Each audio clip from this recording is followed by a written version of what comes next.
Hello, I'm Eagle Gardens 1 on Instagram, and this is fucking talking shit with Eagle, episode 172, the hash episode.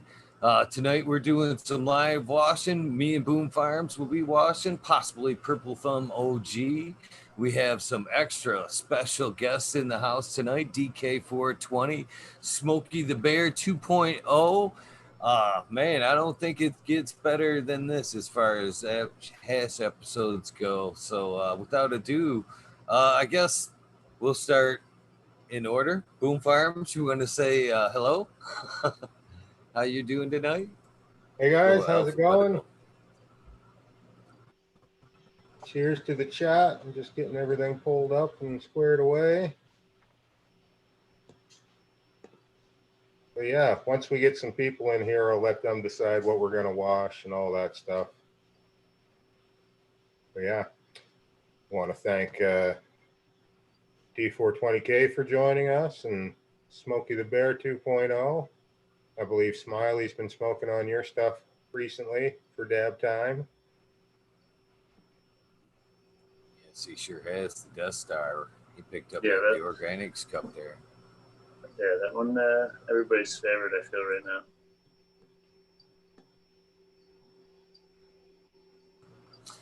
DK420, you want to say hello and tell everybody where they can find you?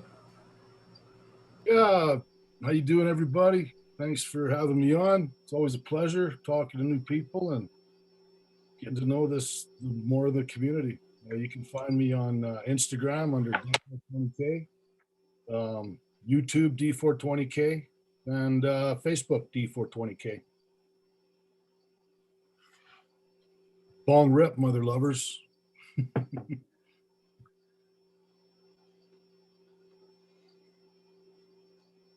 Guess since we're going in order here, we now have Purple Thumb OG. That makes you next. How you doing tonight, Purple Thumb OG? Hey, just actually got my audio hooked up. Perfect timing. Some coffee, stay awake. I've been up since 3:30 this morning, so just go long. You ready to do some washing? Yeah, I'm ready. I've got lots of ice and water ready. So. Me too. Smokey the Bear 2.0. You want to say hello and tell everybody where we can find you at? What's up, everybody? I'm Smokey the Bear 2.0 right now.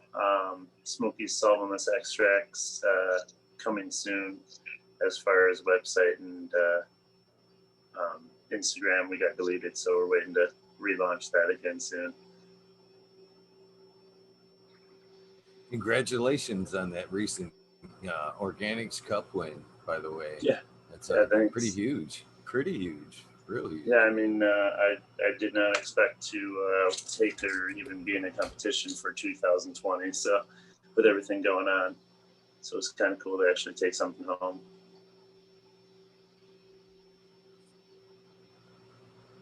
Yeah, so well, let's get this thing going. I know I've had this machine kind of doctored up. I've had some ice back there sitting and kind of getting cold. I think I'm gonna run some. I'm gonna start out with some fresh frozen material myself. I need to start getting loaded up. I believe Boom's gonna get. I think you're running dry today, that was right? hung for 10 days. So I've got a Slimer to Fruity Pebbles OG, Chocolate Diesel to Platinum, and Animal Cookies to Tropicana Cookies. But I don't think I'm going to wash them all. So I think I'm going to do maybe the Slimer and the Animal Cookies together. Sounds like a good mix. And that'll be about 300 grams, just under 300 grams of dry material. So I'm gonna start loading up some wet material. Yeah, I'm not separating tonight because I don't think with the big machine I have enough to divide. So it will be a mix of the Primal Punch 2 and Empire Breeding's Dominatrix. So it'd be. What bags are you gonna run? That's what I was kind of getting to earlier there, Boom. I went to pull out my bags today, and I thought I had a fresh, brand new bag set. Well, I do somewhere, but I can't find them. And then I went to go buy another set, and they were exactly the ones I had and wouldn't be normally running tonight. So tonight I am actually running some oddball bags that I'm just hoping to make the best with, which will be a 25, a 73, a 120, a 160, and a 220. Normally, I would be running the 220, a 160, a 90, 73, and a 45 would be my normal weapons of choice. But since I don't have them bags and all I have is what I have, that's what I'm running with tonight. Right on. Normally I'd go with a 25, a 73, a 190, and a 220. Tonight I'm going to do a 45 and then the 190 and the 220 for filter bags. That's the plan anyway. Can everybody see chat? I got chat pulled up. Shout out to chat. What's up? I also D420K, fire in the hole. got you. All right. Something up. Enjoy. All right, I'm going to go grab my zipper bag and load this machine, guys. Me too. Eagle, how Purple many thumb, grams are you putting in? I don't know. I haven't weighed them, to be honest Okay. with you. It's kind of wet, so I'm getting. All in all, I'll tell you after I bring them in. I can judge from the bag. You know what I'm saying? Oh yeah.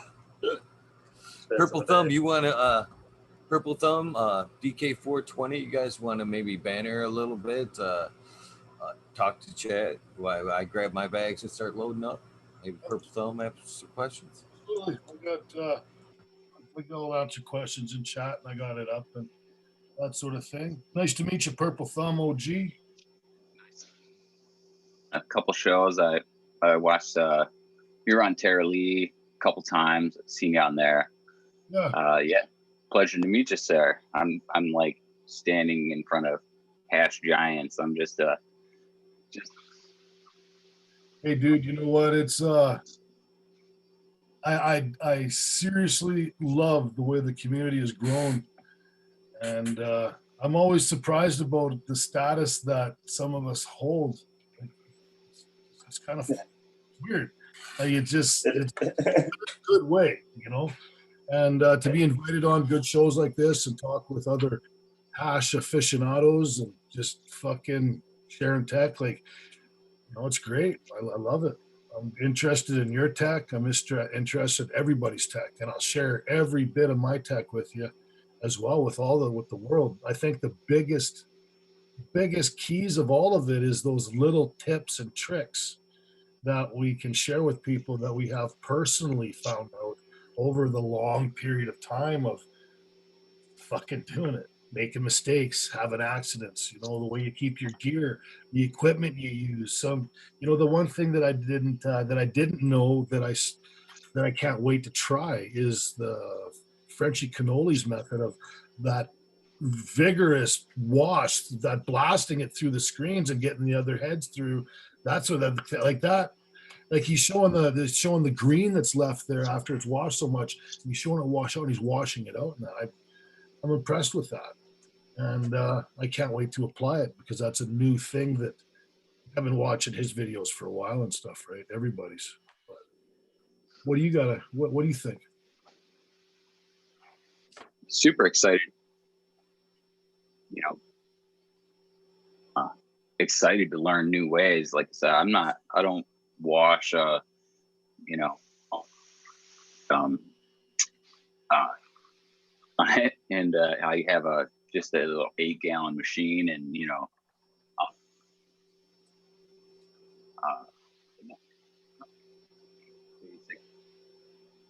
watching, you know, people, great hash people. You know, What do you wash? Have you washed? I wash. I've only washed my dry trim. You know, I've never washed whole plant once. But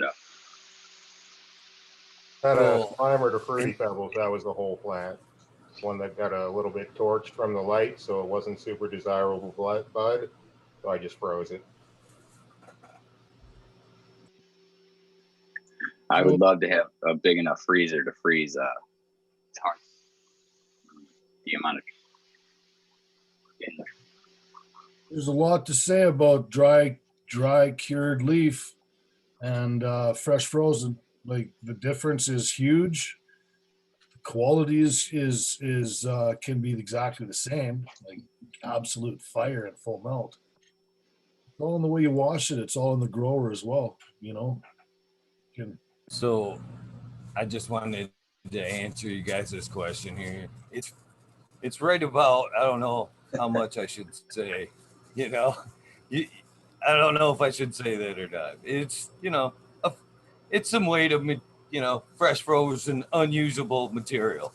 Enough to work that 20-gallon. Yes, sir. Yes, sir. Yes, sir. You're going way harder than I am, is what you're saying. one of your shows if you want to do it. I've got a copious amount of sugar leaf and smalls of fresh frozen. I got fresh frozen full plant, and I've also got um, really nice dried cured sugar leaf and smalls that I can throw over the screens, do that sort of thing, and just basically put that material on the screens, the dry sieve screens. Load the bags, work with your material on those screens, put them in your little pillowcases, the zipper bags, and go from there. But I've got like, at one point we were washing steady and supplying dispensaries in Vancouver. We were really giving her when it was all fucking open, fucking go for it. It seemed like, we went down and opened up a couple dispensaries with a few people and supplied all kind of dispensaries all over Canada, like for while we're doing it. So we got for fucking big machines, the big bubble nows, and 3 or 4 of the smaller ones, the 5 gallons, and we'd have them all going, all of them, and we'd have one machine was for that first initial that initial rinse of the stuff that accumulates on your plants in your room with all the fans moving and everything. You get the little dust particles, little squigglies, I call it. If you look at it under the microscope and some real nice bubble hash, you can see those squigglies in it. If you don't do the initial first dip for myself, and that first initial dip is that pillowcase in the first machine turned on for 1 minute. Take it out, not squeezed or anything, just take it out, let it drip out, put it into the next machine, 3 minutes. Pull it out, let it drip down, put it in the next machine, 5 minutes. Then the fourth one, do a nice 10-minute run, let it hammer, see what you got coming out of that fourth machine, if you're going to run it or not again in that one too. So I like to do it all uniform sort of thing, and kind of almost obsessive compulsive, like anally, like things got to be set up. The ice is, it can't be too, there's a thing of crushing the ice, crushing the weed because there's so much ice in it. But there's also the thing of, I've put snow from my backyard into the water in 20 below weather, really, really fucking cold, and it's really hammered the heads off without the ice crushing and doing that sort of thing. And I've also done it with the hand wash like that. It's nice. I like that. I like that insulation job, Purple Thumb. That's one thing I haven't done. Like I see some of these spots that people are doing it, and it's awesome. I like that. Because we haven't done that. We were just ripping them up in a shop and just going for it, right? Letting it cure, pizza box cure, no freeze dryers or nothing like that. We can't afford that stuff. That's like, it's proper, man. Like I'm just a medical grower, right? I'd love to have a fucking lab, trust me, but I don't. I'll be doing a pizza box cure tonight too. You know what? It's fucking deadly. It's So, all, What's that? Go ahead. Tried and true. Definitely Uh, works. Dirt cheap. Everybody can find a pizza box. Oh, So you I'll tell you a trick that I did to get where I started. I used a regular old dryer, not even a dryer, I meant a freezer, and I just left it in there for about a week or more. But first, I basically got a frozen ball, microplaned it down into dust as much as I could, frozen. It was a bitch. Got all of my glove, wasted a bunch. Put it back in the freezer for like 7 days. I have like a commercial freezer, frost-free freezer, and it turned it to like dust in no time. And I was pressing it, and it was amazing. It was basically like freeze dried. Because if I put my stuff in there right now, when I have no room in my freeze dryers, it will actually start making the top layer basically just like the dried hash in my freeze dryer. It's nuts. nice. Little tip. Yeah, that's solventless minded. His way of doing it Yep. too. He puts it in the freezer, lets the box. That's a deadly tech. I like doing that too because then you're microplaning it. I like putting it through a sieve, like the metal sieves with a spoon and just kind of push it through. It's like mashing potatoes real fine. So it So, and then the pizza box too. But I got exactly just like that. I've gone through so many of those. Boom Farms.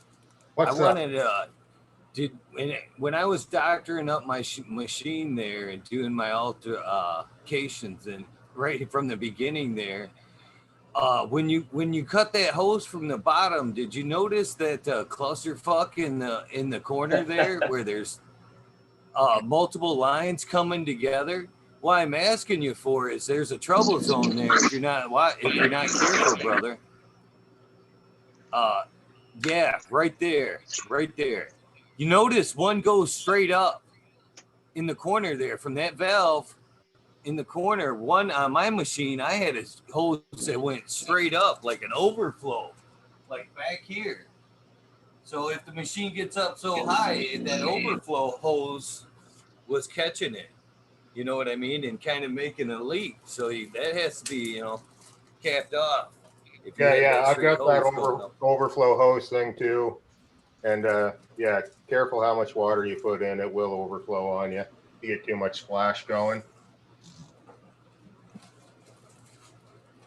A corrugated hose out too. You don't want a corrugated hose running your hash water out of the machine. That's Yeah, for sure. That's the first thing I did was I switched out the corrugated hose for the smooth braided.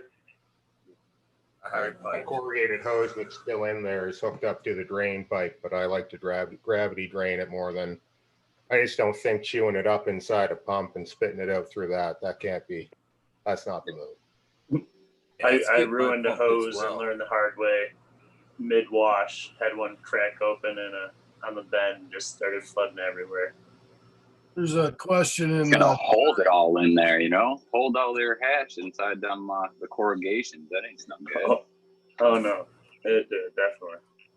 There's a guy at Nature's Best Nugs. I love it when people say they can't afford, but yet they spend on foolishness. What happened to save and sacrifice?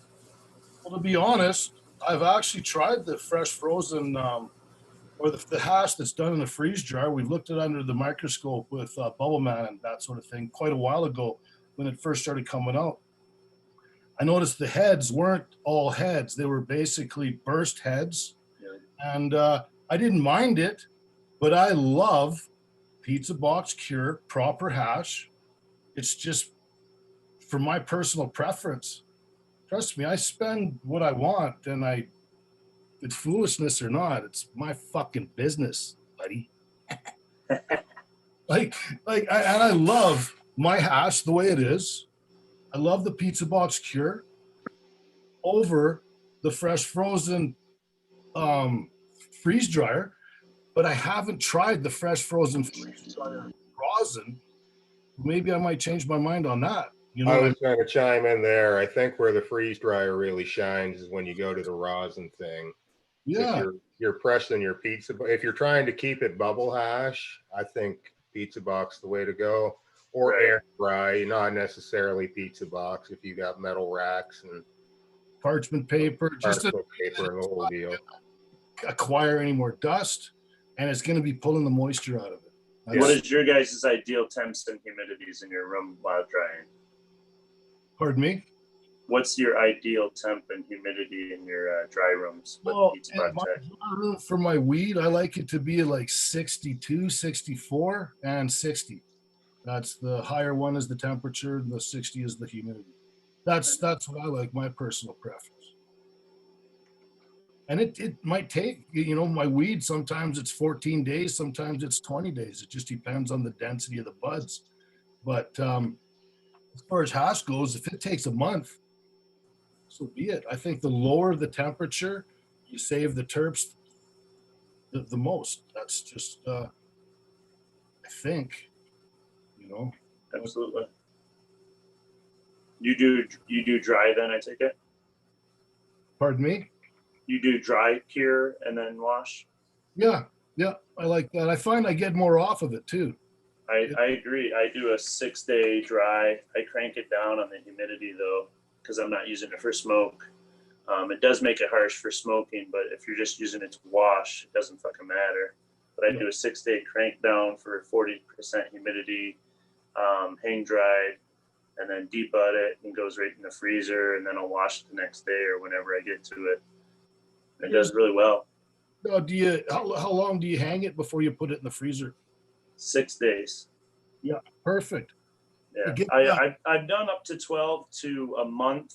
I've done a friend's stuff that was a month old, and it pressed out really well. We usually start losing that terp value, I feel, at some point around there, and it starts diminishing your yields on hash to rosin returns and your overall return.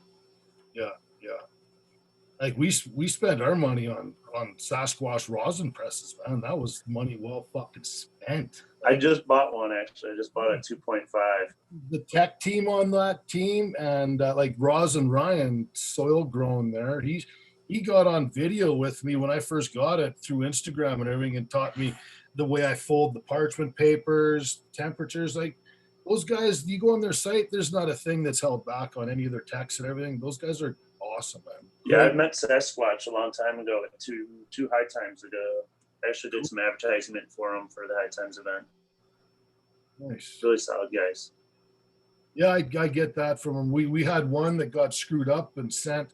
The border guys took a metal rod and just hammered it through the box, I guess, and broke the fucking the dial or the electrode part on the press.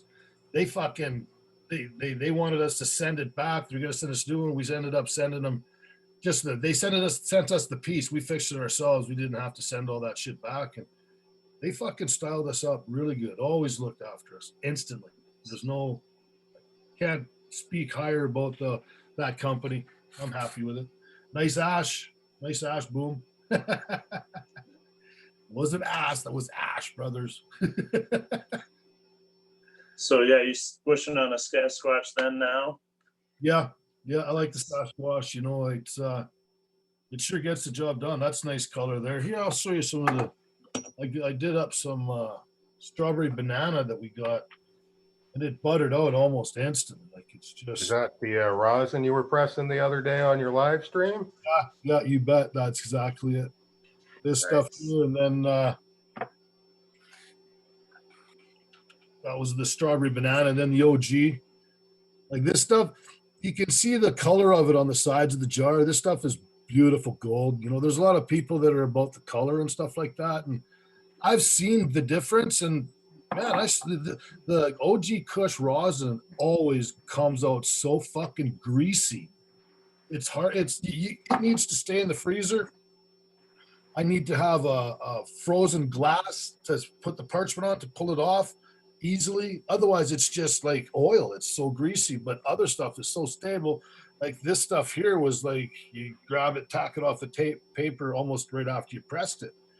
But this OG, man, when it's proper cured, when it's proper aged, I guess like the matureness, and you can see under the microscope your little brown dots inside of your trichome head, and like it's, I don't know, the color is nice and gold, but it kicks ass. smells like some kind of fucking cleaner, some kind of fuel. I get very oily rosin when I press the Orange Gasm by RV Genetics. It seems to be a very oily gland.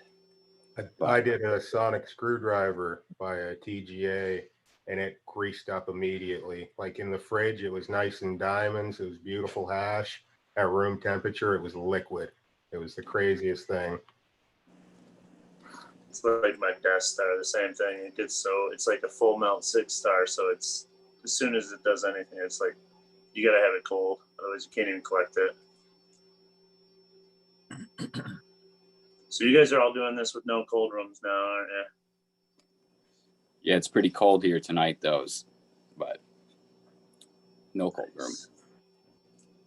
No, I'm in my old room that I called my clean room / cold room. It wasn't a cold room. It was just my old apartment / in the basement. But no, I just built the cold room and washroom on July. And now I got the press room and all that. And I just got the new Sasquatch. Just always upgrading, trying to step up the game. It's all personal preference. Like you what you want to do. Like, no, I know. I got a huge. I don't know. I was dealing with about 100 customers in a day at one point for drops, driving all over the state for like 16 hours, meeting every person in one day. And that got old, so now I went to a rep service and shit. So, I mean, so what's the legalities of it down there for you guys, or is it black market? it's a shit show, free for all, really. I just play it whatever. It's donations, Of course, trades. right? Like, yeah. So soon we'll be selling shirts, and then you'll get a free gram.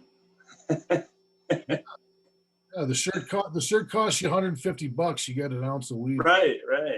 As Yeah. So in a mug. Why the fuck not? Yeah. Yeah, there's ways around everything. Yeah.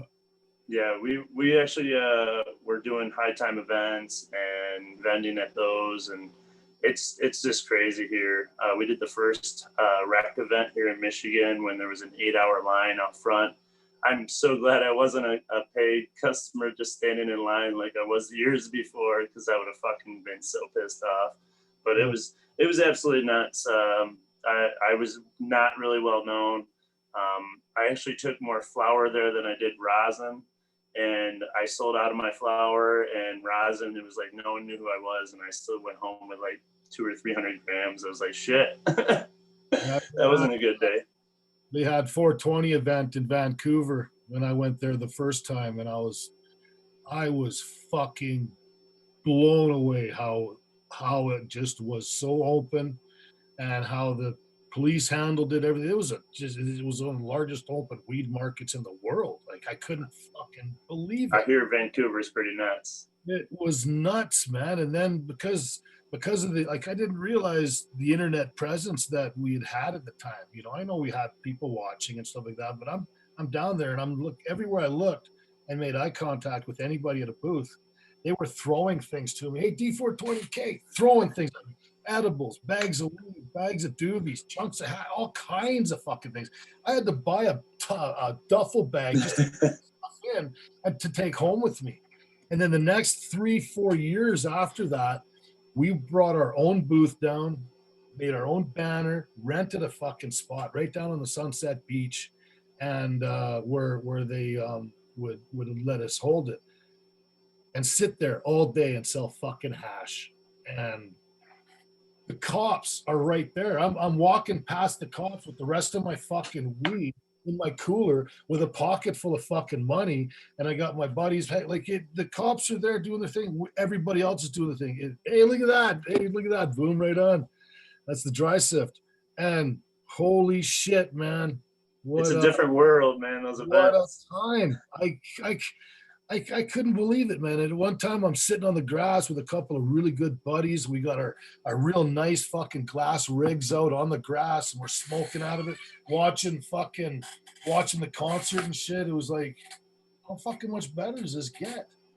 Dude, Not any better than those events sometimes. Yeah, like I could not believe it, man. I've had the privilege of being on stage up there for the 420, and man, the whole community down there, you know, everywhere I found is just welcoming, open armed, welcoming.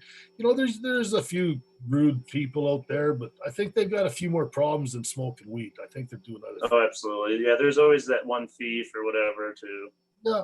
So, but all in all, what a fucking good time I've been having with all this. And it slowed down a lot once everything legalized up here like it did. It fucking halted. Yeah, we're waiting for that to hear. So, you know, we'll see what happens in the future. Until then, I'm just going to keep growing my personal and fucking, I want to make as many jars of fucking rosin that I can experiment like a mad scientist on it all. Wreck some and not wreck, you know, make some better. Like the flower rosin, I've seen the memes. I've had buddies send me messages. Friends don't let friends smoke flower rosin, right? And I'm like, fuck, man, I love my fucking flower rosin. I really do. But I've got the hash, I've got the means of doing it. I'm gonna make it out of the fresh frozen, out of the fucking dry trim, all that, and I'm gonna press it, and I'm gonna see. I hope that it doesn't take my flower rosin away from me because I really fucking like it. And it's a lot of work doing the bubble hash rosin to get to that live rosin or the fresh frozen, or, you know, that sort of stuff. It is a lot of work, and that's the part that you know, you love doing it because it's a passion, but it's nice to fucking stuff 2 ounces of flour in a bag and come out with really fucking beautiful shit that just rocks you. If it's better than that, fucking awesome. Fuck. I love the process of hash making because you never know what you're gonna get. Like I just washed a strain Sunset Mac and it did a 0.06 return. So I just did 6,000 grams for a customer and we got back, I think, 52 grams. How about a slap in the face for that one? You know, I that's where what I had a problem with is I wanted people that I was doing that for. I wanted them to come down, walk them through the stuff, teach them Right. so they can do it on their own, and show them the disappointments and the triumphs that fucking come with it.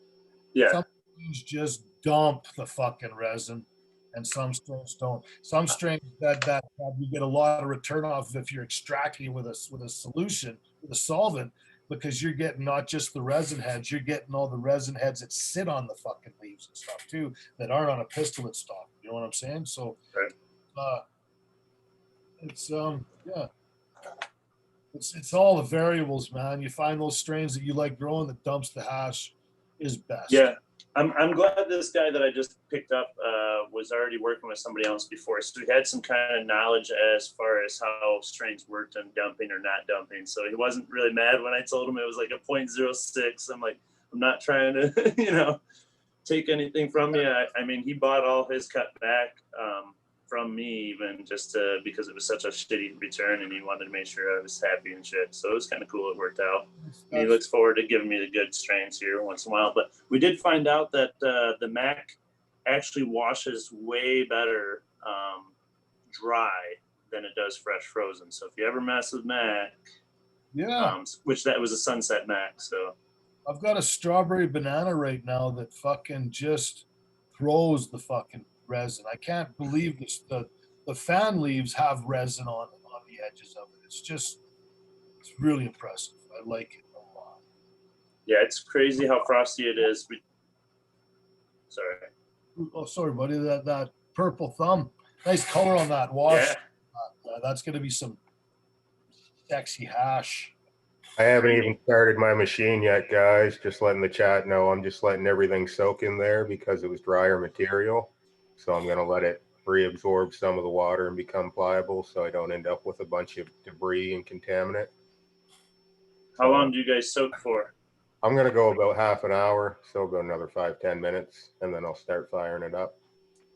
Yeah, I've been soaking since like 10:30 or something. It's been sitting I watched the GML show and Purple Thumb said, "Oh, I'm prepping," and I was like, "Fuck, I haven't done any work yet." Yeah. So he's ahead and you're behind. I had to keep going after work, or I just wasn't gonna keep on going. You know.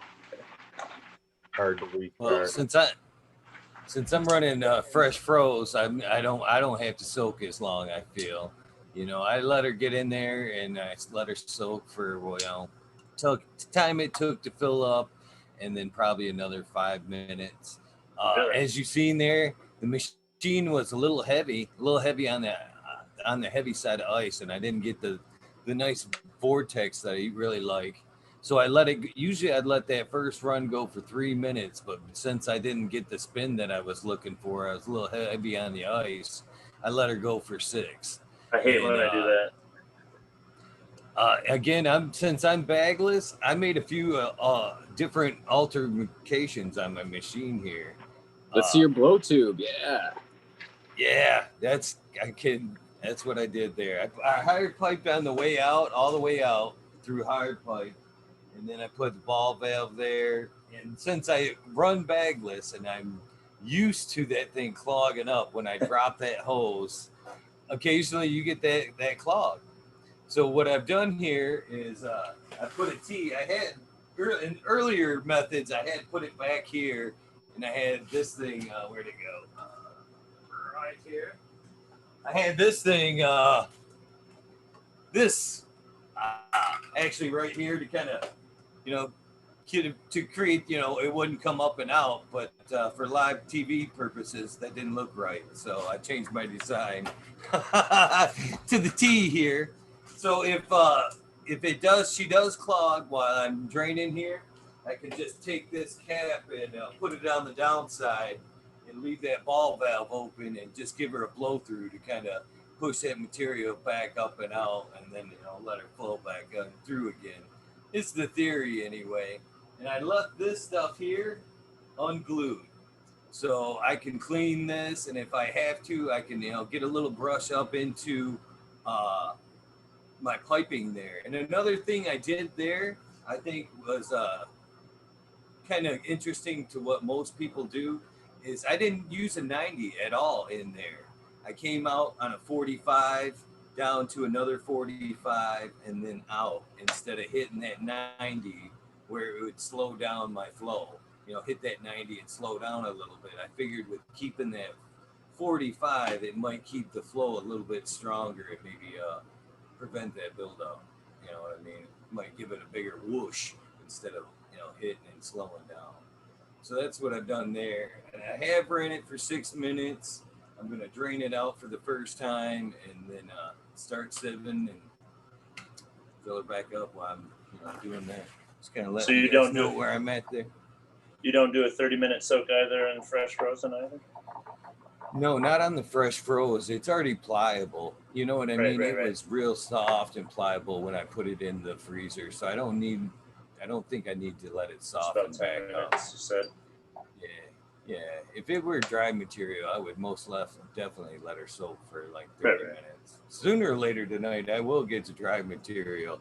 Boom! You don't even know what you set me up for tonight, man. I've had like washes like overdue, and then it hurt my feelings when you told me you were out of hash. I was like, well, fuck, do it on the show then. People will love that. Yeah. What a perfect content filler. Making hash and getting hash at the end of it. Perfect.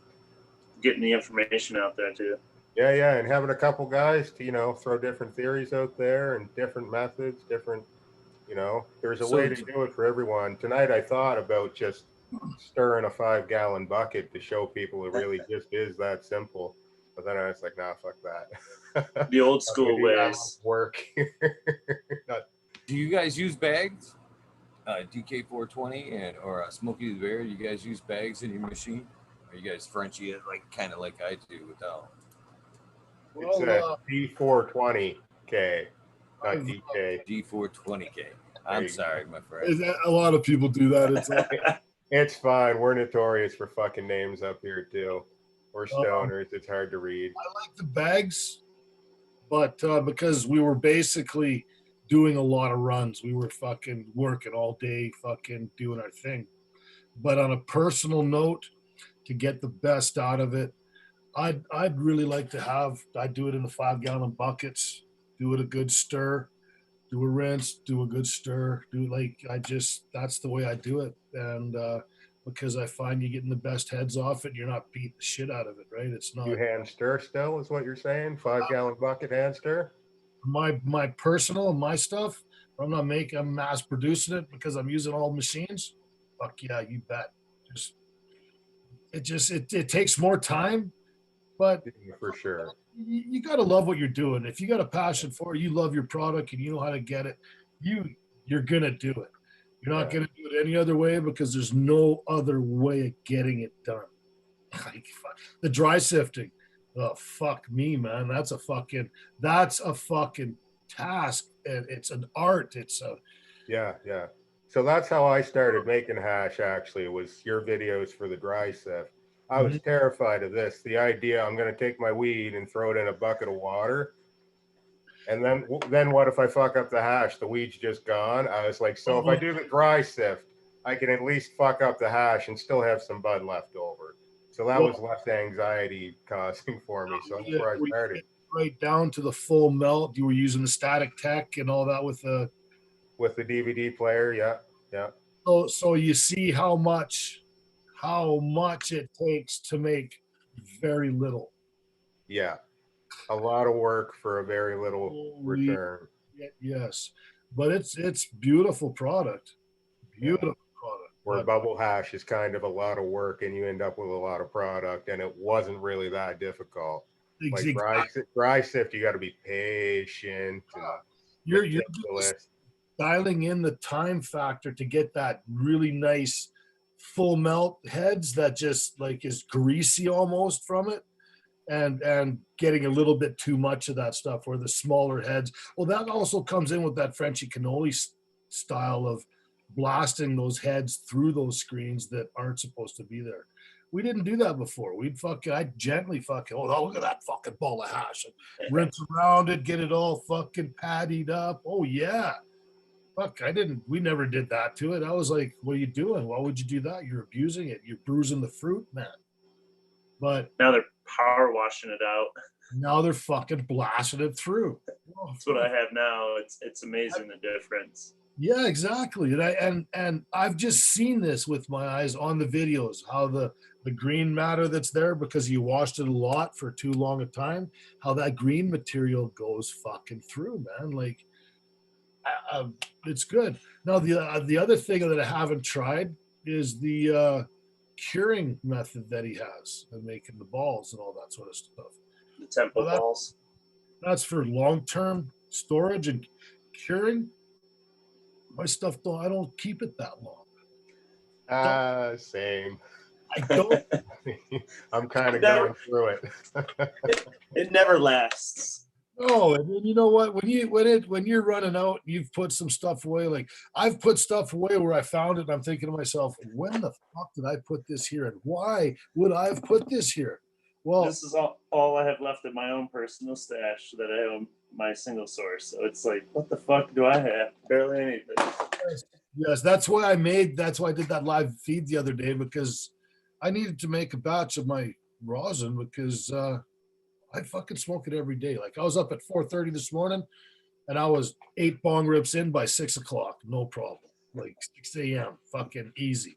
And then it was off to Canadian Tire for 8 o'clock to get that new pot and pan set that I wanted, spending foolishly on foolishness, but I needed it because it matches my other pots and pans. And fuck, it's an $800 pot and pan set for $90. It's like 85 or something % off. It's like, fuck, I'll get that. No problem. I like to cook. So, I wash with the bag now in the 20-gallon washer. We just started washing with the 20-gallon washer. I literally, within the last month, I just started using the washer, 20-gallon washer. But I originally started with a 5-gallon washer, no bags, because the bag was too fucking big that when I bought it, it gave me a 20-gallon wash bag with a 5-gallon washer. So I was like, well, this ain't going to work. So I just had to kind of improvise and just washed it. And it ended up working. It kind of sucks with the clogging, but, it made it work. Yep. I've done it both ways in the machine, just dumping it in the machine with ice and water and the pillowcases. The pillowcases work great. Yep.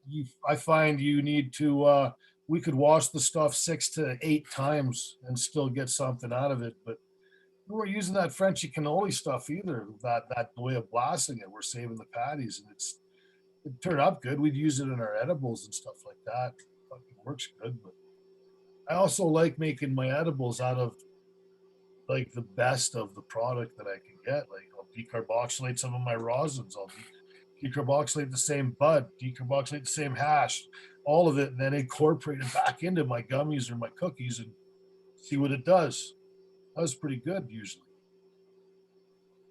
Never disappointed. Yeah, no, I just did some decarbing on some stuff for a friend, and I think we're gonna make some edibles with it. But I also do some solventless vape carts also, which are pretty big, huge hit.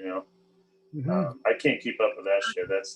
It's kind of annoying filling those little carts. What's the carrier? Are you using terps?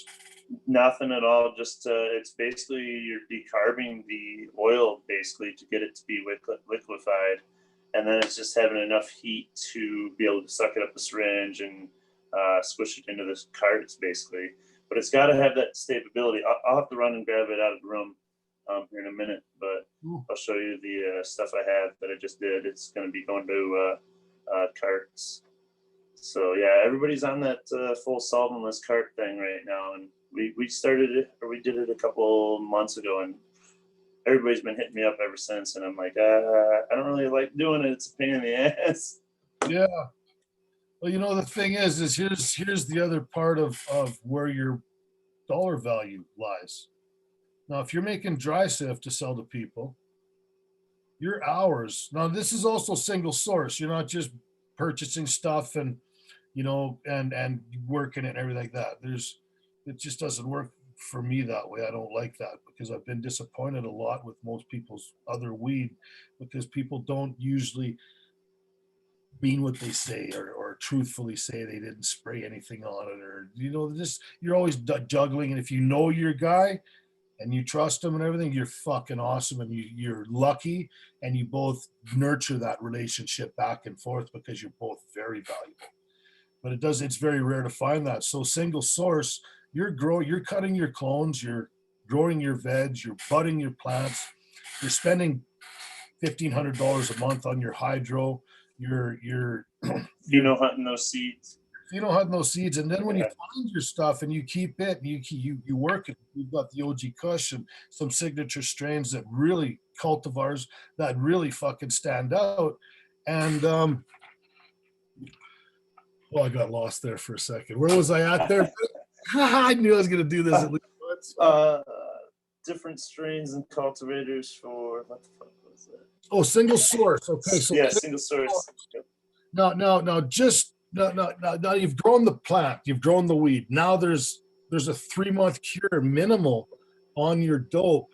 Not bone dry or nothing like that, but fucking proper humidity and everything to let those resin heads cure up into that little orange peel type existence where you're not going to lose a lot of them from your carding, just from the heat, from the friction, all that stuff from an immature head, premature head.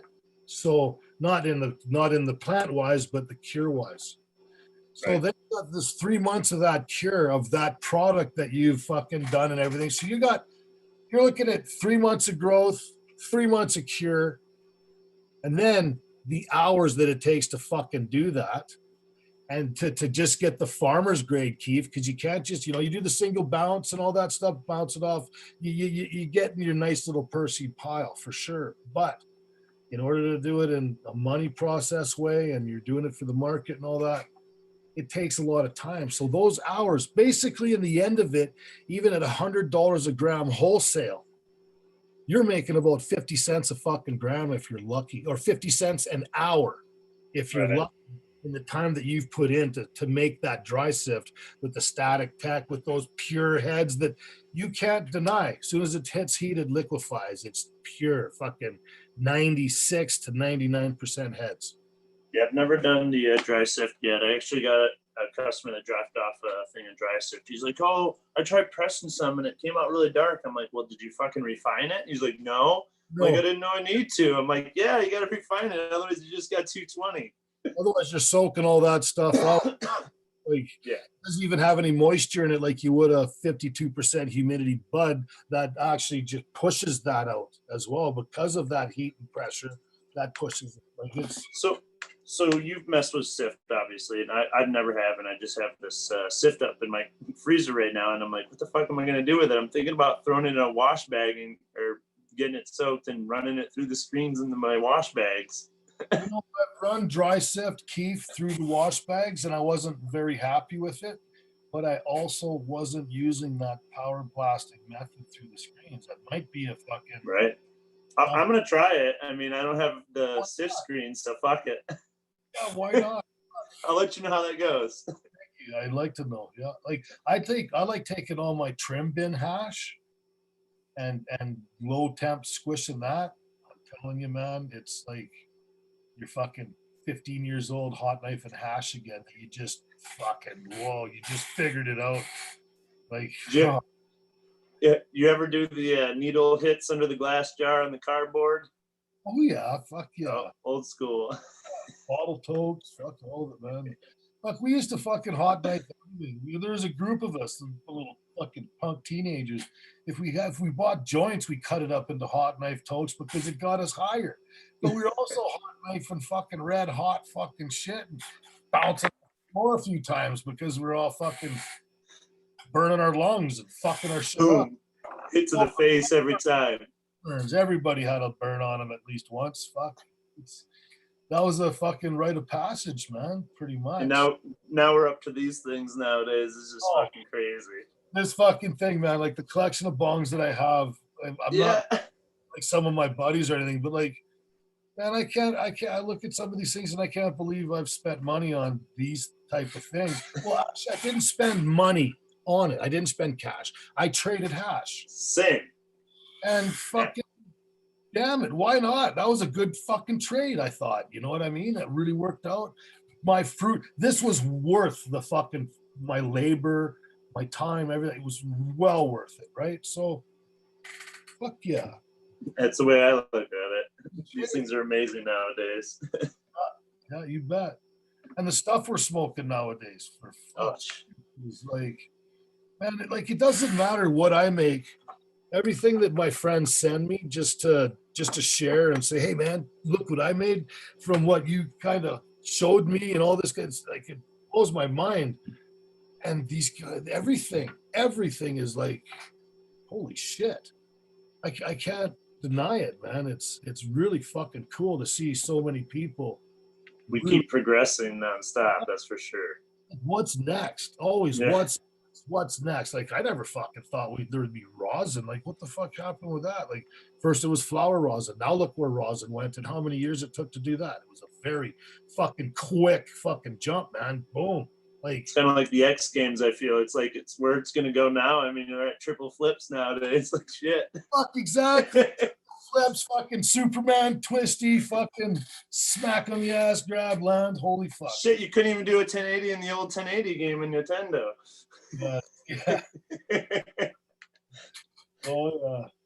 Yeah, it's pretty neat how it's all progressed, and I look forward to it. Like, look at what Tony Vazura does with his stuff, with the flan, and like the flan.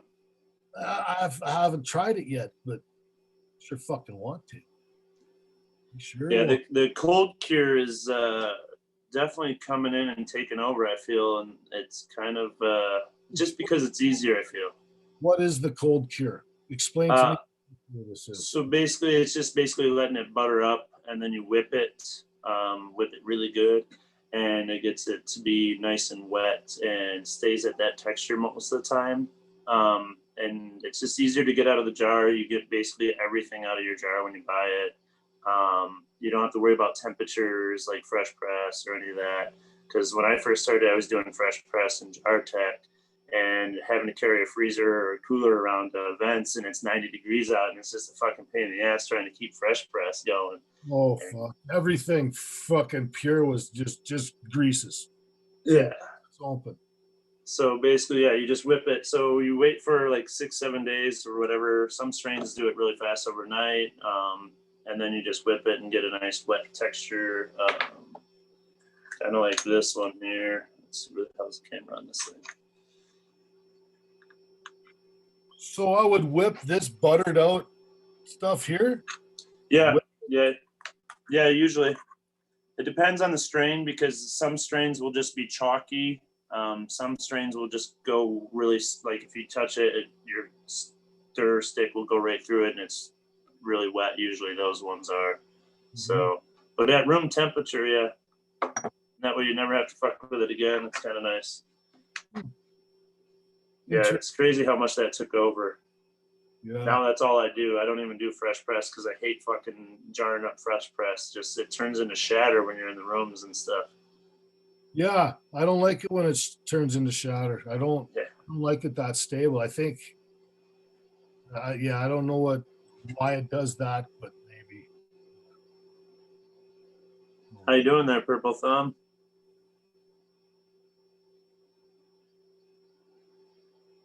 It's a decent little patch. Eagle, how you doing there? Both of them are pulling, so. Sorry, I was muted. That's all right. Nature's best nugs. My shirt in the 80s full of ash holes. So many. I got fucking busted for smoking hash because of the ashes in the ashtray were chunks of fucking hard hash that we just let burn down. Yeah. Yeah. Holes everywhere on the carpet. Hot knifing, man. We got busted hot knifing by my parents, me and my buddies when we were young. Fucking cranking the Ozzy Osbourne on the radio, on the stereo, the record player, the vertical one. And hot knife getting busted just, oh, fucking there's the parents. Are we having fun? Not anymore. Big trouble. Man, if I would have had hash like this, I would have been so passed out all the time because I was already smoking a doobie and I'd just be. Well, you know, what's the strange you remember? What's your age, buddy? I'm 37. So I turned 50 this year. I turned 50 last month. And the ones that I remember from before, man, if we had them now, I'd love to put them against almost everything and anything we got. Which strains you talking? Like the old skunk, the original Skunk Man Sam skunk, the fucking the old Afghani, the dark lime green with the really yellow small pistolate hairs on it. That was just like powerful. The old Hindu Kush, the California orange bud, big bud Bodhi, that biker hash plant that you can fucking grow. You could grow 2 to 4 pounds of light depending on how you did it. And it was fucking absolute destroying weed. It made so many people fall on the ground and do the chicken in front of me. I couldn't fucking believe it. It was just power. So strong. And such a producer. There's my fiance's dad has been an old school grower and has been doing it a very long time and had some old school strains for a while, but now I've been supplying them. Have you heard Teapot? What's that? You heard of Teapot? Not that one, no. I don't know. Maybe the guy renamed it or did his own thing with it, but this guy grew his weed and would cut the buds that would harvest it and then re-veg it on the same table and everything and then bud it out again. He did this with these plants for a long time. Damn it, man. These fucking things. It's something like it reminds me of the chocolate chip mint cookies that I've tried from Nelson. It's reminded me of that, the closest I've seen since. But man, if I get a hold of that sort of stuff, if there's actually one named that, wow. I'd like to try it out. Nothing's ever the same from back then to today. No. It's hard to, I'm lucky to have the original Death Star Ohio cut, and then I have the original Blue Dream from Cali, Santa Cruz cut, and then I have the original LA Confidential still. What else do I have still? I've had the Blue Dream, I think, 10 or 12 years or more. So, I just like the old school genetics, I guess. Try more. I used to have a Jack Herrera that I lost to spider mice when I was first starting out. And I love that strain, pure sativa that just kept you going through the day. The sativa for me is that fucking Congo, man. The concentrates from it, the weed I from haven't it. heard that one in a while. Wow, what a fucking tasty, hard hitting, fucking make your fucking brain start racing type shit. Almost put you in an anxiety attack type shit if you didn't start moving. We were just talking about Northern Lights the other day. I'm like, man, we haven't seen that in forever. Where the hell that go? That's another one. The White Widow too. Yeah. That was the other one he had. Was AK-47 and the White Widow originally. And dude, he grew like this best crop with like just fish water out of his fish tank. And I've never seen blue hairs in weed before. Like literally blue, like trichrome hair or whatever. Like instead of the orange hairs, they were blue hairs. Wow. Fucking like smoke one doobie, like between 6 or 7 of us, we didn't even get through the whole doobie. And everybody stops talking. We were just dead silence. We were just like, I just did my first wash and I did my first pour. So that first red bag that I brought up and showed to the camera, that was just basically pistolate hairs, junk that you're not going to keep. So I rinsed that right down the sink. And then I went to the next one, the 190 bag. I didn't see anything in there, so I didn't bother trying to rinse it out. I'll just leave it. And you saw what I had gathered in that orange bag. That's the first pull, the first wash. I'm not going to pull it. I'm going to wash 2 more times, and then I'll pull that. And then I'll wash 3 more times and pull that, 3 more times, pull that. And I'll have a first quality, second quality, third quality.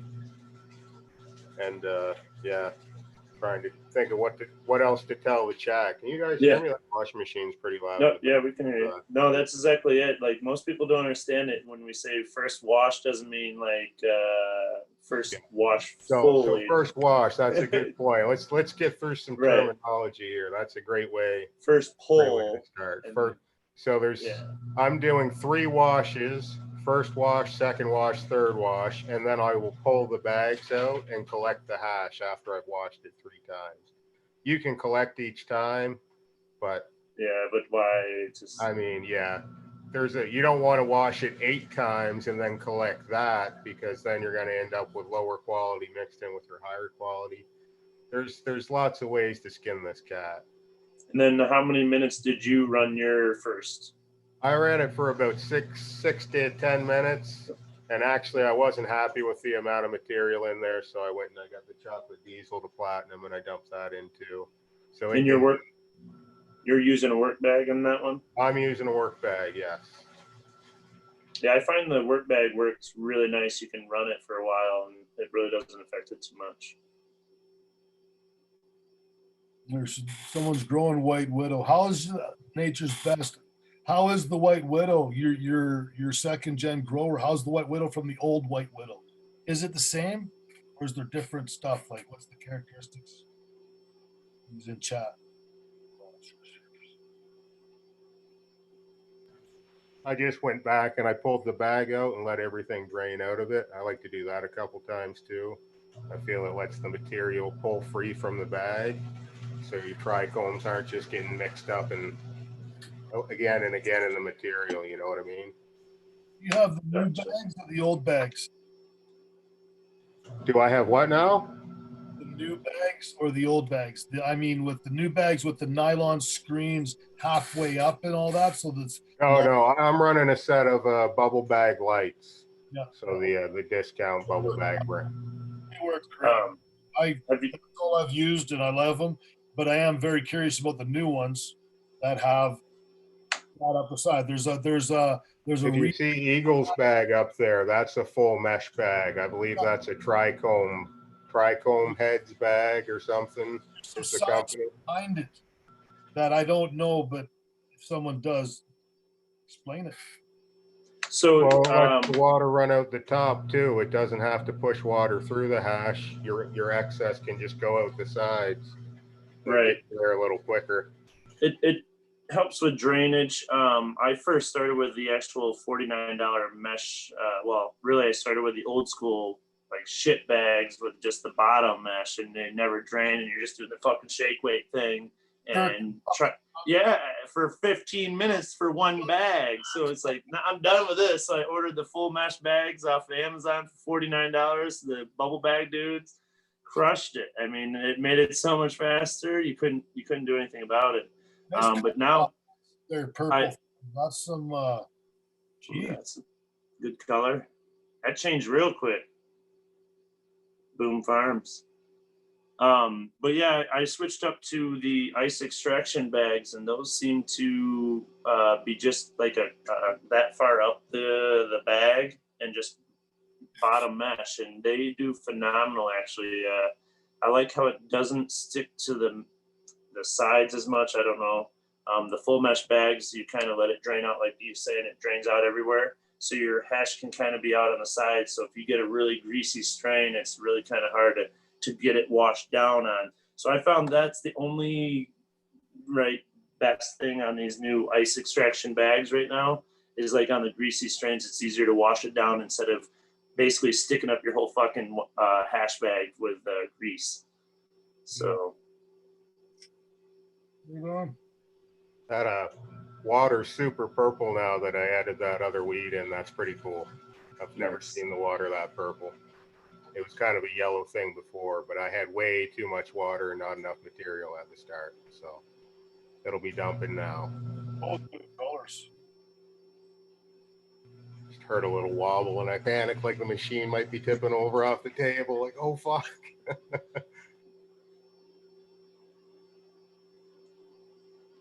Yeah, I was actually lucky enough to have another strain that washed and pressed purple. Luckily, that Fresh Coast Seeds Double Butter F2. So it's peanut butter breath times 2. And it washed and pressed like completely purple. It's on my Instagram, but I'm trying to pull up on the picture, but I was just trolling a friend the other day. He didn't believe me. I'm like, yeah, dude, the hash was completely purple. He's like, no way. There's no such thing as purple hash.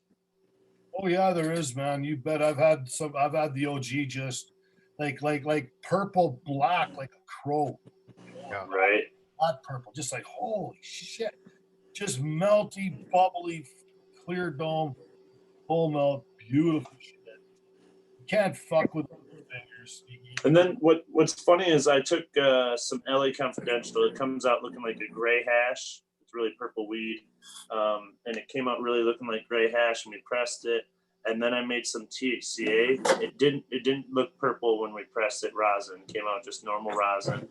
I took it and made THCA with it, and it came out purple again. So it's really crazy. I'll show you those pics here in a sec.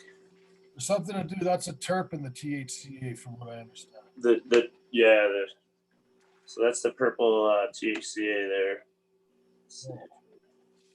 You see, that's something I haven't done yet is make the fucking THCA. This was my best experiment with it yet, and I kind of haven't messed with it again just because, I don't know, it just did so well that time, and I don't see me doing so well in the last times I've tried, so. I nailed it once. I'm pretty much a master of that. I don't fuck with it. Right. I like it, yeah. No, I'm undefeated in THCA. 1-0, baby. Take the champ belt sign. Is there a big deal of smoking it? Is there? There's no taste at all, which is kind of nice unless you have a little bit of terps in there still. But ultimately, it's like a really smooth, strong head high, body high. For pain, it's great. Like when you get done from a large day of washing, it's a good thing to throw in the dab with a little bit of something else and just. I like doing that with the CBD isolate too. I've done that because it kind of helps my anxiety. Yeah. Everybody's got some of that these days. I can't find it around us so much, but there's that purple hash. Nice. It wasn't a dark purple; it was a light purple, but.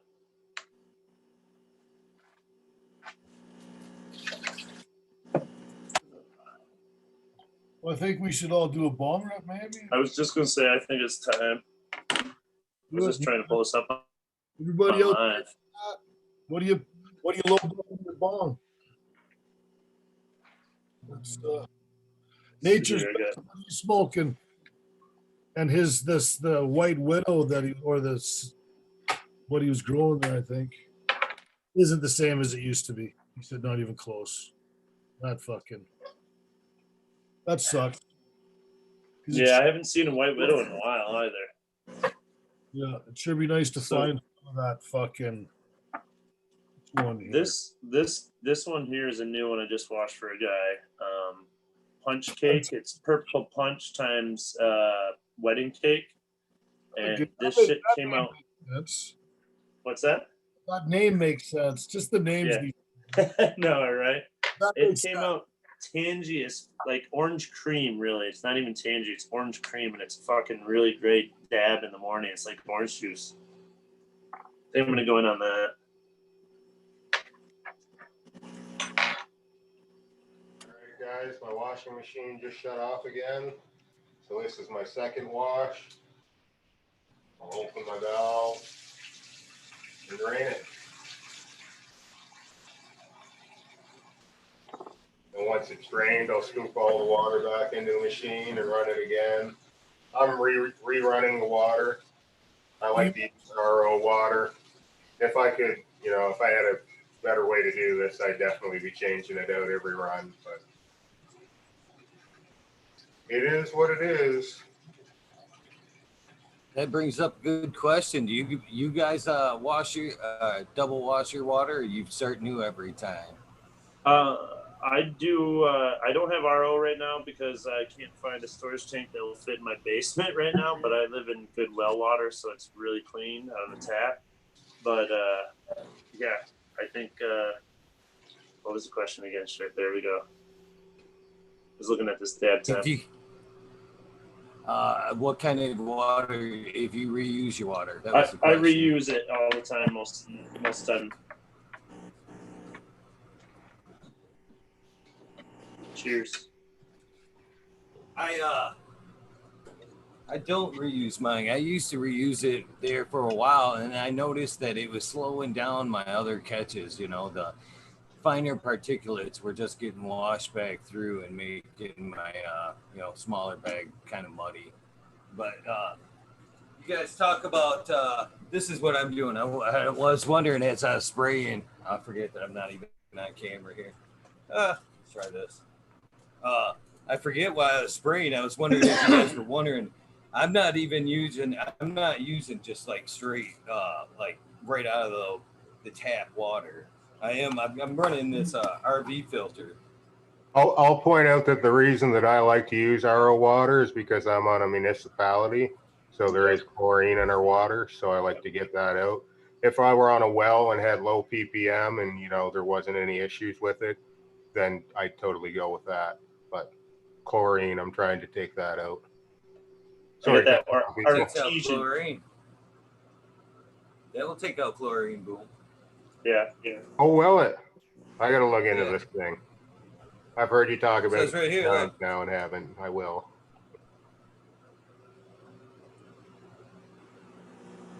Yeah, there's all sorts of filters. My plumber buddy is going to come help me out because, like I said, I couldn't find an RO tank that would fit my basement for this. But whatever. But yeah, I think my out of the tap, it's about not even 100 parts per million out of our tap. So it's not bad. It's not bad. We live up in the sand. And you can get as technical as the way, the size, and the shape of your ice cubes. Everything you're using, pretty impressive. I'd like to see the difference from just backyard fucking making it, literally making nice full melt fucking hash. You can't fucking deny as quality as fucking as it gets. And the same stuff done with all of those bells and whistles and proper water and pHs and everything. Like, there's something to say about science, man. Fucking yeah. So this is like a bell-shaped ice cube. I have a Frigidaire ice machine that I got at Canadian Tire, and it's basically just got a bunch of things that dip in and they run the Freon through, and it just cycles water. But it works pretty good. You fill a 5-gallon bucket in a day with it. Well, Go ahead. Go ahead. I just picked up one of those Manitowoc ice machines that put out about 500 pounds a day. But we hooked it up to RO. Like I said, I got an RO machine that does 2,000 gallons a day, but I don't have an RO safe that'll fit in my basement, unfortunately. And this is all at my house. It's, caregiver driven. Yeah, a lot of people, especially out there watching us, all that stuff. People are on budgets. People can't even do this sometimes. And up in Canada, you grow your floor. Looks good, Eagle. What's the runs there? What's going on with that one? This is that was my 25 that I pulled there. And let me see if I can flip this camera around. I still haven't pattied up, but there's the 73 there, and I had a little micro dot for the 16 or 120 there. So got I would say there's all in all, there's probably about 11, 12 grams there right now, I would think. Once she dries up. How long did you wash that for, and do you pre-press that for your people? Let them know. I washed that for the 6 minutes there. I let her soak for right around 10. I still washed it for 6 because I wasn't getting that vortex. It was more of a slow drag. So I let it go a little bit further. And as far as drying goes, I have several different methods of drying. One of them I will be trying new tonight, and the other two are, just like you guys has tried and true. One, it's like the pizza box here. I'll put several layers of parchment paper down on this the baking sheet that I have here. Good point. Then I'll start chopping it up, here pretty soon, breaking up them patties. And I'll let them go a little bit at a time. Every time I come back, I'll chop them up a little bit further. And so I'll keep doing that if I'm going to stay on this parchment paper. I'll keep doing that. And at some point, I'll swap out the parchment paper and I'll let it sit on that next layer. And then I'll cover it with a layer and I'll set it aside and let it dry. The other method I do is a lot like Smokey was talking about, but I do mine a little bit different than you do, Smokey. I like to, I'll actually, if I'm using the freezer, I'll leave those patties as is. And I will throw them in some Prylex, and then I'll throw them in the freezer.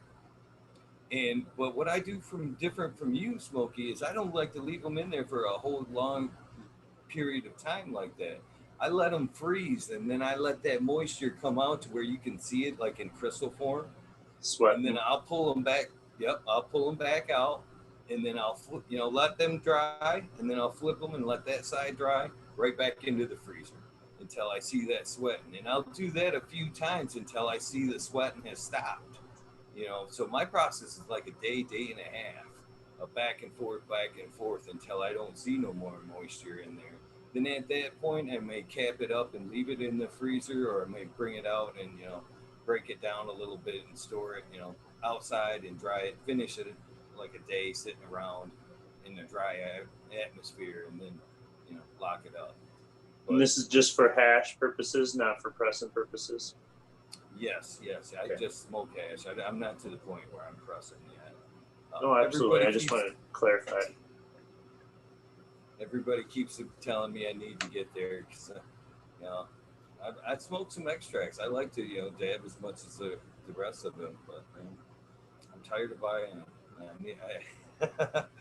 It's time I get that press. It's just time. Absolutely. I started with that low temp press, and it's done wonders for me. I mean, it's a 4x6, I think, plate, and it's done well. I'm able to squish up to, I think I've squished up to about 44 grams in one bag of hash on it. Nice. So, but now I've got this one that's 10 by 5, and I'm looking forward to that. So what my next step is here, I don't reuse my water because I just have had problems with it and just sticking up my bags and making it the next pulls a little bit more slower. and there's nothing in there that I want. You know what I mean? When I was reusing it, it was just for the mindset for me that it was already cold, and I was trying to achieve coldness. So I thought by using that cold water again, I was kind of just saving a step and keeping it cold. But what I kind of realized was it was just repurposing stuff, and it was just quicker to use new clean water, and I don't know, it just speeds No, up the process. if you So have it, what do it. So what I've done behind me as I was working, I filled that machine back up, and it was still heavy on the ice. I'm still This is my first run with this machine, so I'm kind of trying to figure out the ice water mixture. That first run was way heavy, but so I let it go for 6 minutes, and it's been sitting the time that I'm working. So now I'm gonna drain and re-sieve. But now I've got this. I got 20 gallons of hash water here that I need to get rid of. So what Yeah. what I'll No do drain, with this right? is No drain. no, I actually have a floor drain back here. Oh, you're lucky. But I'm not gonna floor drain it. I'm gonna put that off into some buckets, and I'm gonna feed that to my veg and plants later. And my plants that are in anywhere from 1 to 4 weeks in flower, I'll feed that to them. They absolutely love that. I mean, it's even better if you cut. I sometimes will dump it in there full strength, but it's better to cut it in half. And I tell you, after you give that to your plants, the next day your room will be so terpy, and them plants will just be praying. They'll be so happy. I'm absolutely serious. It's a shot of exactly what they love. I can probably attest to that. We dump a lot of my material out back in my house because I live out in the woods. And we had some seeds that were in some material, and literally I got 4-foot plants in sand, and I've not watered them or done anything all year, and they're most beautiful fucking plants. They're just growing in their own basically material. I was talking to another guy about it. He's like, yeah, that's why a lot of people do the leaf stripping, and they just leave it on top of the soil for the guys or for the mycorrhizae to take over and kind of go into the soil. So I think it's a huge thing about that living off its own juices or whatever. It just so happens I got to water, either sometime or in the morning anyway. So it'll just be sitting there, bringing it, warming up, and be available for them when it's ready. So Eagle, are you city water also or no? No, I'm up by. Sounds like pretty close to you. I'm up towards Camp Grayling area. Oh, right on. Yeah, I'm up by Traverse City. Right on. So all sand up here. Yeah, so you're not paying for that water also, like some other people do. And that's what I can't get over. I wouldn't be able to do that if it's like these breweries, they keep popping up in the cities, and it's like you're using city water to make beer. You're paying for water to make fucking beer. What the fuck? But another thing I wanted to touch on, we were talking, and you guys were talking about ice there. Is today, because of lack of prep, but I would actually prefer to make my own ice cubes, even just tray ice cubes, and just dump them into a bucket, and they'll last a lot longer. Yeah. This store-bought ice just is, as soon as you hit it with water, it seems like it's gone. Yeah. All right, I'm getting back. I'm gonna pull this next bag, get rid of this water bag up again. Purple Thumb, how you doing? I'm doing all right. Bringing this, trying to get this 25 out still, or collect here.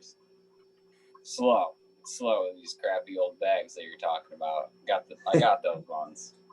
Yeah, no, don't worry. They break down after a while. I had to get new ones, and that's really why I really changed. Besides tiring out the arms. Yeah, I have the mesh ones in my Amazon cart actually, just sitting there. I'm like, I'm not gonna get them by Friday, so I do that stuff all the time. It's not gonna be here for when I need it. Fuck it. Oh wait. Right. But we're doing all right. I want to touch on the ice thing. I try to use minimal ice. So someone pointed out I have the thermometer on the side. It's like an aquarium thermometer. So I'm running at about between 3 degrees and 0 degrees Celsius is where I'm trying to keep it. So if there's no ice in the machine and I'm not coming close to 3, I'll just run it without the ice. Just keep an eye on it. Starts to come up, throw some ice in then.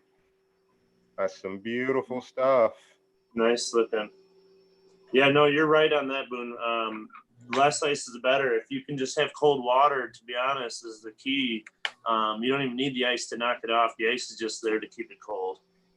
Yeah. So we're the ones that knock it off if we're stirring it or just the water. If I could have my ultimate setup, I would have like a 2 degree controlled room, 2 degrees Celsius, and I wouldn't use ice at all. Just everything be at 2 degrees. Right.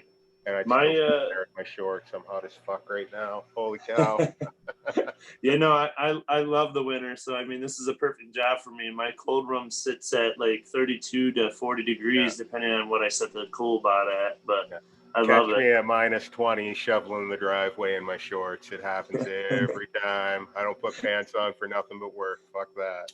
I hate sweating. So, like I always say, you can't take enough clothes off during the winter. Or, I mean, during the summer. So, in the winter, you can put enough clothes on. Dude, that's my saying. I use that all the time. Like, why do you guys like the summer? You can't cool yourself down. Not at all. My buddy that's helping me in the cold room is like, what are we going to do now? We can't just go outside to warm up. I'm like, we'll use the heat guns we use for fucking sealing up the jars to warm up our hands, I guess. Normally when I washed during the winter, I would just open up my back door and wash, and it'd get down to like 40 degrees in my basement. I was going to have my windows open, which would help with the heat, but the neighbors decided they were going to have a campfire. So I was like, oh, yeah. Like, man, do I ever smell a lot of smoke? And I look and it's just raging. Fuck. I had that issue once, too.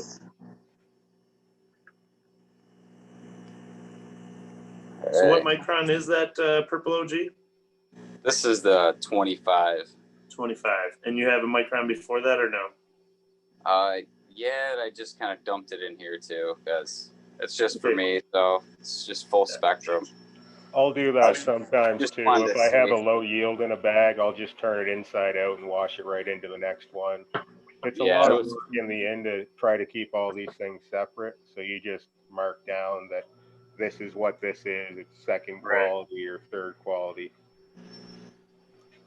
Yeah. Well, they say 25 is technically your food grade. They say you can have really clean 25. I know when I first started washing, I was selling 25. You not knowing any better, on the micron differences. I was just doing like he said, just putting it all in. But now I do the ice extraction bags have a 40U bag, and I basically call that the full spec and stop that. It catches a lot of the heads. Unless you have some really small heads for the 25, it's like you're only getting a gram or two by the end of that, and it's not worth it. Right. So, but it's still clean looking shit, man, for being in a 25, no joke. Yeah, not bad. Thank you. I'm going to try to collect this stuff so I can't do it one-handed. Oh, absolutely.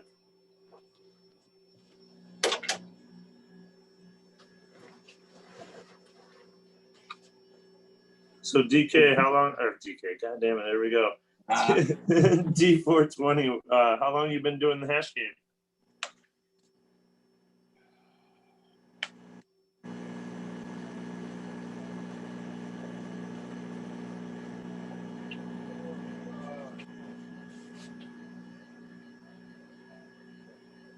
I guess 2002, 2003.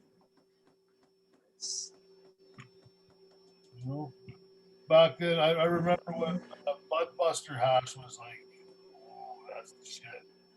The little electric grinders, they'd have that collection and stuff like that. I'd buy that up off my buddies for $20 a gram. I'd go do weekly fucking rounds because I had so many people doing it that I'd fucking pay them for that hash. I loved that shit. Film containers worth it. I loved it. And then I'd go from that to making honey oil. But the honey oil that we were making before I knew how to make this honey oil was just that dark fucking green shit you'd buy if you spend $25 for a bottle cap worth type shit. Just shit, crude, fucking gross oil. But then there's this guy that was man, he brought this paper, this little bit of oil out that he made out of this ounce of weed. And the paper was like it was just like it was just made the paper transparent. It was light, it was clear. And holy fuck, it got me so fucking high. I was the first fucking panic attack I think I ever had in my life. And it wasn't even a fucking syndrome or it wasn't even a thing back then. You know what I mean? So basically, like, where the fuck? How do I make that? It was a big secret, right? I fucking hate these secrets. They really bother me. But he'd like, yeah, just give me some of your dope and I'll make it for you. You know, it's okay. And then after a while of that, it was like, how about fuck off, get out of here. I'm fucking done being your fucking buddy. Even beat it. And he was like, no, fuck, all right, I'll show you. And I was like, well, fuck, okay. And he showed me, and it was literally freezing your fucking isopropanol, freezing your weed, keeping all your containers, everything cold. And that's how we made it.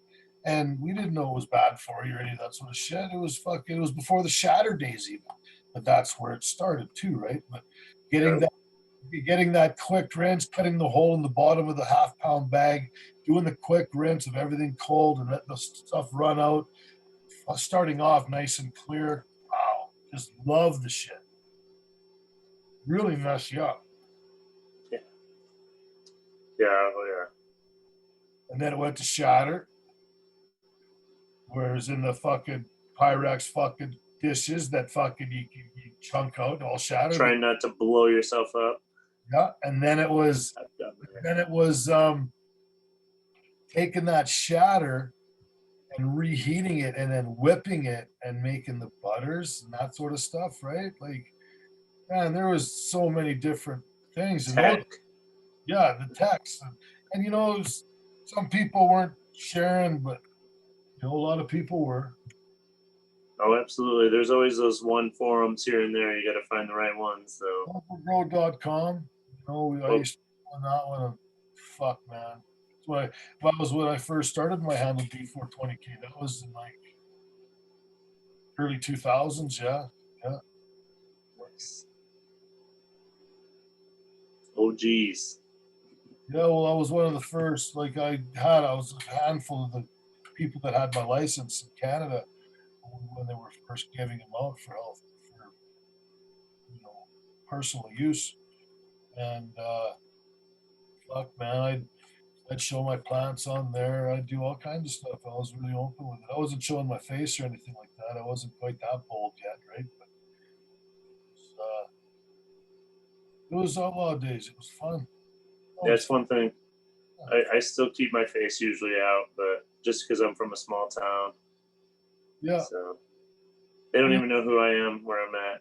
Well, like I know a lot of people, man, from like counselors at youth camps to fucking all kinds of people that do that love to fucking smoke weed. And when we get together, they've always got something that they grew in their backyard. Or now anybody can grow their own form of plants. So fucking everybody's doing it and really fucking doing their research and homework on YouTube, getting it done. And the weed nerds out there learning.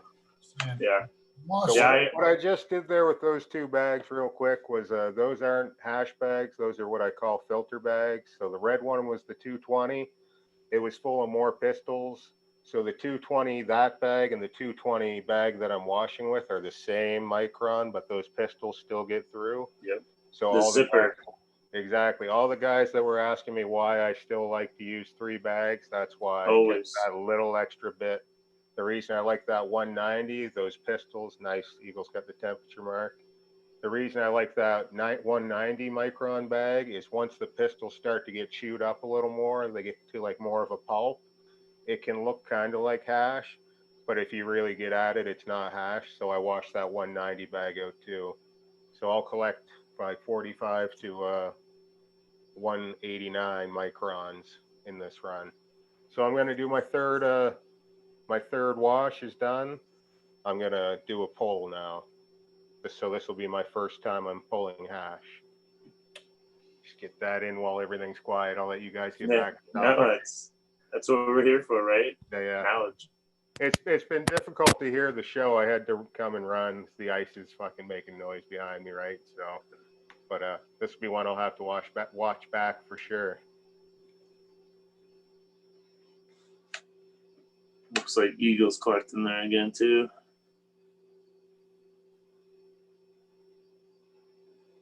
Yeah, I was lucky enough to have a family member drop money to me to get the freeze dryer, as I had enough product to basically buy it. I just didn't have an outlet at the time, you know. So we ended up having to start this whole Smoky solventless because up here, like I said, it was a BHO days, and it still is up here because everybody can't afford the $50 or whatever a gram for rosin or whatever. I mean, shit, in the dispensaries, it's going for $110, $120 a gram on the rec market right now. But it's all mids corporate crap, sadly. But Yeah, the dispensaries up here, the stuff they're selling, the price points are not what they are. Like Johnny B, he's done some research and done some videos on buying the hashes and everything from some of these places, and then putting them under the microscope, and they're literally the fucking wash that Boom was just fucking talking about. That's the pulp type shit. That's not even hash. There's so much particulate in it, and fucking green matter and plant matter is just like they're fucking selling this for $40 a fucking gram or $60 a gram. It's whoa. But, yeah, it makes me sad when you're selling yours usually at 50 to 60, and they're selling theirs 70 to 100, and it's way bunk because they can't grow good weed. I mean, like there was a saying going around. It was, "I can teach you to grow, basically, but I can't teach you to be an extractor if you're not a grower," kind of thing. Because if you're you can basically kind of figure it out if you're already a good grower, more or less. The extraction bit. yeah, it speaks for itself. Nice one there, Purple. OG, are you doing a dab, or is that what you just collected? Yep, we're gonna do a dab. This is some Gorilla Glue I just pressed the other day. So yeah, this is flour actually. I like Nice. Looks good. the Gorilla Glue butters out almost instantly. Yeah. Terps, the citrus taste, but the OG fucking backup, you can taste both strains in there. I love the Gorilla Glue. I've got that here too. Love it. Love it. It is super stinky. Super stinky. Was it sticky for your wash bags? I'm not sure. Like greasy, or just like didn't want to No. come off? No, it was just sandy, you know. Those are the good ones. Yeah, no, it was pretty good. Not too bad. I've had worse, you know. I haven't done this a whole lot of times. You guys are like the pros here. I'm hoping to learn some tips from you guys. I thought you guys were gonna watch too, but that's all right. I came for support as well. You know what? Yeah, anything you want to know, and if I know it, I'll tell you. Yeah. It's like when it comes to this stuff, I'm an open book. I love sharing because it's just the way it should be. I think I really didn't like all the secrets back from me. It made me want to fucking pinch them for fuck's sake until they told me. You know, like come on, why is she fucking holding it back when we could both be doing it and share? Like, why not? Yeah, I like I love this community, so I share whatever except my face currently. So yeah, and that's individual stuff, man. It's all personal preference. It's all your stuff you're making, all that sort of thing. So, man, some people are critical about other people's stuff and everything, and it's like you take a look at that person that's being so critical, and they're not even doing anything in the weed community. They got maybe 4 followers on their stuff, and they're just fucking hacking on you. And it's like, just delete and block. Fucking leave me alone. Have a good day. No problem. No fuss. No muss. No keyboard tough guy. Fucking guy getting mad at you or anything for calling him out on his bullshit. Just see you later. Yeah, I always say, always learning. It's very rare. Like I've got the feedback that I get on my channel from people that are watching is like, it's fucking nice. It surprises me, you know. It's good. It's good. Community's great. Awesome people here. And I'm still learning, man. Like the new stuff that's out there right now, I feel sometimes like I'm brand new at this, and I'm really an old school fucking hash maker type thing. When I could do better, I could make it better because I just don't know some of the methods that some of the people are doing it. It's my trial and errors of doing it. You know, like I like to do a minute and a half wash, a 2 minute, a 3 minute, like just those little ones, because those little batches of heads compared to 3 to 5 to 10 minute runs, that's where you're going to get your contaminants and stuff like that. Like the quick short runs are really fucking greasy. It's meticulous, but it is fucking worth it. You get the grease. It's grease.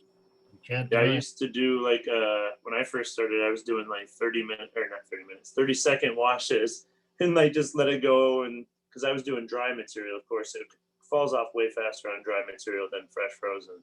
So just so we know, 30-minute runs, fucking in the beginning, I was fucking hammering them all. Like, fuck, why the fuck do I need to do all these? I'll just do one fucking 30-minute run and get it all. Fuck. That's where a lot of people fuck up. Yeah. Then I went down to Bubble Man's shop, the Melting Point. This is a long fucking time ago, late 90s, early 2000s. And I'm like, how do I get it like this and like that? And he's like, well, he was telling me, but I wasn't getting it. I'm the type of guy with this type of thing. I needed to be showed. I needed to be hands-on with me type thing. Excuse me. But I don't think he even knew how to make it quite as well as he does today because of all the advancements and everything compared to back then. Right, so much advances in everything. Nature's best. How long do I let the stuff sit until I drain the machine? I don't let it sit that long at all. It turns off. It's done. I'll drain it, and I'll even give it some fresh water to rinse the heads that haven't quite fallen through the ice.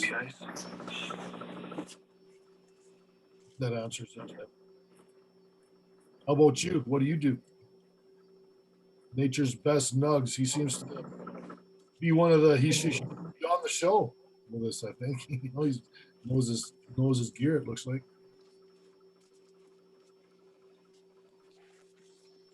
Yeah, I can't do that right now. Federation grower, hash maker. That's cool. You did mention Maple Ridge. You're from BC. I know there's a lot of Michigan people starting to get into the hash game more. It's great to see there's a lot of young cats and stuff getting into it. But I was just at the Organic Cup, the one we just won the rosin for best rosin, and the where was I going with this shit? Dumb potheads. Stoner moments again. You weren't the only one. You were rosin. You won something there. Yeah, there was something else with the story though. Sure. Took that up to being stoned. Love it, man.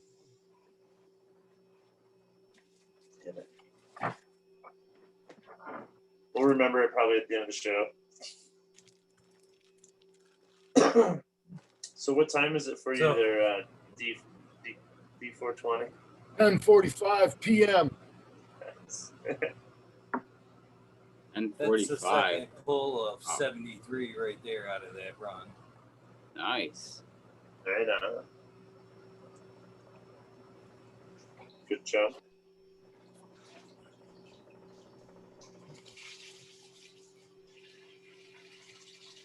How those are going?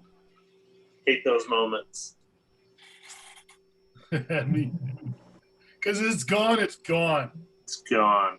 Like fucking. And my problem is I was a snowboarder, big time snowboarder, and I was practicing backflips and stuff like that. And I knocked myself out pretty good where I had to have a CAT scan and I couldn't remember the president, couldn't remember anything from that whole day. The only reason I do now is because we have videotape from it. But yeah, I've hit my head way too many times when I was younger. So I feel like that's just my short-term memories fucked from it. Yep. I bumped my head a couple times. All those vehicles doing 80 miles a fucking hour on my motorbike and shit like that. Yeah, Trying to read some of these chats on YouTube right now. Yeah.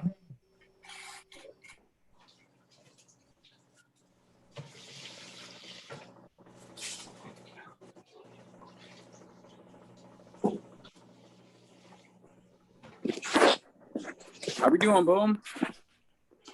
Purple water, nice, looking good. We like purple water. Yeah. Oh, I'm unmuted, eh? Yeah, that's pretty cool. Like Kool-Aid, eh? You want to throw that away? Come on now. That's going back in the machine. Just add some Kool-Aid mix to it and some sugar, and you're good to go. Yeah, You'll get that 25U. Have you? No, I haven't. I've drank it before, but it gets, sticky to your teeth like fucking wax or whatever, as soon as it gets that warmth. Yeah, but it's giving me bad heartburn too every fucking time. I didn't like that. I like the taste of it. Like if you could bottle that, fizz it up. Essence. Oh my God. Like, well, I guess what's his name? Enrico from what's that? The Sublimator. They've got a champagne or a wine line of cannabis and terpenes and all that kind of stuff that's fucking amazing. I tried it on a 420 a couple of years ago. Him and Class in Session 666. They're doing stuff like that. It looks pretty. It tastes good. Everything. It looks like a pretty neat fucking project. Wine out of it. Sorry. So, all right, I remember now where I was going with that story finally. All right, so we were there at the event, met with the Slurricane breeder, creator Slurricane, in-house genetics. He was at the event actually, and we were talking about the future washing, and everybody's getting into these big wash machines. I don't know if you're aware of like Ice Extraction's got that Icon washers. Now they got them like a 38 gallon, a 72, and a 120 or something like that. Stainless steel big units. Yeah, and they do everything for you. They churn it and stuff. You put them in those work bags and stuff, the cubes. But we were talking about like a jet propulsion stirring, basically not having something actually whip it or touch the material at all. Just have a water-based jet propulsion that would turn it one way, then shut off, and then churn it the other way.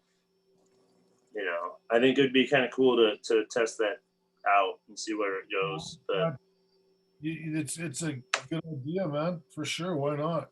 I think somebody said there is somebody already messing with it, but I don't remember whose the name was on it. Nicely said, Eagle Garden. Please don't play any copyright music on this one. It's such a gold mine of info. I had problems with that too on YouTube with my things because I'd put Slayer on, I'd fucking rock out, do dabs. It's like, sorry. It's like Instagram. It's like it allows you to pick the music and puts it on, lets you put it on there, and then it will tell you, "Sorry, you can't have that in all these different countries." Yeah. It's like, why the fuck do you let us have it? His own slaps you after you took the cookie they are handing you. So somebody else said, "What's your favorite strains you prefer to run right now?" Well, mine are OG Kush, really produces good. I can't wait to run the Strawberry Banana or the Gorilla Glue. Do you keep numbers by chance when you do wash? Like for the percentages and keep. Yeah. I do intend on it sometimes. Every time, but usually every time I don't. Boom, slaying some eddies of the bike. Ooh, nice. I fucking love my edibles too. Love them. Right. Me too.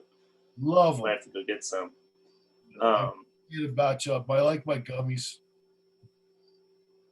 Is that what you're doing, Boom? Eating some gummies? Nice. How many milligrams? I have no idea. The wife makes them as much as we can get in there. The right way. You feel good. Yeah, perfect. Yeah. I've been slacking for the guys, so I figured I'd eat 2.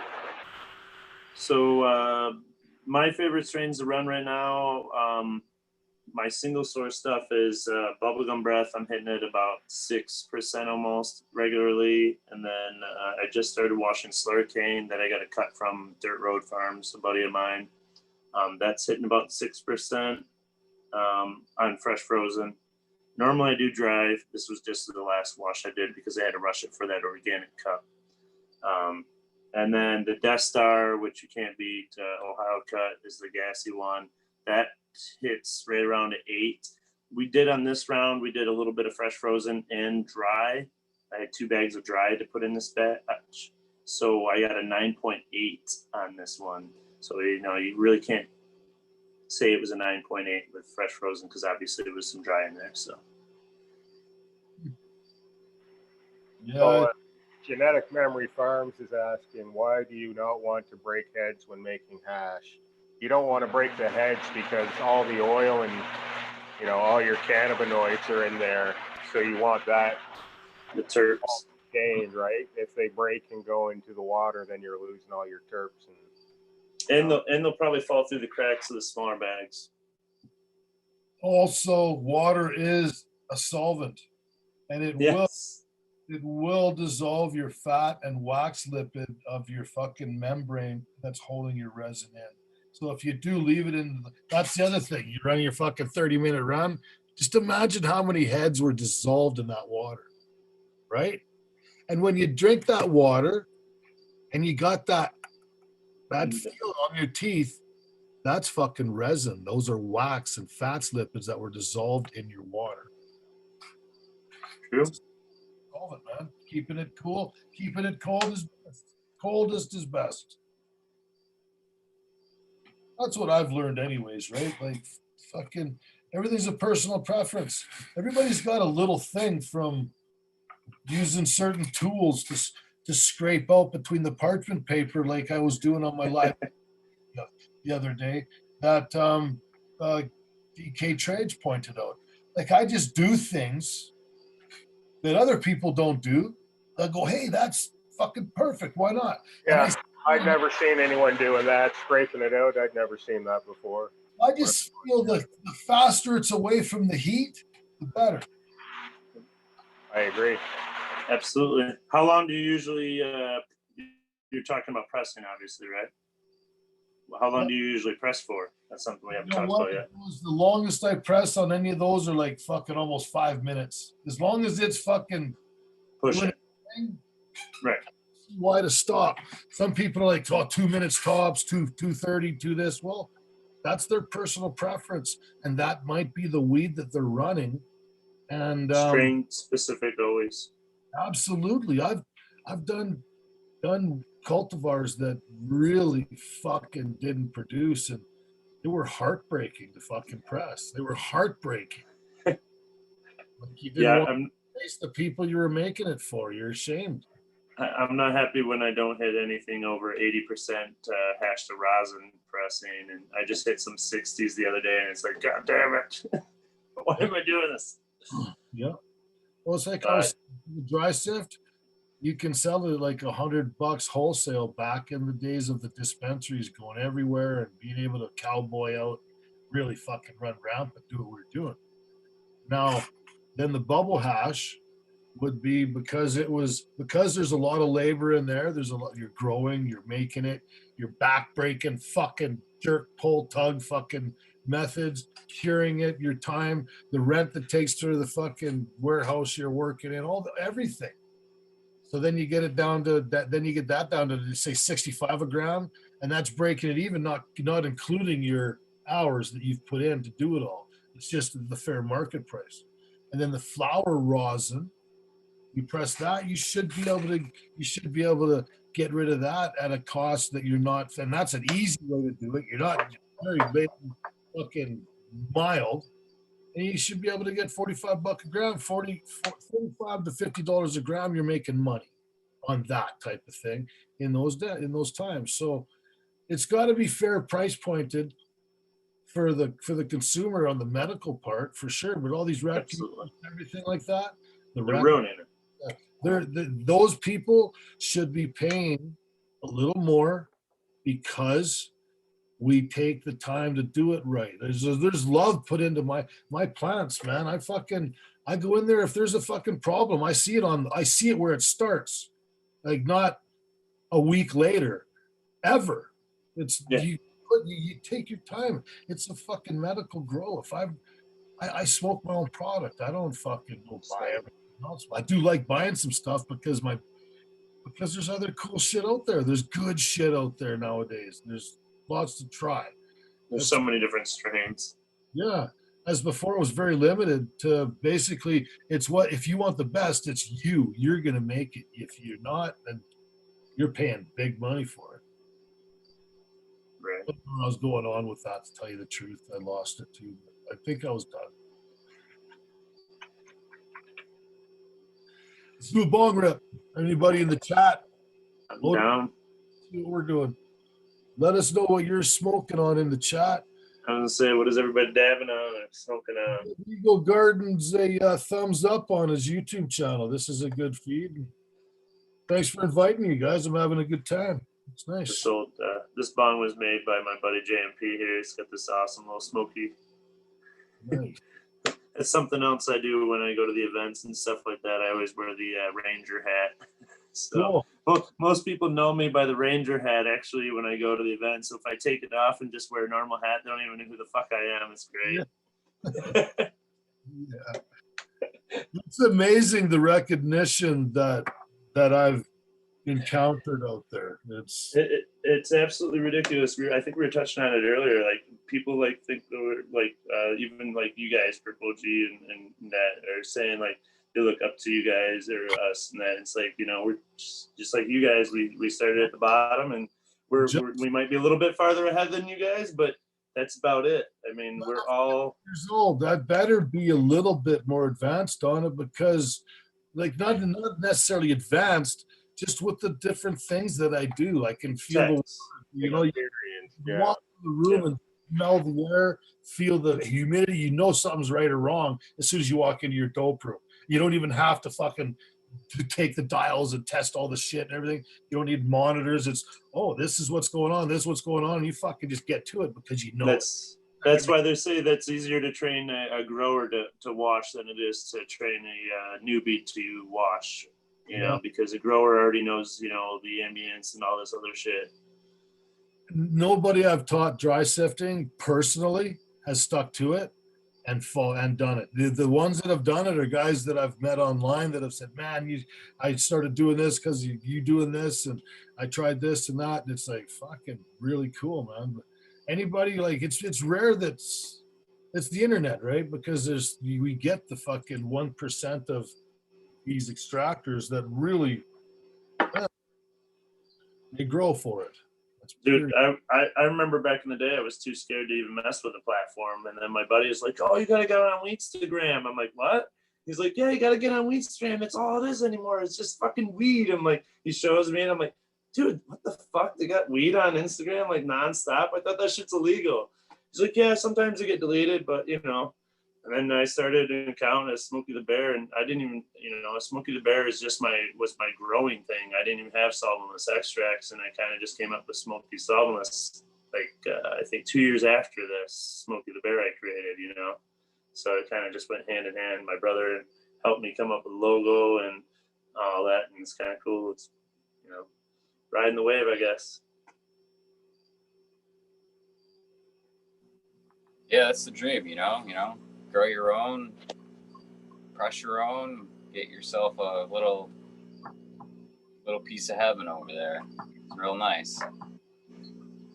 It's all our growers' aspirations. It's one of mine. I just want to honestly, just be on like an off-grid place and just be that hermit that grows his own medicine. Come over anytime, have a good time. Right. Don't Vegetable, bring the drama. harvesting a moose or two, fucking everything, just living off of it, man. Like I feel so blessed myself to be able to grow my I want to the exact term and length that I need to, because whether it stinks or not, it doesn't matter. I'm not going to get busted, and be able to make the concentrates out of it and just smoke, do this sort of thing. I feel so lucky every day. Like this stuff's expensive. I'm lucky to be able to make it myself for myself. No joke there. I don't know how some of these cats do these 7 grams every freaking few days. I feel they go through a gram a day, and it's like, how are you guys affording these things? Like, you must be rock stars or something. Like, seriously. Like that's a fucking freebase habit in the old days for fucking people, man. Like the cost. Fuck. And they're probably still drinking too, some of them, It's like, how do you do both even? It's like, fuck. Yeah. I was talking to a cat the other day he was in Indiana, and he was considering either coming to Michigan or going to Colorado there. And he's a heavy dabber. And I said, well, why don't you come to Michigan, man? We got our plant count and everything's a lot better than over there. He's like, I'm a dabber, and your costs up there are too much. Your grams are going for like 60, 65. I can get the same grams over here for 15. And dab my little heart out, and I'm like, you're right. We can't compare with that. I mean, I don't even want to see those days, really, to be honest with you. It is too really hard to strange. work, like you guys were saying. It's all over the place. I've never bought any before. I just make my own, so. I do swaps now that I do. I usually like to try everybody else's. So if anybody's making it, if they see me at events, they bring me a gram and I swap them a gram. So I'm always down to try other people's and critique theirs and have my own critique, It's the only way you're going to learn. Yep. And no one's going to look at you and say, fuck that stuff. That's gross. No one's going to do it. They're going to fucking nice about it. Fuck. And you know the difference because you're smoking your own. You're not fucking just making it, not testing it, throwing it on. Fuck, who does that? Always testing it. Speaking of that, the dispensaries do that up here. This is a new little gadget I just picked up. It's a turpometer, and it tells you the temp of the glass like directly on the temp. Ooh, so nice. It's kind of nice. You just set it in there and it reads the glass temp. I got something here I used to. I used to use the laser thing, but my laser was way off, so a friend turned me on to those things. Cookies and Kush, shout out to them. Yeah, that's some pretty water Boom's got going on over there. Yeah, purple's always a fun one. Almost how's the like smell on that, Boom? I don't know where my laser is. I had one. It's got the, I can smell the chocolate coming through, the chocolate diesel in it. But, it's not as great as I think. Oh, look at that. You got one of those dabs. Dab right? Okay. Yeah. Whatever, temp tech. Yeah. What I find, that's great, but I find the cold start for me I works great. Yeah. I agree because you can keep dabbing it. I do. Yeah. As soon as I started that, I turned my D-nail off, and I haven't honestly turned it on since. And that was not last 420, but the 420 before that, down in Vancouver, was the last one I was at. And that's where I learned it. And I was like, holy fuck. I'm reheating my toke, doing it a couple times. Real easy to clean your fucking banger and keep it pristine and beautiful and not fucking. Yeah, don't know Chazin. It's like, I remember fucking burning it fucking orange hot and fucking smashing shit. And I didn't know that shit. It's like burn your fucking lungs. You like fucking die for half an hour, but hold the fucking high. First time I took a dab, it was a long time ago, and it was super hot. It was like, you put the hot nail on the edge. It was like a bowl, and you heated up the lip and stuck it on there. Oh, I coughed for like hours. couldn't stop. Did you see the science they just did with the BHO with temps? If you do like over 900 degrees or 700 degrees, you're getting bentonite or some shit with BHO dabs. No, it's not good for you. I don't remember where that study was, but so great. Yeah, that's great. I do a low temp. I have a 7-time coil, you know, a D-nail thing, but I have inserts for it too, so you can do cold starts just like that. You know, you drop a little glass insert in there. But I dab pretty low, like, you know, 400. So it's nice and smooth and tasty. I usually go in around 530 to 500. Yeah. Yeah, I like to enjoy it. I don't know. I got nowhere to go. Nice and low. No, yeah. If I'm doing the temp thing, and then 420 said, I usually do the cold starts most time because you can get more dabs out of it. Yeah. You know, there usually comes a time during all the shows that I've done and everything like that it's like I can see myself and I'm like, yeah, you're fucking high, and I love it because it always ends up like that, right? Like it's just, I love it. Anyway, I want to say thank you to you guys for coming on and being the entertainment. Really, I mean, we're just sitting here all muted, washing, and you guys are chatting along, keeping everyone in chat here. And I want to say thank you. I appreciate it. I'm sure Eagle does too. Yeah, no problem. You know, great to hear your stories and stuff, though. Keep on going. I love listening to you guys. Got all kinds of information. Did you have any personal questions that you wanted to ask us, by the way? Not off the top of my head. Like I'm at 23 hours awake right now, so I don't even know. I'm just you're in and out of dream. Yeah, you're in and out. No, I've been trying there. to keep it going here. I don't know, just your old school like drying methods, like to, I'm sure, you know, be helpful to hear, you know, how you do your drive. Eagle said how he does it. He plans on doing it. You know, what are methods you guys have tried that have been successful for you? Go for it, Smokey. I'll answer after you. I'm easy now. I just use a freeze dryer. So I mean, I cheat. I actually have 2 freeze dryers now. Yeah, I can't afford one of those yet. Okay, now I'll get one eventually. I get all the toys eventually, but they're about 10.5 weeks back ordered. Last I heard. Oh yeah, it's gonna be longer than that. So I can wait. What's worth the wait? Between your dried cured hash and your freeze dried hash, do you notice a substantial difference in rosining it? I honestly only did the non-freeze dryer hash once, and that was before I could afford the freeze dryer. And I was like, "Fuck this! I'm tired of microplaning it down and letting it dry for 7 days." I'm like, "I want it now." And losing shit on your gloves. Oh yeah, throwing away gloves like it was nothing. It sucked. You know, I didn't have heat control or cool controlled anywhere, so pulled out of the freezer, it's sticking like crazy. So. Especially full melt stuff. I mean, you get into that separation in the 90s. It's like you touch some of that nasty, like especially the Death Star. It's something you cannot touch. I tell my helpers, I'm like, do not touch any of the rosin, especially the Death Star, because it just will not, like, you can't get it off your gloves. Like some strains you can handle and you can do that twisting and like braiding and stuff, but Death Star is definitely not one of them. That's pretty cool, that twisting and stuff I see people doing with it. I'm still debating nice on what's the reasoning behind it, to be honest, but just playing. Yeah, that's basically what I see behind it. Yeah. I've tried it, don't get me wrong. I'm just like, okay, I guess I'm just adding air to it. I don't know. It looks fucking pretty as fuck. It's gold taffy, yeah.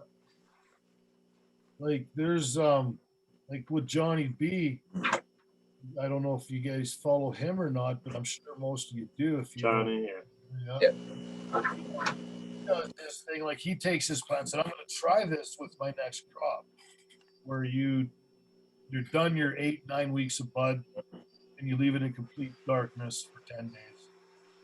Then you 10 days. and then you California cure it. You hang it then, but during those 10 days, if you're in dirt, the first day one, you do a complete dirt, and that takes it through to the end of the time, to the 10 days. So the plant is just in the dark for those 10 days. Now with what I'm doing it in in rockwool cubes hydroponically.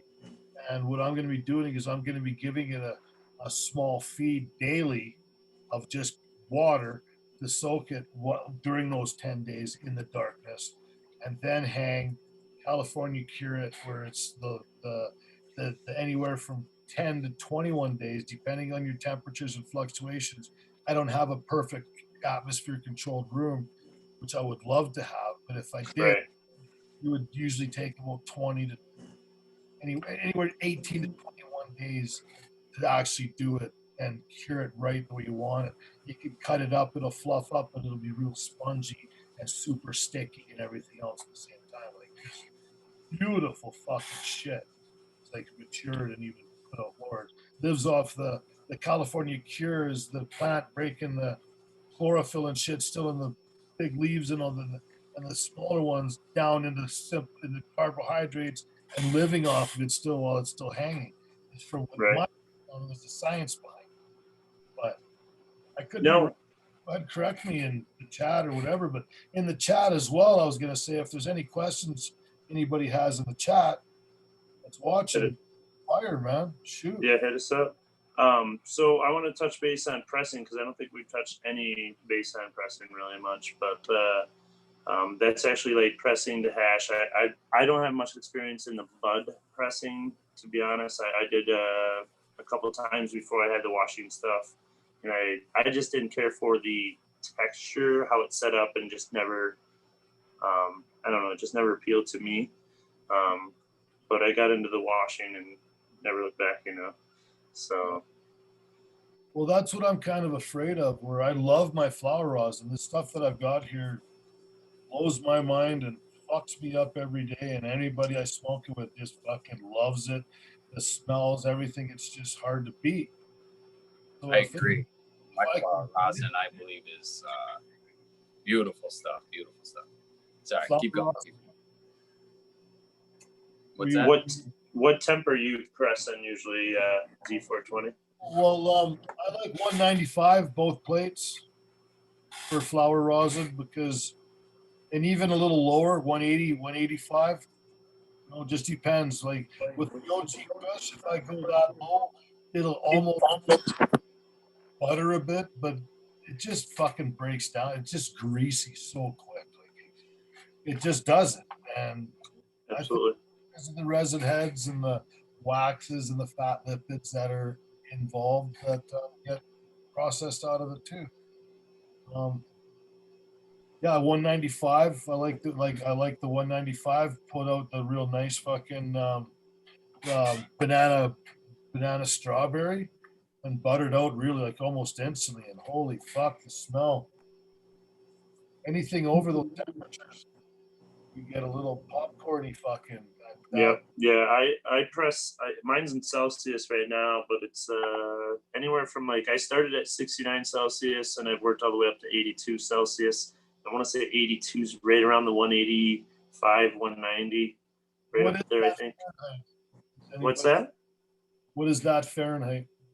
I got to jump in with a hash tip real quick. See all the hash that's left on my spoon, guys? I'll just rinse that right off into the machine. Clean it up that way. You don't want to leave your shit sticky like that. Rinse it off. Nice and cold. Yes, the hash tip for making hash and you keeping your bags, your equipment, everything proper is clean it cold. Right. Like there's no, I'll just leave it till tomorrow. You will literally ruin a set of bags overnight. That's it. Yeah. Within hours. And my bag is currently all greased up and locked out, so I'm going to have to ISO it and clean it. So we got that to look forward to. It's a warmer night. Yeah, it's really is a lot warmer. Eagle said, "Let's do it," and I was like, "Fuck yeah!" It's been cold as shit all summer. It was. Who would have thought summer was going to strike in September? AD, Jesus, ridiculous, huh? We hit 40 degrees the other night, and now it's like 60s or something. But yeah, pressing. The other thing I wanted to ask, if you had a speculation on this, a lot of pressers are still speculating because there's no science behind it. But how strains butter up off the press and some strains don't. Some say it's humidity in the air or in the product. I have a theory as far as it's like a higher THCA content in that strain. And that makes it to basically almost THCA right off the press. But what's your theory on that? I'm curious. I have a belief that you just said, yes, as well. That's happening, but also I think it's the wax and fat that are involved with the cultivar you're working with. Because like you work with that Gorilla Glue, that flower rosin, that's Gorilla Glue that I got, it fucking your butters out right there on the fucking papers. Doesn't even need to fucking sit. And the guy and I think Purple Thumb, I think he showed some Gorilla Glue flower rosin. It looks just the fucking same, buttered out almost instantly. It looks exactly the same. It's beautiful rosin, tasty as fuck, proper power, but it buttered out. And the OG, it fucking stays like it's Wet. fucking greasy, man. It's greasy. And even when it oils, even when it butters out, it don't butter out like that. It's chunky. Like it's like I don't know the name. There's so many terms for it. Right. Fucking crumbles, like all these different things. I just know that when I smoke it, it fucking rips me. That's all we're looking for, right? Maybe Right. some good taste. Yeah. I'll be right back, guys. Sorry, I got to get some coffee or something. It's all right. Might be dab time again. Yeah. I'm a caffeine person, but I wouldn't pick up a Rockstar. Typically, this isn't something I'd start at 8:30 at night either. This be something that I wake up bright and early and start doing too. Go all day, get the cooler part of the day. But hey, we got to make it work for the show, right? Fucking A. I used to do everything at night because I was always too busy during the day. So and then I didn't like being bothered. So no one's up at like 1 a.m. So I'd work until 3 or 6 in the morning every time watching my hash, and that's the colder nights usually. So yeah, I like working Dr. Buzz Lightyear is asking if we've made royal jelly hash. I haven't. I believe In-House Genetics makes royal jelly, if I'm not mistaken. What is royal jelly? What's the hash? It's just a strain. I can't remember what the cross is. It's not that it looks like jelly or something like no. jams and stuff like that, right? I don't think so anyway. Maybe he knows some shit we don't. He is a doctor. Fuck. High Spies never had hash. That hurts my feelings. That's really sad. Buy yourself a couple bubble bags.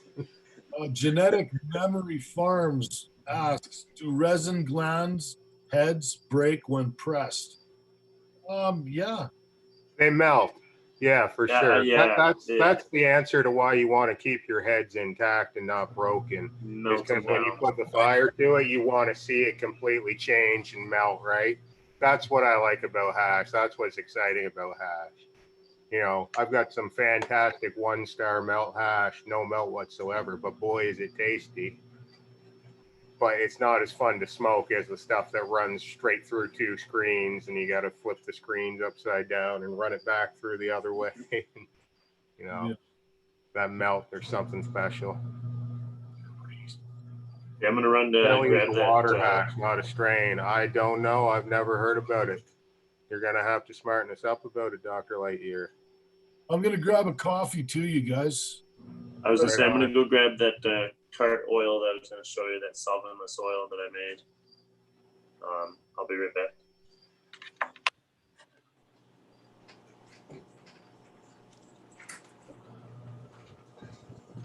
All right, guys. So my bag wasn't letting water go through it.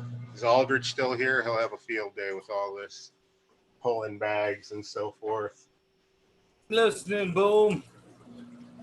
So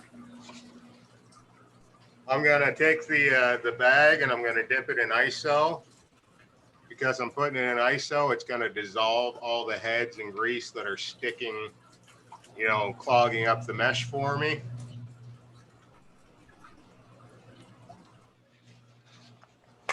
Yeah, this is why I skipped the 25, is because I didn't want to get in a situation where I was locked out like this. So I figured, fuck it, I'll use the 45. It won't happen. Yeah, good job. Boom, I gotta say that's from reusing that water, brother. I think It's it is. I think it is. You know, typically I don't have this issue though, but I don't, you know. I gotta say, boom, I've emptied this 25 bag now 3 times. Yeah, I only went twice. So when I said I was going to do 3 washes and then 2 pulls, I actually pulled on 2 washes with the 3rd pull still in the machine because I'm a stoner. So I have 2 and 2 out right now instead of 3 and 6. You get what I mean? This is my 3rd wash on that in that batch, and she's still giving on that 73. So I'm gonna take I actually pulled a lot more this time than I did on my first 2. Oh, look at that oil! Nice. Yeah, this is that solventless. It's a little cold. It was in my colder room, so it's not. It's moving, but it's not moving as fast as it should. So, but yeah, that's the solventless cart oil, no cuts.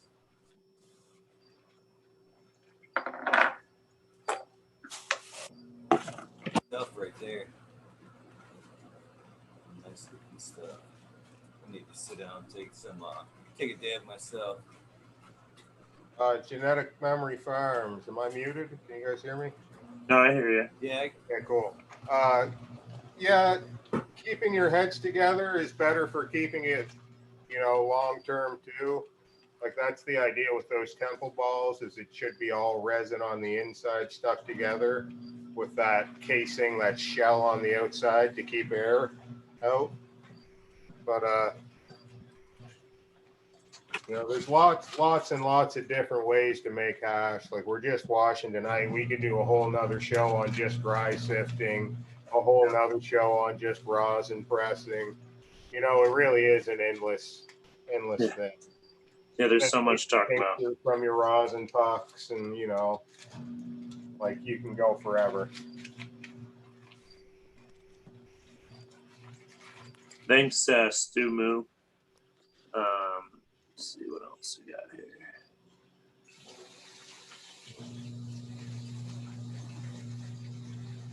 So we talked a little bit about damn it, I forget the camera's always over there. I forgot to when I was talking about drying, actually this time around I'm experimenting with a 3rd method. I know I said it, but then I kind of squirreled off and didn't talk about it. But this time I'm actually gonna fucking dry some of this, probably not this greasy ass fresh froze, but some of the next the dry batch I will probably do that with. I'm gonna put it in the herbs now machine.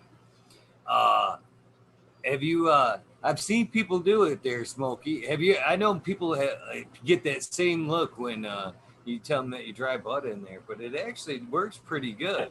I have people tell me to freeze dry, but prior to washing, even I haven't tried it yet. But compressor oil, it crumbles. Expensive.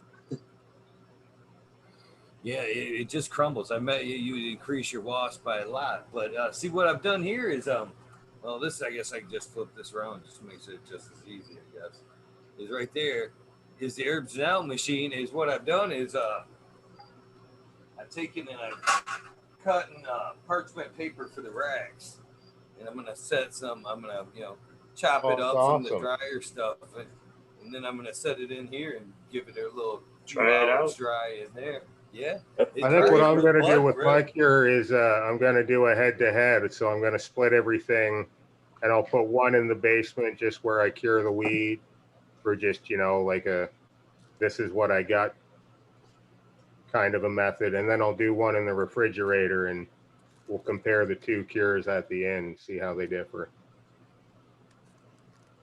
But that my herbs now, that's interesting. That might be the freeze dryer killer right there. That's way cheaper than the $4,000 for the freeze dryer. Right. That's what I've gotten from the 2 pulls.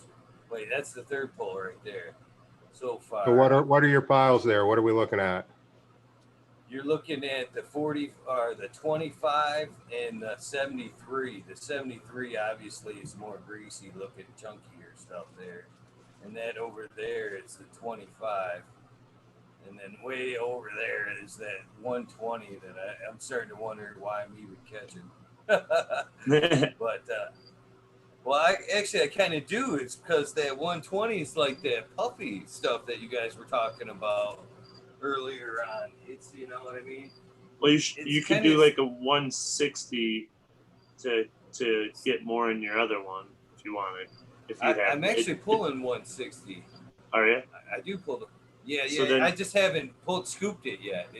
I leave that 220 in there and then I let it build up. But that the 160 for me is the food grade. I heard you mention the 25 being food grade earlier, but for me it's 20. This 160 is my food grade. So the market or whatever you want to call it, they're saying the 25 is food grade, and then anything over the 150 is food grade. Because I'm pulling some heads that are ginormous with the Fresh Coast and Light Sky Farms washes right now. I'm hitting like anything over 180 even, and when I'm washing a 180 bag, and they're still catching. So I just did a press. I got 36 grams of 180 to 219 hash from their stuff, and it's clean as hell. And I did a little survey, and everybody's like, yeah, it was like probably 90% said they'll dab it, and then there was that 10% said it's all food grade, you know, they wouldn't mess with it. So it's a personal preference, really. I don't think it's really necessarily it's food grade. I don't buy the food grade thing. So typically I do 25 to 73. I call that my low quality. So it's the 45 mixed with the 25. And, you know, it's 4-star melt. Like, it's going pretty liquid. Is it as good as the 73 to the 189? Because I like that 160 bag, too. I don't, you know, and that's completely full melt. Like, and so a lot of people ask, like, what's the differences in these bags, and, like, why are we doing it? Basically, the 90 or the 120s, 70s are your cleaner, larger heads. They usually are dabbing really clean on your rigs. Sometimes when you get to the lower numbers, anywhere under the 70s, you might get some particulars in there. So you might get a little bit in your dab rigs or whatever when you do. So just clarifying that.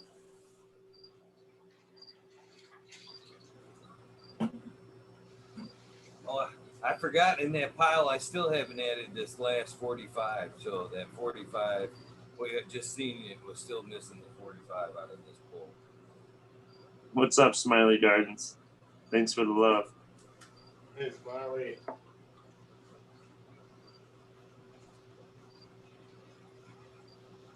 You guys having any issues finding isopropyl? Yes. You know, I went to Walmart yesterday. I just happened to grab a bottle of the 190 or the 91. And Walmart's telling you can only grab one. And the lady at the counter looked at me and she's like, huh, you found one. This is like gold around here, you know? And I'm like, really? You know? Walmart.com. Like, yeah, can't get it. 99% ISO, $20 a gallon. Oh, wow. I can't find shit up here. Like, I guess up north we're all farmers or something up here compared to the city. I can't find glass jars. I can't find vacuum seal bags. You know, it's been ISO even. It's been hell. I just ordered ISO offline, and then our grocery store just finally got it back in. It's been about 4 or 5 months. Wow. I ordered a little puppy. A little Carol Baskins. Little Carol Baskins. A little French fry. French bulldog. Oh, that's a cute one. A sweetheart, man. She's great.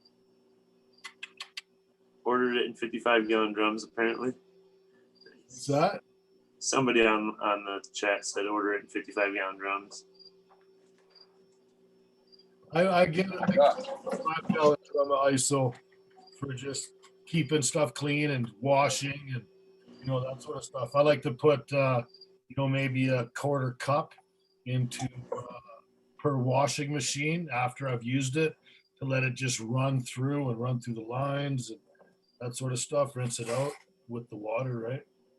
Right, done for the day. I've never done that, but yeah, you wash your bags. Makes sense. Put a couple tablespoons of isopropyl in your water and in your machine. Throw your bags in there and give them a good wash afterwards as well. Fucking sanitize. We just went to all aluminum since we added the washroom. So we have a stainless steel sink, 2-compartment wash sink with the shelves on either side, and then we have a collection table. And the first day we washed it, and we did everything, cleaned up. We thought we did it all really good.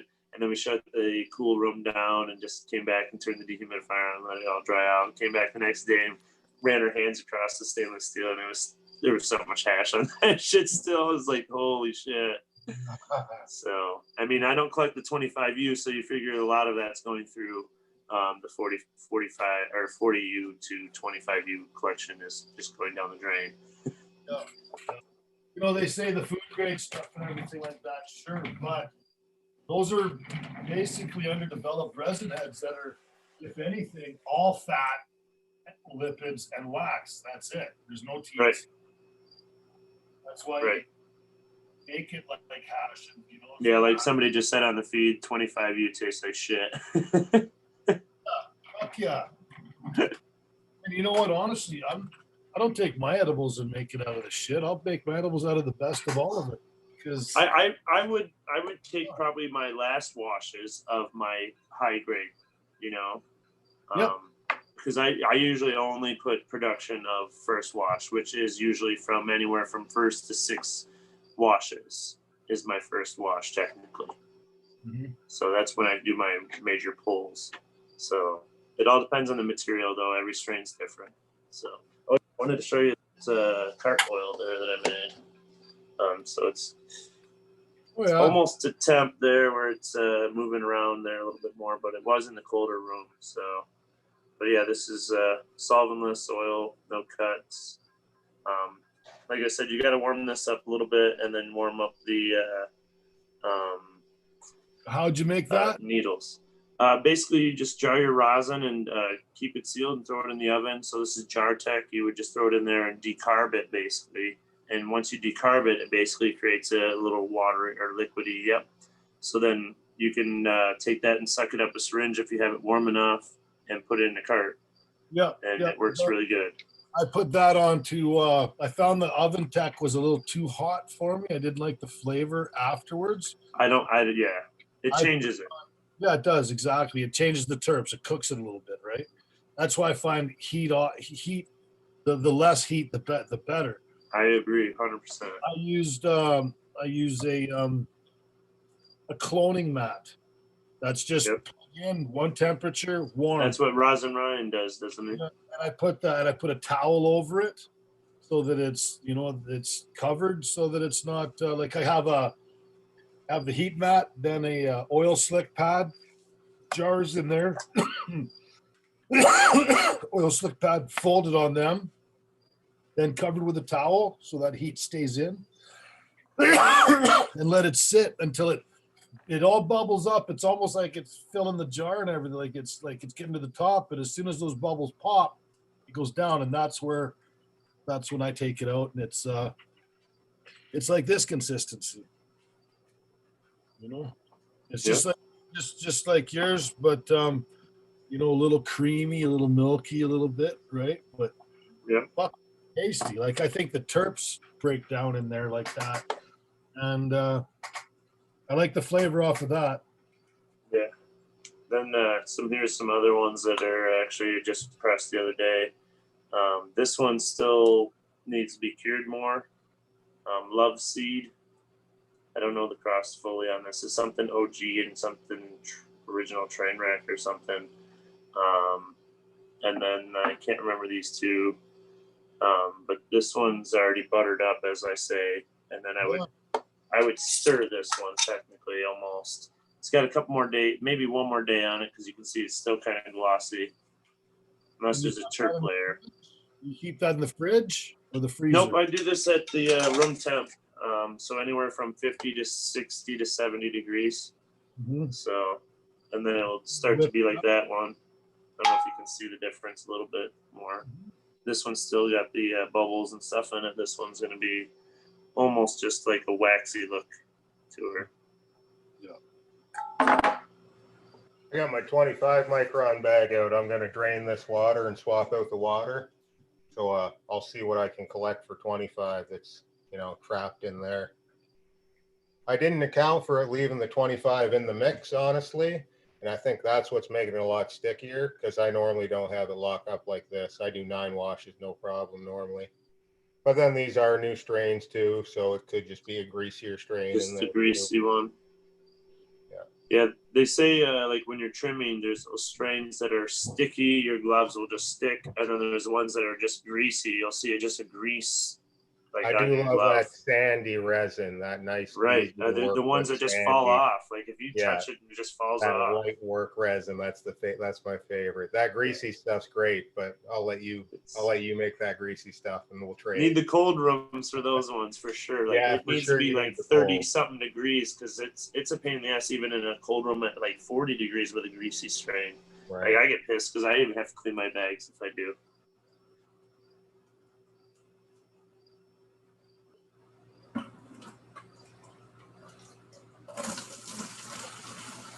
See what's everybody up to in the chat here.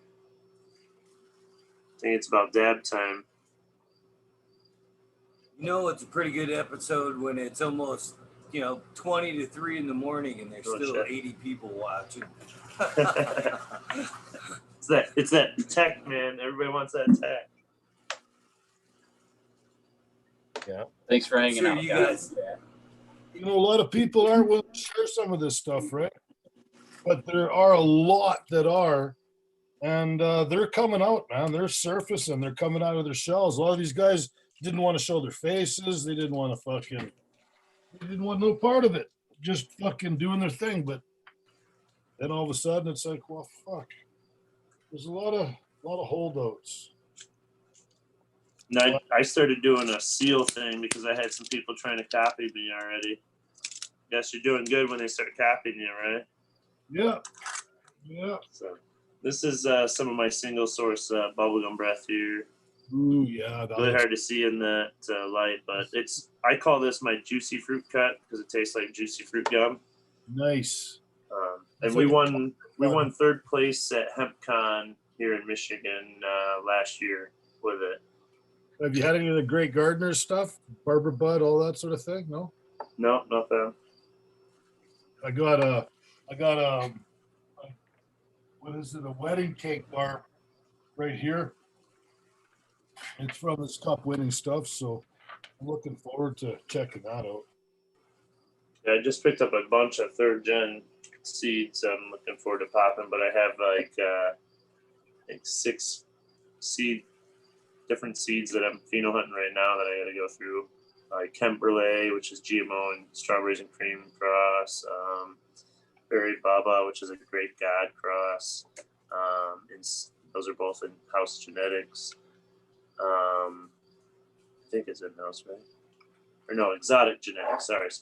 And then we got Purple Pug, Lemon Butter by Fresh Coast. We've got too many strains going lately, I feel. Trying to keep them all balanced is a bitch. Yep, it is. I find that for sure. That's why I just got the ones that I love. I don't even fucking pop seeds anymore. I'm sick of it. Do these ones so they fucking peter out.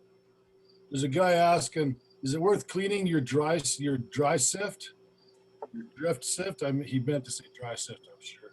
Static if you're pressing it? Absolutely. Because if you're pressing it and it's just farmer's grade keef, and everything under 80% resin heads is fucking farmer's grade keef. Guaranteed. It's just so basically you're going to be pressing 220 if you look at it like in a washer standpoint, you're pressing basically all the material and all the heads, so you're not going to get the cleanest material. So you have to refine that stuff in screens or washing.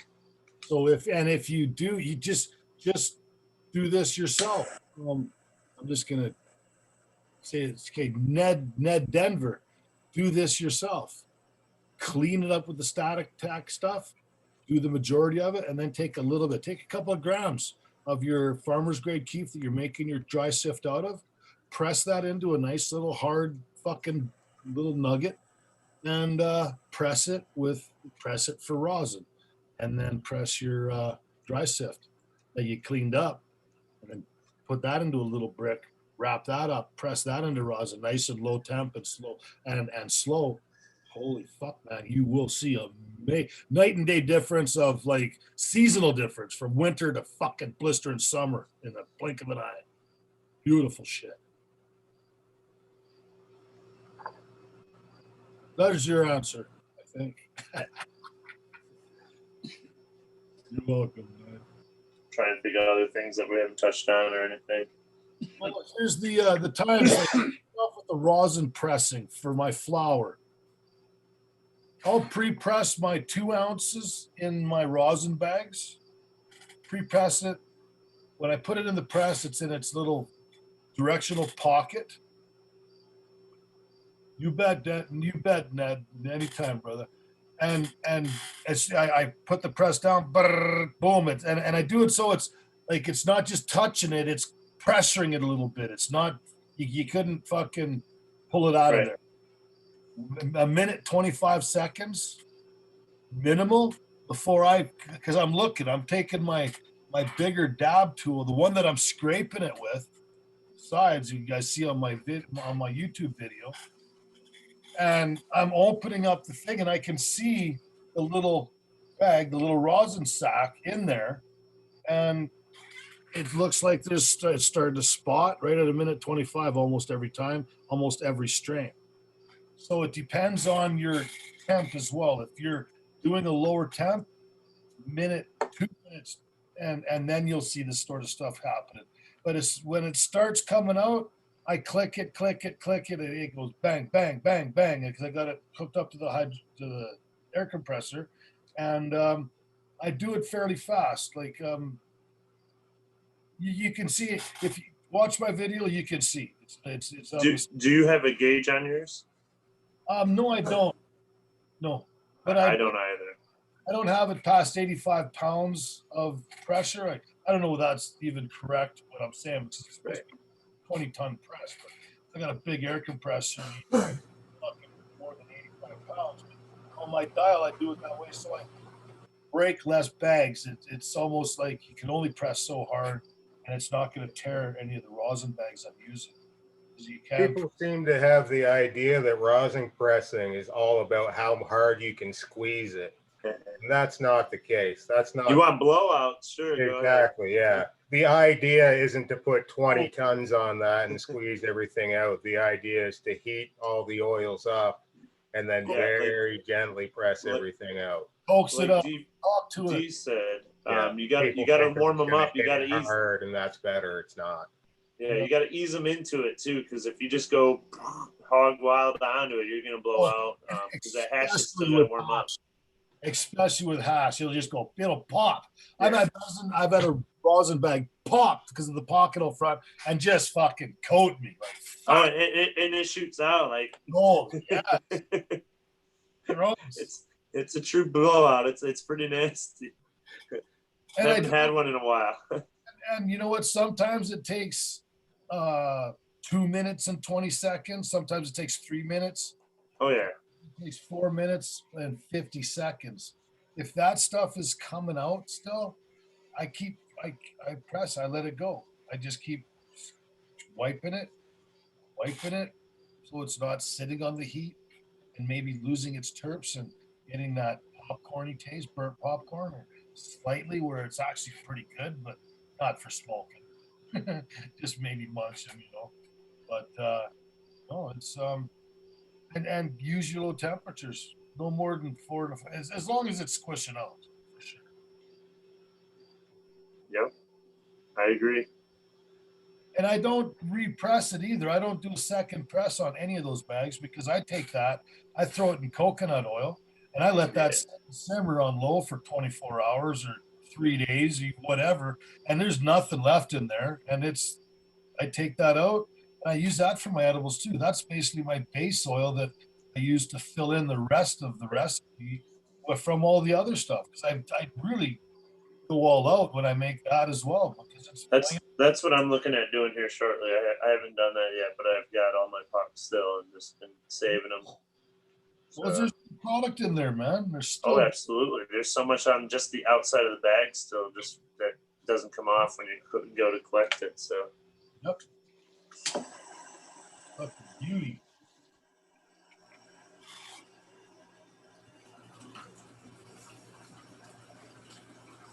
somebody asked something about Eco Gardens. Is he playing with his?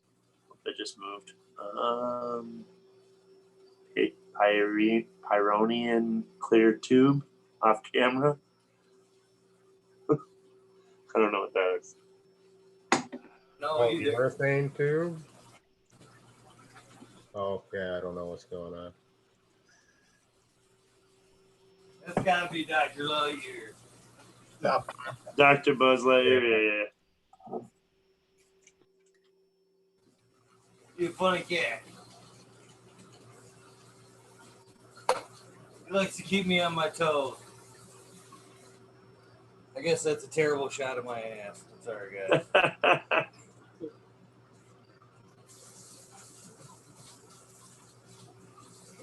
So how long you been doing this channel for? Eagle Gardens? What made you started? What's up? What inspired you? That's a good question, my friend. That's a good question. Let me get the camera back on. I used to test seeds a lot for Subcool there, and Rob used to be his Michigan rep. And I've been kind of been a grower. Well, I've been kind of about it. I've been growing now for 20 years, and I've been testing seeds now for 15 for different breeders, Subcool mainly. And I've been approached a few times to remember when Sub started his little show there, kind of popping up then. But like you were talking about, I was still that guy that didn't want my fucking face seen. I didn't want to pop up or nothing. And then I was selling seeds at Kushstock, and the Michigan Bros Grow Show approached me and asked me to be on their show. You know, they were starting a forum where they wanted to focus on Michigan growers and Michigan businesses and, just Michigan, just spotlight us. And I was like, hell yeah, I want to be a part of that. And so I hung out and did that show with them for almost a year. And then Sub passed on. Sub passed in February 1st, January 31st, 1st, however you want to look at it. And man, losing a good friend of mine like that, man, it about took me out, man. I just it was tough, man. I this room, as you look around here, man, there's all kinds of stuff that I have from him, gear and whatnot. A lot of influence from him. It was tough, man. I almost just kind of hung it up, social media all together. And then I don't know, man. It seemed like the whole weed nerd community was kind of missing. You know what I mean? If you remember Subcool in that community, man, every time he went live, we all come running.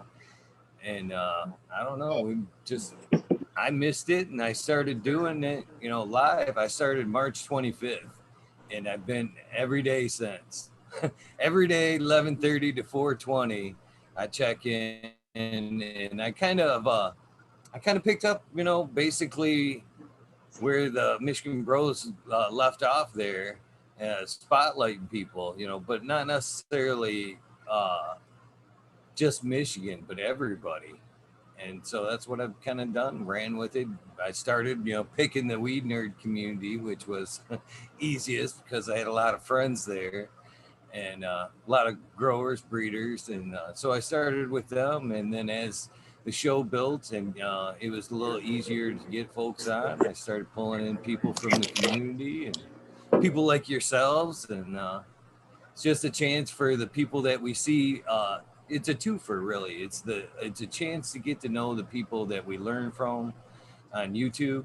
You know, all these people get to know more about them. We see all the weed side, we see weed side, but on the one-on-ones, we try to get a little bit deeper how they discovered cannabis and take it up to where they are now.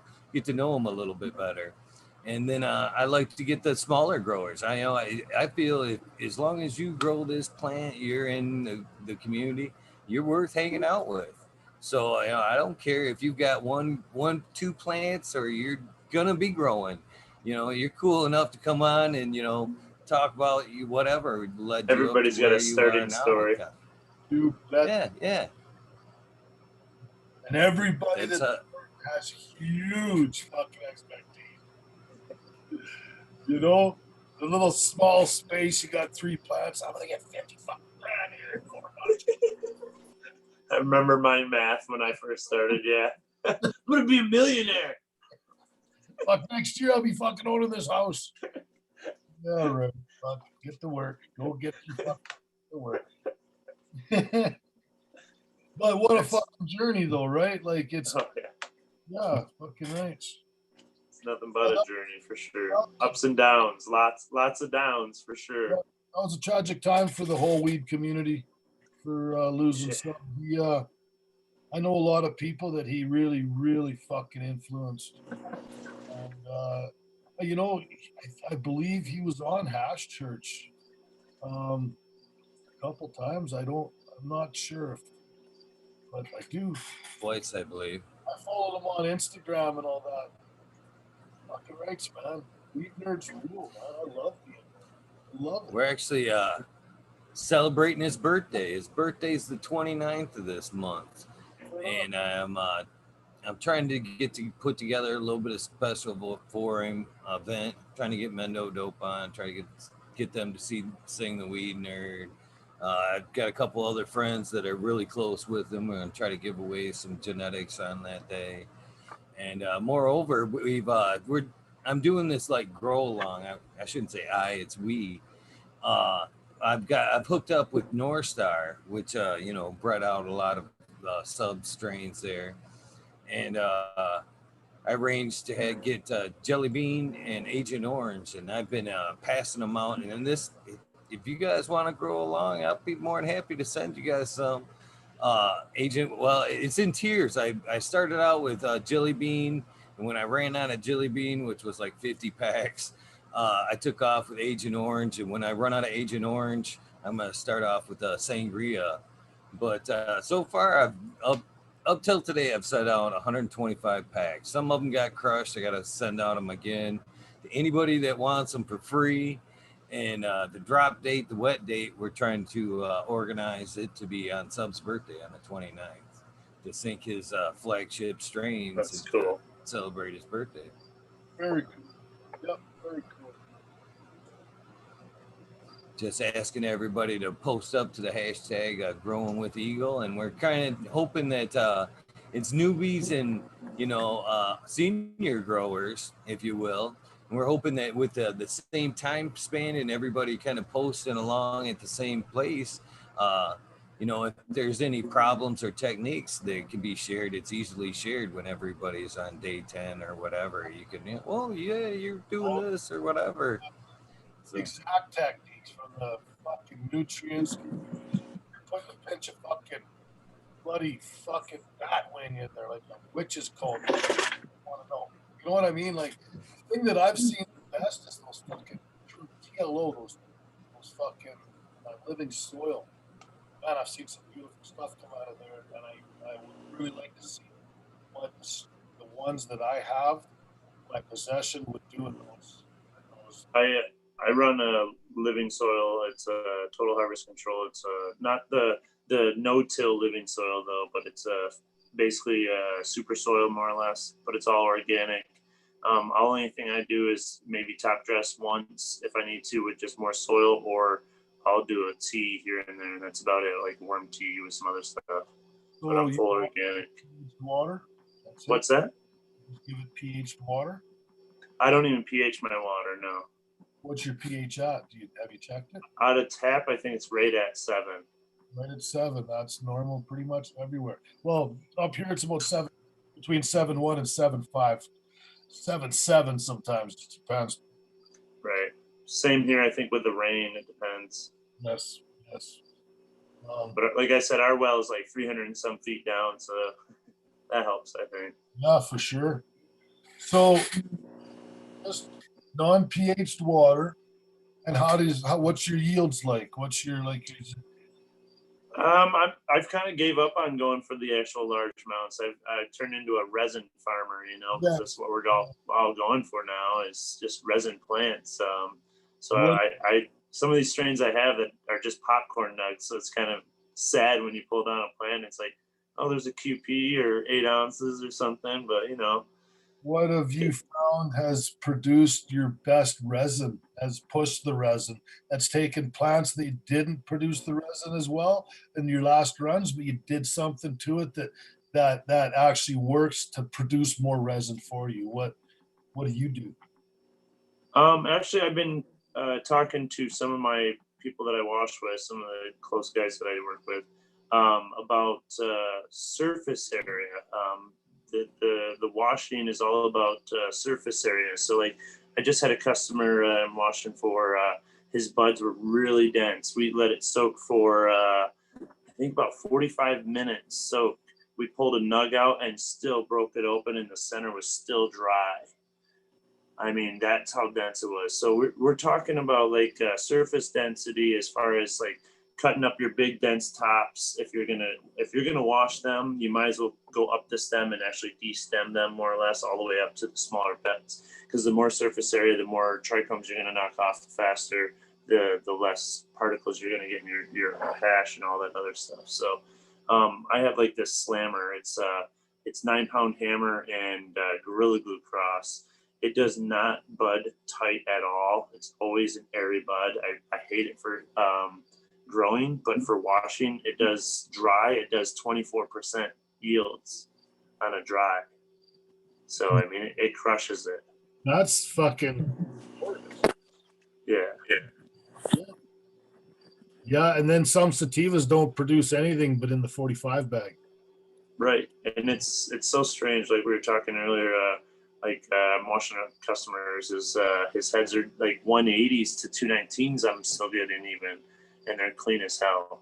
I just couldn't get over it. But every head's different, and even when you collect your 90, and you're bagging it up in your 25 nylon bag or 32 or whatever it is, when you weigh those, the trichome heads are different weights even because the sizes. So like, it's amazing. My friends that are helping me, they're like, oh, we just put 40 in that bag, but we can only fit 20 in this bag. It's like, yeah, those ones are way heavier trichome heads, and these are way lighter. So Same with the density. Same with the dry sift and the different grades of it. They'll stick to, like they'll just stick to the card in a little pile. But you can really feel the difference. It's like gold. Yeah, absolutely. Those dumpers when you get those heavy ones for sure. Yep. And those heavy ones are the weight is the THC. It's not the fucking waxes. It's not the fat lipid. The fucking THC, the protein, the muscle. It's fucking glorious. I love the shit. I'm gonna do another bong rip. Yeah, I think I need to keep me going. It's 3 a.m. here. It's fucking midnight here. Midnight. I haven't pulled an all-nighter in a while now. Yeah. Oh, dab sounds good. I was doing it last winter when I was fucking during that COVID lockdown stuff, and I was playing video games till fucking 7 a.m. every fucking night. Fucking Red Dead Redemption, just losing it, loving it. It was fucking so much fun. But I hear that game's awesome. Then I just quit. Cold turkey. I was like, fuck this. I had calluses on my hands from where I was playing, and I'm like, what the fuck? Oh my god! What are you ganging out of this? Yeah, what the fuck? What are you doing, man?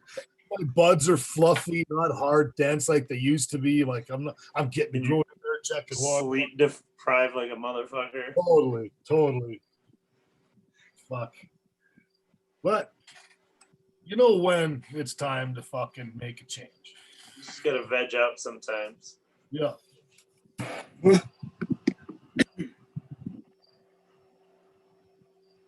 Such a fun game though. Huh? Yeah, my friend plays it. I don't have PlayStation, unfortunately. I have Xbox. Posses, people from all over the world in our posse just robbing banks and fucking stage. He says it's badass because you got to train your horses and stuff. So I had everything that you needed, man. Like, I have everything. I got so much gold, and money on there, and everything on it. Like, it was almost like that was my world. It was like, fuck. All I need is a fucking fuel source to keep me alive. The rest of the time, I could just play that game and live vicariously through it. Fuck, too much.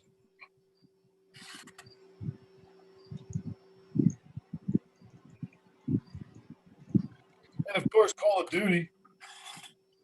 yeah, I was playing some earlier. Yes, whoa. Yeah, lots of fun. Finally got a game in for a minute.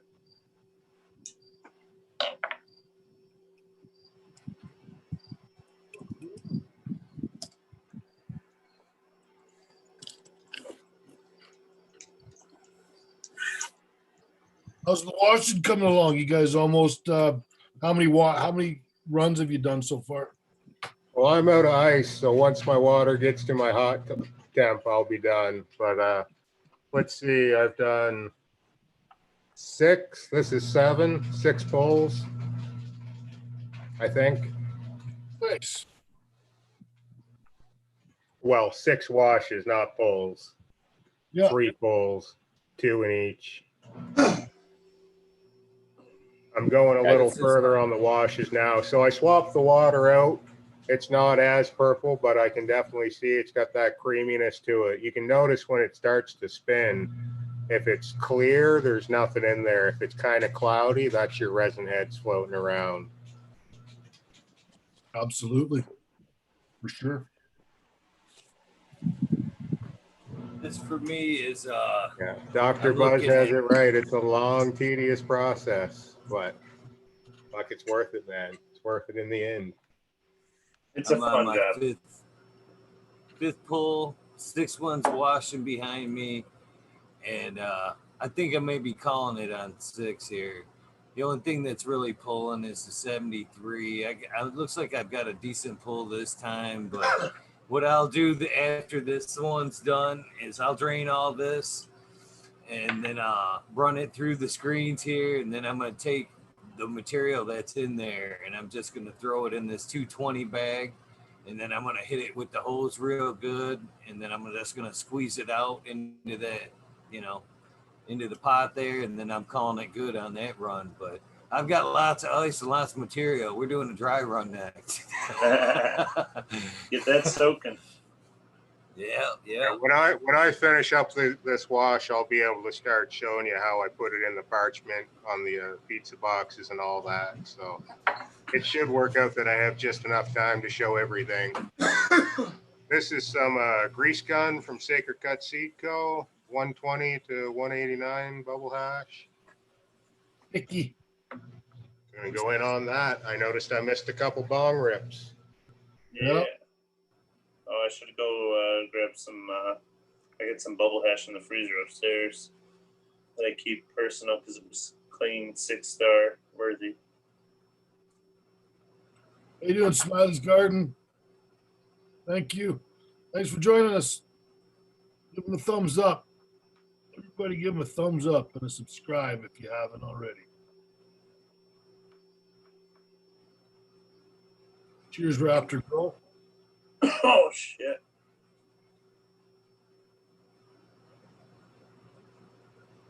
Still looking good, Go though. off the belt quality on this if I can.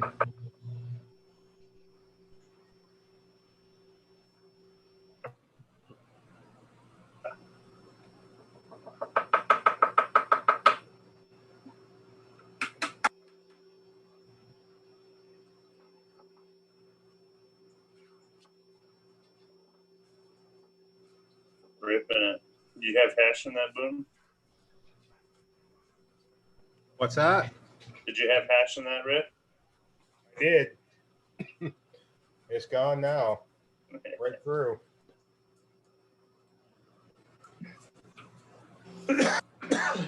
It's just I can amazing. say this much, Boom Farms. I am so fucking. I cannot wait to smoke hash with you again. It's been so long. It's so long since I've had some good hash to smoke with you, my friend. I can't wait. Yeah. All of you guys, actually. You know, it always seems that smoking someone else's hash that took the time to grow it and make it is always better than your own. It don't matter.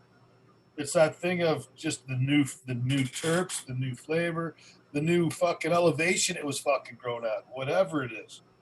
It's something different and it works really fucking good like you're a kid. You're fucking 15 years old smoking a first joint of skunk, almost scared about it. You don't even want to go home. You know? Too high. Paranoia. Yeah. I remember those days when it was illegal as fuck. You're like, fuck. Yeah. Especially driving. Shit. My thing, my stepdad, me and him didn't have a good relationship growing up very much, but we have a bond that's unbreakable now. We're fucking tight as hell. He's a great guy. But back then, when I was a little fucker smoking weed, coming home, fucking eating half a tub of ice cream and shit like that, I'm sure it pissed him off not to no end, right? Eating them out of house and home. Yeah, but like I'd be home for the Friday night videos on Friday by 10 o'clock because I had a curfew because I was on probation and shit like that. I'd be watching the Friday night videos. I'd have a sandwich. The first layer would be a peanut butter and jam sandwich, like a Big Mac, though, triple decker with bananas in one and honey on the other, and then topped with fucking maple syrup or whipped cream and fucking some ice cream. And I'd be eating that, watching Friday night videos. He'd come out in the living room, he'd look at me, he goes, "You fucking high again?" And I'd be like, "No." With this big fucking thing. I gave myself away every time I came home. He fucking laughs at me. I give him some coconut oil for his IBS, and he takes it once in a while. He's a fucking great guy. He's really we've come a long way. But fuck, we laugh about that shit when Oh yeah, the good old high stories trying to hide it from your parents or whatever. think you're hiding it. You don't ever do that when you're fucking straight. We used to before I started growing, I used to drive 45 minutes to buy a doobie for $5 when I was way young, you know. Dude, the amount of driving, we'd be on a mission for like 2 days with fucking $70 so we could get a fucking quarter ounce a week. Going to every dealer we know in Prince George to find the best one. And it'd usually be fucking wet, shitty dope. Wet, good dope, but you had to dry, but fuck, would rip your head off. Always on the hunt, always.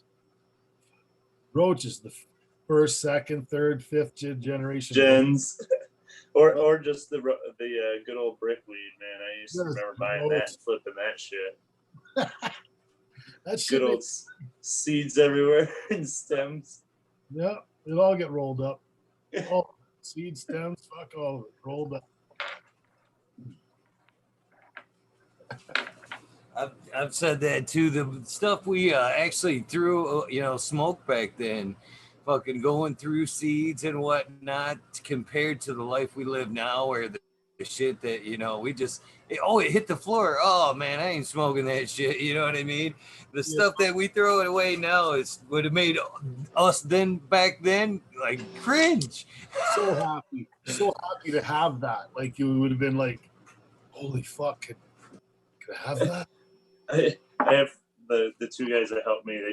Two of them both dropped a little bit yesterday, and they're like, "Shit." I'm like, "Well, I guess we're dabbing that. It's personal for us now." And they're like, "Well, we're just gonna start dropping more." I'm like, "Fuck no." Yeah. Yeah. Yeah. Fuck. Definitely a blessed time, man. I mean, all in all, not just being able to smoke. I mean, just to be able to hang out in these communities and share this knowledge and fucking being able to smoke live on air. I mean, come on. Again, could you tell then now, would you think now you would tell then you, oh, you're gonna be washing hash and everything on air in like 15 years. When I started first doing the videos I was doing, it was still actually illegal to fucking Phil Tucson and John Conroy. Those were kind of guys that fucking fought for that. The Allard case, Allard injunction, and fucking and won. And so anybody with their licenses, all that kind of stuff, was allowed to fucking break it down and manufacture fucking marijuana. And that's what the charge was, right? So, shout out to the pioneers. fuck yeah, it was awesome, man. You know what? You never even really realized it. I don't realize it even today until someone brings it up or we're talking about it and stuff. And it's kind of like, oh, cool, yeah, fucking that's right. But like now there's like fucking you punch in how to make all this stuff. There's some really cool put together videos on literally everything we're doing right now, minus what we're doing on the side of it, sharing the info, our personal touches of it, all that sort of thing. Like there's real methodical, robotic like fucking videos that are foolproof. I've been broke down with the motorbike and stuff like that, not knowing how to fix what was wrong. So we Googled it, YouTubed it. Oh, Yep. okay. Fucking boom, fixed it. I've done it with my Rhino lots. Boom. Just fucking exactly boom, buddy. Boom farms.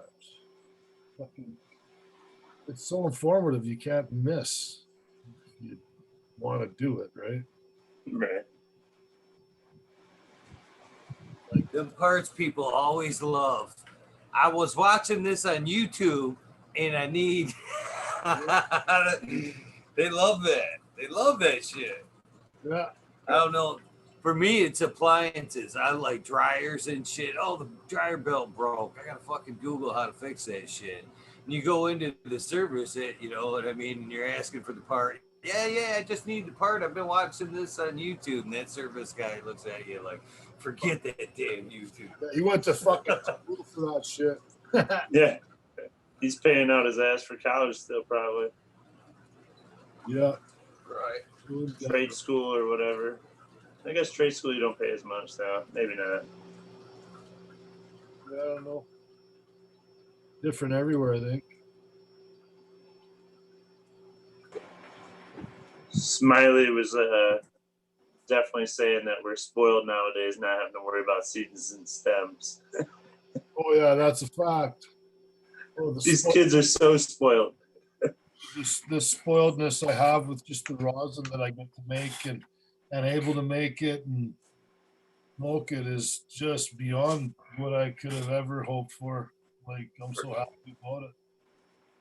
You know? Yep. If anybody here in the chat room lived in Prince George, I'd fucking smoke some with you. I'd share no problem. Let's trade it up. You live in PG Farms? I don't live in PG, but I'm pretty close. I'm close enough. Well, fucking let's get together, man. Yeah, we'll have to. I'll bring some of this hash out and we'll give it a try. Man, fuck yeah.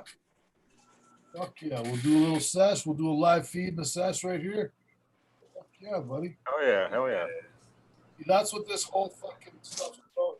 And you know, one of the guys that did this a lot, one of the pioneers of bringing people together, bringing the authors of the weed books and the photography books, all the stuff and everything like that. We got to give some tribute to fucking Bubble Man for making it happen with 100%. with making this type of thing happen. People getting people able to do it, going, hey, we can do this? Holy fuck. And he's got no problem, man. Like he really showed he brought me onto it. He gave me traction with my Instagram. Like I started my Instagram account one day when he come up here and did the first video, the dry sifting video and all that. And my battery, I had to turn my phone off or the ringer off, and my battery died because of the notifications on subscribers and shit like that. And my Instagram, I was like, what the fuck? And like he really pulled that together, and he's not doing much these days. He's doing some other things, but he's really concentrating on his I think it's Embark or Whistler Tech or something like that. There's some serious stuff going on these days with them. Yeah. Well, that's so yeah. Good on you, Bubs. Fuck yeah.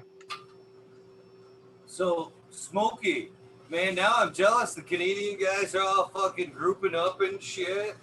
I know, right? Jeez, are you gonna at least be at the Clio Cup, the 25th or 26th, or maybe over here at the Bigfoot Lodge on the 10th, man? We can hook up. I was supposed to go to the Clio Cup on Sunday for the award ceremony because we did enter.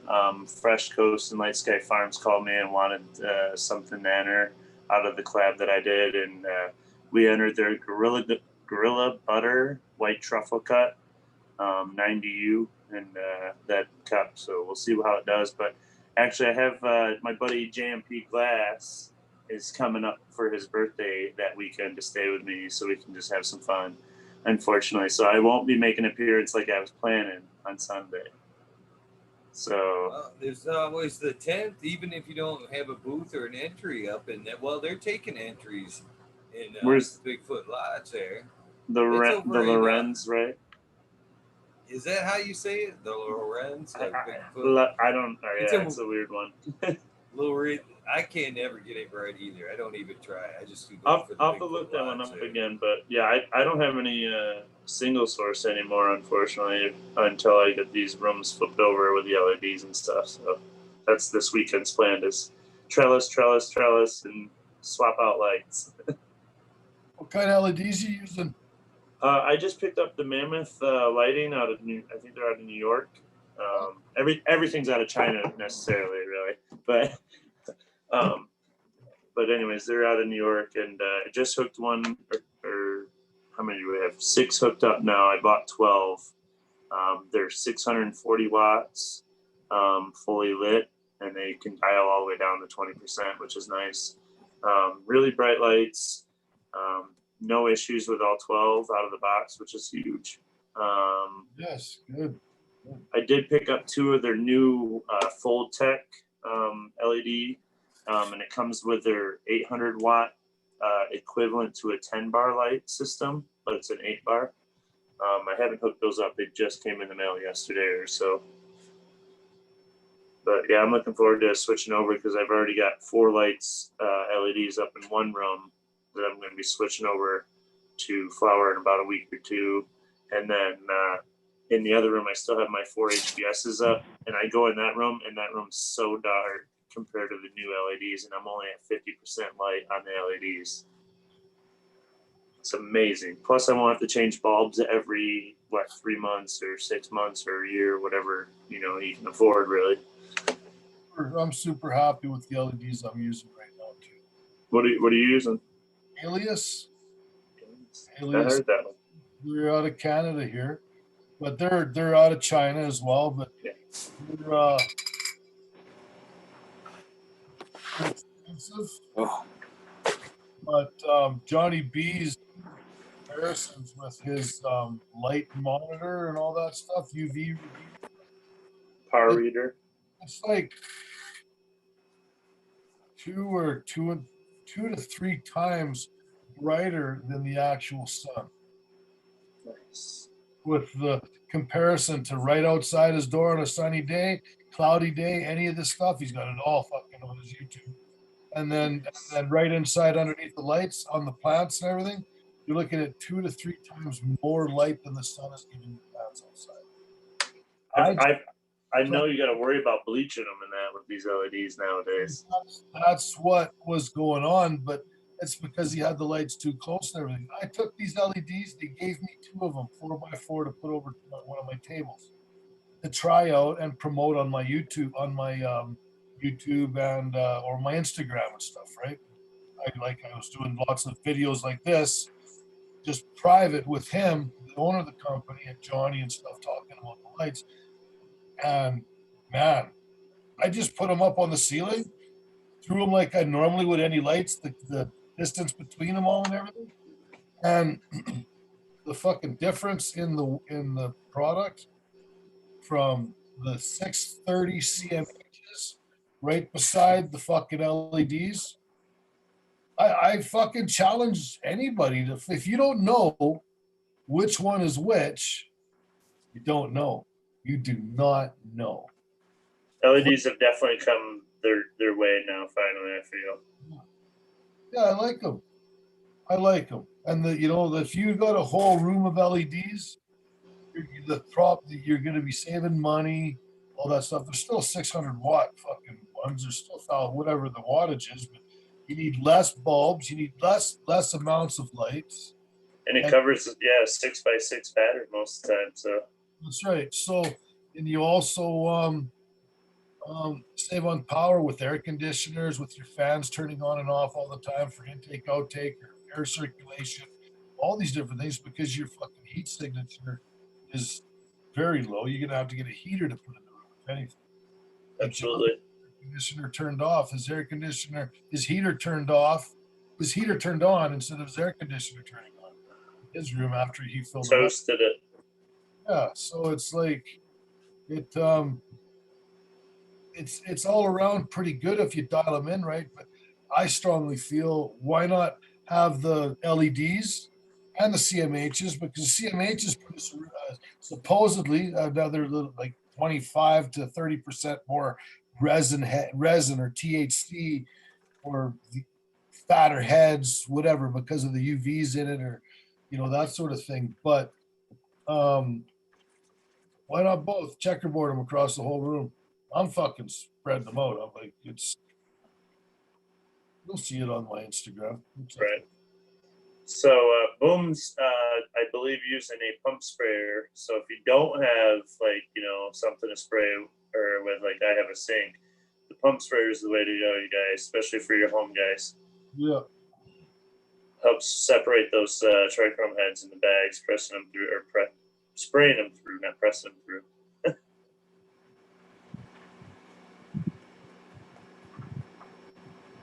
Oh shit, 3:30. Eagle, you got more runs to do, huh? Oh yeah, I'll probably be up to about noonish. I'm going for some purple thumb OG hours probably today. Yeah, put this off now for like 2 months easy. I had this machine sitting in the box, brand new, for 2 months. And when I bought it, I was ready to make cash. And then just kind of things steamrolled. I didn't get time. And now I'm like really behind. But now I got this thing out of the box. It's time to go to work. Let's see if there's anything in the chat. Guys, I'm going to head out. I'm tired. Yeah, no, I might be joining you here in a minute. Yeah, I appreciate it. I'll let you know next time I'm headed to Prince George. Well, hold on, guys. Hold on. Please. Don't go yet. Just wait. Hold on. I'm trying to get comfortable. Hold on. Try to get a picture of all of us. No, but close. No, but kind of close. First of all, I want to, I invited you guys to come back to, do single episodes. Hopefully you'll take me up on that. Secondly, I want to tell you, since you guys have done this, usually I make everybody do their own individual episode before they I'm offering what you guys do. But you guys come nailed the episode and drop tons of knowledge, so there's no reason why not to offer that up now. And that's keep these Zoom numbers. I don't know if you guys hang out or if you guys get bored, if this is usually your time of night, but usually I do a guest, and if the guest falls short of that 420 on a normal night, then I do like what's called the rabbit hole, which is usually this type of sesh, but it could be about hash, it could be just smoking and talking, it might be growing, it might be organics, who the fuck knows? But the numbers are always the same. If you guys are up and happen to see, a panel show and you guys want to jump on and shoot the shit, feel free. The numbers are always the same. You're always welcome, and it'd be an honor. Be an honor to have you pop back in and smoke down, if anything. The second thing I want to get from you guys is I do this, I don't know, it could be corny to you guys, but like a old school like radio soundbite. You know what I mean? Where the artist would come on and be like, hey, man, this is fucking Bon Jovi, and I'm on 96.7. but that's kind of what I'm hoping to get from you guys as you go. You know, that soundbite that I can throw up for this episode. You know what I mean? A little bit of a commercial that you guys were on here. Man, that'd be pretty awesome. Maybe one at a time. You don't have to do it together, but maybe one at a time before you go. It'd be pretty awesome. Go for it, Smokey. I'll follow you, buddy. All right. Well, we're talking hash with talking shit with Eagle, or fucking talking shit with Eagle. Something like, come on, like a little bit more like, hey, this is Smokey the Bear, and I'm fucking talking shit with Eagle, or we're talking hash with Eagle, something like that. This is Smokey the Bear 2.0. We're talking some hash with fucking talking shit with Eagle. Check us out on YouTube and everything else. Thank you, my friend. It's good. Thanks. That was a good one. Talking shit with Eagle, bong ripping with all these new mother lovers and having a great time watching hash being made and talking fucking shit and tech. Thanks, man, for having me. Thanks, everybody in chat, for participating and rolling along and questions and everything else. Thanks for all the love, and feels good, man. I really appreciate it all. You can count on me. You never know. Show up. How you doing? Oh, that'd be amazing. That'd be amazing. Hey, Thank you guys. You have dropped a ton of knowledge. I get to go back and watch my own show tonight to catch all the shit I missed, because I know you guys were just dropping some good stuff when I was working there. Some of it I missed, but I caught a lot. Yeah, I can give you a quick I'm glad it was just more than the two of us. This would have been tough. Okay, Yeah, I guys. appreciate you guys showing up. Thank you, D420K and Smokey. Peace, guys. Peace. Thank you. What an honor. What you got going there, Smokey?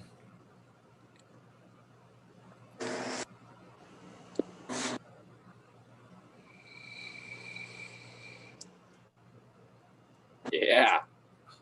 Yeah, we all need that. Holy cow. Your mic's not on, Smokey. I don't think you're on. Can't hear you, really.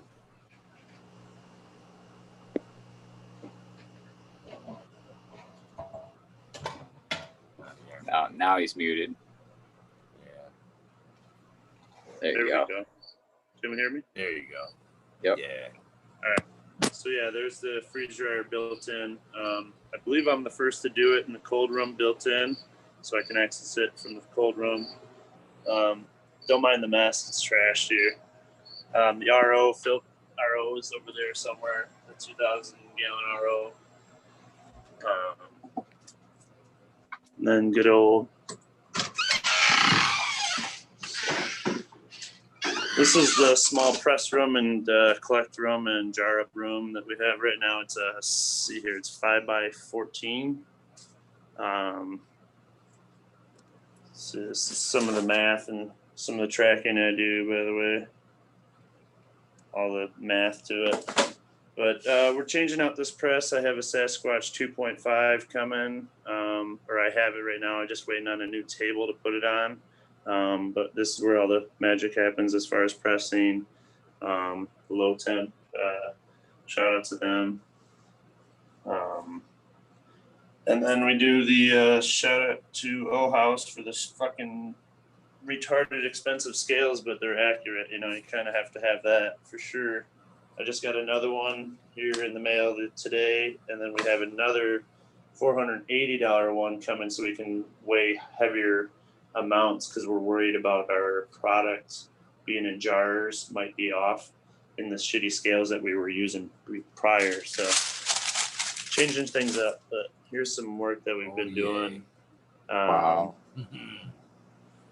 For a customer. We're all drooling. Yeah. This is peanut butter breath there. This camera sucks. Hold up. Let me see where we're at here. Let me see if I can clean it off. I'll take a sample. Yeah. So yeah, peanut butter breath. These are all sealed, otherwise I'd open them up. This is a weird one, Kachina. Look good. But yeah, it's a nice weird flavor to that one. The Gorilla Nut, that's one of their stronger ones. And then this DOG, Dual OG, that's pretty killer too. And these are full specs. I have let's see here. This is the 104 to 149U. Then we'll go up into the cold room. So we had to raise this because I don't have in-floor drain, so I had to raise the floor. So we put our own drain in, and it works really good, but it doesn't slant enough into the drain, so we got to have a squeegee, of course. But here's that built-in dryer. That's awesome. Makes it so nice because you can just collect it right here, collect it from wet to here, and then collecting dry right here even, and then going into the press room and doing the rest. So we have a little cheat sheet to remember what's what. So right now it's 71 in here. So when this run's done, I just got to check it and flip it around probably. So, and then we got the stainless steel sink and the ice extraction wash bags. Yeah, the hand stirring nowadays. So we got all these wash bins here right now until we go to stainless steel. But eventually we go to stainless steel. And then our AC, which is Fujitsu. And then our CoolBot, which is a must for any cold room. These things are amazing. They'll trick any AC to think it's can run colder. Did I just go out again? No. Yeah. No, we froze. Yep. Yeah, one sec. I somehow hit the one button. Sorry about that. Yes. Can you hear me still? There you go. Yep. Yeah. So that's it. Just good. We did what is this stuff called? EDPM or some shit. It's the rubber flooring or rubber EPDM. roofing. Yeah. Yep, 9 mil Put that on the EPDM. flat roofs. Yep. That's all we did, and then we ran it up the sides actually to about 6 to 8 inches up the wall, the rubber, and then we did FRP. Beautiful. Fiberglass reinforced plastic. Did you? Was it glued on, or? Oh no, I see your no, your fasteners. Yeah. Yeah. Right now, I'm in a rental that we're rent-to-owning. Until I actually buy the place, I didn't really want to fasten anything with glue and stuff. So we can tear this whole place down and take it with us to a new place if we need to. Looks good. So, Awesome. Yeah. Just want to share that stuff to you guys before I took off. Appreciate that. Yeah, nothing fancy, but it works. So Man, hopefully you guys enjoyed it.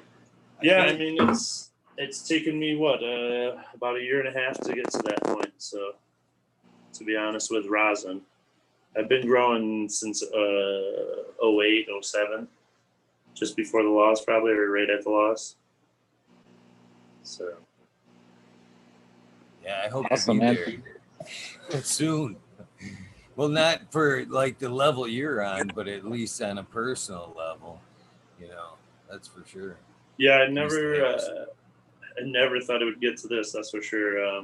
To be watching other people's stuff and to have the honor to watch some of these guys' stuff that I'm watching, like Light Sky, Fresh Ghost, and then Growfather, Buford Crew, some of the best in Northern Michigan, bringing their stuff to me, which is awesome. I feel really honored to be doing that stuff, Well, you definitely have come a long way in a short time. That's for sure. I mean, Yeah, but you put in the work, man, and you're almost at it. Like almost every event that I come to, you're always there. It seems like. I mean, if we had the product, we tried to do it, and when we did the events, it was always with single stores. I literally just started taking on clients in the last probably 5-6 months, maybe a little more. Most of the time, it was just a friend here and there that I'd wash for, but now I'm actually taking on other growers that know what they're doing and clean growers. So that's the main thing, is having that bond with the grower that you know and can trust to have clean meds. So that way you're not wasting your time, because nothing like putting in 8 to 12 hours on just stirring and washing sometimes, and then you go to press and it doesn't get what you want, and there's no return there. It sucks, but that's the game. It's funny that them growers always, the bad growers always think they can fool the extract guys. Like the extract guy isn't gonna know that you've done shit to your products and shit. That's the funny part. That they think they, they fucked up and they think they could just take it to the extract guy and oh yeah, it'll be cleaned up and whatever. It just doesn't happen that way. What do you do? I mean, if somebody brings you that stuff, I mean, I don't know how your system works when you charge for your wash or whatnot. If it's like a trade off, you know what I mean, or if they purchase it back from you. But what do you do if you find that it's like that and it's usually a trade? Do you go right to them and go, and it's all yours? Here's what you owe me. Up the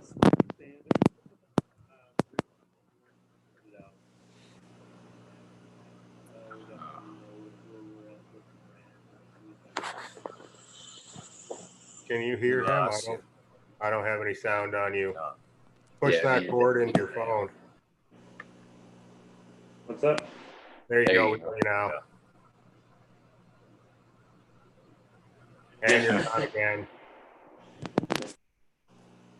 Hear me now? No. Bad connection. Right, I'll go without him, maybe. Can you hear me now? There you go. There we go. What were we talking about again? I don't know. We couldn't hear you. I forgot. Let me think. I forgot. I just realized I didn't have a spoon in the refrigerator to keep it cool. So I got to wait for 5 or 6 minutes and then we'll go over to the parchment paper there and I'll bust the hash up for you guys. Show you how I do it. Nice. Smokey, you were telling us about what you do when you get that product from the grower that ain't worth your half. Do you turn it back or? Yeah, I usually just if it's definitely a low yield and we both kind of wash, I usually just take a smaller cut and just be done, and give them back everything, so they'll pay me for my time more or less. I haven't had that often. I think I've only done that twice, maybe 3 times. So then I had somebody that they were selling it and they were selling it under the value I see our value as, and that can't fly. Sorry. So I changed that, unfortunately, too. But it is what it is, I guess. Trying to keep the brand alive, I guess. Wait to see what happens. Good one. We'll wait to see what happens in the future. Brand. Yeah, that's my brother came up with the logo and design. I kind of gave him an idea of what I wanted, and came up with that and crushed it. And I just can't wait. We got a clothing line we're working on launching. Hopefully, I'm hoping within the next month. I keep saying that, but I've just had a lot of shit going on with washing and setting this room up and trying to keep a schedule with a couple people working now and keeping clients going and stuff like that. So, and then we're working on trying to get the single source back up and running 100%. Yeah. I mean, do you get a lot of clients that bring you mixed stuff, or do you prefer it always to be single source? Dude, like collabs, just put a name on it. This is such and such punch or something like that. No, like you're saying, like single sources, like so single sources means like I've grown it, I hunted it, I washed it and pressed it, so people know. But no, I otherwise it's all through the grower, and I just get credit for washing it more or less. Like on the bottom of these tags, they have the name of the grower on them usually, like grown by Fresh Coast and Light Sky Farms. There, it's really hard to see on the stamps. But yeah. Well, it was fun joining you guys. I really much appreciate you having me. Again, thanks for filling what would have been tons and tons of dead air. There's no way this was going to work with the 2 of us. I don't know what the fuck we were thinking. Hey, I mean, This is my first live anything, so I mean it's awesome. I've done a podcast once at the Organic Cup recently, and then I know Medical Mondays wanted to do a interview, but I don't make it to Detroit too often. It's 4.5 hours, 4 hours away from where I live. So, Well, hopefully it's not your last. You'll pop in on us sometime soon. yeah, definitely. Like I said, if you do these singles, let me know. I'm down to do some more. Yeah. Yeah, thanks, Smokey. Appreciate it. Yeah, no, nice meeting you guys. If you're ever in Northern Michigan, hit me up. Will do. You're ever in Northern British Columbia? Same. Yeah, it's not too often. I do have my pass. I don't get to Michigan a lot either, but fuck you. Yeah, especially nowadays, I'm sure. Yeah, I don't have plans for the near future either. Right on. You guys all stay safe. Thanks again for having me. Cheers. Thanks for coming. Appreciate it. Thank you. Thanks. Have a great night. You too. It's been an honor. Thank you. Yeah, I'm gonna drain this one and then I'm gonna start soaking. You gonna start talking the dry tech, Boom? Yeah, I'm gonna start busting up here pretty quick. I'll go see how that spoon's looking. Yeah, I'm gonna have to crash here pretty soon. I'm just cleaning my bags out, so or washing them, alcohol. So thanks for having me, Eagle. It's fun. I'm glad those guys were here for sure. I'm glad you were able to come on, man. You're on that's full day, 24 hours plus. That makes for a heavy crash. Yeah. Don't call me for a couple hours because I won't be up. But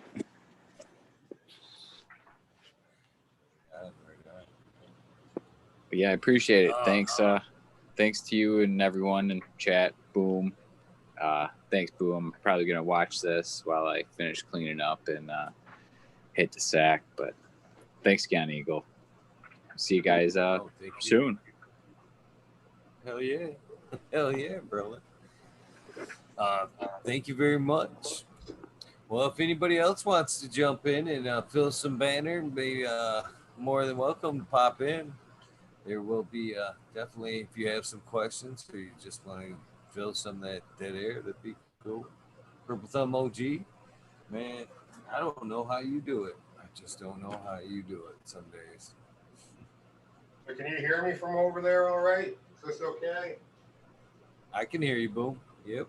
Good quality? Do I need to do something? Because I can change this. No, it's not bad. It's not bad at all. All right, thank you. So this is my first quality resin. This was the first pull that I had. I'm going to put it in the metal strainer that I was keeping in the refrigerator. So I didn't show it before, but I just put a paper towel down. I don't ever press it in the pressing screen. I just let it wick. So it pulls some moisture. So here's where we hope that it doesn't just grease this up completely and make me look like a dummy. Yeah, we're going to be good. So I just keep spooning it back and forth. And I try not to pile it up in one spot too much. So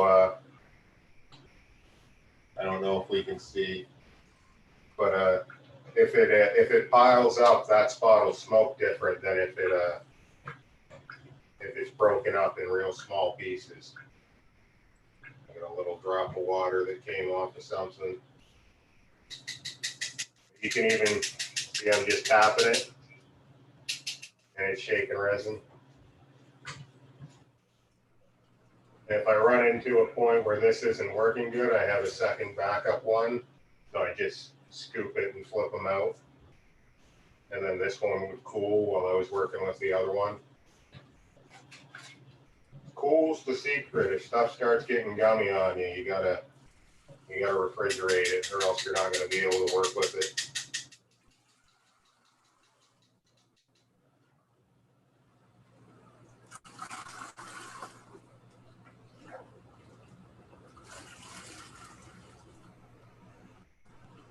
questions from chat? Any comments? I can't read from this far away.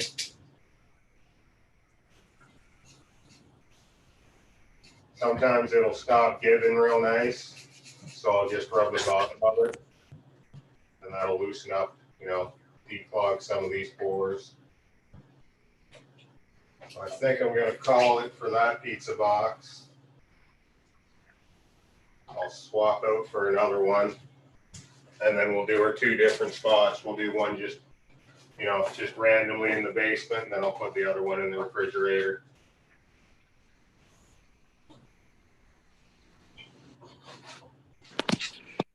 I'll put this back in the refrigerator while I'm not working with it. Try to keep everything cold. Easier to avoid problems that way.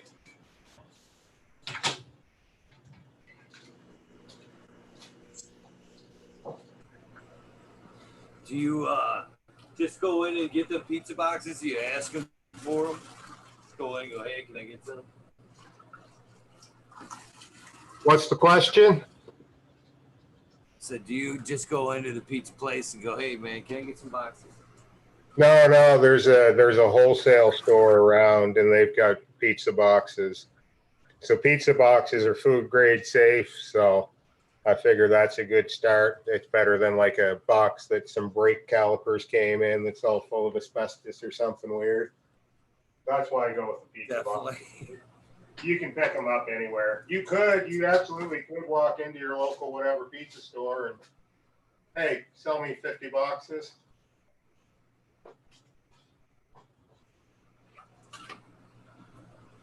That's how I used to get mine. I never even thought about going to like a Whole Foods store or nothing. Makes perfect sense, to be honest with you. Makes perfect sense.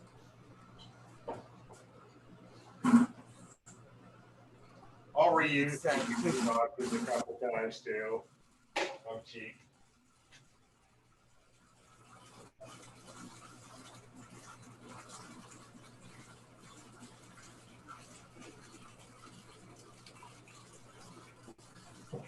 For me, I'm gonna start cleaning this one out. I'm actually gonna do another run.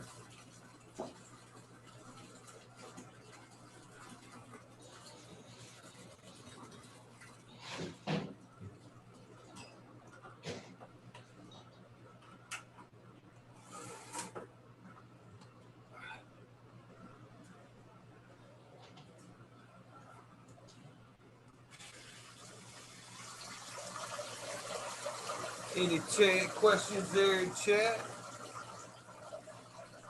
G.I. Joe, Dr. Buzz Lightyear, Stu Moon. Damn, still 72 hanging out. You believe that, Boo?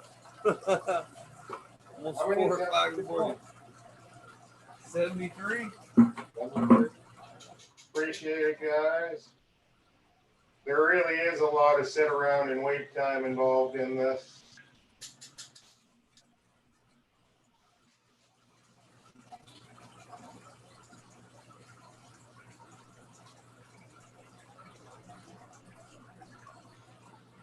Man, if nobody hangs out, I might just have to record the next round. Put it up for another video sometime.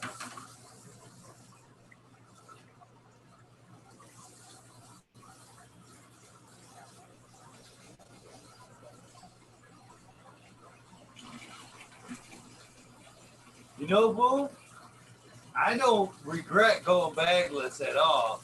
No, you don't find that it's not plugging you up, those little pores aren't getting plugged up? It hasn't clogged up not once. Not once. That's awesome. You know, I'm taking them panels out, them side panels. Yeah. I've already, them are gone. I'm going to go get some just plexiglass, and I'm going to seat them in there and just block that off.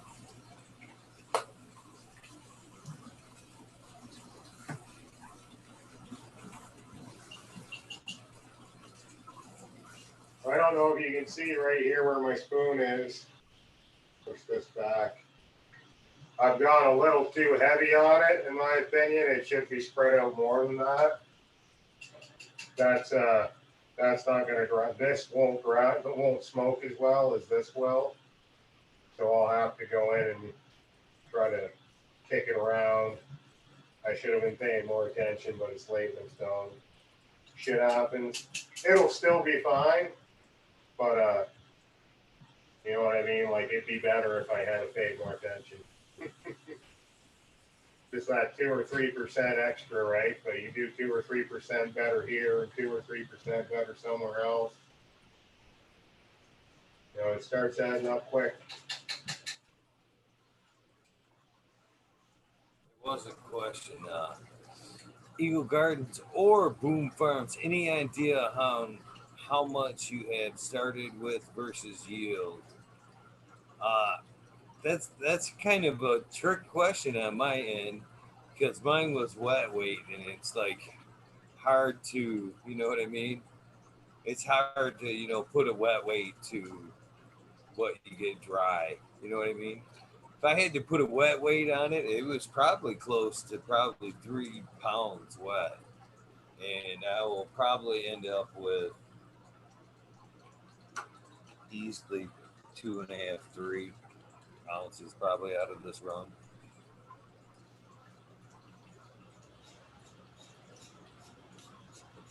Yeah, I'm not sure exactly how much I yielded here, but it's definitely not as heavy a pull as my last round was.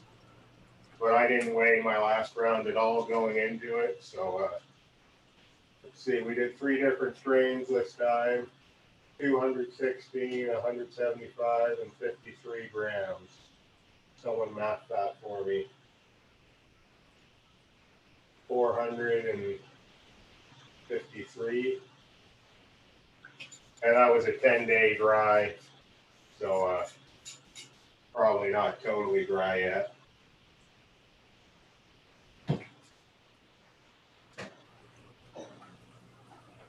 All I'm doing right here, right now, is like pulling some of this material out of the machine. I'm not necessarily worried about cleaning it, because I'm going to run again. I'm just taking it over here. I'm spraying it out in my buckets. I'm going to give this material a good squeeze, and then it's going to the dirt.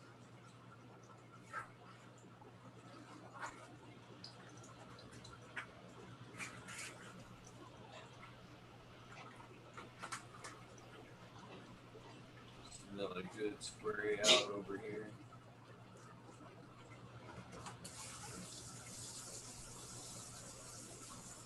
Try to get what little bit I can out of here for the last of the material. Actually, the last pull of the 73 didn't look all bad, but the 45, the next bag down didn't look so great. The next bag down said quit. Even though the 73 was still kind of pulling, the next bag down was like quit.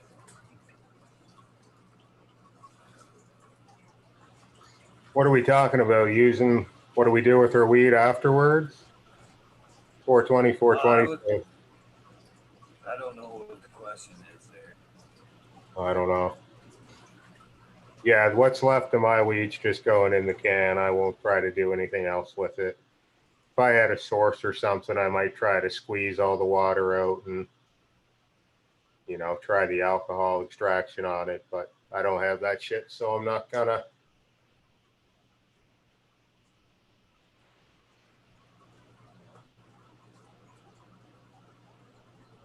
I'll let some of my equipment cool back down, and then I'll go and do 2 more boxes. And yeah, I think it's going to be neat being able to see the difference, how they change. So I'll be doing, like, I guess, daily updates, how they change day to day, the one from the refrigerator to the one from the basement. What are you expecting there, bro? Oh, the fridge is going to be way nicer looking, I imagine. I don't know. Now, when it comes down to how's the end product going to differ, I don't know at all. But how important is the color? I know it's going to be very pretty out of the refrigerator. I'm almost positive. Maybe that's my hypothesis. I've never actually done it in the refrigerator because it takes up a lot of room. But fuck it, I'm gonna make room for 2 boxes this time. So I was going to ask you earlier when you were talking about cleaning your bags out with the isopropyl there. What's your next step? Is that clean enough for you? Do you kind of rinse out the alcohol? Oh yeah, before you throw them back in there.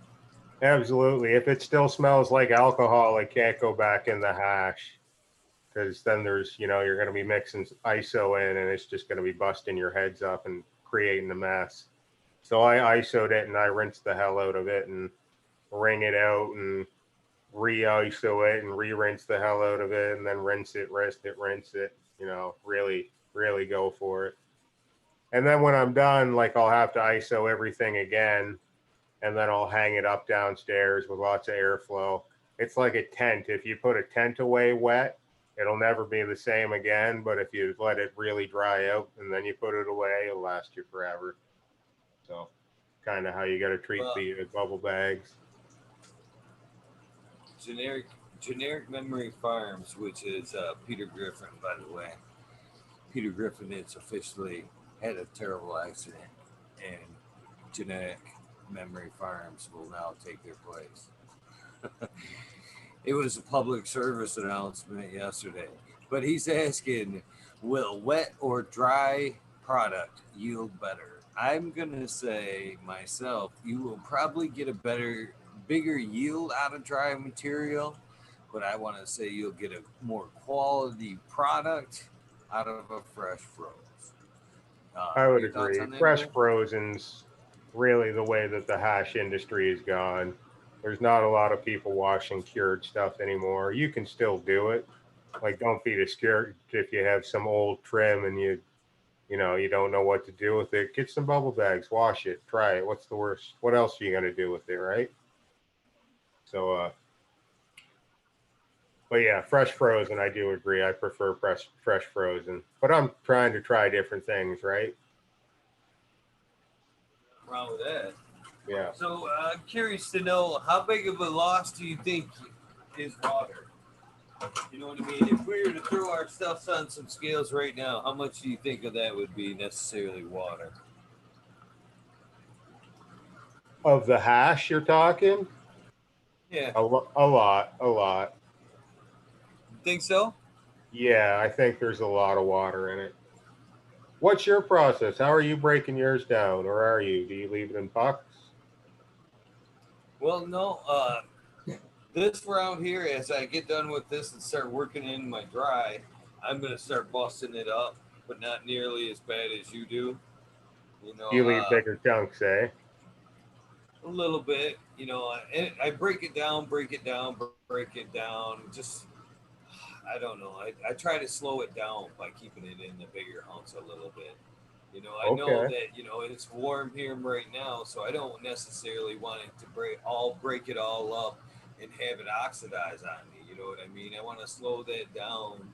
I'll chop up a couple hunks, break up, then come back maybe in a half hour, chop it up a little bit further, and just try to slow that dry down some. I know, I mean, I'm not gonna stop it, but just try to slow it down a little bit, and I don't know. But the next round, I'm gonna stuff in the herbs now. I'm gonna try that. I'm really gonna try that. I don't think it's gonna be bad. I think because it's covered and it's a gentle heat, basically like it is right now. You know, it's not gonna dry. That cover will kind of counteract it a little bit. Maybe not. Just be like in the morning, just a nasty dried where it's gonna be like, oh no, oh no. Uh, I'm curious to see on how it does on the oxidation, though. I mean, but there's another thing too with the herbs dry now. And with that method, I do plan to leave it in hunks, a little bit bigger hunks. I don't. There's no way I'm chopping it all up into dust and letting it, like just oxidized just into this brown shit. Because it's going to be in there. I'm not worried about it molding. I just want to. I'm more worried about slowing it down. Right. Yeah, I noticed my hash from my last run. It waxed up on me, and it's darker on the outside. But when you break it open, it's still real light on the inside, like the color it was when That's I made. another thing.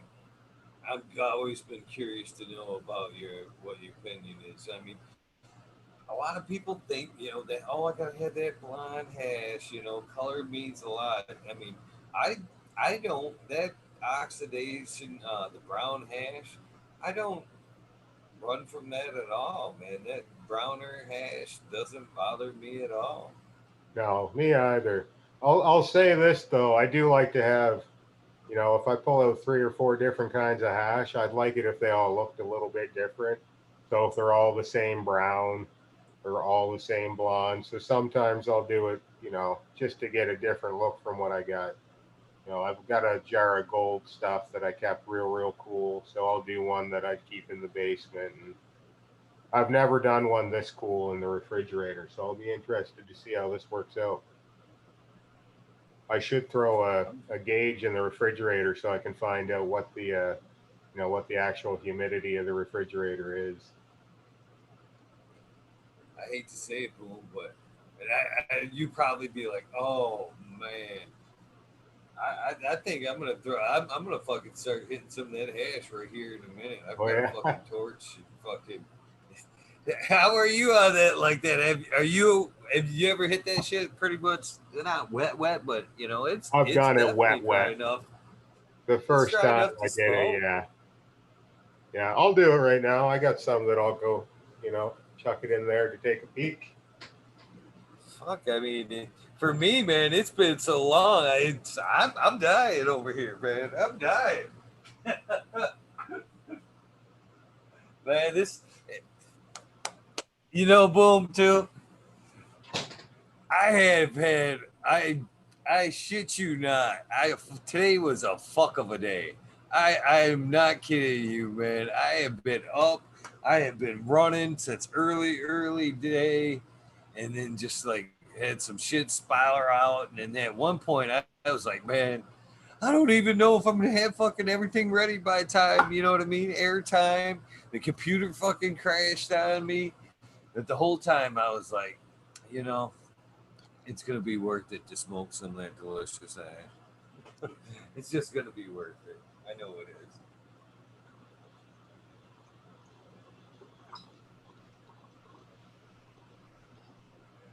Fucking cleaning up pieces. This is the 25, the one bag of 25 I bothered to pull. There was barely anything in that 25 bag. Much less than I'm used to seeing in it. But of course, I usually have the 45 in there too.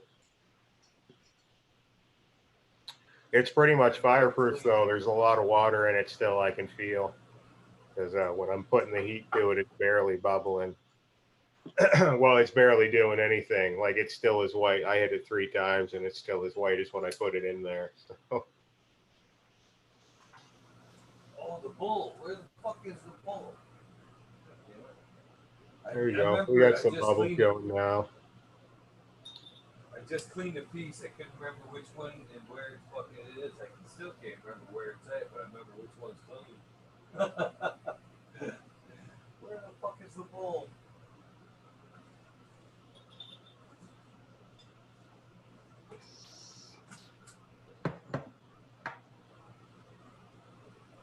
Damn, boo, I can't even see it. I can just hear you enjoying that fucking hash behind me. It's killing me. Yeah, it's going. It's getting there. Like I said, it's. I can tell there's a lot of water in it. Someone just asked me if hash grown under LEDs is better than HIDs. I've never grown under HIDs. I've never even seen an HID grow in person. So I can't speak to that. I know a lot of times in my growing career, I have not been happy with my flower. I'm almost always very happy with my hash. So I'd say there is something to the LEDs making good hash because I know my resin's always real nice. Whether I can keep my resin clean or not, that's a different thing. Sorry, Eagle, I cut you off. Go ahead. Oh no, I jumped in. I thought you were finished, bro. I'm gonna say yes. I'm gonna say 100% because I noticed that the smoke, my buds that I grow under the LED are more trichome and greasier anyways. It seems like the heads are just a tad bit bigger too. So I want to say that there is a little bit of increase in quality from the LED. I seriously believe it. Man, I wish there you have it, folks. You're saying LED for the win, right? That's what I'm hearing? Yes, sir. Yes, sir. There you go. My phone died on me. I actually hate the fact that I'm becoming like a cheerleader for the LEDs. I used to be so skeptical. Skeptical. Skeptical. There we go. I cannot believe I don't have a clean piece, so I can't find my bowl. I can't find my bowl. That's good. I know. We got a 13-minute warning right now, guys. Don't let us miss 420. So I showed you how I break it up. We'll be doing Instagram updates. I'm sure I'll be back next week at some point. Try to hop into a rabbit hole with you, let you know the updates. I typically only let it go 7 days in the basement. That's my time frame. 7 days, and I'm good to start smoking it. So I don't know if it'll go faster in the fridge. I think I'll let it go 7 days both, and then we can compare. We won't completely figure the science out on the refrigerator cure this time, but we'll be closer than further away.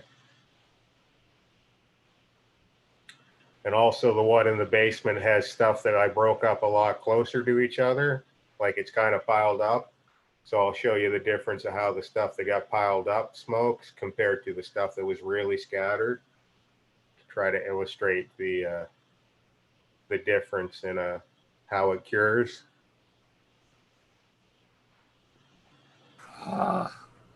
Man, I can't fucking believe this. I still can't find my piece, man. A clean piece.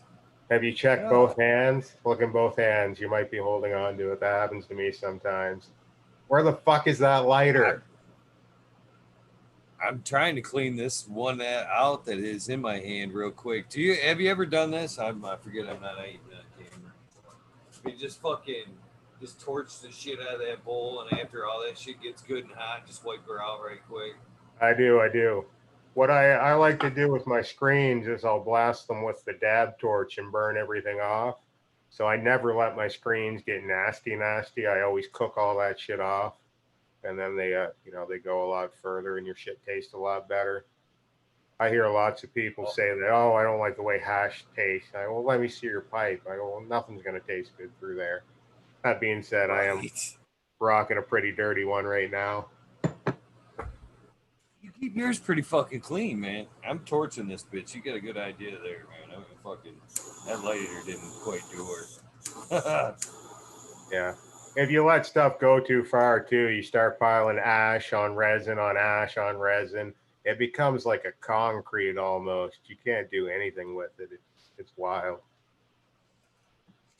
That seemed like a good idea for the 2 seconds it took the heat from the torch. I held it for about a second. I felt it pop in my hand. I was like, oh, time to put that down. Went in a little too hot there. Oh, well, I'm just going to have to cheat with this other semi-dirty pipe. Man, I can't believe it. I just took, man, it took like 3 days to clean that bowl, and I just cleaned it, and I can't see it for the life of me. This is for the life of me. We got bubble.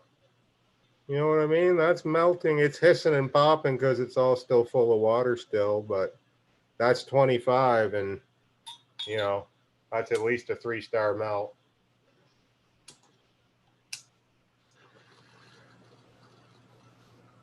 You guys hear I'm that? going in spitting? first. So.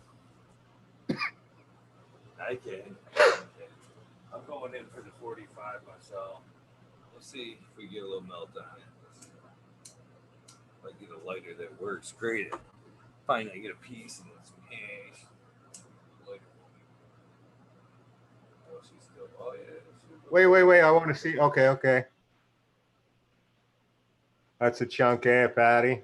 I got you.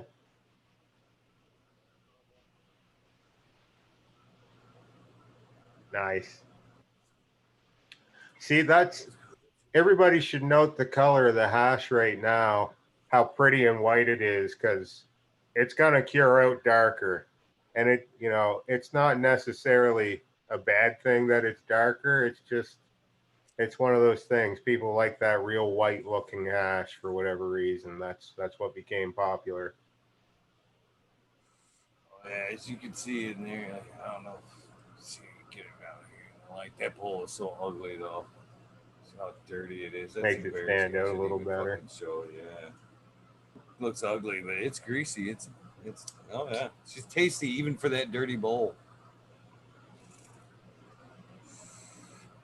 Oh man, that's a sweet taste of success right there.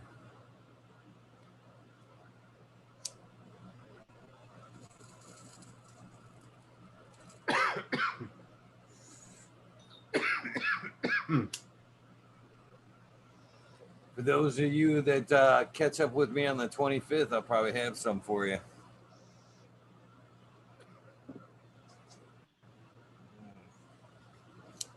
What are we laughing about, Spiky Pilot? I'm missing shit. Smoke the pizza box.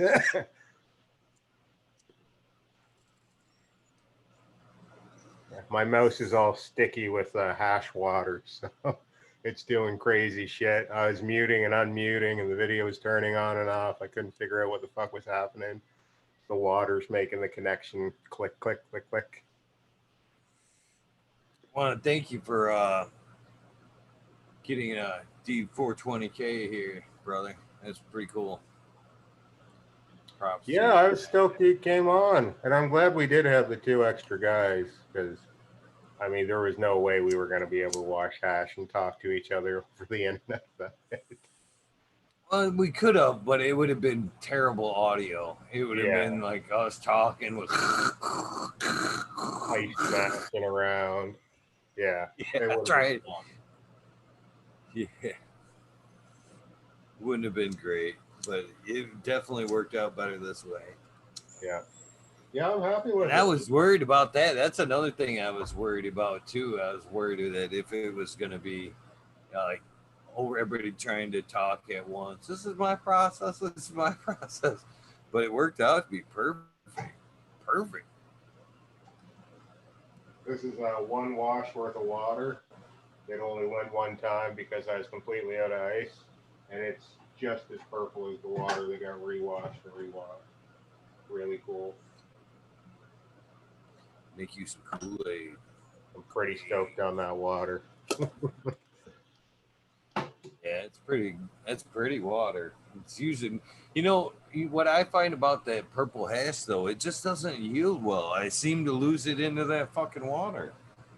No, it doesn't look like I yielded well. I'll tell you that for sure. I think I probably had a lot more material last time too.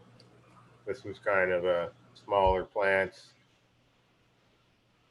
So for me, I find that the purples, and purple trichome strains, or even the purple strains, are better sifted or squished than washed. Oh yeah. Well, I'm never rerunning the purple one here, so next time I get a purple strain, something that washes out purple, I have to remember that. Try to sift it. I haven't sifted in forever. We should do that sometime too. So I think it'd be a little easier to sit here and sift and talk than because we're not going to have that crazy noise. Right. After I drink the water, I'll start busting through what she says. I'll drink some of the water. Fuck it, content, right? Kool-Aid.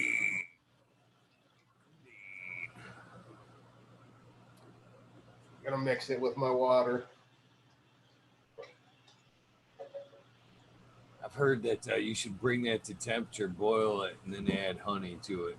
Then add some like Kool-Aid mix to it. It does make it good. Yeah, that's something I just thought about too. Heating it up would probably activate it. I'm not going to activate it though, because I'm not going to start boiling a kettle of water. Well, I'll tell you what it tastes like.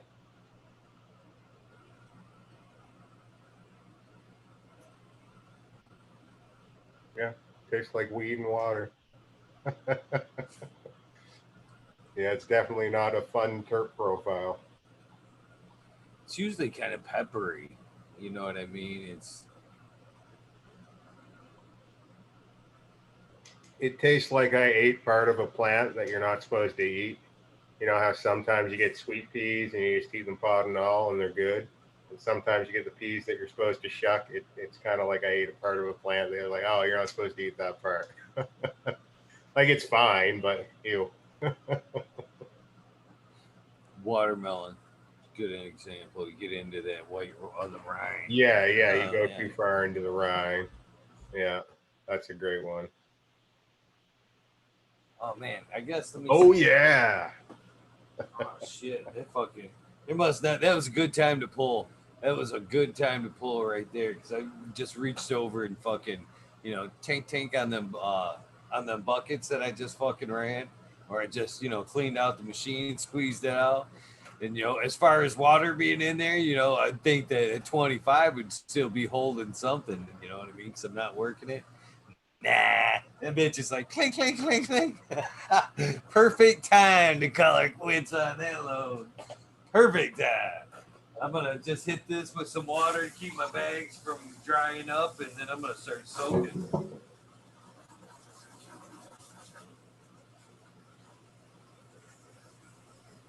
So, have you ever thought about throwing in a fucking hunk of like some dry ice into your wash? Well, I don't have access to it.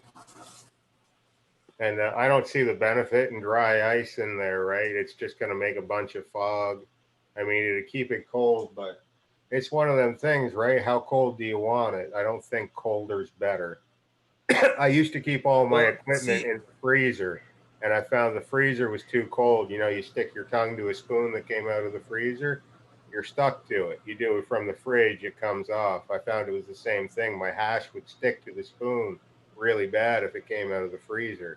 Colder wasn't better in that case. I don't know the dry ice would be better. Have you ever done it? I'm kind of thinking no, but I'm thinking as we talk that well, you'd get two things out of it. You know what I mean? You said it would smoke it up, and you're right. But I think that as you threw that hunk down into the water, the violent bubbling process and it evaporating would agitate it just like the machine would, enough that constant cold boil would knock things off and make it available. By the time that hunk was gone, half your hash water would be evaporated and you'd be left with very little sift work. I think it would all be right into the fucking bottom from the constant cold bubbling. I think I might try it someday. Yeah, so you're going to try to get agitation out of the dry ice, is what you're saying. That's interesting. Yeah. Maybe even to the point where maybe you put it in the bottom first, and put your material on top, and then dump your water on top. And then pour the water in like that. Yeah. I don't know. I know that that's a method Indra uses, or a similar method, but he uses liquid nitrogen. 420. I think 420. Sorry to cut you off, but we got to hit it. We'll get mad. Yeah. I'm going to actually fucking try to. I got a little container. I'm going to throw some of that in there and try to hit it like that. I know it'll be dirty, but fuck it. See what we get. I mean, I'm pretty happy with that for a 25 micron melt. Look at it. It's still bubbling away in there. 25 is what they say is not worth it. I'm happy with that. Is it the best tasting of all the pulls? Not necessarily, but is it getting me high as balls? Yeah. Yep, still working. Is it one of those I'll things that maybe it'd be better suited in edibles? Maybe. But I don't know. I pulled tonight 25. I didn't want to pull 25.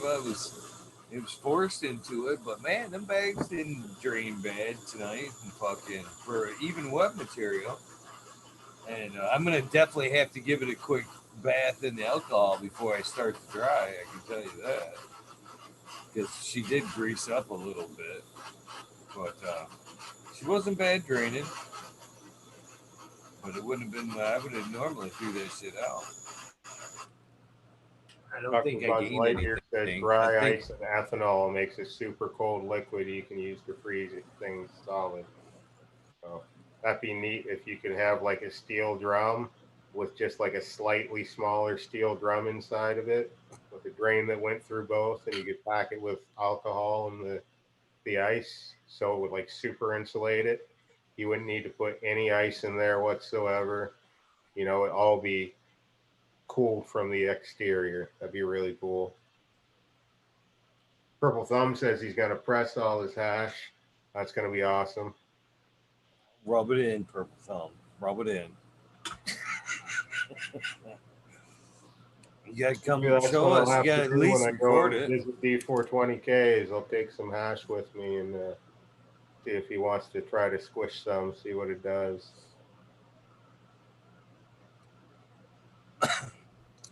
Well, while you banner, can you talk to chat for a minute? Boom, I load this dry up.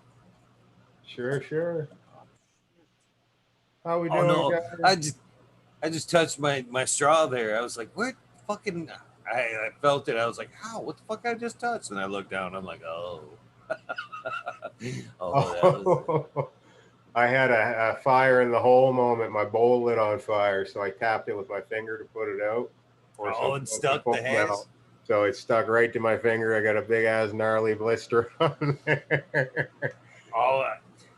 I think I might be a one up you, brother. Just on this one is the other night. See the back of the hand there, like the fucking I was taking a dab and I went in like I dipped. You know what I mean? I didn't evaporate. I dipped, and I had a little bit of oil in there, and I was sitting here talking, and it dripped right out, went boom, right on top of the back of the hand, just kind of. I was on air too. I was like, I'm just gonna leave it. It's cannabis. It'll heal itself. It's gonna speed the process up. I touched this bowl and looked at my finger and was like, that's hot. Am I gonna be able to ride this out? Because I wanted to put it back in the bowl, right? I didn't want to waste the hash, but about 4 seconds in, it was apparent like, that's too fucking hot. And then 6 seconds in, I was like, this is a problem. I had to wipe it on my pants anyway. If I had just wiped it off, I would have been fine, but had to be stubborn. So, oh man, I may actually plug my first product, and it's like so worth it. I was like on the other side of town running around today, and I stopped off at like a flea market and type thing there. Flea market, farmers market, they had vegetables. I bought some fucking syrup, some vanilla bean maple syrup, which was fucking awesome. But so I get out of the truck and I look over, and there's this guy ahead making wood stuff, which I'm always drawn to. And he had the ergonomic, I know I fucked that up, chairs where you like lay back, like the deck chairs.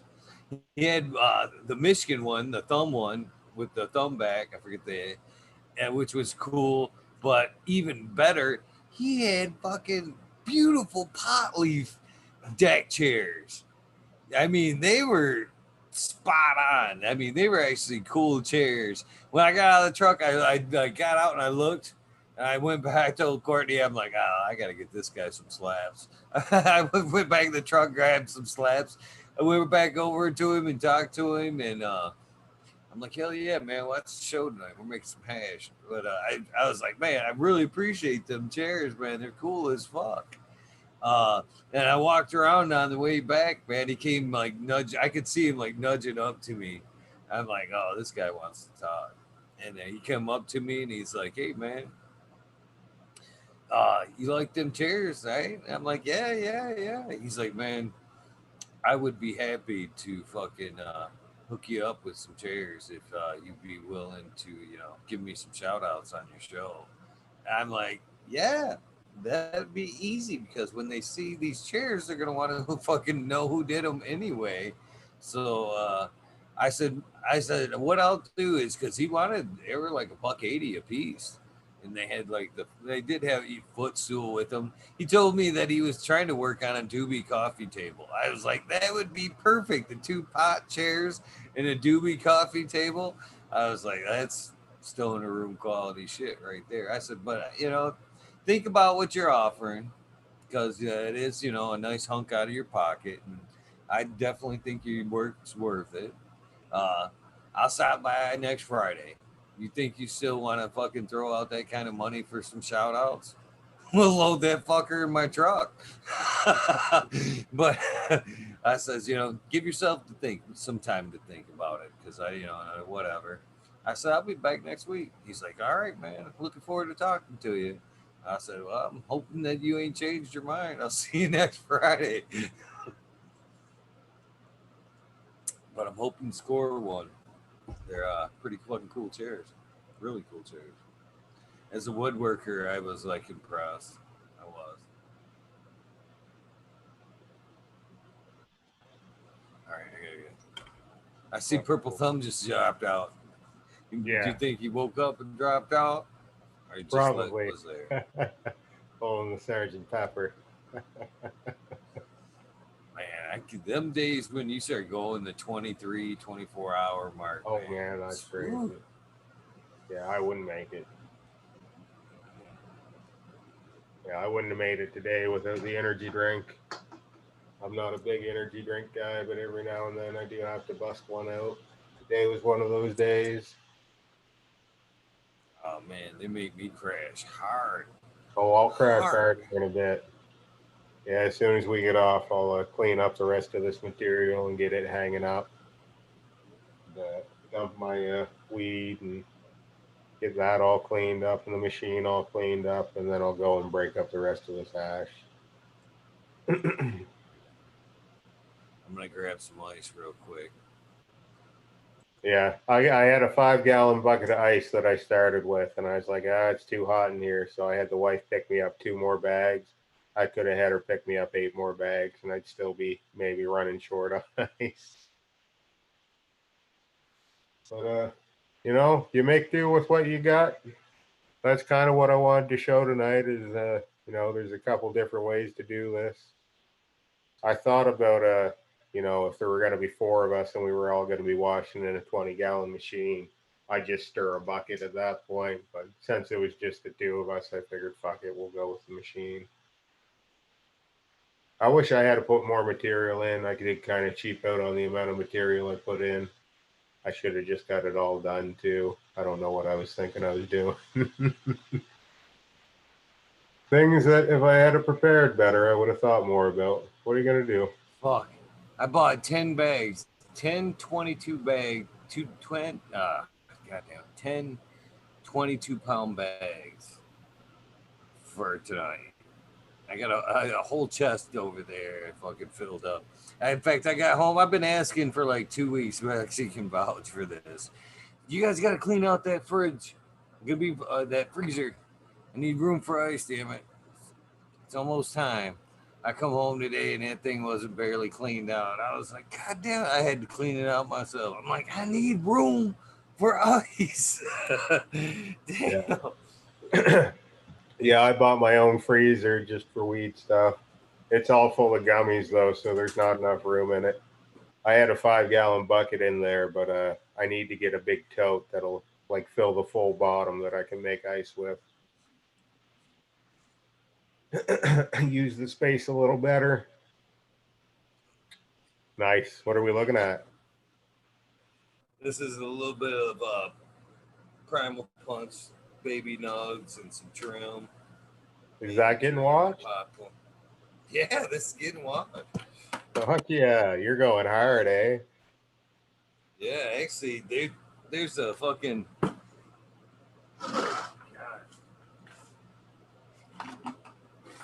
This stuff's going too. I got fucking. There's There's actually another pile.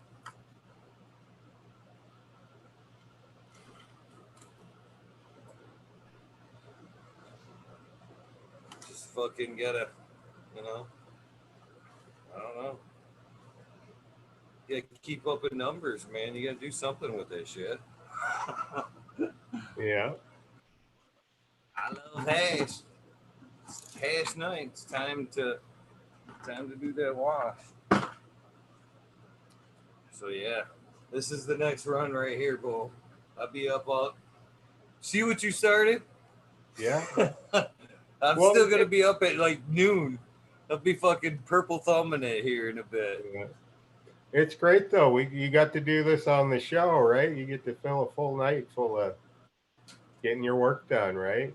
Like it'd be different if you were here trimming, even though, you know, I did a trim along on Instagram and people loved it. People hung out with me for 5 hours. I couldn't believe it. Following me from stream to stream because they cut you off at an hour. But yeah, it's pretty cool because that's the time you need somebody to talk to too, man. Exactly. That's what I kept telling them is fuck, I appreciate the shit out of this. There's nothing worse than trimming by yourself. You get real sad and lonely real quick. Especially once you run out of nice tops to trim, you know, the nice big fucking beautiful colas are always a breeze. And then you get into smaller shit and smaller shit. Right.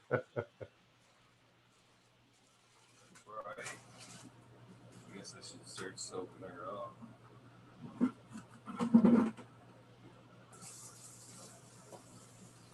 How many people you think are cringing right now, bro, watching me just soak down these buckets?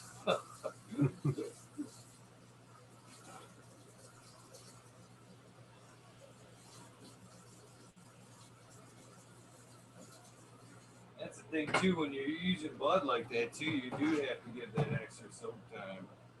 Yeah, yeah. Sometimes I like to break it up real small too. Like when I roll the doobie, you know, I'll grab the bottom of the bud and start breaking it off node by node, and I'll take that little stem piece off at the bottom, just so there's more bud and less bullshit in there. My screen's doing crazy things again. Man, I'm actually really surprised that the amount of shit that I guess I could turn the camera over here. The amount of shit that didn't get built up in there. I mean, I wonder if I can get this thing over there. I know there's a camera in there, but let's see if I can get this over a little bit closer. But yeah, them things, man, weren't that bad. They didn't fill up all that bad. Oh, you left those in. Oh, Yeah, crazy. and they're spraying out pretty easy. You know what I mean? With the hose, they're going. Don't get me wrong. They're going. They just didn't have time for the night. So, yeah. Yeah, I just took mine out and I left it open. I like the, it kind of gives me a different, what am I trying to say? Different pattern to my vortex. It gives it some friction to really get it spinning in on itself. That's the one thing I'd like to talk about too, is, man. You talk about that vortex, man. I think my 8-gallon threw that shit around a lot better than this friggin' $high machine did. I can tell you that. I mean, I love to be able to do the more at once, but as far as the power of the vortex, you know, that whoosh, whoosh, that 8-gallon machine. I'll say this. I know Pedro doesn't use a 20-gallon machine. He's got like an arsenal of 3 little ones lined up. He's got like 3 of the 7-gallon washers. He likes the little ones better. And I can see it. I can see what they're saying. I just like that you can really go through a lot of material quickly with this machine. And I like the bag. The bag works good for me. But you're saying it's working good without it. I might try it without next time. Just because the only reason I was doing it is I was worried it would plug up on me. But then I tend to wash my material a lot more thoroughly than you do too. You were switching out 3 washes and you're out. 4. I did 6. I did 6. 6. You do 6. All right. Well, I'm only doing 9. You're only going about 3 to 6 minutes though, right? Are you ever doing a 10-minute wash, 15-minute wash? No. See, almost all of mine were 15 minutes.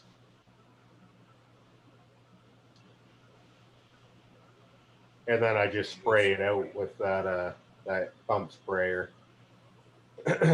Wash it that way. I'm actually curious to see how the dry works in there. I think that where I liked the last time, and as I'm sitting here talking to you, I was thinking about going to grab another bag, but that's most definitely where I think it's part of where I went wrong the last time. I put 2 bags of ice in this beast, and she was heavy. Yeah, it's a fine dance to get the right amount of ratio, but and it's kind of a feel thing too, right? Like I'm really happy with that little aquarium thermometer thing. That worked great for me, being able to know right where I'm at as far as temperature. Just needed more ice tonight. And like what really killed me was when I changed the water, that water was so warm that it just chewed through all the ice immediately. Whereas if I had kept using that same cold water, I would have been able to get a lot more out of that ice. But I don't know. Fucking well, this well water gets pretty fucking cold if you let it go. You know what I mean? If you're just pulling and pulling and pulling, it gets pretty chilly. It's definitely got a lot of ice in it. So, boom. Whole thing though, you know what I mean? Look how much you went through, how quickly. That's what I like about the 20 gallon. You know, I got the biggest pulls of my life for hash was my last run. You know, I pulled an ounce both times, first wash. You know, I did 2 separate sets of material that day, 5 hours of wash time on each. Full of work time and cleaning in between and all that shit and afterwards. Well, that's why I bought this machine too, because this would what I just dumped in there would have been what, about 9 hours work on a fucking 8-gallon machine. Exactly. That's your whole fucking day was that bucket. That's your what, 3rd wash, 4th wash? How many times have you changed? This is the second load. 2nd load, eh? Yeah. First one was fresh. This is the first load of dry. Okay. So you're going to be able to compare different stuff too. You got to keep them separate, eh? I know Oh you're yeah, definitely. okay, yeah. Definitely. I'm going to say, I know you're a mix everything together kind of a guy, maybe, but keep these two so we can. It'd be nice to show stuff off and go, here's what happened when I washed fresh frozen. Here's what I washed, cured the same time. Right? I didn't change anything. It's the difference in the material. It's neat. Neat. Yeah, I may festival this hash together here, but I don't think I will the fresh froze. I'd probably keep that separate, at least in numbers. You know what I mean? The 45 and the 73 separate. But I'm not gonna. I'll mix the poles together unless I see one pole that's like. Usually I throw that in there too. Yeah, I'll do that too sometimes. I'll get the microscope in. I usually like to keep my first pull separate from everything just because it is, you know. Well, let's not to derail myself, but if you're trying to make the absolute best hash on the planet, if you're trying to win an award for hash right now, what would you do? What I would suggest is I would put a 120 bag and a 90 bag in, and I'd pull that 90 bag, and I probably wouldn't even wash. I'd like fill my bag, my work bag, and I'd just dunk it and let it drain and dunk it and let it drain. And I do 20 or 30 or 40 pulls like that. And then that very small, very low agitation, very low contaminant hash, I'd pull that. And just that very first run would be the best hash.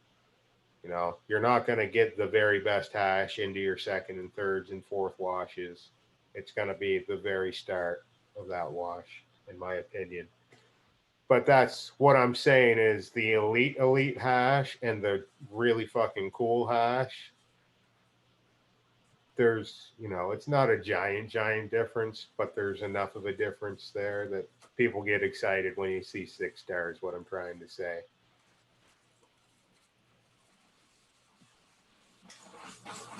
Microplaning. I've done microplaning in the past. Like I was saying before, I used to keep stuff in the freezer. So when I'm not working with the resin that I've pulled, I put it in the refrigerator so it stays cold and easy to work with. When I used to do it in the freezer, it would, well, obviously the water freezes, right? So then you have to microplane it because everything's frozen. You can't push it through the sieve like I did. But you saw how I did that. That wasn't that big a deal for me. I didn't Oh, it lose. smells so good, Boom. Yeah. What is that one? What's that one? This is a mix. This is a house mix of just fucking. This is just what was left over everything, eh? Nice. Oh my! It smells. Hold on. You know what it smells like is white rhino. Have you ever had white rhino? Yeah. I'm actually looking for white rhino for next year outdoor. It's a fast. It's got that. It's kind of almost like a floral fruity, and it's got like a weird back end on it. That's exactly what it smells like. Exactly like white rhino, which is. I'm hoping it's gonna be like. That'd be amazing. Score someone that flavor profile bubble would be fucking sweet. I gotta shut this off. I usually run it for a second to like stir that shit, get that dry shit on top, suck it down, and then I'll shut it off and let it fucking soak for a bit. She's ready to soak. I wrapped her in fucking hot water heater fucking blanket. This thing's got R10 on her, 3-inch thick of fucking insulation on that bad dude. Nice. I noticed there was something wrapped around your machine, and I forgot to ask. That's awesome. Smack the Eagle sticker on there. Yeah, I noticed that too. Yeah. Gotta market. Exactly. Always be marketing. Well, anytime someone says boom, I gotta pop in and fucking cut them off and repeat it. Branding, baby. Branding. I know it seems like more and more people are using it too. I find myself using it, and I don't even like. It's one of those things you find yourself using it, and you're like, "Damn, I hope he ain't watching because then he's gonna think I'm biting on his shit." No. It just slipped in there. I didn't want to take it. No. I know some people get uppity when you start using their hashtags. I'm not like that. No, they're promoting you in reality, right? Yeah. I forgot I gotta fucking pull this last run out of here yet. Still one more to pull here. So yeah, we should definitely try to do a dry sift show at some point too, eh? That'd be fun to do. Yeah. Look at some trim bin shit too. Maybe with sometime we're doing a fresh pull down where we're gonna be trimming so we can show off what the difference of fresh. I'll tell you this: when I wet trim my weed with the trim bin, that sift is the best sift. It's not even sift, right? It's farmer's grade sift, but it's still fantastic. It's so terpy when it's fresh. Yeah, this was a wise move to pull this log. I'm so jealous of your water flow, Eagle. I definitely got to look into that RV builder thing. Slurring my words. It's definitely a game changer. Yeah. I mean, I'm looking at my little fucking pump thing with the one little pinhole string, and you got a faucet on command. Fuck. Well, I use that for my watering too, boom. Yeah. And if I could turn over that quick with fresh water, that would definitely, because it would be coming out fresh cold from the pipes too, right? So that right there would give me a lower start temperature than what I had from what had been you know, I filled it up today at 7 o'clock, so it only been sitting there for 4 hours. But you know, every little percentile counts. I got to tell you this. You may get a giggle out of it. You may not. Maybe Smiley probably would if he's in chat. But I dragged that hose in here earlier. Well, it was in here. And I was supposed to water tonight. And some of it I did water. I was like, what the fuck, man? It looks like a no feeding night. You know what I mean? I'm like, man, fucking hose is right here. Sounds like a flush night. And I ran through there and fucking watered a bunch in like no time. And I was thinking, boy, if I was you know, soil here, man, this could be every fucking day. You know what I mean? It could be this simple. Johnny B was saying that about soil. He's like, I can just, you know, water real heavy and then come back 5 days later. Can't do that in cocoa. Cocoa, those plants have been dead for 2 days. Like dead.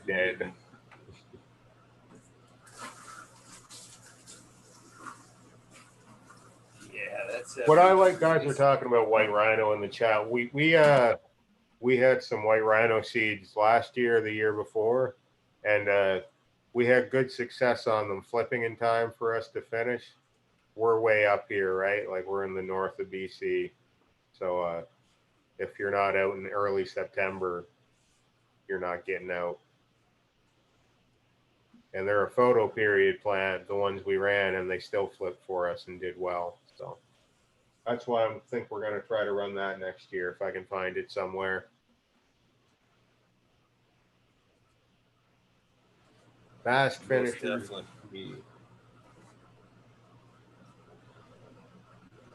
Oh. And then one of the few moments right there, I'm like actually proud of myself.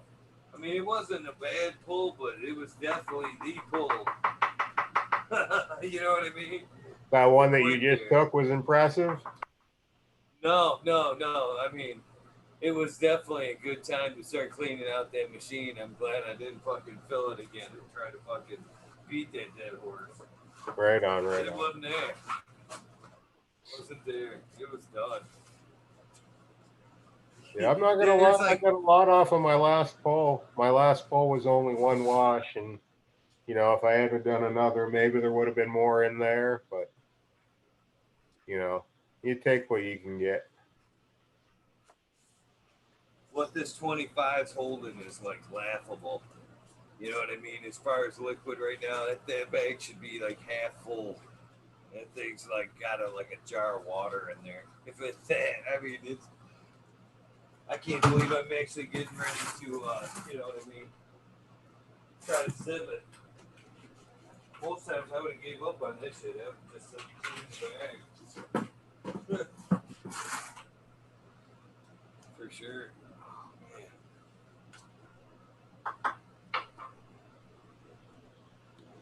Shout out to Cuz I Love It. He won the light on the GML show tonight. That's awesome.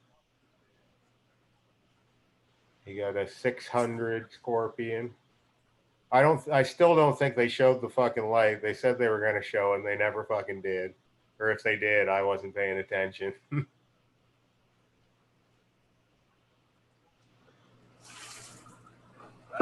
didn't get to tune in tonight.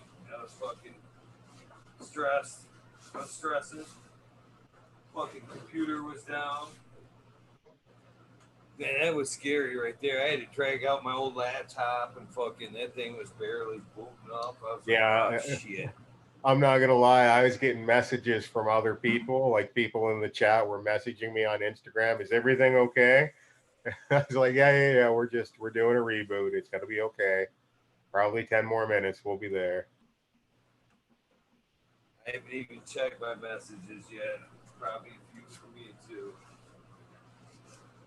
Yeah, Chiba Man says they didn't show it. I thought they didn't. Yeah,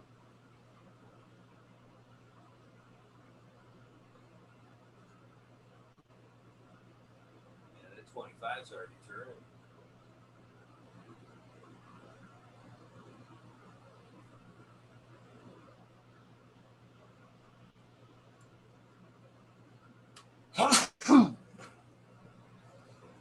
Oh man, I hate this time of year. This is allergy season for me.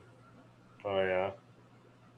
Yeah, I get bad allergies, but usually more in the spring. The fall, I'm pretty okay. For me, it's when they harvest. They go through and harvest all that fall harvest. Ugh. Yeah, stirs up lots of extra pollen and dust. That's true. And when I was a kid, man, there was times where I would sneeze for 10, 15 minutes straight, and my eyes would be practically shut. Terrible. I don't miss this shit at all. Oh. Yeah, this 25 is definitely going to need an alcohol wash before I get in straining that shit.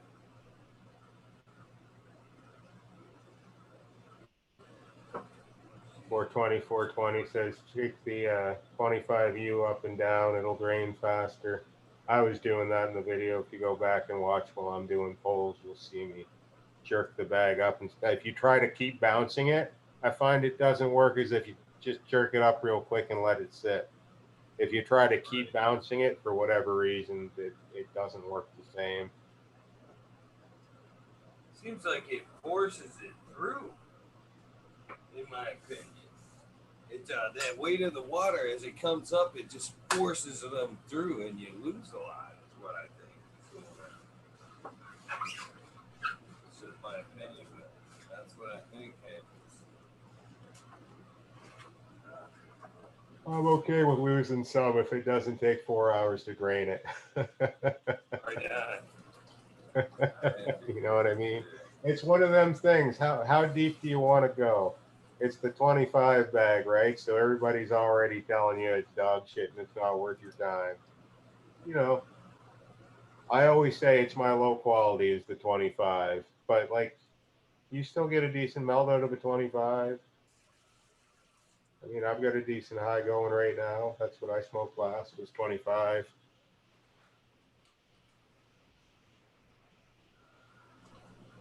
But you definitely have to decide where you want to put your time. Like, do you want to pull the full 8-bag set and collect 6 different smoking qualities and 2 different food grade qualities?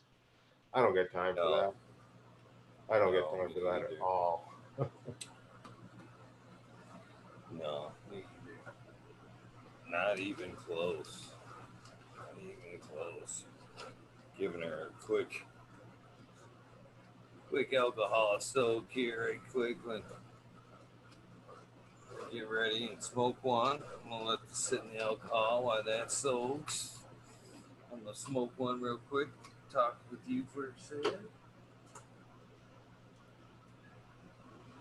Oh.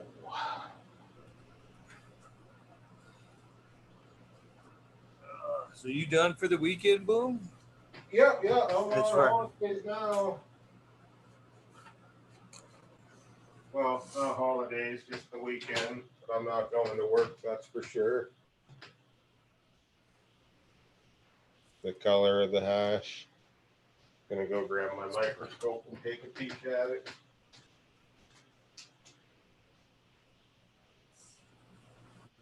Still pretty color. Cannabis driver, modern genetics.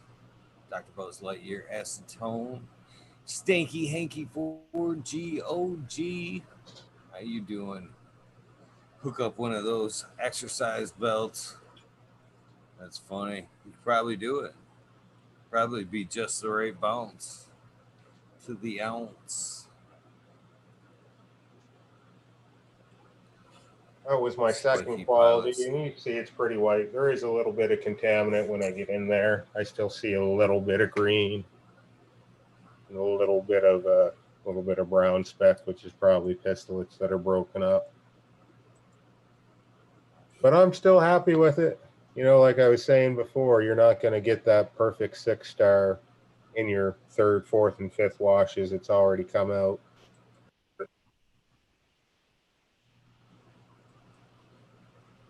That's why I like to separate it out, right? You have the really nice stuff for yourself, and then you have the pretty nice stuff that you give people, and they think that's the shit, but they don't really know what the really, really nice stuff is. That's very true right there, too. Yeah, I'm not gonna lie, I used to get a lot of garbage hash, and I was stoked to have it. I'm stoked to have some hash right now. Fuck yeah. Thus starts a binge. Here comes a binge. Back to those supercharged doobies coming right up. I may actually take some of it, boom, and do take some of it and set it aside either for the 25th or the 10th and do one of those blunt wraps, hash blunt wraps that I do.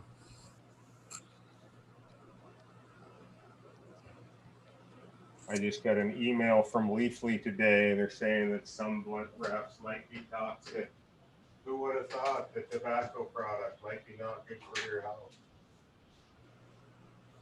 Yeah, they were saying cellulose in the flavored wraps. Like you said, who would have thought of that, huh?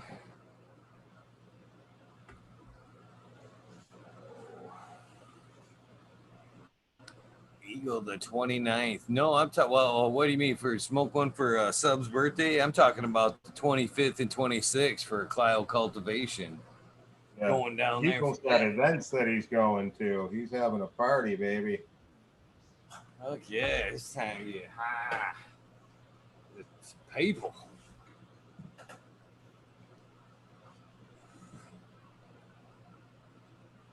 So who in the chat's got their grow along seeds? A lot of them. Some of them I got to remail out. It's crazy how like. I'm not gonna lie. The first pack that I saw smashed, I was so super confused. I was like, that looks like it's still got fucking like pot leaf on it. Like those should have been cleaned up a little better. That's maybe sketchy shipping weed like that.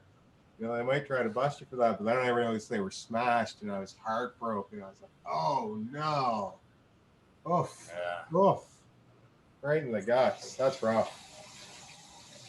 Yeah, I was the same way, man. It just breaks my heart to see seeds look like that. Yeah, I was talking to a buddy about this the other day. It might have even been you guys. It was probably you guys. I talk to you a lot more than regular people. But I was saying, I wonder how often does the plant come up in the wrong place, you know? Like one that you popped and you completely fucked in, it died before it even really sprouted. How often was that the one, I wonder? You know what I mean? I do. Yeah. Or I think I don't take the cut and that was the one, or yeah. I keep the runs. The ones everybody else fucking would have kicked, I fucking keep them. And I got one right back here right now. That was the same way. And I'll show you that little bitch. And I'm glad I kept her, man. It was a Starfighter thumb. And I dropped 4 of them. And 3 of them took off, you know, like normal. I had one that just kind of held back. And man, she is a little bush.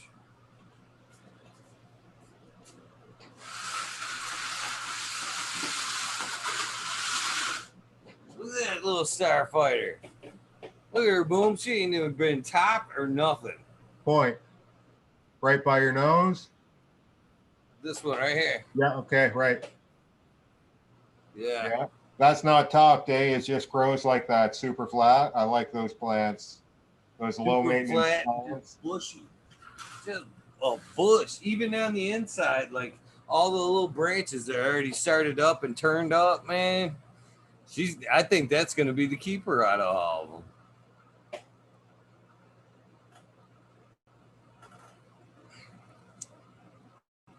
It's funny. I got a pack from one of the people in chat there, Stephanie V, who's in the chat quite often. Her and Shark Pulley 989. They said a while ago they'd send me some CBD stuff, and they did. I get the package today, and I look and my Facebook's telling me fucking it's her birthday. I'm like, how do I get packages from you on your birthday? I mean, this is fucking ass backwards here. Happy birthday to you. Well, thank you, man. That's very nice of you.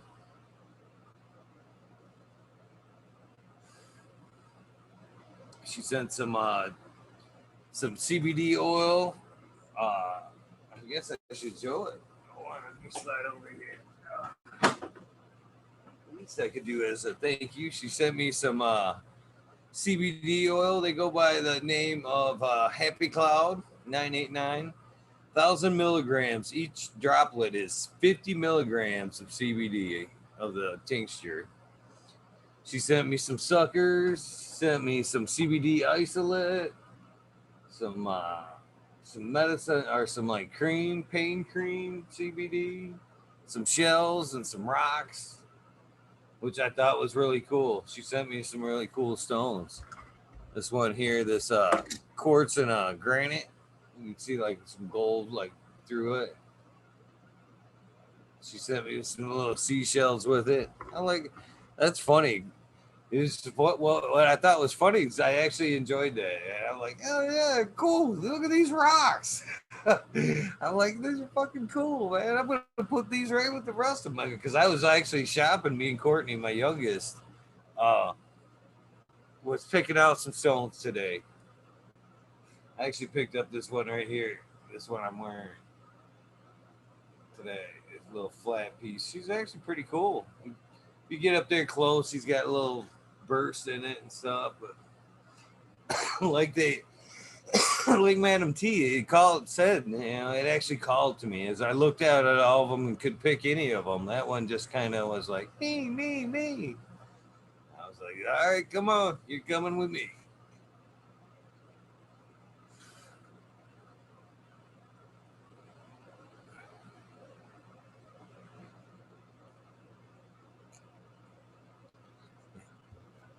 Oh, we got one more Deep bag lock. left to clean.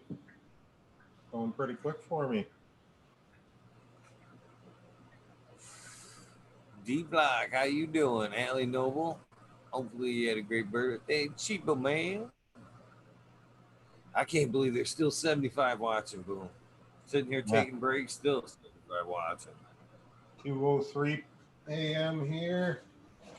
Even later where you are. What time is it there? 6 o'clock? 6 o'clock in Michigan? That's 5:03.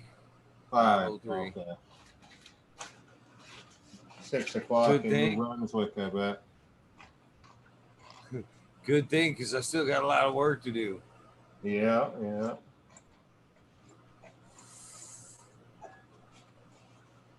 Well, it makes me happy that you're going to be back in the hash game. Oh, it makes two of us.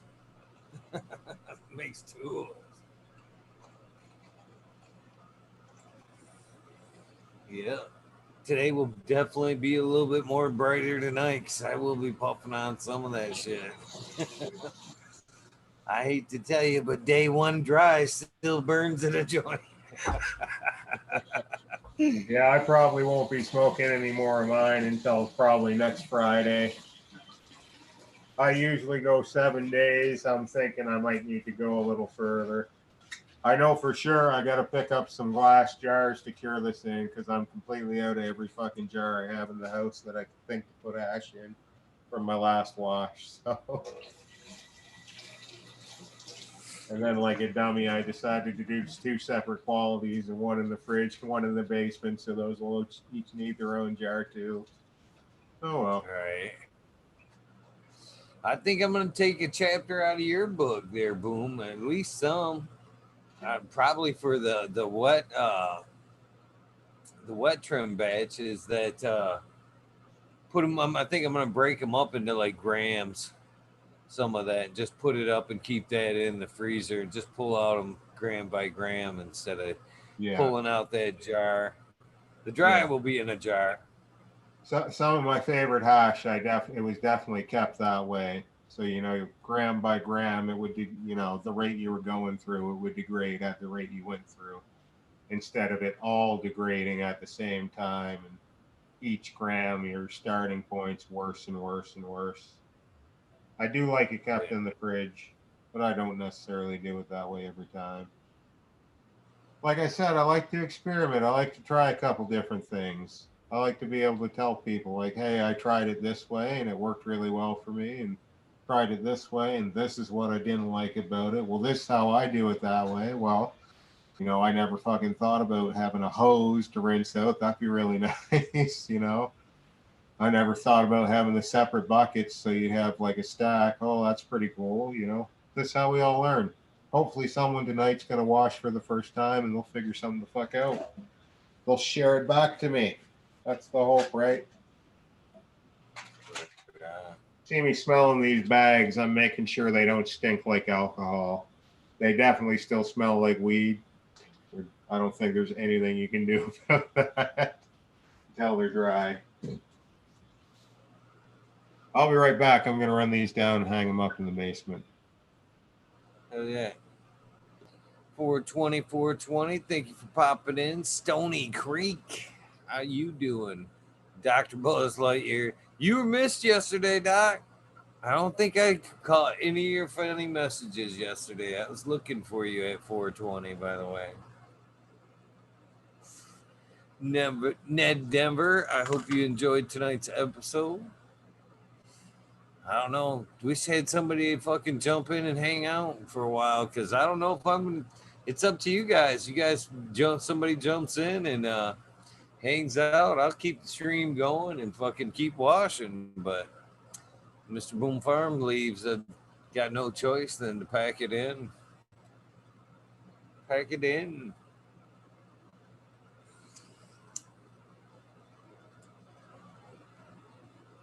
Where is Twisted?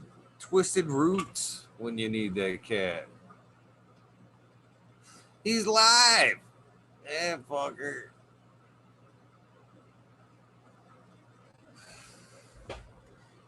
I'm gonna go fucking shake his tree. God damn it. Twisted.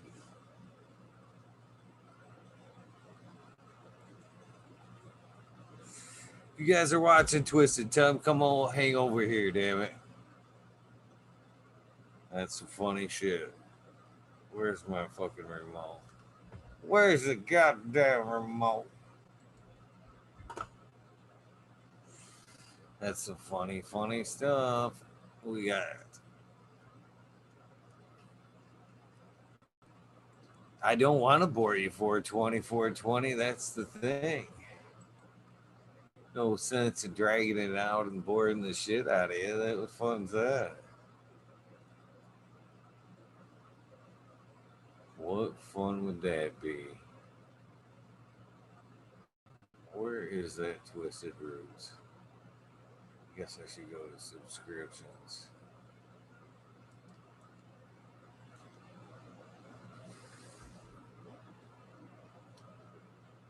Oh, he's done. He's done.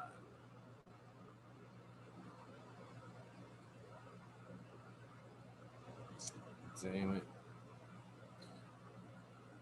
How was the Grandmaster level show? Fucking Wolverine always dropping some knowledge.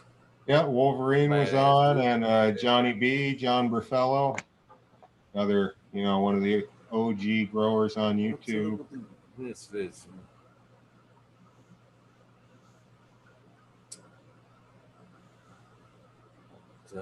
Techniques. I wonder what happened with Future Cannabis Prize. Yeah, I seen that D Block. I just looking out. On my screen it says he's still loud, but on my screen it says there's 75 watching too. There's only 58.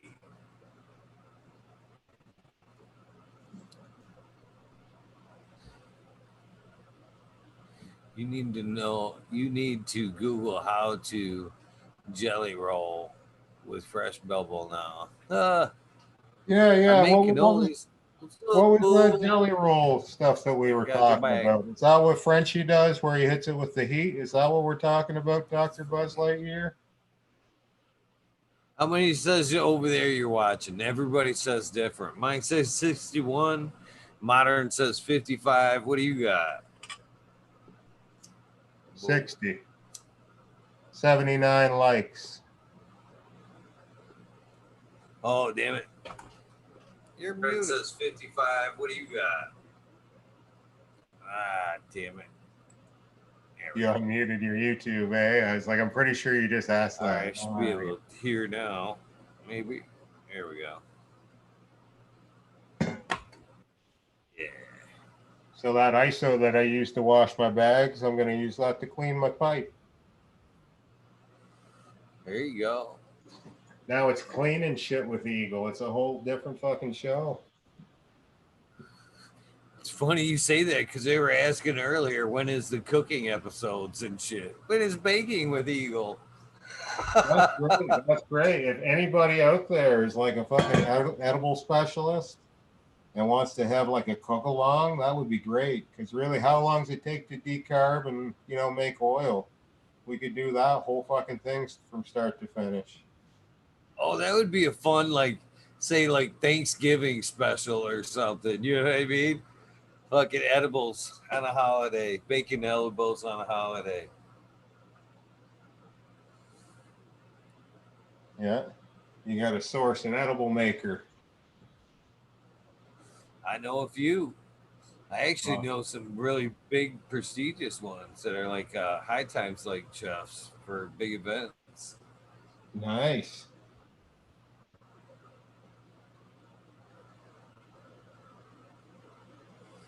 You know what's funny is I'm actually I take it for what it's worth, but I'm an amazing cook. Oh, yeah. Yeah. Yes, sir. I can. Before I took on like the woodworking and stuff, shit, I spent some time learning Italian food for a long time, and then I went from Italian food to Greek food. I was a Greek chef for probably about 2 years, and then I went from there to cooking Mexican food as a fucking. Well, I did that for like damn near 3-4 years. I actually hired in for the one, and I helped them start 2 new restaurants as like their head cook. I just traveled to the new one and set it up and fucking teach them guys how to cook the recipes, and then I'd be off to the next one. And I did that for a while. It got to the point where I was like, all the beautiful days, I was like looking outside, and I'm like, man, it's a nice day. Eventually, I was like, fuck this. I'm going outside. I'm working outside. I'm tired of being indoors. I'm outie. Never went back. Started countertops after that. Started doing countertops after that.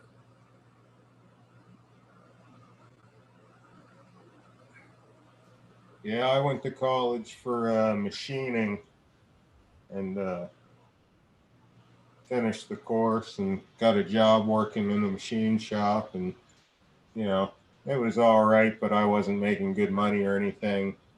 And I got laid off and I moved out here and started working in a sawmill. And I made like 3 times as much just being pushing a broom. You made 3 times as much as you did back east. So I'm kind of been stuck here for a bit. Just because it's hard to make this kind of money anywhere else, right? So fuck it, I'll stick it out. Chibo Man's got the idea. Who wouldn't watch Miss D's Nugs cook up some shit? With that bright eyed, Let's cook a lot. That'd be awesome. That'd be she's great. just got the for it. I mean, who wouldn't want to watch that gal bake? You know what I mean? All chipper. How you doing? No bad days. Here's fucking stoner breakfast. Much love to you, Miss D's Nugs. Johnny Candy, what's up, brother? I hope you've enjoyed tonight's episode.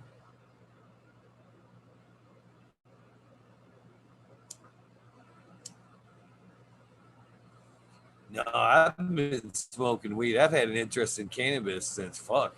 I think I've been smoking weed since like 12, right around there, 10, 12, somewhere in there. Fucking never look back.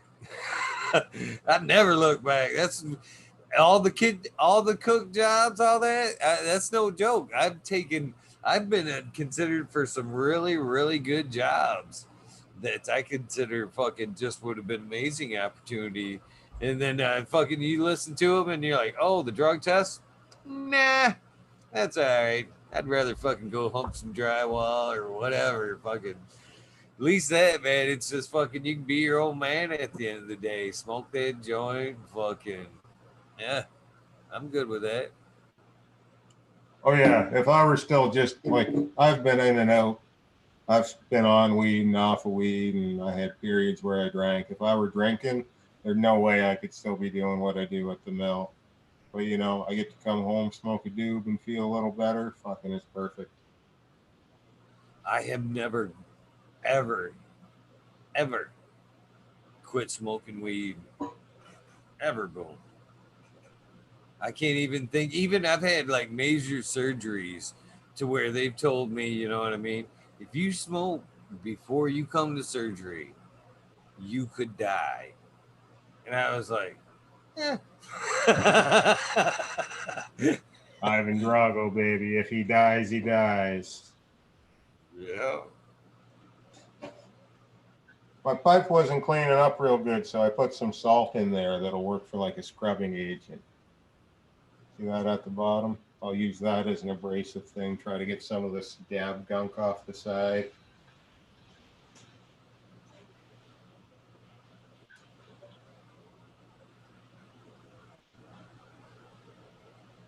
Yeah, I was exposed to like cannabis early on.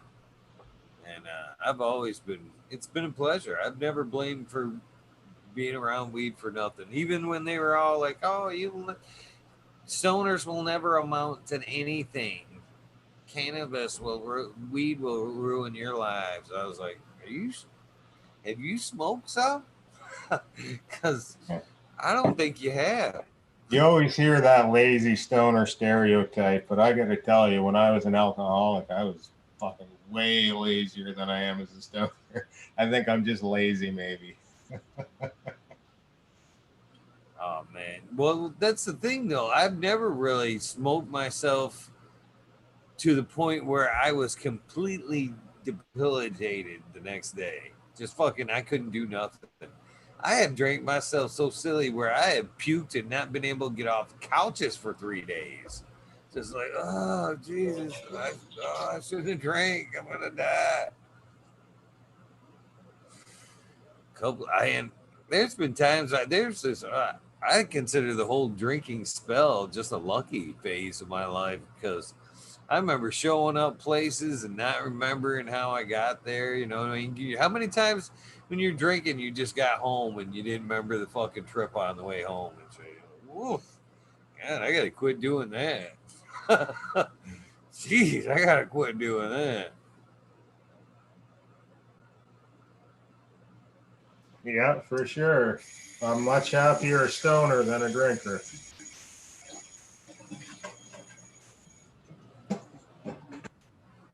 I've definitely made some bad choices on alcohol. That's for sure. For sure. Holy shit. Bad ones, man. Bad decisions. Sound good at the time. Looking back, horrible. Horrible ideas. There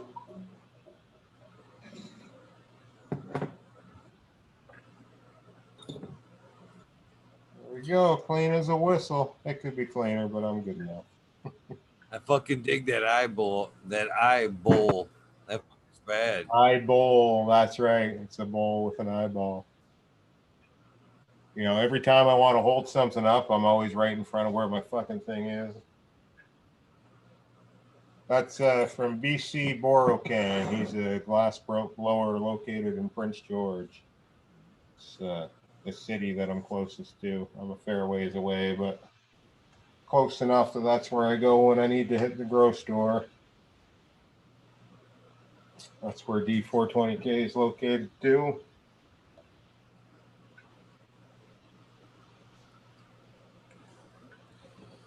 Drinking and late night massages, Dr. Buzz Lightyear. I don't know what you're talking about on that other thing.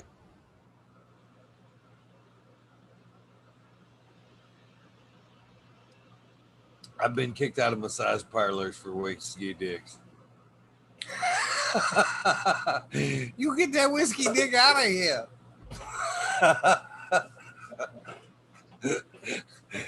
That's no lie right there. Oh, I can, and there's drinking stories that I've started to tell and realize that daughters were in chat that Yeah, never mind. Oh, this one time there was a dog. Never mind. yeah. I started to tell the one about jumping out of the second story window there. Well, which is a different one. I told the clean version, the non-alcohol version, but that was a whole different gal and situation. But the one that can't make the air, I told Tao I'd tell him next time when I seen him there, man. That one there involves several different women.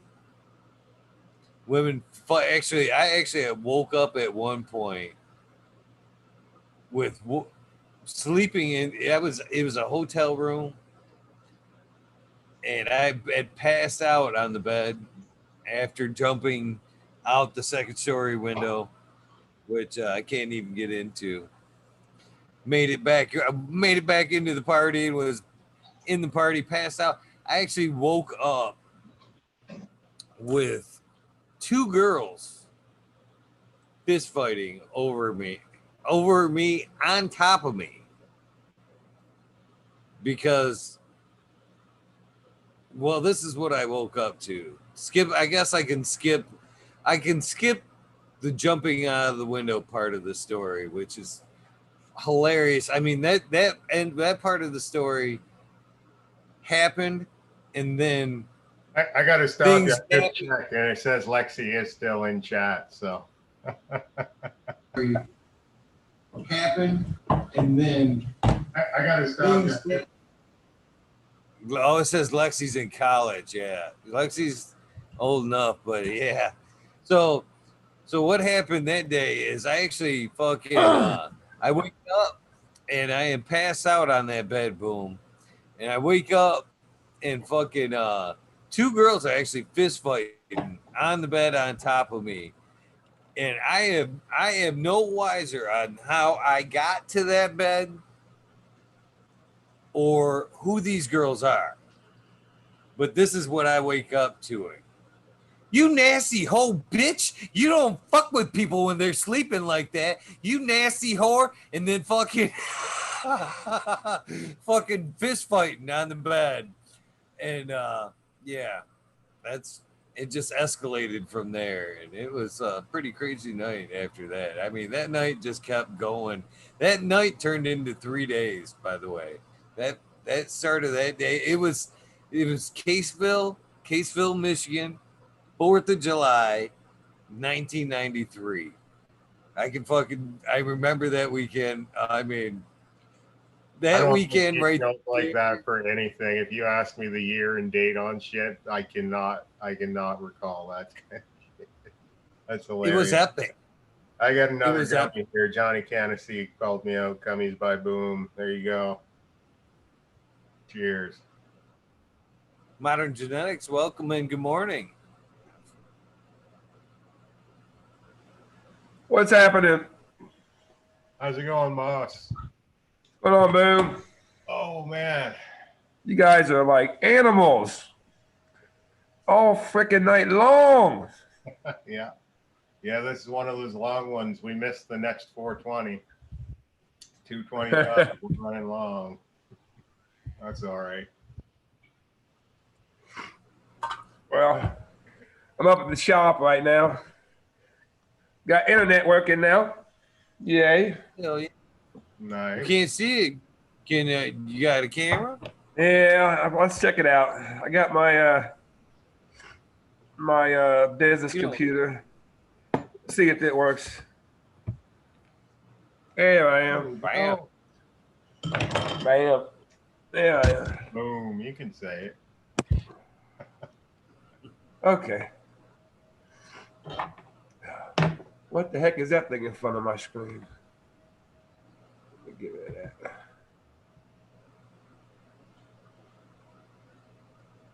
So the place is looking good over there, brother. Thank you. I picked up a bunch of stuff today. Home Depot. Made a big boo-boo.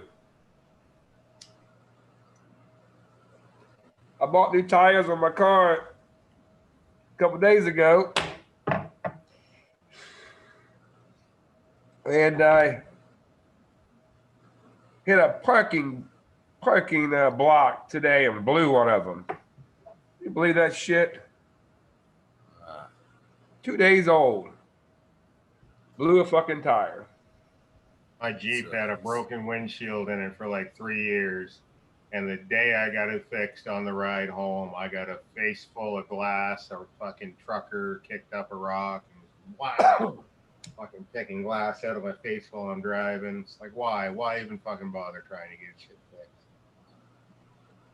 Yeah, my tires are wore out. I needed new tires. And it's like, why did it happen to the old tires? What the fuck? Exactly. 3 days ago, been like, well, no big deal. I got to get tires anyway. Right. Yeah. So now I kind of miles from home and a fucking change spare tire. Lucky it was at Home Depot because they put the tires on so tight that I couldn't get them off.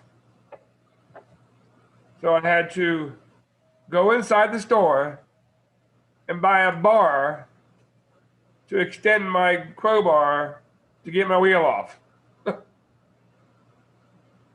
Shit. That sucks. It was not a good day. I was right there with you, man. My day has had its ups and downs and roundabouts. It surely is finishing much better than it started. That's for sure. Yeah, I've gotten over it. Oh well, what can you do? Buy a new tire. Modern, can you see chat? Yeah, on my TV. Hey, there's like Red Rustler's in there. Hey, what's up, man? I need to wash this bag out real quick. You guys hold it down for a sec. Okay. Yeah, I just moved back to my chair, get a little more comfortable than sitting on that fucking drum throne. We'll work on camera tonight. I'll save that for after. It was fun, guys. This is really cool. I know it's this is why people make videos instead of doing it live. There's a lot of time where you're not doing shit. Yeah, but there's people in there filling in. That was great. That was great. I'm really glad we had the extra guys there. A couple guys that weren't washing. Can you imagine if there were 5 of us with machines running trying to all talk? Nah, that wouldn't would have been fucking terrible. That wouldn't have worked. I don't even know what my audio was like. I know at some points I was talking and that washing machine was going. I hope that wasn't fucking too painful for you guys. I do apologize. I don't think I heard your machine running, really. No, that's lucky. That's good then. No, it's just, you can't believe you guys just go all night.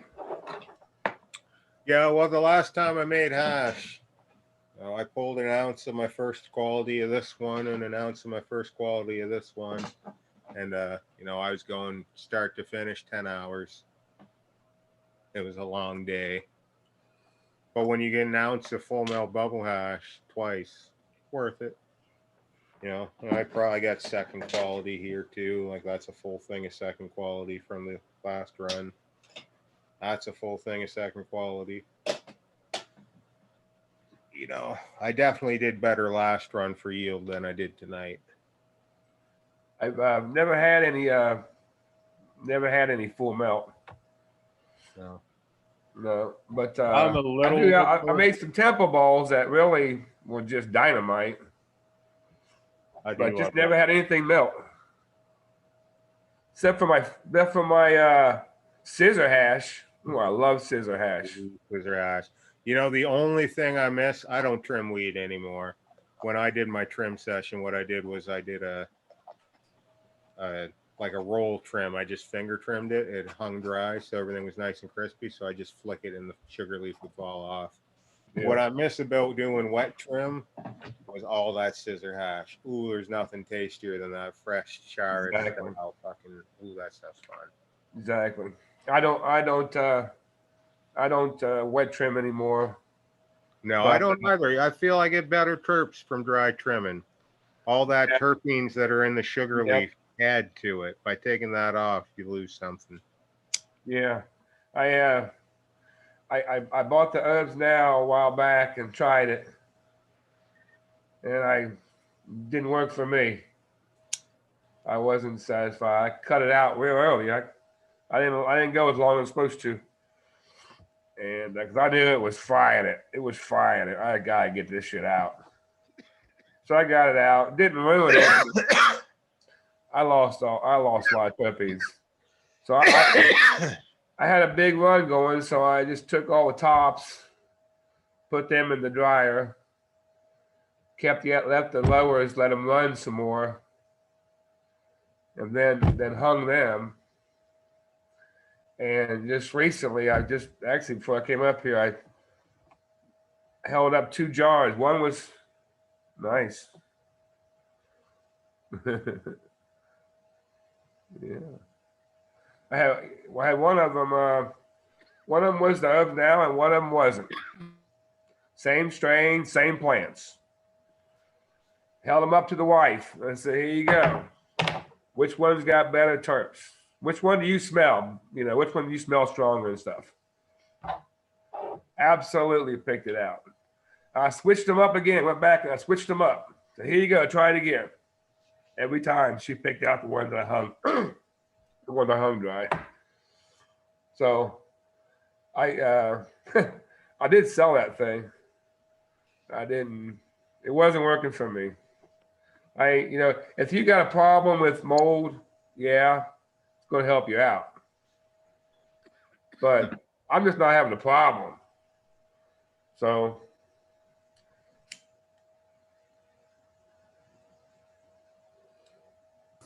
I don't have a problem with mold, but I still enjoy it. I'm actually drying some hash in it tonight, bro. Yeah, I think that'll be a good idea for it. I do.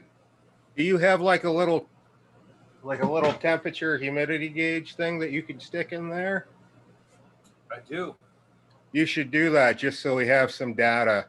There you go. I'm not a giant data guy, but I'm going to try to be for this. Yeah. If you could stick that in there, we could see what the temperature and humidity is of the actual machine. That'd be great. And then we could compare it. Or you're going to do a refrigerator cure too, or do you have pizza boxes? I know you've got that freezer tech too that you do sometimes. I'd like to see you document that at some point too. I know you've probably. This round, I'm gonna probably just. It's pretty much the same as the pizza box. I break that up but I layer parchment on there. So sooner or later, here soon, before I get going on the next round, I'll push that off on. I'll take that layer of parchment off all nice and easy. And I'll put down some layers of new, and then I'll knock that back off onto the new, and then I'll cover it with parchment, and then put it away, and let it dry like that for a day. So as I keep chopping it up, same thing pretty much as a pizza tag there, but not nearly as invasive. I don't bust it up as fine. Not nearly as fine as you did. No, yeah. Not nearly. I really want to try some of your edibles, Boom. Can't wait till this damn COVID shit. I'll come up there and take a visit for that. Yeah. Well, they're not crazy powerful. Everybody thinks I'm getting super blasted. I'm not. They're fun though. We're still dialing it in. We don't use fruit juice anymore, so I've got one on the fridge with a magnet doing a mold test. Typically, they take 8 days and they start to grow fuzzy stuff on the outside. What's that? So I think the 14th, if we get past the 14th, we know that fruit juice was the problem. No, I've never made any good edibles. No? No, they've never been good. I mean, they were potent. I mean, they got buzz on them, but they just Weren't tasty, you're saying? nah, they weren't tasty. What were you making them with? Coconut oil or what? No, butter, making butter. Butter. So like cookies and stuff. Yep. I didn't like that at all. Yeah. Now, Abolish Farms got some Kool-Aid that I thought was very good. And I got a hell of a buzz on it. And I had no weed taste at all. I mean, it tastes like Kool-Aid. Yeah. So the ones I have in the fridge, there's no weed taste at all. You don't even taste the coconut oil. We're using a citric acid and malic acid, and there's a different one too. They make it taste sour. So it tastes like a sour gummy. And it really hides everything. You don't taste weed at all with them. That's what, it's funny how much you love it. Ourselves love this fucking plant. Love smoking this weed. Love the smell of it. But damn, it just don't taste good. No. I drank some of the water earlier. And it looked like Kool-Aid. It didn't taste nice.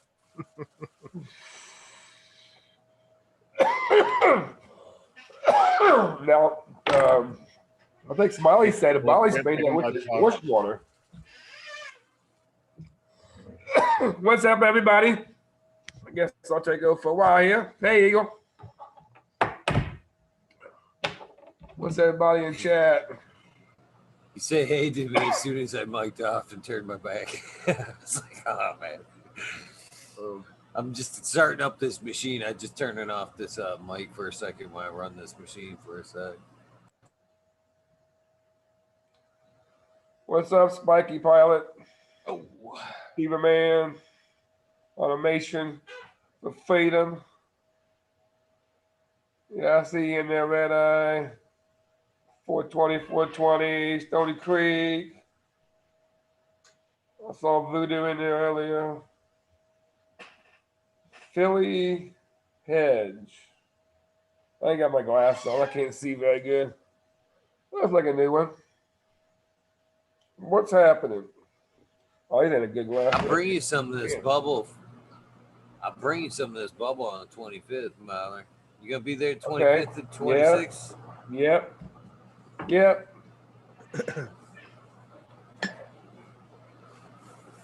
What's up, Valley Grove? I see Dr. Buzz. W. Digger. How many Canadians do we have in the chat right now? Is anybody in Canada right now?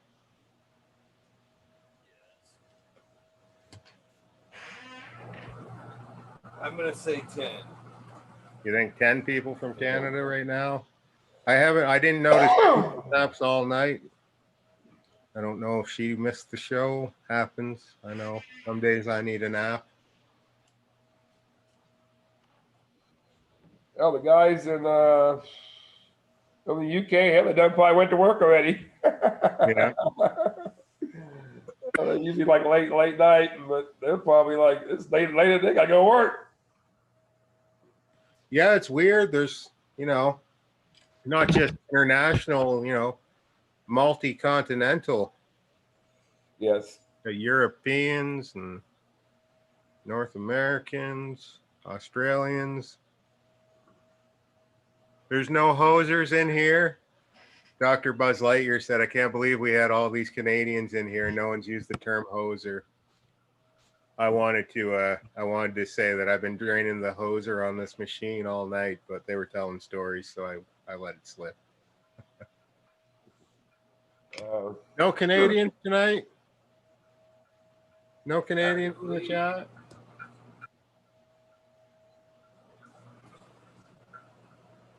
Yeah, there you go. 420. You're in Canada? Are you the only one? That's probably more. There's how many people watching? I don't know. I got Is late 57. everywhere in Canada right now. For real, 420? No, he typed a 1 for USA. I see. Well, never mind then. I guess we'll just move on. Yeah.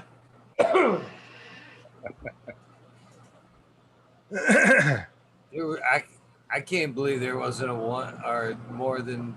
I thought there'd be 10 for sure. I made yours I don't up think by there's now. one. Oh, there you go. Shipwreck's in there. There's 1 Canadian.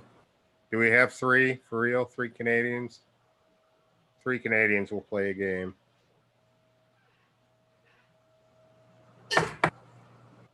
What's the game? Well, I don't want to spoil it. We'll see. Oh. I'll tell you, it's only open to Canadians. Hey. You know, we have different laws in Canada, so we're able to mail people things. So maybe Devin Shipwrecks picks a number between 1 and 1, I guess, because he's the only Canadian. And if he nails it, maybe he'll get something in the mail.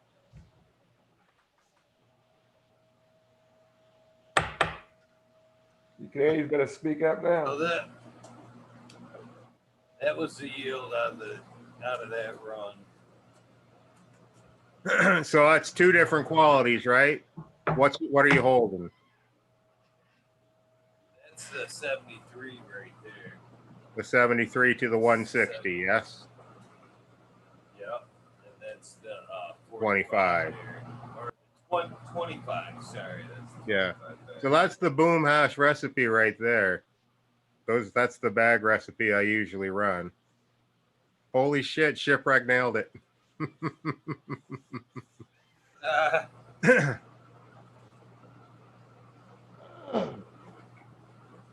Drank some Yukon Jack. Does that count?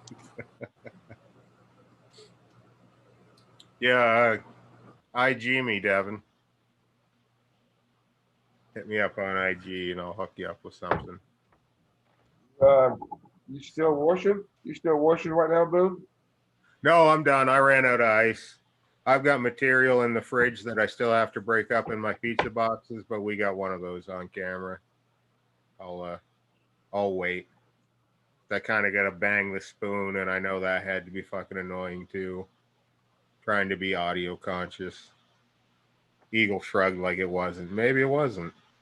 Either way, I'm still not doing it right now. I'm sitting. It's been a long day. Yeah, you guys have been working it.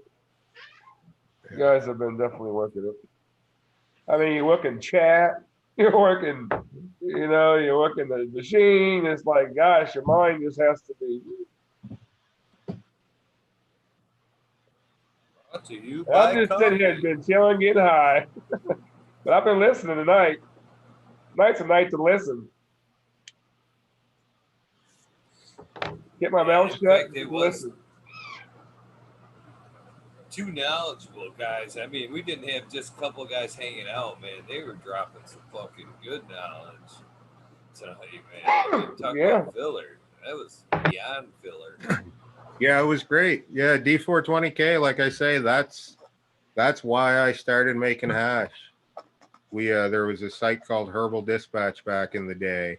I turned on AM radio. You know how many times I've turned on AM radio in my life? That day. And they were running a story about mail order marijuana in Canada. They explained how it all worked and how there was nothing anyone could do about it at the post office. And I was highly skeptical, but I was like, fuck it, let's try this. And I bought D420K's hash and I showed it to my buddy. And he goes, oh, yeah, that guy's in Prince George. I was like, well, holy fuck, that's like right down the road. So I started watching the videos and I was like, well, fuck it. He's doing it. I can do it too. And look at me now. I'm fucking washing shit with Eagle. Ooh. Fucking gonna go fucking smoke with him. You gonna take? Yeah. I hope you're gonna take him up on that offer. I definitely am. Just, I gotta have a reason to make the drive to Prince. But we're in there about once a month, so. That'd be enough reason for me. What you smoking on, Monarch?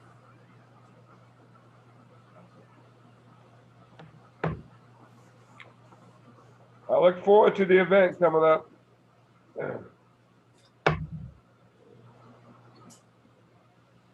Yeah, I couldn't hear a lot of what D420K and Smokey were saying, so I'll definitely be interested to go back and see what they were talking about. Oh, they were actually great hosts. I mean, while you guys were working, they were great hosts. You couldn't ask for a better pair. To be honest with you, Yeah, I never heard of either one of them before. I thought they were great.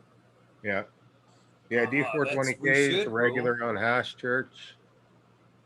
So Boom Farms. We should. Smoking Girls Fraser says we should send some to Mila for Wall of Fame. I think I might. what's that? Send Mail. Mila some hash for her Wall of Fame. Oh, really? Ooh, maybe. Yeah. I think you just had to send her a gram like that and she'd put it on her Wall of Fame. Something like that. That'd be badass. I sent her an invitation the other day. I forgot to yesterday, as a matter of fact. It's like, I think it's about time you come back on. Ready to come back on?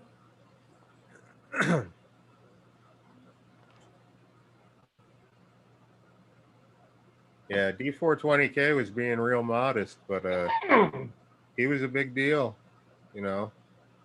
I'll never forget, I got some OG Kush hash from him, and I was like, what the fuck is going on? This guy must have been making this in his garage next to an open gas can or something, because I had never tasted anything like that before. Nothing with that level of gas. It was ridiculous.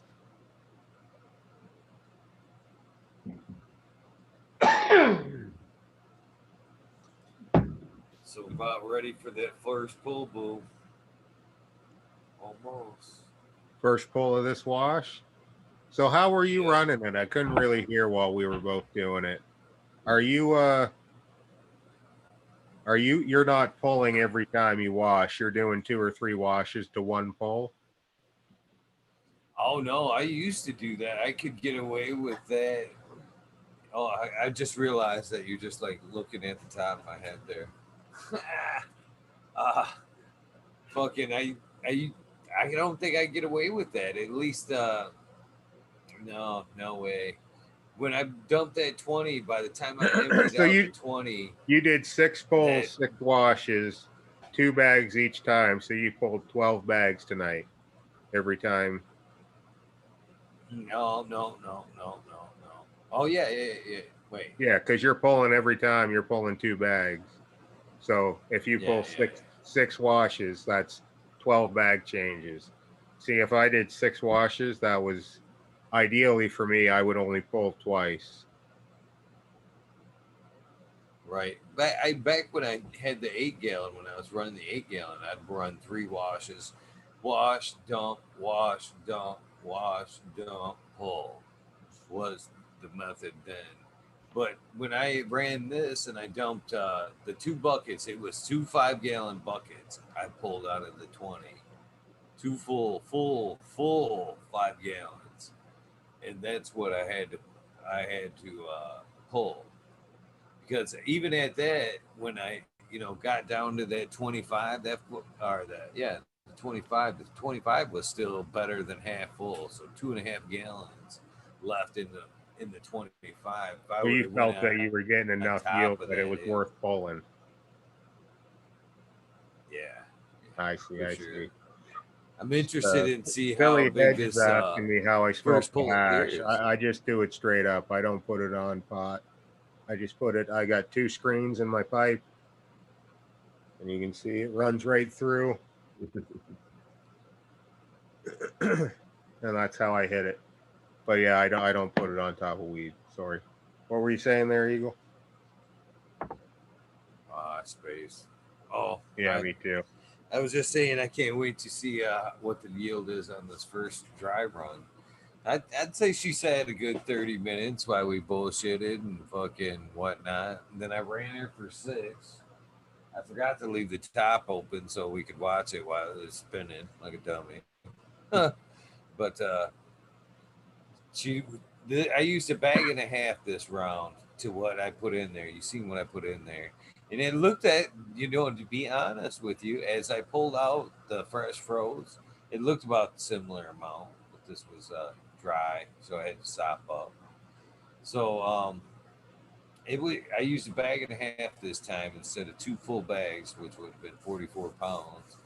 And it seemed to get a little bit better of a spin, but still not as impressive as the 8. You know what I mean? I'm still not quite sold on the 20, other than the convenience of the less runs. You know what I mean? The time saving aspect of it. Yeah. But I will say this: I guess the yield of the two would have been about the same. I think, you know what I mean. Really close to, you know, yield and the same. Really close. You think you would have yielded the same in the same amount of time? If you think if you It were would have running, been more time.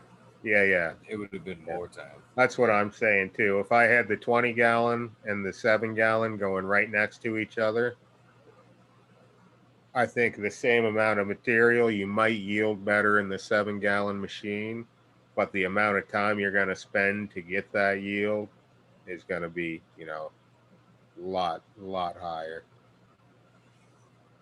Pull this one. Here we go with the dry run. Oh, oh. I really like that hardline system that you put in. I never even thought about that. That's one thing with my hose, is it kind of shoots straight out. So when it's full, it can there can be a lot of pressure, and that water can overshoot the bucket sometimes. Having it point straight down is fucking smart. Like I said, I wish I would have fucking taped up the bottom or the back, because I would have showed you how I did the bot in 45s instead of. That's gonna be a good pull. I can already tell. It's dark as shit. Actually, I might be able to. Let me see here. I could probably peek in there. I put a 45 on there instead of the 90, and I'm telling you right now that shit is gonna increase the flow big time.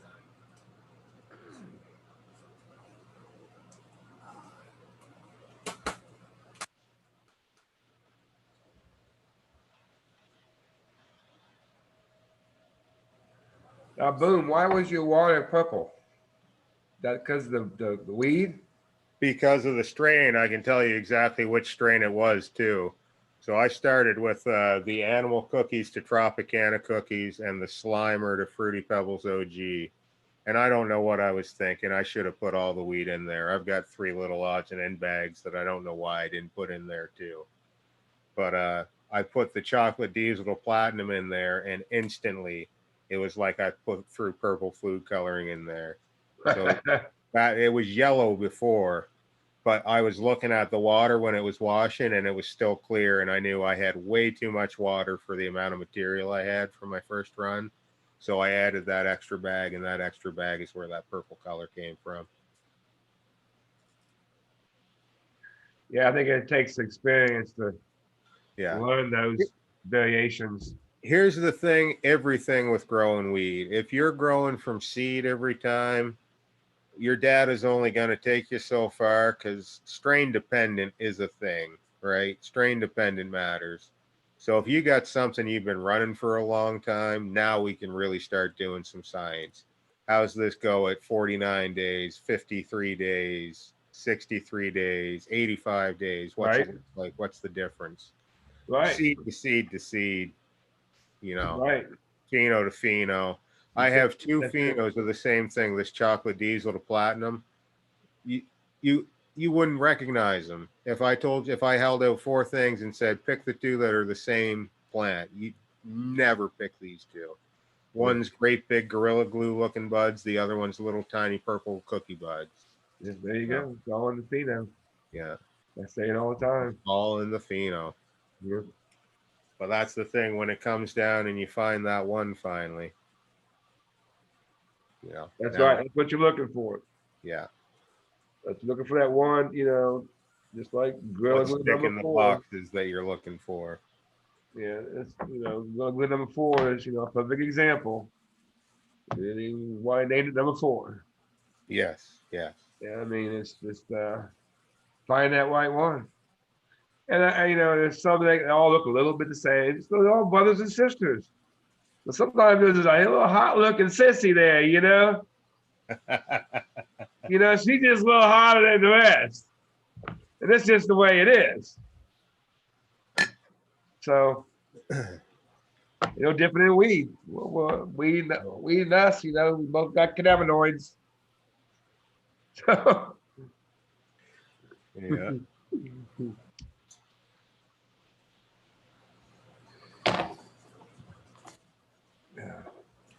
Yeah, I congrats. figured that was this because of your machine strain. Do what? This thing's far from clogged up yet, boom. Not Yeah, once. so you're just And I even how thought are you about- changing it out? That's the question I didn't see. How are you taking the material out when you're done? Just fistfuls? Oh, yeah. And then in the end, I'll take the shot back in there and suck out a lot of it before I get to washing it. Oh yeah. I actually then will dismantle it. I take that thing all apart. I'll pull that wheel off. It's only one screw, and you can lift that thing up. Yeah, when And, I'm done, that's what I do too. I pull that one screw out and I wipe everything down with alcohol inside. I'll take my drain off and I'll run a pipe. I'll run ISO through the pipe too. Make sure everything's de-sticked, and then clean. Rinse clean. But if I were going to do another run, I wouldn't do that necessarily. I'd probably just reload it, go again. Next time, I'm definitely going to go with the bag. I'm going to give it a shot. Got about 2 1/4 buckets out of this run. She's still dripping.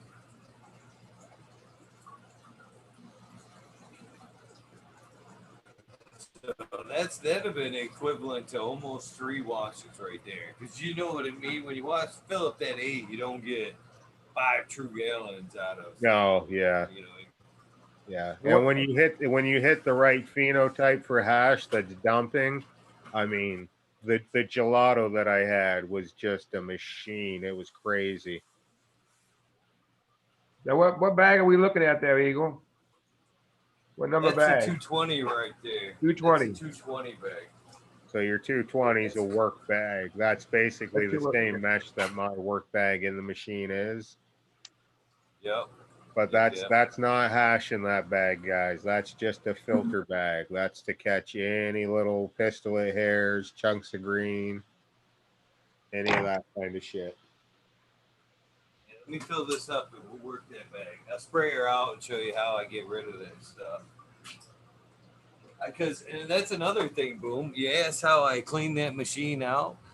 That material doesn't go back in there. That shit that's in there right now, I'm gonna blast all that shit with the hose really good with this cold water, and then I'm gonna wring that fucking 220 out, and I'm not washing that shit again. That fucking shit's out of there. I ain't throwing it back in the machine. So it's ever cleaning itself, you know what I mean? It should be getting a little bit less, every time. And then hopefully till the time I'm done there, I've washed a good portion of it out. So I feel like after I beat it up with the hose real good like that, it ain't really worth shit putting them back in there. That was something I did a couple times too, is I would drain the machine and then I would close my valve, fill it back up with water, and I wouldn't run the machine, but I would drain it again just to rinse anything that was left in the bag, try to rinse it through. I did that once or twice. It wasn't something I did every time, but something I did do a couple times. So I can't remember who I was talking with the other night, boom. But I was talking about that little bag. Remember the little thing we were fucking like, what the fuck that thing for? They had an interesting point. They said that they offered up the answer that that could be you put your soap in there. You fill that up. That's with soap what it is. Actually, yeah, that is exactly what it is. You're supposed to put soap in that for when it's a laundry machine. Like we say, guys, After I these heard aren't that. special hash washing machines. These are just washing machines. But you would think that's the bummer of it. You know what I mean? You know, they could at least tweak it a little bit. You know what I mean? I can't believe they can't just, take the same machine, put it in a different box, and be like, oh, it's a bubble machine now. Yeah. Remove the fucking detergent thing, close that up, make a couple improvements. I mean, come on. Don't steal the idea outright. You know what I mean? Just put a different sticker on it. That ain't right. Yeah. It's a little messed up, but I don't have a better option other than hand stirring. Like I was talking to some of the guys on the GML chat we were talking about, and I say, if I had a guy that could sit there and stir while I was pulling bags, then it would make sense for me to hand stir. But to just have the material sitting there not doing anything while I'm working with the bags, I feel it's sitting in the water for too long. I'd rather have the machine turning it, cutting down on the time that the material stays wet. 'Cause we brought it up before, the water's a solvent. So it's going to start breaking down those heads. So ideally, the faster you get this done, the better. I was going So if somewhere you're else. gonna have somebody gently stir it, boom, why wouldn't you why couldn't you let me beat that up a little bit. Why couldn't you get like the same speed controller you use for your fan and just limit the power to the thing so where it's just like barely you know what I mean, spinning a little bit while you're fucking working versus this full on agitation. Yeah. But anyway, we came to the conclusion that if I had another guy with me to make hash, I think I'd just have another washing machine for him. I figured that'd be a way more productive.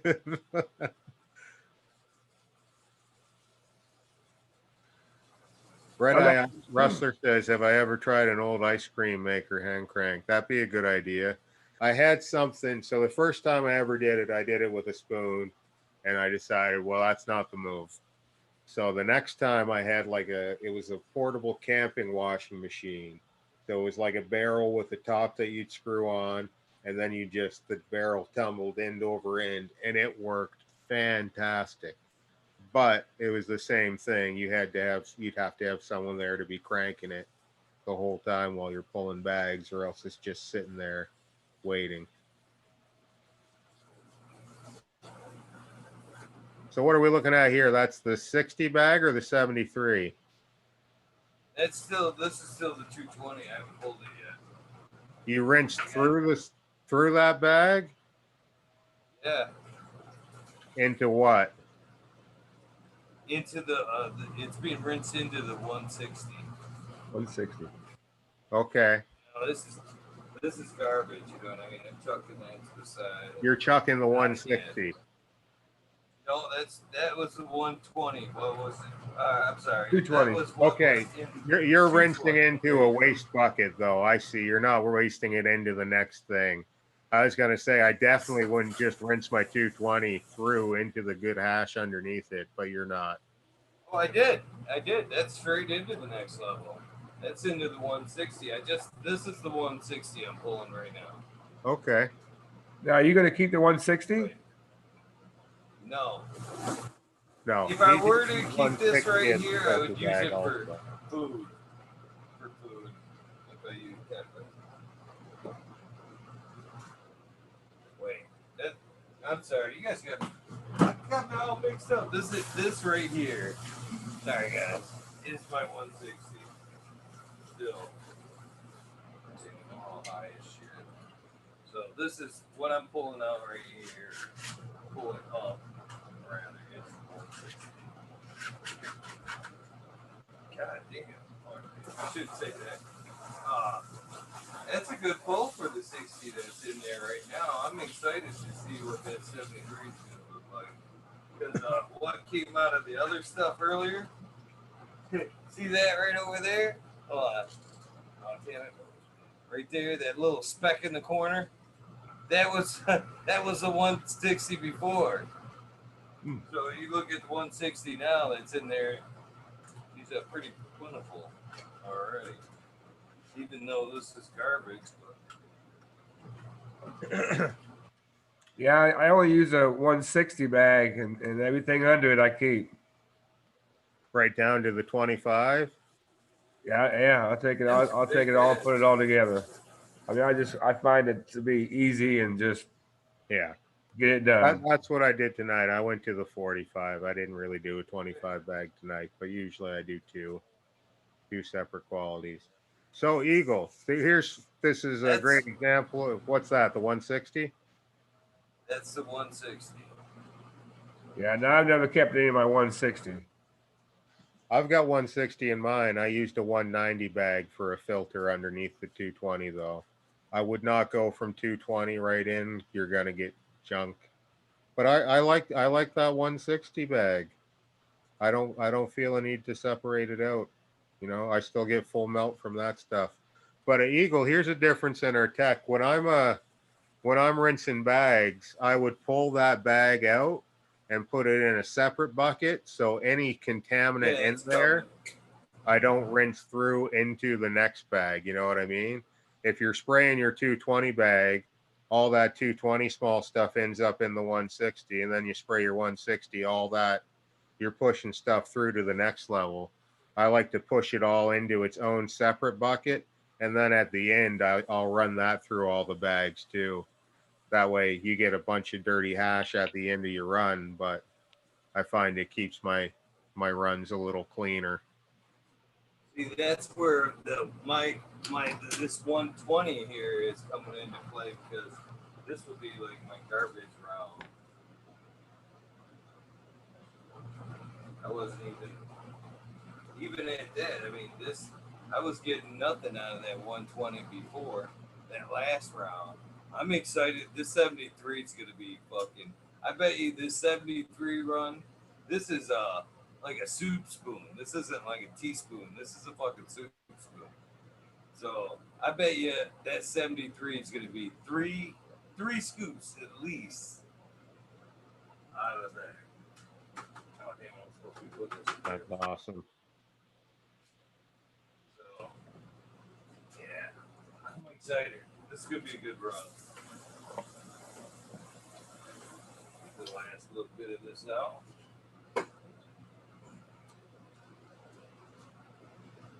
We need to put this in the fucking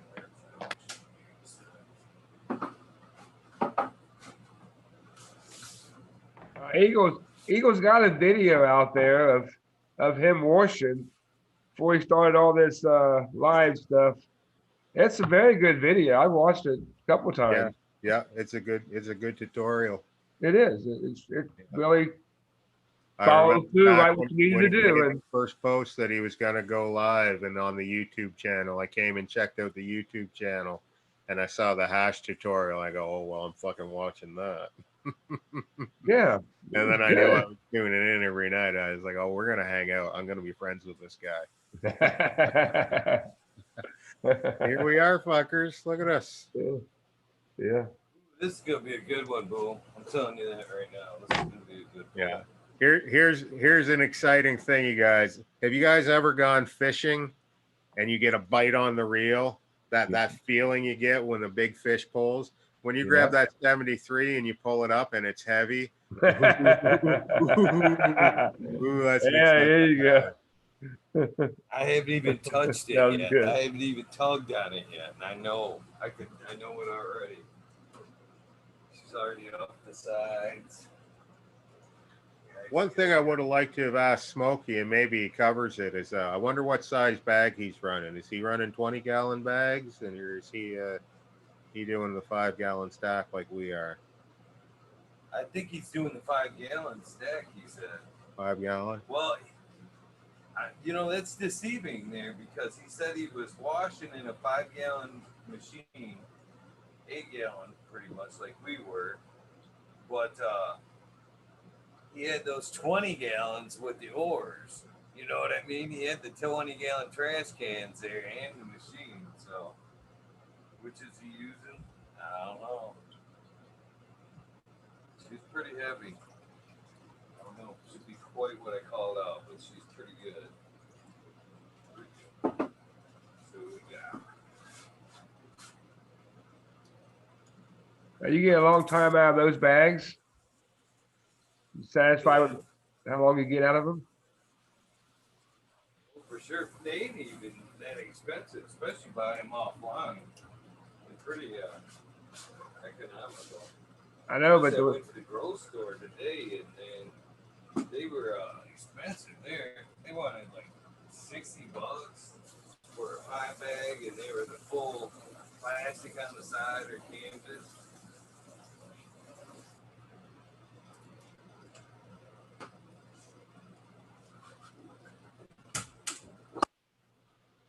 Two good ones. Two good ones, easy.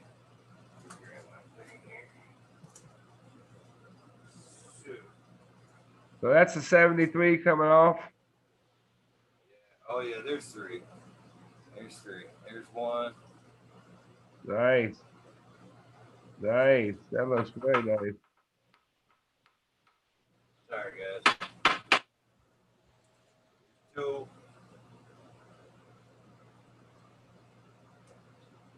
Oh yeah. Yeah, that's badass. Awesome. So I use like a big I call it like a thing, like a serving spoon. That's what I'm using to pull hash. It's a real big spoon. It's not like something you'd eat dinner with. It's like what you'd get the mashed potatoes with. But I see Rackham's when he does his on Instagram, he's using a spatula. And I thought that was a pretty smart idea. I meant to pick up a spatula, but I didn't. So I didn't use one tonight. But that's something I'd like to give a try too. Now, you know what, Boom? Another good sign. That 25 bag still has probably about 4 gallons in it. Yeah, full. that 25 will hold the water. That's the thing. Yeah. So how you're using a hose, so you're not going to know how much water would you say you're putting up in that machine? How high? There's got to be. Well, I'm pulling 10 gallons of water out, so minus the melting the ice, I've got to 10 be gallons. You're figuring 8 to 9. Yeah, 8 to 9. Yeah, I pulled out 2 good buckets easy out of it. Yeah, my first run, I put two 18-liter jugs of water through, and then the second time I just put one, and I think one would have done me fine. I can't remember what I did the last time. I think that's what I did the last time, and then I added more. So I'd always have. I like to keep the hash sitting in the cold water in the thing too. That way, I find it doesn't grease me up as bad. Are you guys just running trim, or you running bud? That's the first pull there. That's the 73. This is yeah, that's the 73. Nice. Are you running trim or are you running bud? This was a mixture of both. Okay. Yeah, I haven't done a trim run in a very long time. I do have some trim in the freezer though, which I guess will have to get washed because it's gone into the freezer. I don't know. Maybe I'll look at it. Maybe I'll see if I can dry sift it. Could you press trim? I Would it would be worth packing into a bag and pressing? I've seen people do it. It comes out darker. There's something about the sugar leaf that I think more chlorophyll would probably be in that leaf material. So I'd probably definitely sift it and clean it up. Yeah. At least a little. I might not put the hours and hours in. Labor of love. Putting this right in there. Yeah. No, it's like Frenchie says, it really is an art, right? You know, it's not really you can try to be a production line about it, but it's still a lot of little finessey things you have to do. I don't even like to go to production about it because then I feel like I'm losing shit. And this is, it's so hard to work and gain. Why do you want to rush through it and miss it?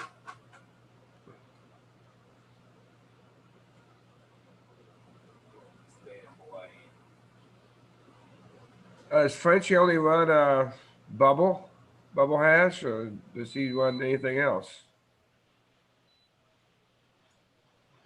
I think Frenchie does other stuff too, but water hash is his main deal. I think that's his preferred method. I mean, he's been all over the world. He's seen it all over the place, you know. Yeah, exactly right. Like he got his start making chars, right? Doing the old hand rub thing. Man. Yeah, and if you actually hear the story of it originally, is he was going up to do it and he cut his finger real bad, so he couldn't just go and make hash. So he had to go and be like, super careful and super delicate.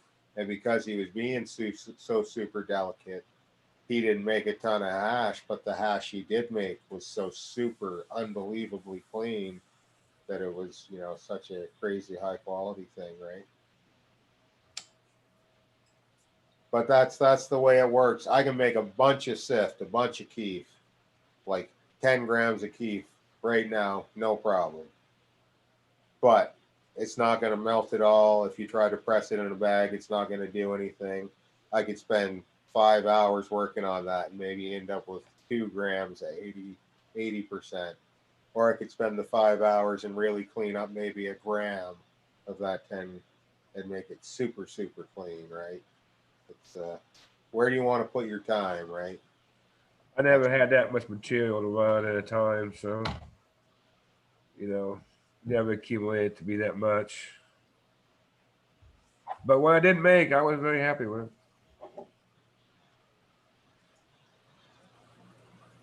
But like I said, I cheated. I cheated, but I'm fine with it. It's just for me, for the Yeah. It's running trim. It's all on what level you want to go. Some people get some keef and they're like, well, that's great. Why would you go any further with that? And, some people take it to that 99% pure level. And it's like, If you got enough material, yeah. Make yourself a treat. That's a great way to put it. Make yourself a treat. That's what it is. I've got some I've been hanging on to for a couple years. And I tabble into it at a special moment. That's when I tabble into it. And it does get me way too high. Because I enjoy smoking it so well. I try to save some stuff, but honestly, I don't think I have much stuff that I've made that I've saved. I tend to like it a little better than what we used to buy. Well, I mean, some of it ages well, some doesn't. I've had some hash that I think after a year, it's like I don't like it no more. It's not doing it no more. It's just probably got too much leaf material in it. That run did. But like I said, I got a batch that it's still over 2 years old, and it is so delicious. Still feels like I made it. So when you made that, but that was Frenchie's techniques. Did you make it with dry material? What do you mean? When you made your hash last time, was it? No, it wasn't fresh frozen. No, it wasn't fresh frozen. You went. No. It was dry. Well, it was trim or it was bud. It was trim. Trim. Okay. Yeah. So, if the next time you do it, if you do it the same with dry trim, put it in the water and just let it sit in the water for like half an hour before you stir it once.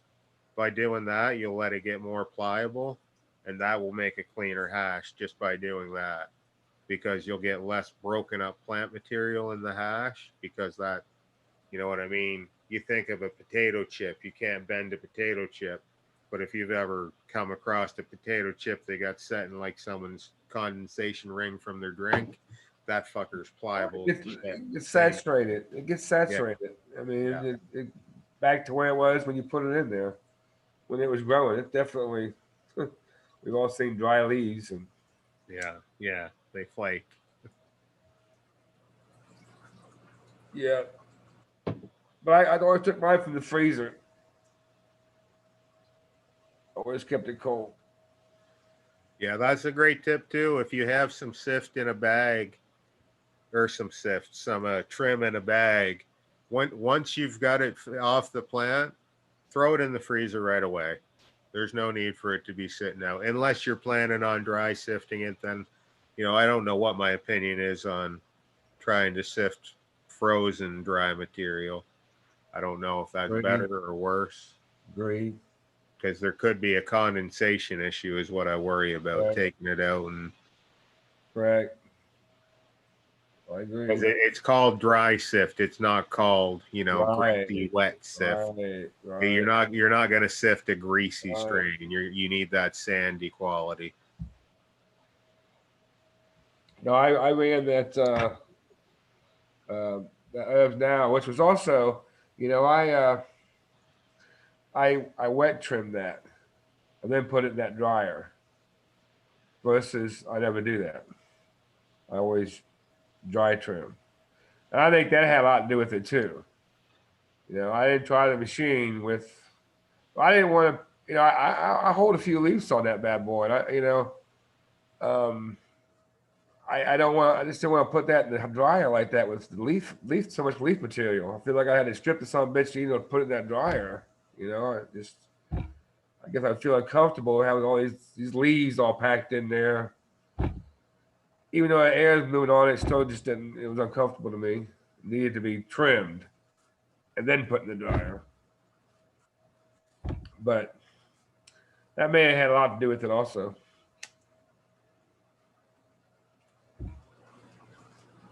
So what's that eagle there? What is that? This is the 25. 25 bag. Slowly coming around. There's gonna be a couple good spoonfuls coming out of here too.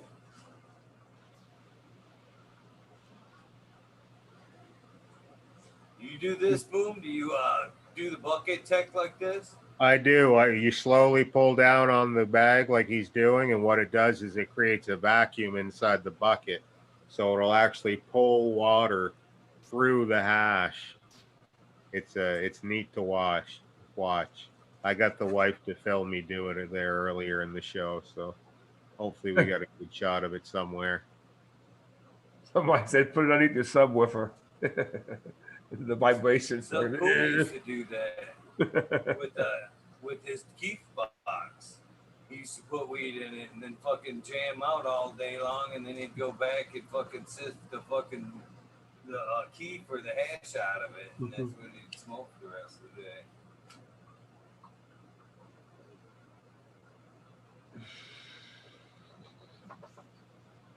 Yeah, she's still. Yeah. So if I were at the point Eagle was now with that much water, I'd actually pick that bag up and put it down lower in, and then I'd do the same trick and slowly pull it up again. I wouldn't let it dip into the water, because if it dips into the water, you'd be amazed how much easier it is to get water back into that bag versus out of that bag. Yeah.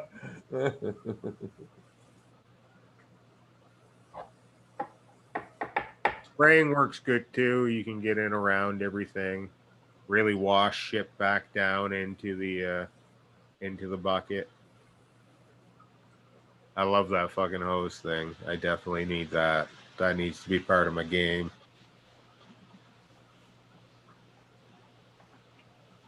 That's why we're all here to learn a little bit of something. Yeah. Everybody's got something to contribute. That bag's still greasy. Your bag's getting pretty locked up, you figure? Yeah. Do you ever do this too? It's just kind of count on your 25 screen and the paper towel to just pull it through? Yeah. I know those are called pressing screens. That 25 micron screen that he's got down there. And I'll tell you this: I never squeeze the hash. I don't like to press the hash. Aside from pushing it through the sieve to break it up like I do, I don't like to. I'm not trying to squeeze it tighter together. even that cloth looks still a little greasy.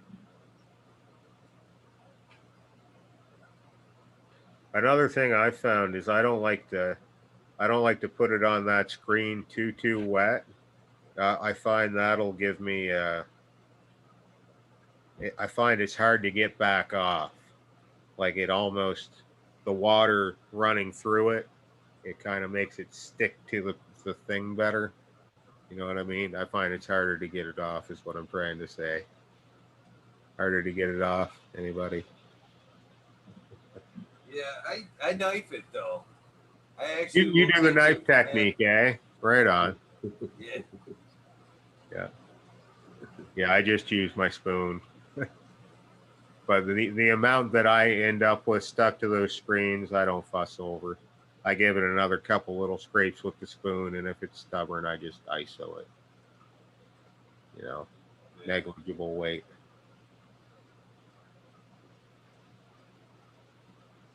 Yeah, I think about switching over to. I got a 37 that might switch over to. It's just too much for this 25. Did I get you to try something for us, Eagle? Can you tuck that bag back down into the bucket a little bit, and then do that gravity trick again? Just trying to reset the depth on it. There you go. That's what you're kind of talking about right there with the hash, though. I mean, I just sometimes when it's soupy like that, I'll like scoop some out of the bottom to let a little bit of space get under there, new space for it to drain, and just let the fucking paper towel, just like you said, like just kind of suck it through. But again, it will be a little bit sticky, like you said, but I'm used to that. You know what I mean? I'll flip that together and then I'll put a dry paper towel under that and I'll let it suck through one more time and then over there to be nice. Oh, we're gonna try your time. I'm sorry, bro.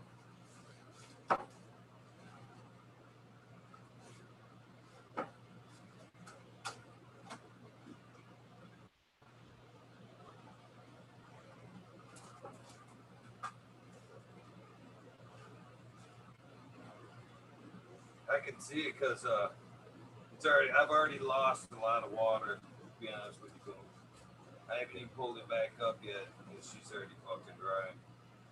Your camera kind of tipped down on us, so we're looking at your spoon now. 420 saying shake the bag. We're past the point where you, at that tiny amount, you're not really going to shake the bag and make it go quicker. It gets to a point where there's so little in there that you just kind of got to let it do what it's going to do. So I already got one good spoon off her out there.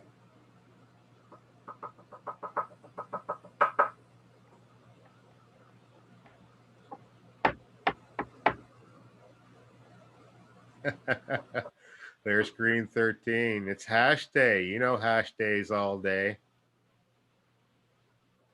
So, Boom, are you using that hash for edibles? No, we have not made hash edibles yet. Okay. But the wife's figured out the levels of hash thing now, so I'm screwed. I was giving her the low quality stuff and she was happy to have it. But I fucked up and gave her some better stuff. So now she's like, well, I don't want that crap anymore. So we'll probably have to try to do some edibles with it here in a bit. I have, though, modern.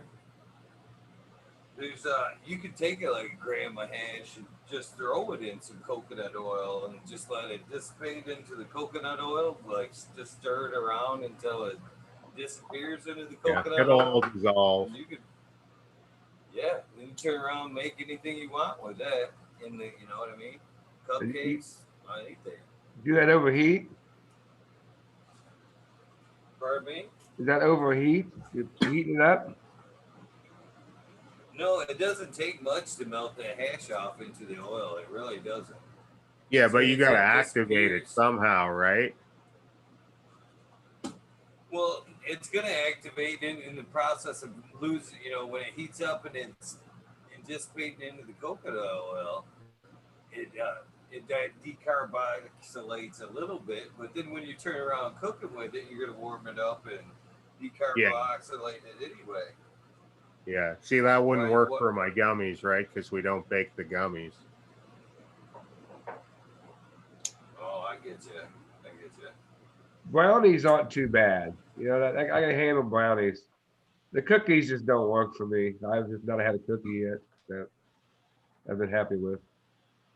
But the brownies seem to That's just it. There's not enough hide it. fat content in there for your body. Not enough chocolate, fatty stuff in there for you to retain it. And I like chocolate, so.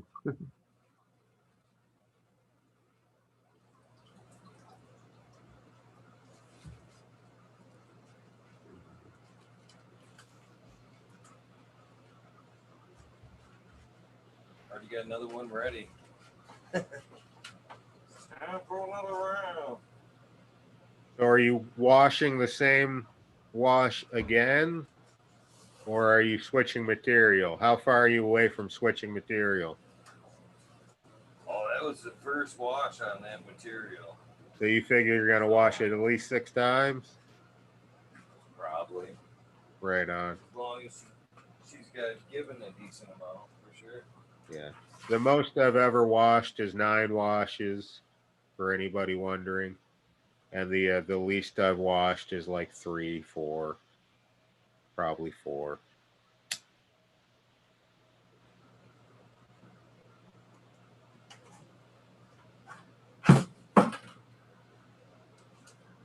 Yes, sir, Green 13. We started at the regular time. We were about a half an hour late. How's it going, Miss D Snug? Don't worry, we'll show you how to make a Whopper here soon. It can't happen tonight. We got to let the hash cure first, but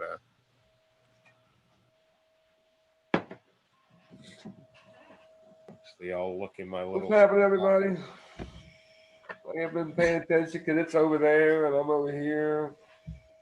I'm happy to have the internet now, so. Better than looking at my damn phone, my little fucking phone.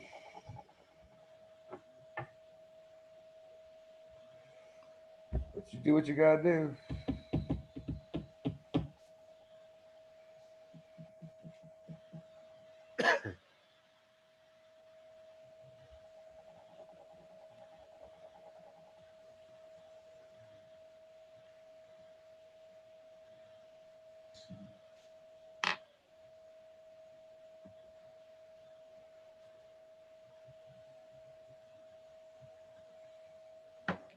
So what are you smoking on?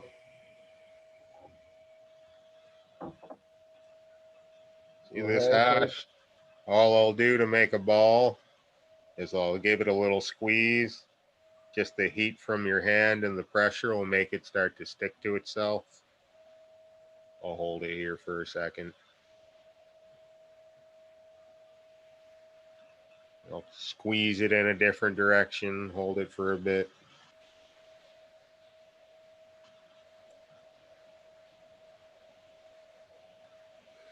Then I'll start working it like Play-Doh. Now the stuff that I already pressed to this kind of waxed up, so this stuff still broke down, so hopefully it'll still form a ball for me. Now it's just going to crumble when I try to roll it. You need more. You need to work a little more. A little more working it, it might come around. We'll play. We don't need to look at my balls the whole time, I guess, though. I'll keep working this, see if I can get it to take a ball shape. Because maybe that's all it is. Maybe I just haven't been patient enough and worked it long enough in the past.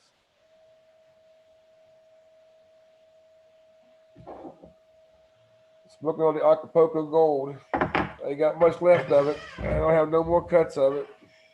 Damn. That's one of those legendary ones that you'd like to have, eh? I got one more seed. Nice. Hopefully that all goes well, but I'm not running it right now. It's very potent, believe it or not. I don't think it's anything special, but I think it's smooth, good daytime smoke. I fall asleep on it. It's like good all around, everything you want. It's not the rock hardest buds, but it's very high quality. It's fucking sticky, still sticky. Hell, that shit's fuck. That's over a year old. There you go, Miss D's Nugs. I made a Whopper. It just took a little more playing with it to get it to stick together. But yeah, I rolled that all up. I'll keep rolling it, see how round I can get it. You gonna stick that in the bowl right now? Yeah, it's a ball now. It's all. No, man, you gonna stick it in the bowl right now and smoke it. Oh no, that's a giant fucking ball to stick. I would, but I'll pull that bitch in and fire that thing up. I'll tell you something about hash. The smaller the bowl, the better I like it. So there, I'm gonna leave that there and let it sit, and we'll see if it'll flatten out. Sometimes that's kind of a smaller ball, but the heavier ones will get a flat spot and they'll weigh down.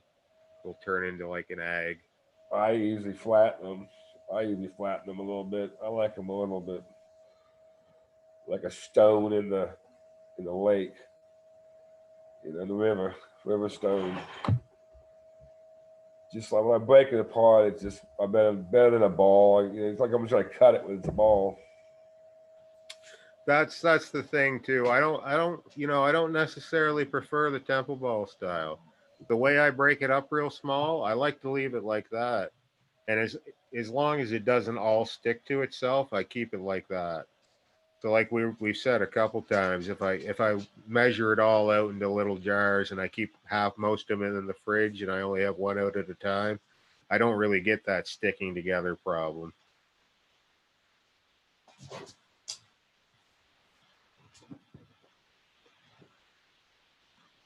Yeah, I think I'm going to head out. I'm fucking high. I haven't been to bed yet. Right on. Thanks for popping in, Modern Genetics. Yeah, I think it's got a long night. Long night. You guys did a wonderful job. And Green 13 asks, we all get hash after this, yeah. Well, if you're in Michigan and you're going to Eagle Show, you do. Yeah. And if you're a Canadian, like Devin Shipwreck, he guessed the number between 1 and 1. So he's getting a care package. Because we're in Canada, that's perfectly legal. Congratulations on your giveaway, Shipwreck. Just drop me your post on IG. I think I heard that too. Congratulations. I really thought we'd have like 3 or 4 or 5. All the Canadians picked the wrong night not to hang out.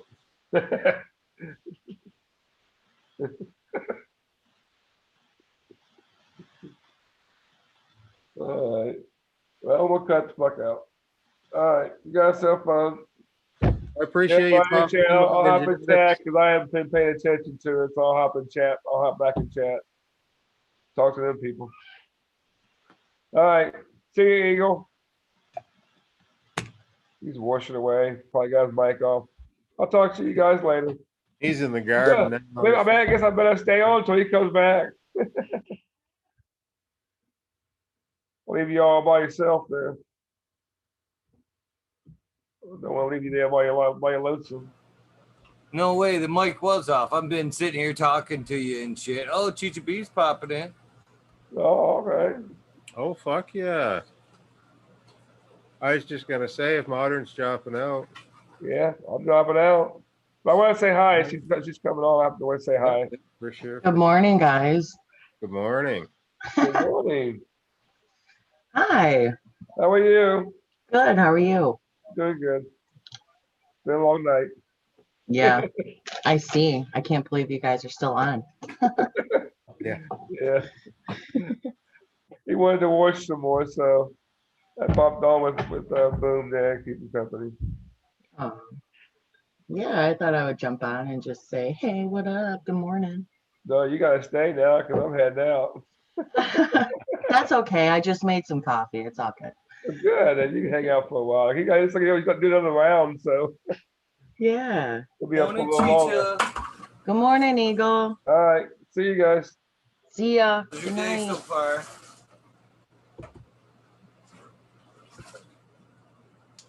Oh yeah. You ready for a wake and bake?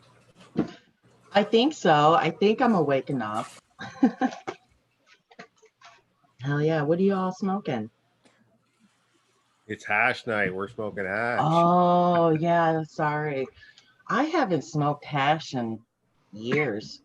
No, Oh my gosh. it's my preferred method for sure. Hell Not yeah. even close. Well, that bubble hash, man, it was like perfect. Get you, see if we can meet up in Clio there. We'll get you some. Yeah, Clio is not that far from me. It's only like an hour. So is that cup this month, the end of this month? The Clio one is the 25th and 26th. Okay. Yeah, I'm gonna try to make it. You said your daughter or something was headed up that right around that time, didn't you? Or was it the other event? Maybe. I gotta look at the calendar. If it's a Hey, weekend, Dr. Buzz Lightyear, I've looked at that Buckner filter, and I just get the immediate feeling that you have to be much smarter than I am to operate it. So that's why I haven't gone to it yet. But I'm gonna watch some YouTube videos and really try to pay attention and understand. But that thing looks complicated as fuck. I know it's just a funnel, and you're like, "Come on, dummy, it's simple," but it scares me. Okay, afraid of it. Sorry to cut you guys off. I No, had that's okay. Yeah, I'm gonna try. I got a new stone yesterday. I don't know. Let me see if I get you some light so you can see. Yeah, I heard. What kind of stone did you get? I don't know. It's just like You don't know? How do you not know? Oh. Oh. Ooh, that looks like a moonstone. Yeah. Yeah, that looks like a moonstone for sure. Oh yeah. Cheers to that. Just like you guys, as you guys said, me and Courtney were out today, and we were out. Decided to stop at the flea market, and we seen stones. We were like, let's go get some, and and we even commented to each other. We're like, we got to pick out the one that calls to us, not the one that we want to say is pretty or whatever. You know? Yeah. I mean, and we both had individual stones that we said. This one, I said, I just feel like this one's kind of calling out to me. And she had it was like a ruby red with some gold veins through it. It's the one that she kind of grabbed. This sounds like a banded agate, but I would have to see. That's awesome. That's awesome. Hell yeah. I want to rewrap this one. This is an amethyst. I bought her. That is bad. It's heart shaped too. That's what made me think of what I'm about ready to tell you. Is I seen as I went to another booth, I seen a beautiful. It was Eye of Tiger heart and on a necklace, and I snatched that up for. This is beautiful. This is a red eye, or yeah, a red tiger's eye. Where I can't. The lighting sucks in here, but you can actually see your screen in the stone. yeah, but so see shiny. the little flash. There we go. The little band. Hell yeah. I want to sit down and smoke one with you, Cheech. Hell yeah. I'm glad to catch you guys on. I woke up, I'm like, Eagle's still on? What? Okay. I got this. Yeah, making hash is one of those things that it's a big enough pain in the ass that once you start doing it, you're plowing through because you don't want to do this again tomorrow. Right. Yeah, it's just one of those things like, well, I fucking started it, gotta finish it. And it's one of those things, as long as you keep going, you can keep your cleanup down to a little bit smaller of a thing. You know. Yeah. Yeah, clean as But if you go. stop, you got to really do a strip and clean everything. Oh, fuck that. So So true. you try to get as much out of your time as you can for sure. Right, for Ooh, sure. look, this is some. This was out of the first wash here. Boom. This nice wormy mother. This That's was the 120. I forget the fucking camera. I do that all the time. I put it up to the screen and like you can see through the screen and the camera's over here. Did But you this press was it? Press it? Would you say? Did you press it while it was in the screen to get extra water out, or just let it gravity? Never. Never No, press. I usually just Never. fold that pressing screen over, and I'll just like hold the paper towel to it, but I don't like press down on it. I just like let the paper towel suck it out, and I Yeah, frequently that's what I do switch the too. paper towel, but don't press. Yeah. But you've been playing with it enough that you've got some of the water out of it then, eh? If it's forming up like that for you. Is that the Oh, it's been 25? sitting. This was the Yeah, first the pull. first This was the very first pull. And man, it is still really, really sticky. And she's warming up. She's gonna smoke. She's gonna smoke. Boom. There's hash in this house. Boom. There is no. Hell That's what yeah. I'm saying. fucking On You my guys way. and your guys' fucking fancy cures and shit, man. That's not gonna happen here. Now that it's in this house, it is gonna be smoked until that shit is gone. I'll say that for the science portion of the show too. Everyone wants to know how much I'm putting in and how much I'm getting out. I don't know how much I'm getting out. I mean, shit's going before it's all the way dry. Shit's lightening up as it's sitting there longer. You know, you're never gonna figure that out for sure. Not in this kind of a situation. I'd be Well, the same. in this case, there wasn't enough of that fucking 120 to even bother saving for fucking stats. You know what I mean? It might as well just pull that bitch right out of the equation. I'm sorry, Cheech. I forget we get a light. Yeah, you chalk that up to quality. Seriously? Seriously. Don't hold back. Okay? It's okay. Well, once you say that, that's a different story. But until you say it's okay, Yeah, then it's totally fine. I think it's hilarious that guys are like, oh shit, there's a lady. And I'm just like, if you only knew. I worked the in a way I was kitchen for raised, I guess. Well, I worked in a kitchen for 5 years, so there's nothing you can say to me that would surprise me. That movie Waiting is like one of the funniest movies ever. It's I haven't seen that very forever. true. Very Yeah. true. I don't know necessarily about the dirty stuff that went in the kitchen, but the joking around and stuff like that, very true. Very fucking true. For sure. Oh, yeah. Holy shit, we got Liam Mass in the house. Brother, what is up? Good morning to you. That's one of my favorite weed nerds right there. Cheers. What's up, Liam Mass?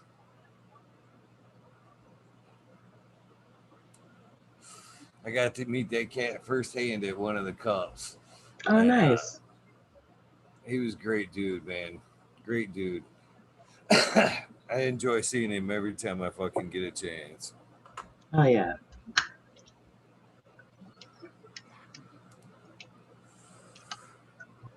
Everybody that you've had on, I'm like, you guys are all awesome.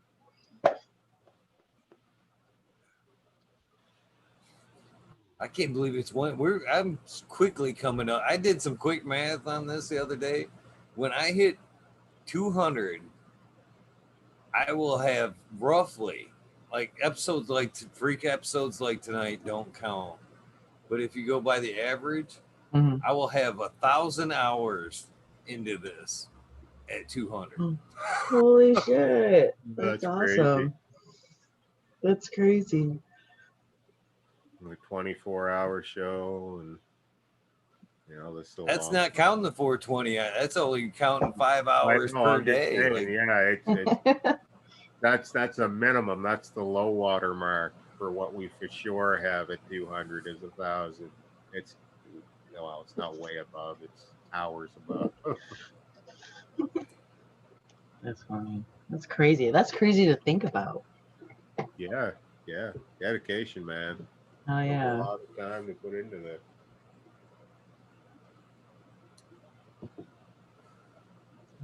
It's tasting good. I missed it, Boom. I have to say, and like, I thank you for that sweet kick in the ass on this project because I needed Well, it it. came up in a live. I was sitting there trimming live, and it came around to hash questions. And I said, "Fuck, I should get Eagle to do a live hash washing show. Wouldn't that be great?" Hell And yeah. I was sitting here, and chat was blowing me up, like, "Hey, fucking ambush him now! Ambush him now about the hash show." Now I ambush him about the hash show. Like, easy, guys, easy. Yeah, But I it think didn't this take is that awesome. much. Yeah. I'm sorry, guys. I think you underestimate how much people like that kind of stuff. You're always worried about trimming on like live. People love Fucking that. do it. People fucking love that. You got shit to trim? Sit here and trim your shit. Fuck yeah. People fucking love that. Hell I don't know yeah. I what just it is feel about it guilty either. about it. Why do you feel guilty? You shouldn't feel guilty. You should feel blessed. You're able to have some stuff to trim. Your real life friends hate to hang out while you trim because they feel bad about not doing stuff. I mean, I can't help you, so I'm fine to sit here and watch you do it. Yeah, I know. I'll cheer you Even on. tonight, I felt guilty, kind of working while the show was going on. I feel like when it goes on, either my attention should either be towards the guests or the chat, one of the two, to turn around and start working. And I feel like I'm letting them down. I feel like I'm just kind of being greedy with my time. Fuck you guys, I got shit to do. Talk amongst yourselves. I don't know. Class has not started yet. Oh man, it tastes so good. Even fucking still wet tastes fucking delicious. That's awesome. You say that until you see my list in like a week, and I've been in that hash coma for like a week and ain't got shit done. That's awesome.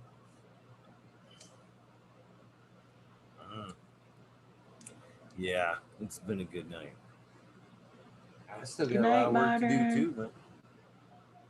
Annie, good morning. I'm popping back in with my phone, Eagle. I'm gonna go break up the rest of that hash. Oh yeah, yeah. You'll see me popping in again.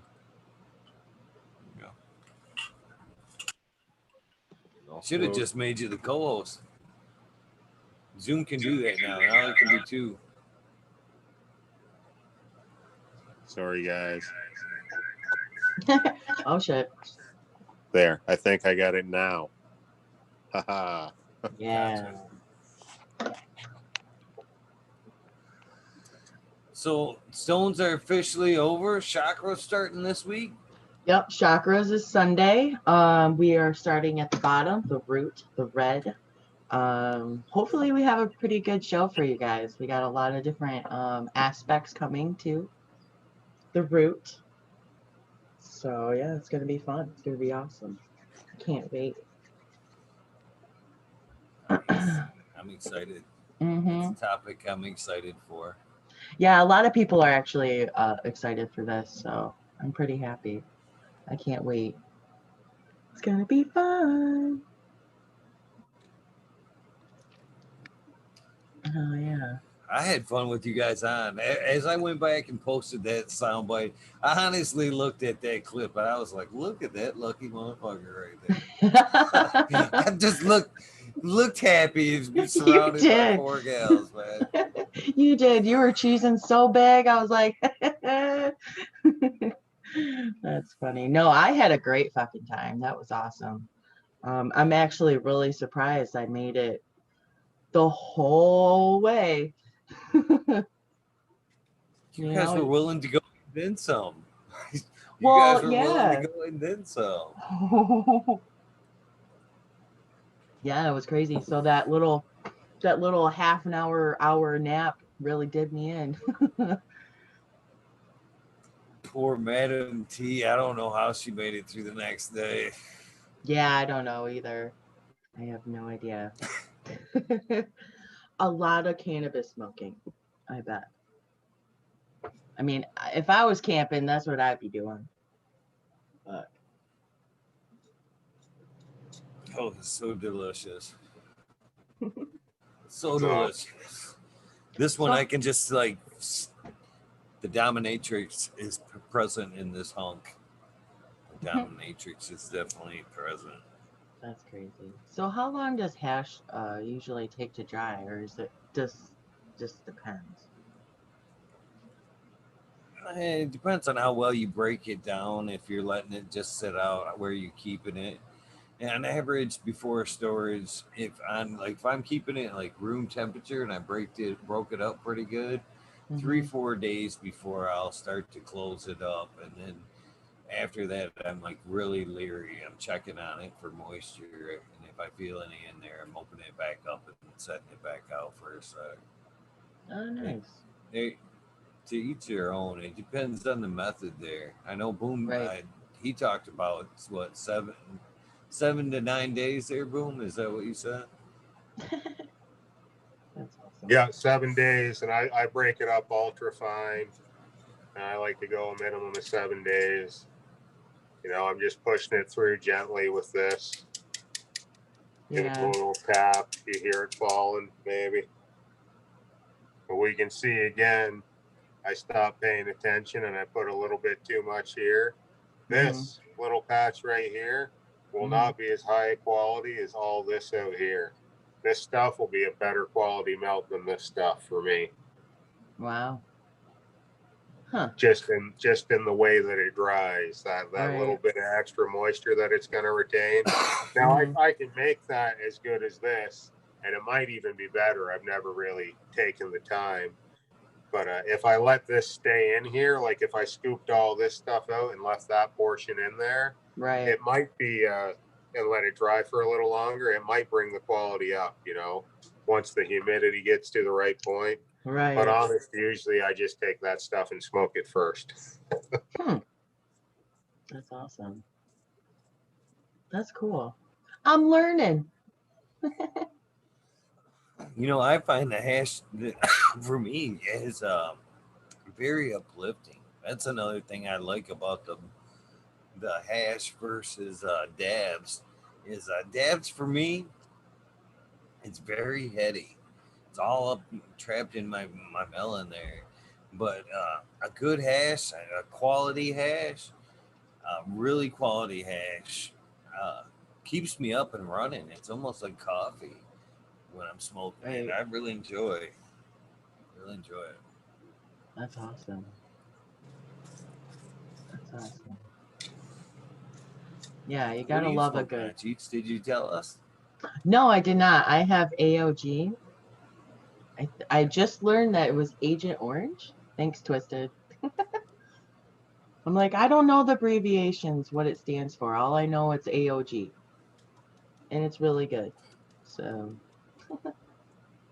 Awesome. That's one of the grow along strains.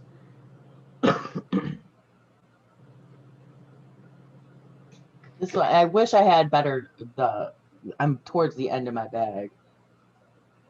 But this one's. So do you enjoy the orange terps? I enjoy it all. I look more for how it gets me high than, I mean, don't get me wrong, everybody, or especially me, loves good bud. I love good crystally bud. But I mean, it can be hairy. You know? It just depends, I guess, the density and, you know. I actually had some Gorilla Glue number 4 and everybody was ranting and raving, and I'm like, I don't know if the person that grew mine was just a first timer or just didn't do something right, because I was like, Gorilla Glue, yeah, hell yeah, and it just wasn't there. I'm like, what is this? Smoking a doobie, I'm like, I'm not even high. Like, what?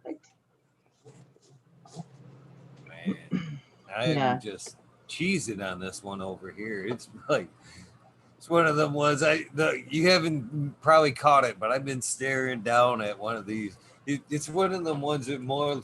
I'm surprised I'm just not like. I've done that. Where you just get in that zone where you're just like looking at your doobie or your bowl or just even your weed, and you're just like, yeah, that fucking weed. Yeah, you're Some pretty good good. shit. I like you.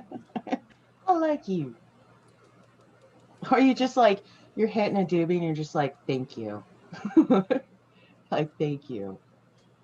Thank you for making me feel better, think better. Oh yeah. I find myself doing that way too often too, just like looking at it, just cheesing. Thank you. Oh yeah. Especially if you're growing it yourself, you know. I know once I grow, I'll be like all in love with it. Like, I can't believe I grew you.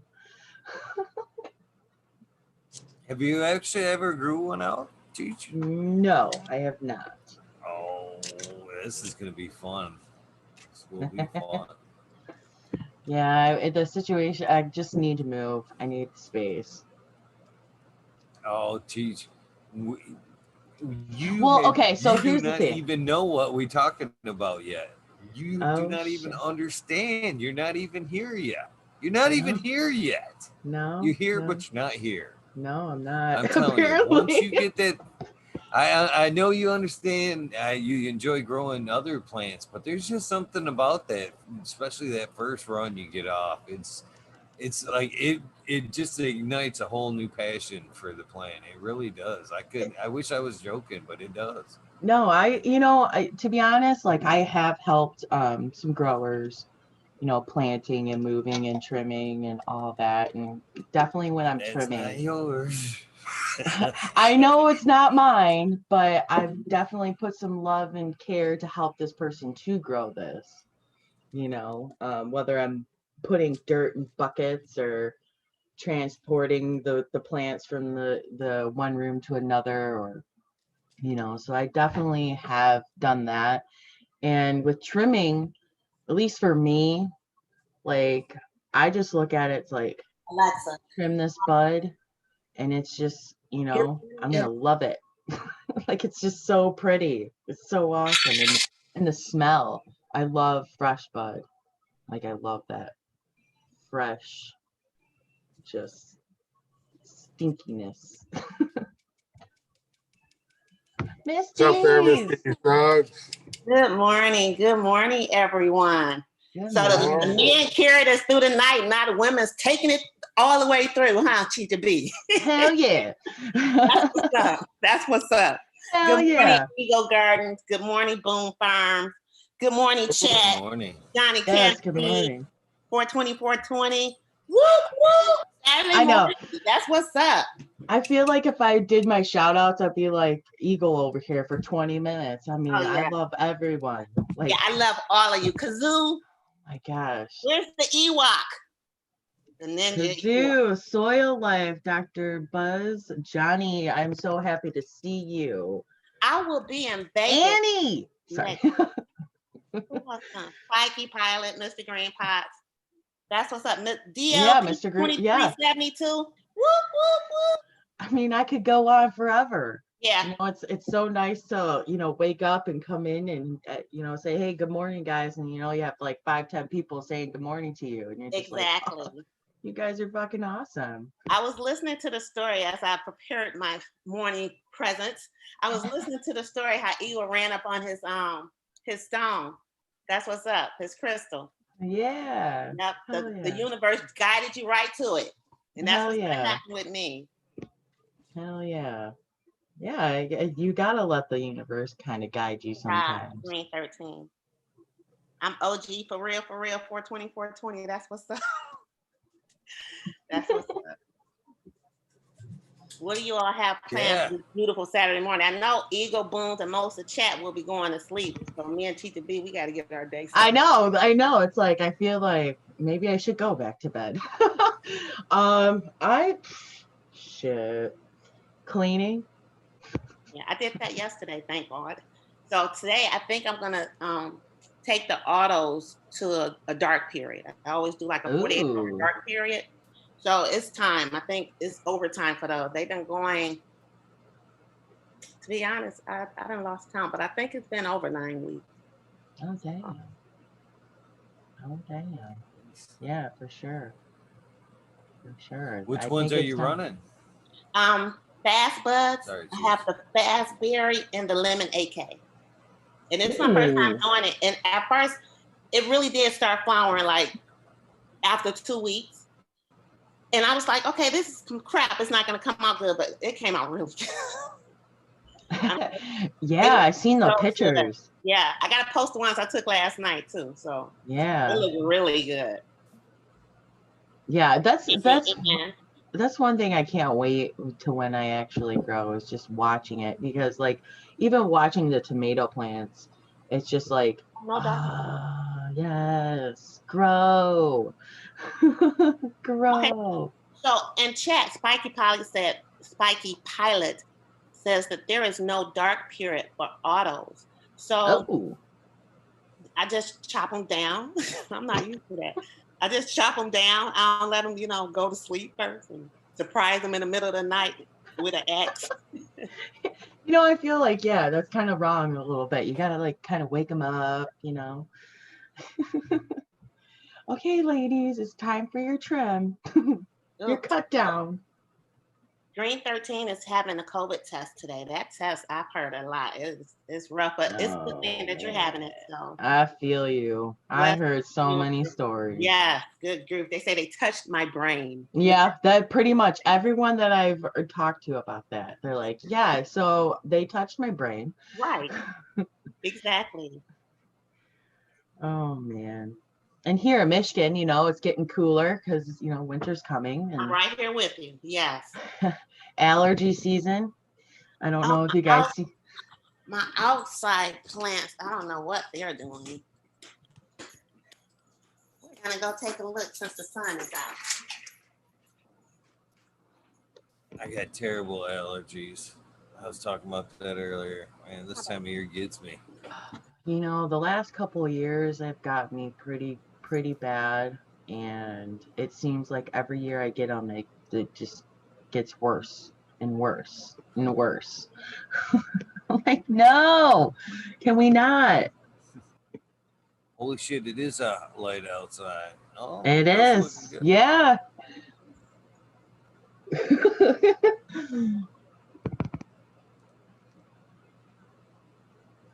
Oh yeah. My garden is overgrown. That's okay. Look at those. Yes, I don't know. This is my first time doing outdoors as well. So I know, right, Annie? It does look great. Are we looking at April? I started those seeds in April. So they've been out there 5 months now. So I'm pretty sure it has to be time. It has to be soon. I know Twisted's chopping down soon. I think he does it on the first full moon, first harvest full moon. Because so we had that corn full moon a few weeks ago. So I guess like the next full moon he's gonna chop. So maybe you should chop then. I'll do it the same way. Yeah. But this is my question for all you definitely something about falling on a full moon that, Aficionado has a lot of videos talking about that. Mean Gene talking about pulling on full moons for outdoor, and we're actually reducing the amount of bud rot and that kind of thing too. It was really neat to hear him talk about. Yeah, he has. Oh my gosh, if I could just like take that information and like store it in my brain, I would be, oh my gosh, I'd be so happy. I know, right? Some of these guys that have been brought up in it, right? Like grandpa grew for 20 years and dad grew for 20 years and I'm growing for 20 years. Right. The amount of shit, you know, and on the same farm property too. Like they've been on that same plot in Mendocino forever, right? So they've got it dialed. They know exactly what's happened. Right. Oh my gosh. I can only dream to have, you know, a decent garden. Like I can only dream to have what Twisted has, that just like that mini garden. That's not many. That's not many. Good grief. Well, yeah. I mean, if you harvest something that's so big, you know, like I cut it down and I flip it over and let it dry. What do they do with that? They probably take it in pieces. Right. Yeah. Well, you know, something like that, you just have trimming parties or harvest parties. I would. Oh, okay. Yeah. That would make sense. That on a large scale like that, would make sense. Yes. Yeah. Oh shit! I'd be dying if it was all me. I don't trim. I grow, and my husband does all the trimming, and he loves it. Oh. He loves it. I be looking at him like, whatever, dude. Do you? Yeah. I need me one of them friends. Oh yeah. Listen, I saw him clean his bong. I need some of that alcohol so I can clean my bong. And then look, I found my old email. Well, I knew where it was, but I pulled it out. So. Oh yeah. I missed that. One of the things I first bought a long time ago, and then used it and put it up when the nectar collector came out. Yeah, I'm interested in getting that. I'm interested. Yeah, I love it. Instead of that torch, I keep my torch, but this I cut it on, walk away, come back, and do me a dab, and it's freaking. Oh yeah, that preheated nail. Oh, that's lovely. It's like, oh shit, I forgot. Let me do this real fast.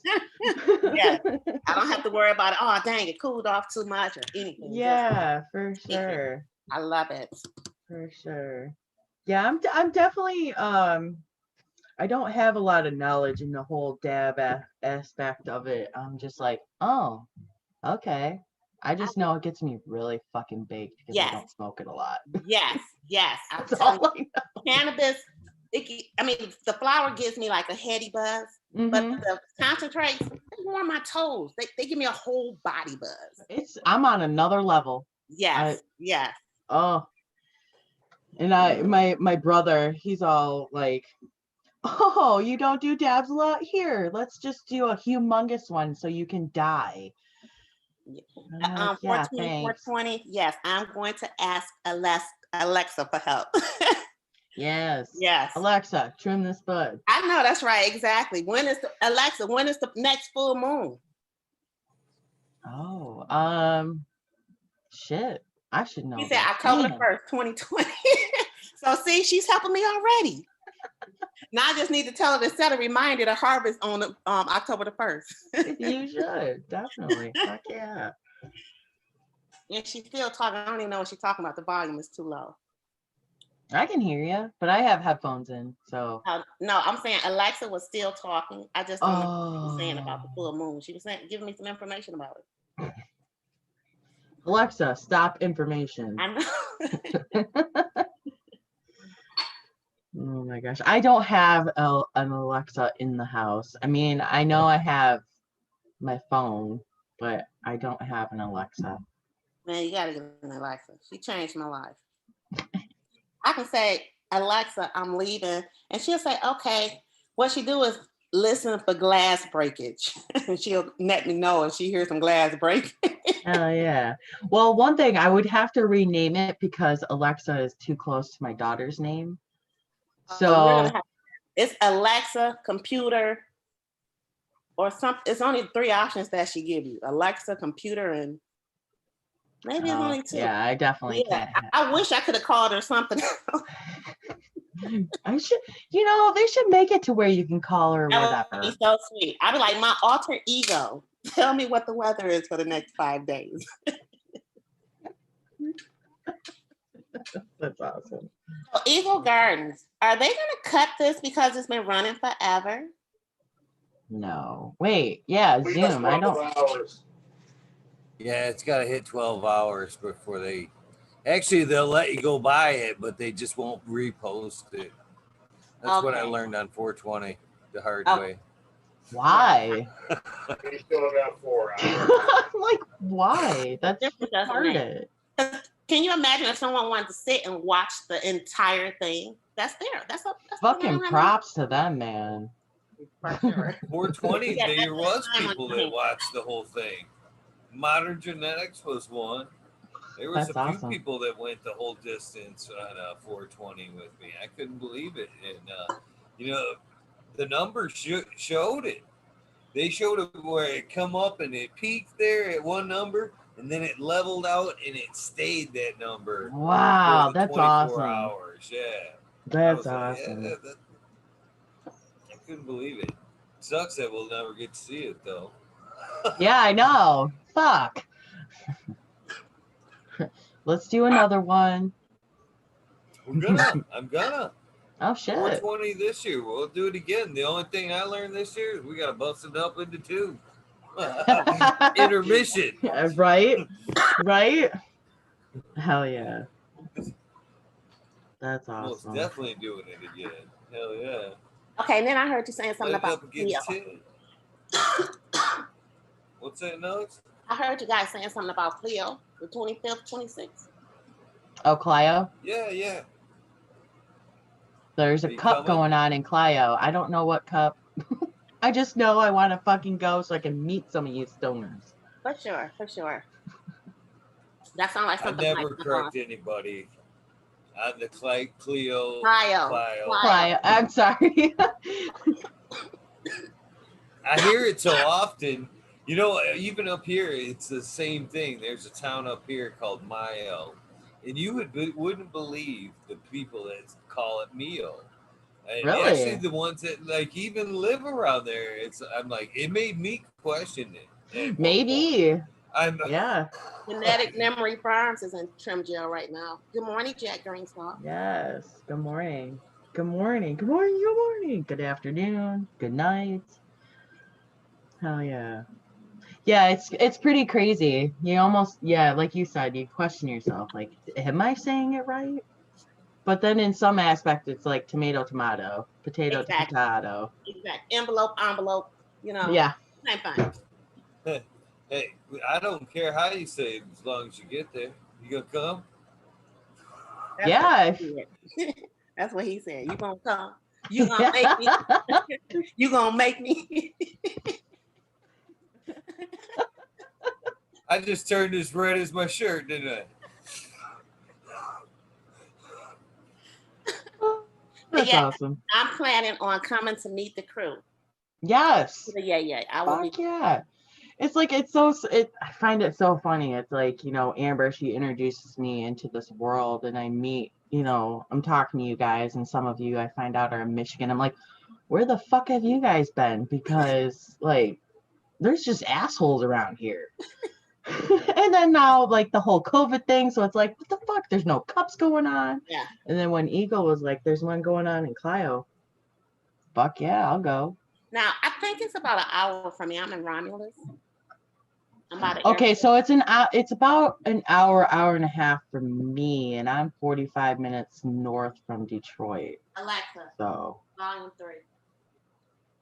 Alexa, how far is Clio, Michigan from here? It's 2 hours for me. If I'm at 80, 85 in the 90 range, I can make it there. This motherfucker tells me. Don't get pulled over. We don't need tickets.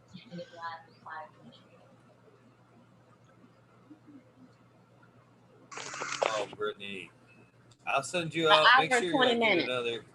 Yeah. So yeah, that's not bad. Yeah, that's not bad. Okay, now what day? I'm not coming both days. Which day? There's the 24th and the 25th. It's a Thursday and a Friday. I'll probably be there more likely on a Friday than a Thursday. 25th and 26th. Oh, 25th. Don't fucking listen to me. Come on, get it right now. Come on, which one is it? Listen to Mr. Eagle over here. Okay, the 25th and the 26th. That's still a Thursday and Friday, right? No, that's Friday and Saturday. So let's do Saturday.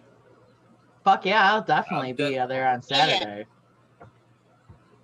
I will be there. What time it open? I'll be there when it opens.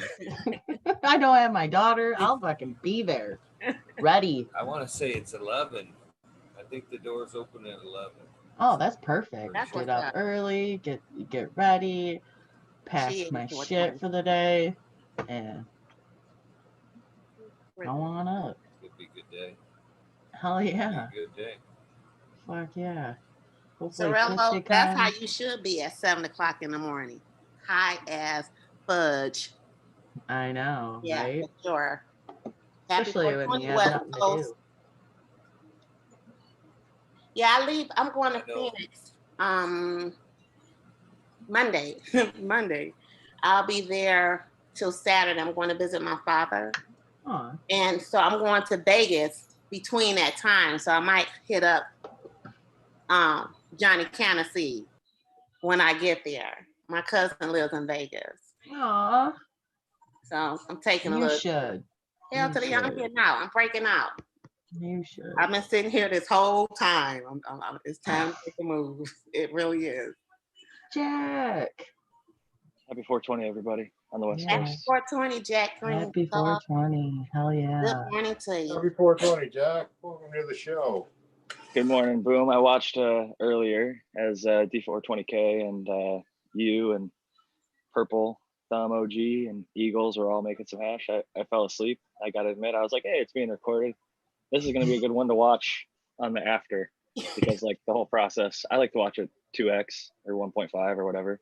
Right. And it's nice sometimes when you're just sitting waiting for half an hour for your stuff to soak. You could fast forward through that bit. Wait to see Boom actually shaking shit out. Oh yeah.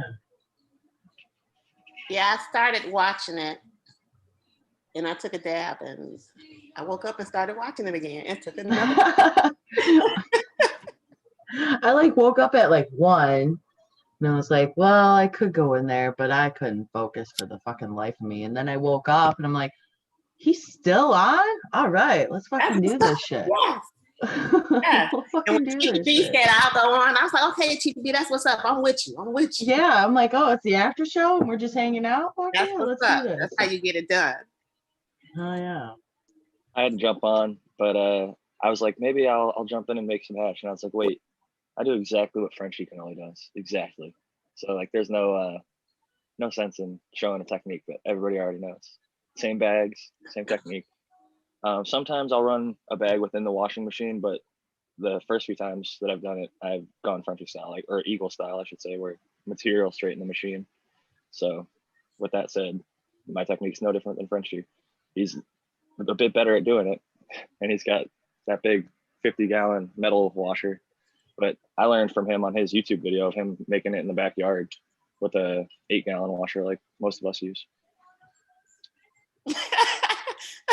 Listen, Dr. Buzz Lightyear Acetone, good morning to you. He says Boom Farms drank the purple Kool-Aid and started bursting through the walls yelling, oh yeah. That's awesome. Good Oh, morning, yeah. Brittany. Good morning. Eagle, do you need coffee? I need some more coffee. I've got coffee. Oh, I got a pot right here. Is that purple Kool-Aid for real? I missed that part. What happened? Is that seriously purple Kool-Aid? Is that with hash water? Hash water.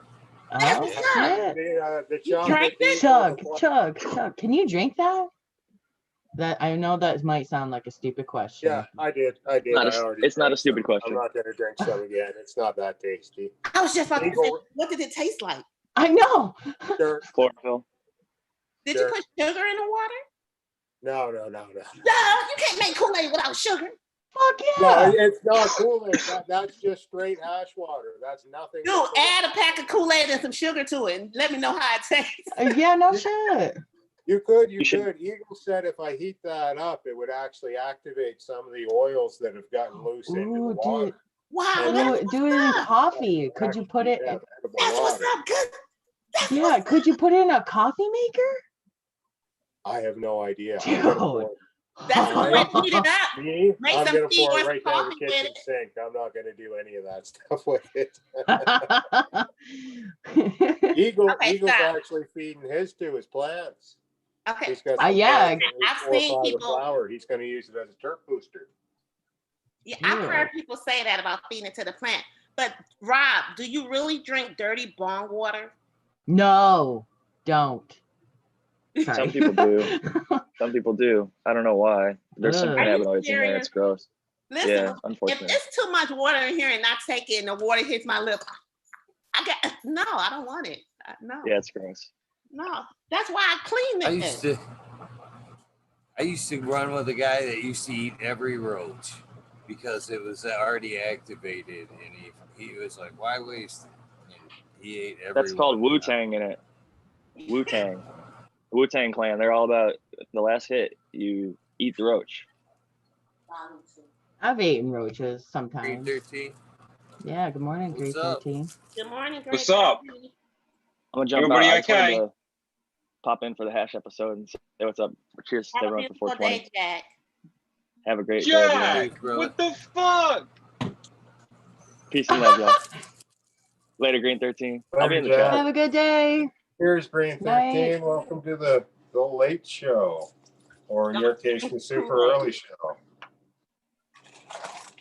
Not used It's to not seeing even super everybody so early, damn brother. bright-eyed.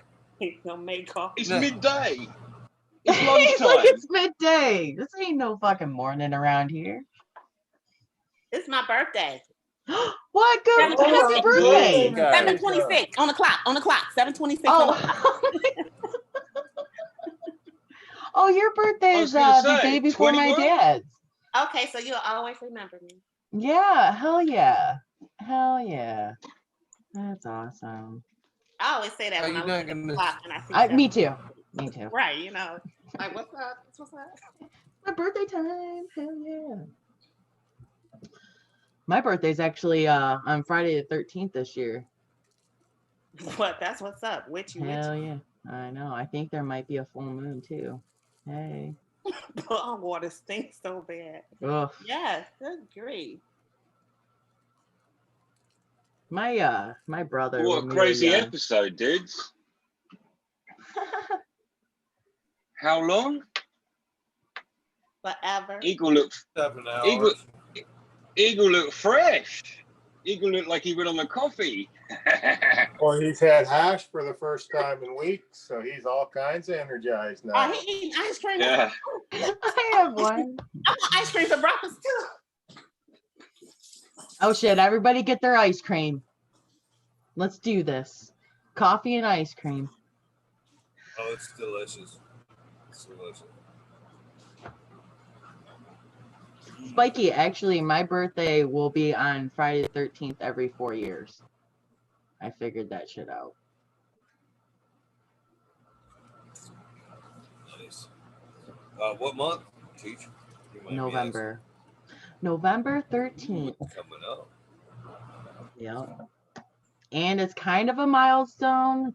I'll be 35, so 35, huh, Teacher B? yeah. Yeah. That's what's up. Young. Oh, Young. yeah. You got a long way. What was I doing at 35?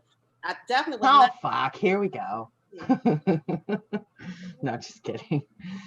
You don't look 35, girl. You look Aw, 35. thanks. Don't lie. Here, I'll get my driver's license. I'll show Right. And women don't lie about being older. How can you remember what you were doing when you were 35 when you're just turning 35? Whatever. I'm 50. I'm rocking 50. you. No fucking way. Older. Don't let me go get my driver's license. No fucking way. I wouldn't guess older. that in a million years. Women do not lie about being older. Yeah, no. I'm rocking that 50, baby. Like, here's the thing. It's like, I know I'm not like that old. Not saying that any of you guys are old. Like, I know I'm not that old, but I'm definitely not young. Cause like I've tried to hang out with younger people. I'm like, no. I just no, I can't. I get you, Cheech. Not as young, not as old as D, yeah? No, see, I hate when I say that. I hate it. Listen, Oh. Spikey probably made a good point. You're a witch. You don't even get old. What are you talking about, 35? Yeah, I'm 3,500 years old. There you go. I just left that part out. I'm just reborn. They say I'm just looking over and I just see, oh, Chicha, you're young. Damn, you're young. Mr. Green Patch, wish I was 35. Damn, I should not have revealed my age. Thank you, Annie N. Annie N. I did not start partying until my kids graduated in 2012. Oh wow. You know, it's just yeah. I was focused on raising my kids, you know. And since my mom smoked when I was a child, and you know, I didn't have the best childhood, I thought it was because of that. Right. So I stayed away from that, you know. Right. And I'm not much of a drinker, you know. 2 drinks, no, I'm not a drinker. So I'm just getting my part, and I'm still not a drinker. You know, now since cannabis is prevalent in my life, 1 drink and I'm good. A glass of wine, that's all I need. Tara, good morning. Good morning. Good, beautiful Saturday morning. I'm gonna come to Ohio. My mom lives in Ohio. I'm gonna ride through there. She's in Columbus. Oh wow! Hey, road trip. For me, Dee, when it comes time to have a drink now, and for us, it's so like it's endemic in everything we do. Right. It's a christening. It's a funeral. It's a wedding. Everything. We got a new job. Everything's an excuse to have a drink. Right. I don't drink anymore, and I haven't drunk for some years. Okay. So it's a weird thing. I would like to respect your 420 thing, but I don't want that liquid, really. No. Yeah. I'd rather. Am I lagging? Let me see your bong. Bong boom. That's what's up. I need to clean mine because good grief, I saw you cleaning yours, and I'm like, it's okay, it works. I had the ISO out. I figured, what better time? Yeah, instead of waiting. Purpose it.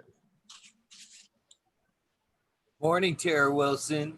Who else? Jose Ramirez. There was one other one in there. I see. Good morning to you guys. It's nice seeing the names I never get to see, but in comments and chat, that shit's cool as hell. Yeah, it's awesome.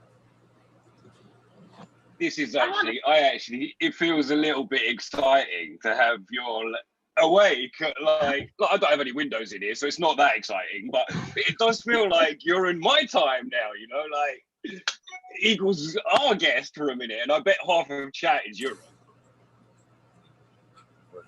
Pretty awesome. Right. It was surprising to wake up and see that it was still running. Hell yeah. And I was hurrying up. I'm like, okay, I gotta wake up, get some coffee. Hopefully he doesn't do his shout outs and just hop on for a minute. Well, I thought we were going off at the regular time, so I stopped working on the hash. I was like, fuck it, I'll go hang out for the end of the show. And then it became apparent that we were still going, so I'm done now, right?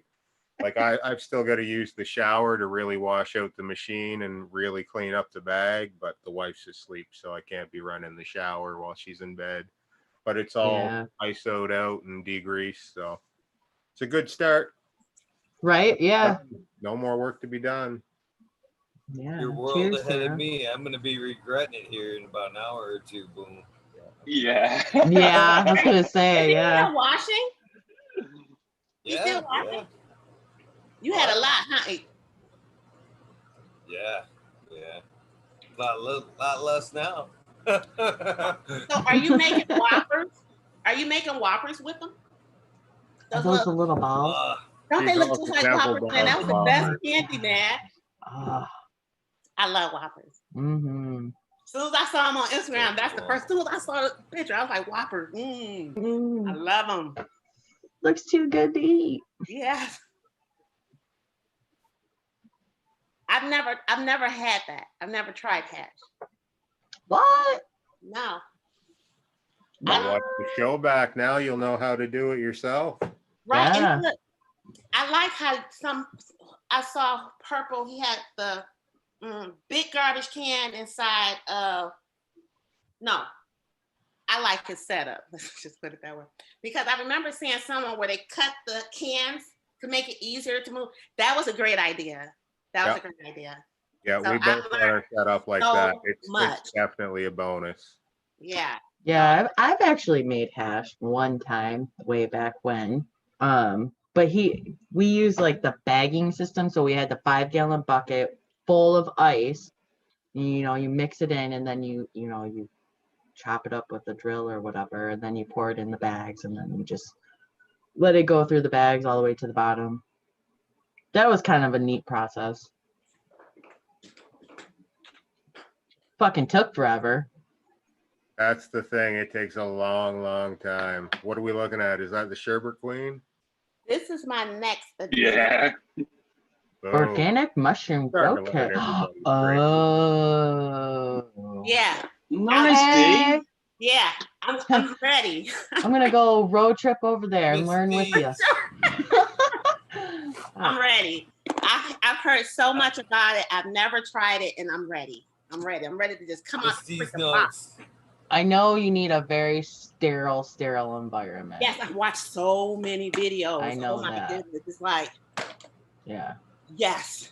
I've seen like some surgeon shit. Like they have the whole box thing, and their hands are just in it. Yes. Yeah. You almost need an incubator. Exactly. That's exactly what I think about. Like, those little incubators and stuff. Yeah. Miss D's Nugs. I know where you got that mushroom kit. Don't be shopping at Walmart and getting that stuff. You gotta hit up my buddy Home Depot, babe. I should have checked. It was $20 at Home Depot. No, was it? Yeah. You gotta look up Tanazi. Look up Tanazi. He has the same kits. I'm already on him. I'm already on him. I follow him on Cannabis, and YouTube. The Instagram. I'm already on him. I'm already there. I actually get nothing for this, but if you use the promo code Eagle, you will save 10%. That's what's up. I know that's right. Dance on, teach me dance on. That's what's up. Save me some money, and I can get high. Save me some money. Save me high at the same time. 10%, 5%. Microdosing. But what I don't understand is, so the microdosing, if you take a little bit, and then if you want to trip out, you take a lot, or a certain amount, not a lot, but pretty much. Yeah. Yeah. I've only really microdosed. I've never really like taken a whole bunch and just fucking tripped my balls off. I really like microdosing because it's just like you just have this wave and you just feel good and everything's just fucking awesome, and the colors, at least for me, the colors are more vibrant. Yeah. You're just fucking happy. That's what I love about it. I've never microdosed. I've only done it by the carrier bag, and so super crazy hero dose. But microdose is actually more like you don't feel it at all. Microdose is like a gram a day, so it's just in your system. It's just to help those pathways and stuff start firing. Microdose is really an everyday thing, like you do your pico. 13. What's the hero dose? I'm lagging, yeah. What's the hero dose? What is the hero dose? I hear what you're saying. I could just see things pixelating. Man, we just used to pick them by the carrier bag and then just by the handful. But like I couldn't eat them, so what I would do is, this was in my interview actually, I think. Heat up. This was at school. I was at boarding school, so escape from all. Walk outdoors, into the outdoors, pick a carry a bag full of mushrooms, go back, boil them until they froth on top. And it's like, it's not boiling froth, it's gacky froth. Then squish it all around, tip the juice into a pint glass, add a load of squash, down that shit, hero dose. Right on. Microdose is like one mushroom. I think I'm lagging. Okay, listen. I'm getting some good information. They say 5 to 7 grams is. Don't do that, Miss D. Yeah, that would be powerful. You guys, yeah. Come on, I do about 3.5 to 5. That's my dose. But that's the okay. Remember to breathe in high. Remember to breathe out high. Yeah. Like when uncomfortable, I say it can be uncomfortable. 2. Start with 2. Start with 1 and wait an hour, and then do another one. Yeah, definitely. My husband said he wasn't gonna do it. I was like, whatever, just watch me to make sure I don't call 911. Fucking Jack. Yeah. Kill Miss D's over here. Do 5 to 7. Come on, 5 to 7. Shit, girl. So at 420, I didn't microplane that hash. I'll point that out to you. I pushed it through a sieve. So I broke it up, but I didn't actually put it through the microplaner. If it was hard to work and it wouldn't have gone through that sieve for me, I would have had to have frozen it, and then I would have used the microplaner to break it up. But I feel What's that a microplaner? It's like a cheese grater, but for like garlic, it's like a garlic mincer type thing. Okay, More yeah, slices it than crumbles it, Yeah, sort of just thing. ultra fine instead of cheese. Yeah, there it is. Oh, there you go. There it There is. it is. Beautiful eagle. On point. Love it. Oh my! I was actually at a 420 party last night, which is something that never happens, especially in COVID. So it was actually super cool. And because I'd put this up on my Instagram, the conversation was largely about hash. So it was really cool to actually have that conversation and then come and be able to ask some questions like that. Yeah, fuck yeah. 6 is enough for the local psilocybin for full effect. Most I've had was 3 to 5. Yeah, It's that time of year. It's getting slimy and it's getting wet, so they're going to be outdoors growing like mad. Oh, I can only imagine. Yeah, Holy but you know shit. what? How do you know what's safe to grab from outside? That's my thing. I don't want to. Yeah, that's for me. It was a Liberty cap, and that was the particular mushroom that I knew I was looking for. I don't know what you guys look for, and a Liberty cap looks like a tit. It's like a woman's. It's just a. Yeah, yeah. You know it when you see it. Yeah, But it's also when you turn them over, No, go ahead. they're a different color underneath. They're a different color underneath to one that tips off with like a red top. So, Yep. But also, I guess we've seen them a million times carved into wood and all that stuff, you know. But it's about the color of the underneath of it, D. When you know that and the other thing. And do believe me, your gut is going to be nasty. Sometime during your hero trip, you're either going to have a big shit or a big puke. And it's going to be because you probably ate a load of worms and a load of nasty crap. Yeah, it ain't pleasant. The physical side of it is, yeah. Someone said that. I think we was in some chat and someone said that it gave him the worst gastric problems.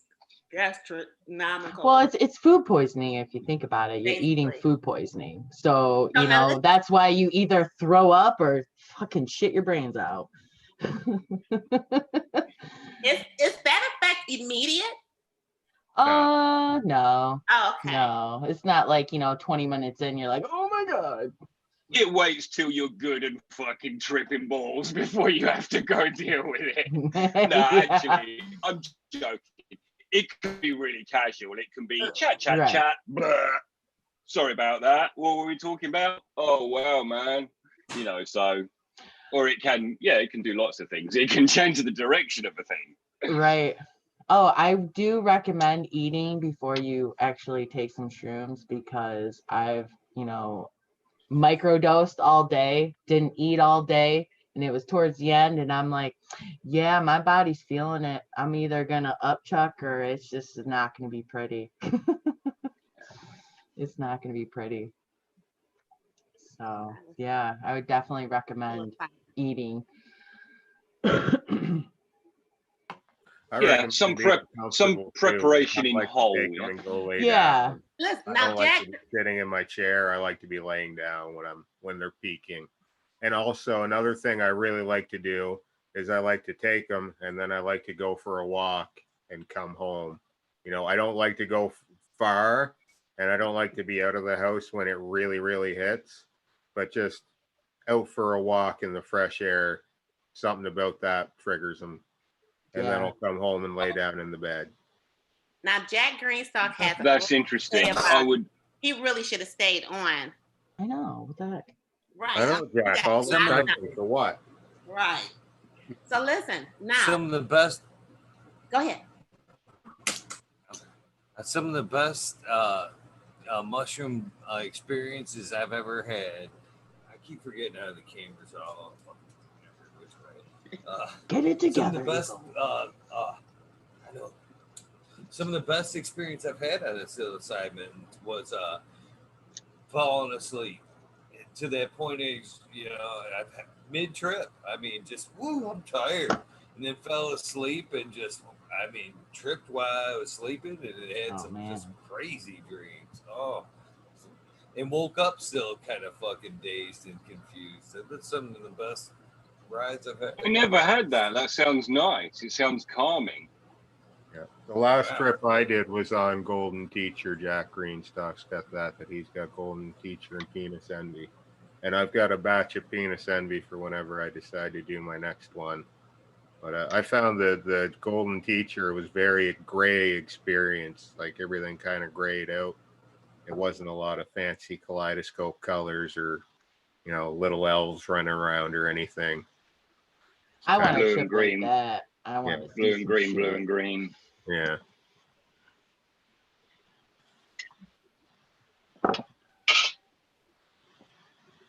Thank you, Stony Creek. He said I would like to start microdosing again. Hell yeah, Eagle. Looks almost like pudding. Just eat it. Just eat it. I ate some tonight too. My last spoon that I cleaned. Whoopsies. Now listen, because it is food poisoning. If you take I take probiotics, so that strengthens the enzymes in my belly.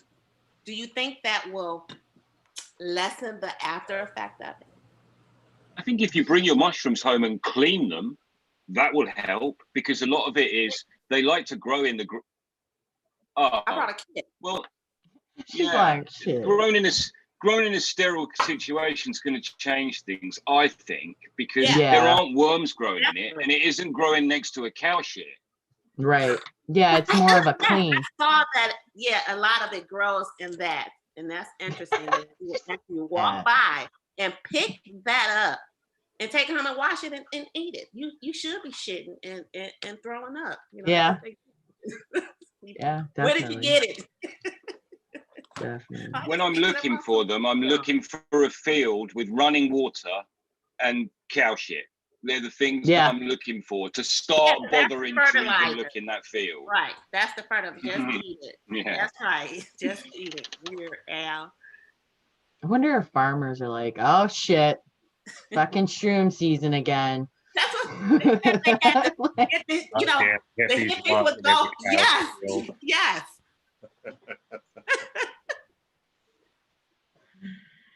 Oh man. Okay, you guys, this has been a ball, but I have got to get my day started. It is 8:00 and the sun is out. It's a beautiful day. Yeah, I think I'm gonna grab one more cup of coffee and drink that, and then I'm heading off too. Yeah. Well, cheers. Thanks for stopping by, guys. Oh, for sure. Thanks for the doggone tutorial. This was a live tutorial. You don't get that often. Yeah, I love that. I heard you say something else about the baking. I heard that about yes, the gummies, the edibles. Yes, yeah. Oh yeah. Do it. Do it. Yes, that'd be nice. Yes, I love that. I kind of want Eagle to bring in someone else for the edible expert. I want to steal some ideas on that one instead of giving them out. Who is the edible expert? Yeah, who is? I can't bake shit. Okay, but wait, I have a question before I go. You guys start naming stuff like I can remember Penis Envy all day. I don't remember the other ones that you mentioned. Golden Teacher was the other one that I said. Yeah, that one's just stayed in there. I'm sorry, Bill. What did you say? Golden Teacher was the other one I said. Okay, so now, how do you get those? Because this is just pink oyster. Are those spores that you guys purchase? I don't grow the mushrooms. But where did you get? Where did you get Golden Teacher from? You can order kits. Yeah. Oh, okay. So it's not just a basic mushroom kit. You can order specific mushroom kit. Yeah, it's just like pot. You can order jelly bean seeds, or you can order dominatrix seeds. Spores aren't illegal, just the mushroom itself. And that's that's another funny thing about that is that's silly. I use truffles myself, and truffles are legal because they never actually come up and go full term. In Canada, salvia was legal for a long time. Yeah. Because they missed it on the hallucinogenics ban list when they were doing it. They missed it, huh? I tried that one time. I'm like, what the fuck? Never again. They also let you do it because it's not a great experience a lot of the time. Yeah, I can't even believe it's out there. Salvia. Yeah. Fucking He said, Raptor Girl, good morning. He said the gastrointestinal distress is caused from the shitting. You can negate the stomach ache by making a tea. That's what I seen people, they would make it, dehydrate it, and then grind it into a fine powder and make a tea with it. Yeah, you could do a tea for sure. Yeah. I would like to experience that. I've never done a tea. I've only ever done a tea once. Other than that, I'm just choking down nasty ass mushrooms. Yeah, I know. The good thing is, it's so hard to start a great thing like a trip by choking that shit down. And I eat mushrooms normally, but then when you suddenly become forced to eat them, it can be nasty. I do not eat mushrooms. I do not like mushrooms. The only reason I'm eating these mushrooms is, to get you there. You do your 10 push-ups when you wake up in the morning because you know. Chitin. Okay. Thank you, Jack. Chitin, not shitting. Chitin. That's what's up. And then boom, the best thing to do really is dry them out and put them in a capsule and just wash a few capsules. So in Canada for a long time, the mushrooms weren't even illegal. Just the dried mushrooms were illegal. So you could totally take wet mushrooms and boil them up and you'd be fine. I will be careful for 20. That's why I said I have to make sure someone is legalized in Canada. We're getting mushrooms legalized right now through the civil disobedience. We can order online. Just a thing. Eagle, highlight that for a minute, will you, dude? Oh, yeah. That's two pulls. Double click on them, it'll pin the video for you, Green 13. Just give his picture a double click. Nice. It's No, they look like little patties. Like little sauce. It looks like sausage. 2 pulls of that. What's going on right now? Damn. Just 2 pulls. Okay. So, in reference, this is a soup spoon. Right. Oh, that's the My Herbs now that it's on too. I was trying to decide what you were holding it on. Yeah, this is. It looks lovely. My Herbs now dry. Yeah. So we got about 4 more pulls to go. Damn. Yeah. That's what's up. You can do a lot with the mushrooms once you don't have to just eat them crispy.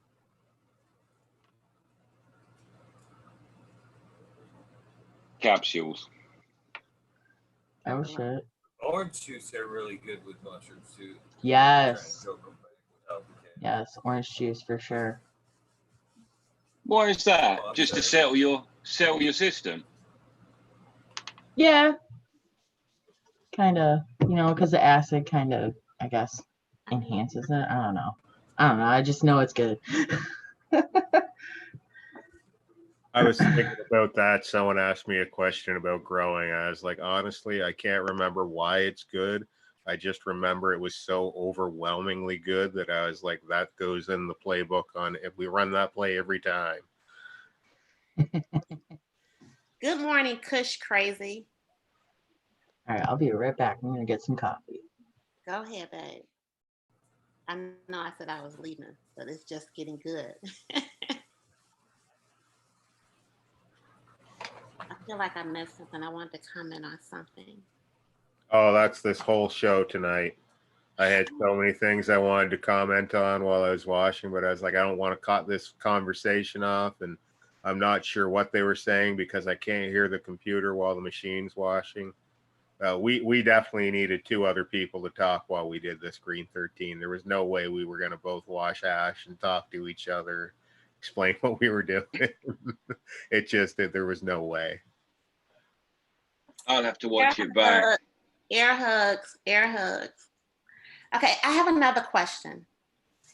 I remember seeing a YouTube video and,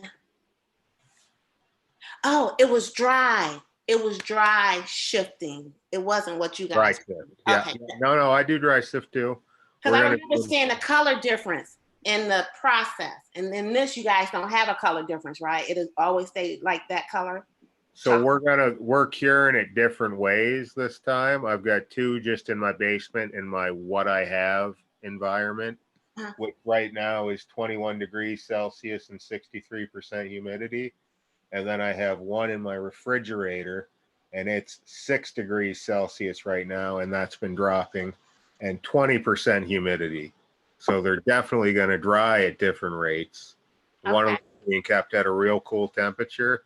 So the theory is I'm going to have to buy a new refrigerator because the refrigerator hash is going to be much, much nicer. It's going to be a lighter white color. There'll be less oxidization. You know, we're really going to try to, I'm going to try to science as much of this as possible, show you the different outcomes. You know what And I'm Eagles seeing already, Boom? I bet you that herbs now dryer saves the color. I bet you anything. The color stays. I was about to ask, you're going to dry that in your herbs now thing, which is the opposite thing of freeze drying it, right? So you're putting a little bit of heat in there, Eagle, are you? Yeah. Yep. So I got some going. And for about how long? Some... Not 96 hours? No, I don't think I'll let it go that long, but you know, I'm just gonna play it by. This is my first run with that, so I'll just be playing it by ear this time around. Kind of get a feel. So this chunk of hash that's waxed up, right? It's not pliable anymore. It's very waxy. Like it breaks in half real easy. So the suggestion that I got from D420K on his live stream yesterday was to take this glass jar and put it on a clone mat and add heat back to it. And he figured that would help, right? And I know Poops 420 from the Grandmaster Level Show, part of his method is he puts it on a hot plate, creating extra heat to, you know, work it together, get that extra little bit of moisture to come out. What is that? Little heat plate? That's a heat plate. Heat plate. Yeah. There you go. Yeah, so that's cool. 1 degree at a time. Yeah, and with something like that, you can really play with it too, and look into what is the exact temperature. It's more tinkering, right? That's what we all love about it. You just tinker machine. I feel jealous. I don't have one. I don't have one either. I got a clone mat though, so I'm going to try a clone mat. Oh, yeah. You can blast it. You can blast it with your heat gun and see what temperature it is. So at least you know in your head what temperature that took place at. Yeah. Yeah, you can set up like a parameters thing too that would keep it within 5 degrees on your clone mat instead of just as much as it's going to give it, right? Sure, maybe. I don't know. Yeah, that'd be interesting. But also, you don't need to do that. You could just smoke it. I could just smoke crack on and smoke it faster. Yeah, exactly. There's nothing wrong with this product. In fact, this way, it works pretty good. It's pretty easy to grab a chunk and break it off and throw it in the pipe. You know, when I had those big hard temple balls that were pliable, you got to kind of work it and warm it up and peel a piece off. And then you kind of want to roll it back together so it's nice and sealed again. I think a temple ball is great if you intend to hold on to this for a while. But if you're trying to smoke it, I don't think you need all that. Good morning, Ginger Snaps. Yes, good morning. Hey, Ginger Snap. How's it going? You missed the Canadian, the after great party. Canadian giveaway. People have had a whole sleep while you're washing, Eagle. Yes. Yeah, for sure. They waking up like, what the fudge? You still doing No.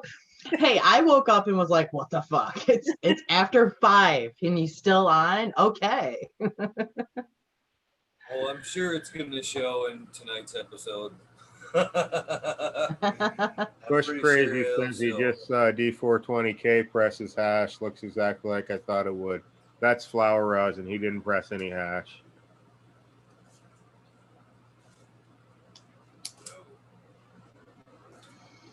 DLP, you still with us? That's what's up.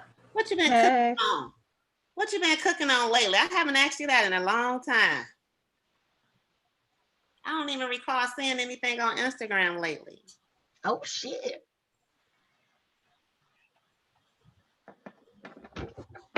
Hope you guys go back and watch this, man. There's a ton of good information while me and Boom are watching in the beginning. Yes, listen. Oh yeah. Look, I didn't know. I never heard of those guys until tonight.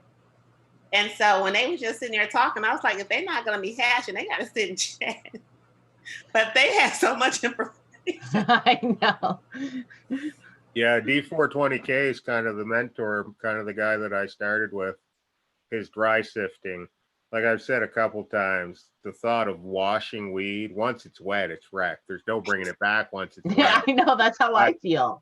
The first time, that's anxiety. But dry sift, I can't fuck the weed up doing dry sift. Right. So that's where you started with the dry shift? That's where I started. We'll do a dry sift show here someday too. I know Eagle yeah. has a little bit of sift. Because that's when you get the different colors, the different stages of it. Where it Yeah, so the different sized heads will be different colors based on different ripeness, right? So your 120 bag should be a little bit darker than your 73 bag and that kind of thing, right? And that's where you say, that's where those screen t-shirt press, screen press. Yeah, here, just hold on, I'll go grab them. They're just and I was about to leave, getting all the information. No, like what? Go get a charger, my plug.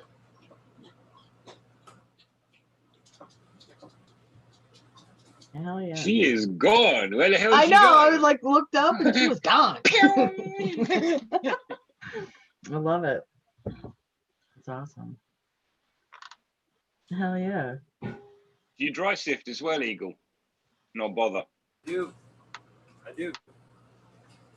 I absolutely do. A lot of times when I don't run, I keep forgetting the fucking cameras over here. A lot of It's times all good. a lot of times when I run a strain that's new to me, I have 1 gallon bags, and I will do a quick sample into that. And if it doesn't wash well, it's getting sifted.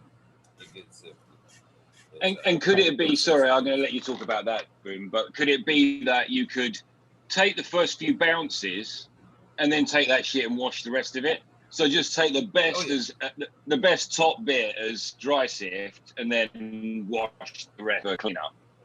Yes, and we talked earlier too, the best, absolute best hash you're going to get, if you have a 120 bag and a 90 bag, what's in that 90 bag, if you just do like a 30-second wash, you're going to get a tiny amount in that 90 bag, but it's going to be the best hash on the planet. You know what I mean? But you're not going to make that happen for 5 or 6 washes. That's going to happen on the first wash in a very small time period. And then it's going to start to degrade. And to say degrade, that's not the right thing to call it. It's just not going to be as super magnifier as that first 90 was. It's just going to be magnifier. So, bummer, right? But yeah, that's your shit though. That shit never leaves the house, right? Yeah, you want that? That's expensive. So yeah, it looks expensive. Too expensive for you. What I did to make dry sift was I picked up 3 different t-shirt printing press screens. They come in at lines per inch. So there's a LPI, lines per inch, to micron. The symbol for micron is a U. So 25 microns would be like 1,000 lines per inch, whereas 220 micron would be like 13 lines per inch. It'd be a lot more than 13, but fucking you get the difference. Big number, little number, they're opposite. So you get like a set of 2 or 3 of these, and yeah, we'll do the show and really show the process next time. Yeah. You're gonna do that as well, are you? Fuck yeah, why not? We're not Hell gonna do yeah. it. We're not I gonna know, do it right? tonight, but we'll make another one. Because like I said, that is a better introduction. If you're freaking out about washing weed, dry sift's the answer. And it's great. Yeah, I You can probably trim would on do top that. of these screens too if you don't have a trim bin. Or you can take your stuff from the trim bin and clean it up on these screens and get it really, really melty. I think I might watch that thing that you're going to do with the dry sift, and I might start dry sifting my trim. Just the top. I know you're going to do an early bounce where you just do a bit and you're like, and that's it for that one. And I might do that and then actually just blast the rest because I don't want the rest. I want the rest done in one go, quick. But it'd be nice to have that top bin. That top quality. That good. For joint smoking, for smoking. I'm sure it still leaves plenty of stuff to blast because the blast takes everything, waxes and everything deep inside the thing. So, yeah, I think I might do that. What screens would you get to do that, Boom or Eagle? I just want like a 180 or something? Oh, you said a 90, didn't you? Yeah, the 90 screen in water hash is where the money has. Oh, okay. What about for dry then? Where's the money for dry? Just for a couple quick bounces on each bud. Honestly, I have a little bit of a weird setup for the dry sift screens. The Ginger asked what the trim bin is. The trim bin comes a 150 mesh micron screen. So I have a 120 screen for my top screen, a 73 screen, and then like a 50-ish screen, I think it is. So I really didn't need that 50 screen. I could have skipped that and just collected everything that fell for Keith. I like the 73 to the 120. I found that was the easiest spot to get it nice and clean. That's the size head that tends to melt, the 73, the 90. The 120 melts too, but I wouldn't be looking for melt though. I'd just be looking for a solid because I'm going to already have dabs. So if I was just looking for a nice bit of hash, just to that's the thing. Or... If it's going to be a nice bit of hash, it's going to melt. Otherwise, it's going to be what we call farmer's grade.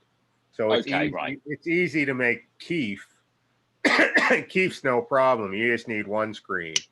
Just beat the shit out of it, and you'll make keef, and you'll have a bunch of. I don't want that. Hash. You want it cleaned up, right? You want to statically separate it or card it through and clean it up, especially if you're trying to press it. And that's where the melt comes in. That's how you test the quality of hash, the melt. It's not just that you want to dab it; it's that that's the better quality. And I don't typically dab it either. I'm not a dab guy with it. I'll smoke it in a pipe.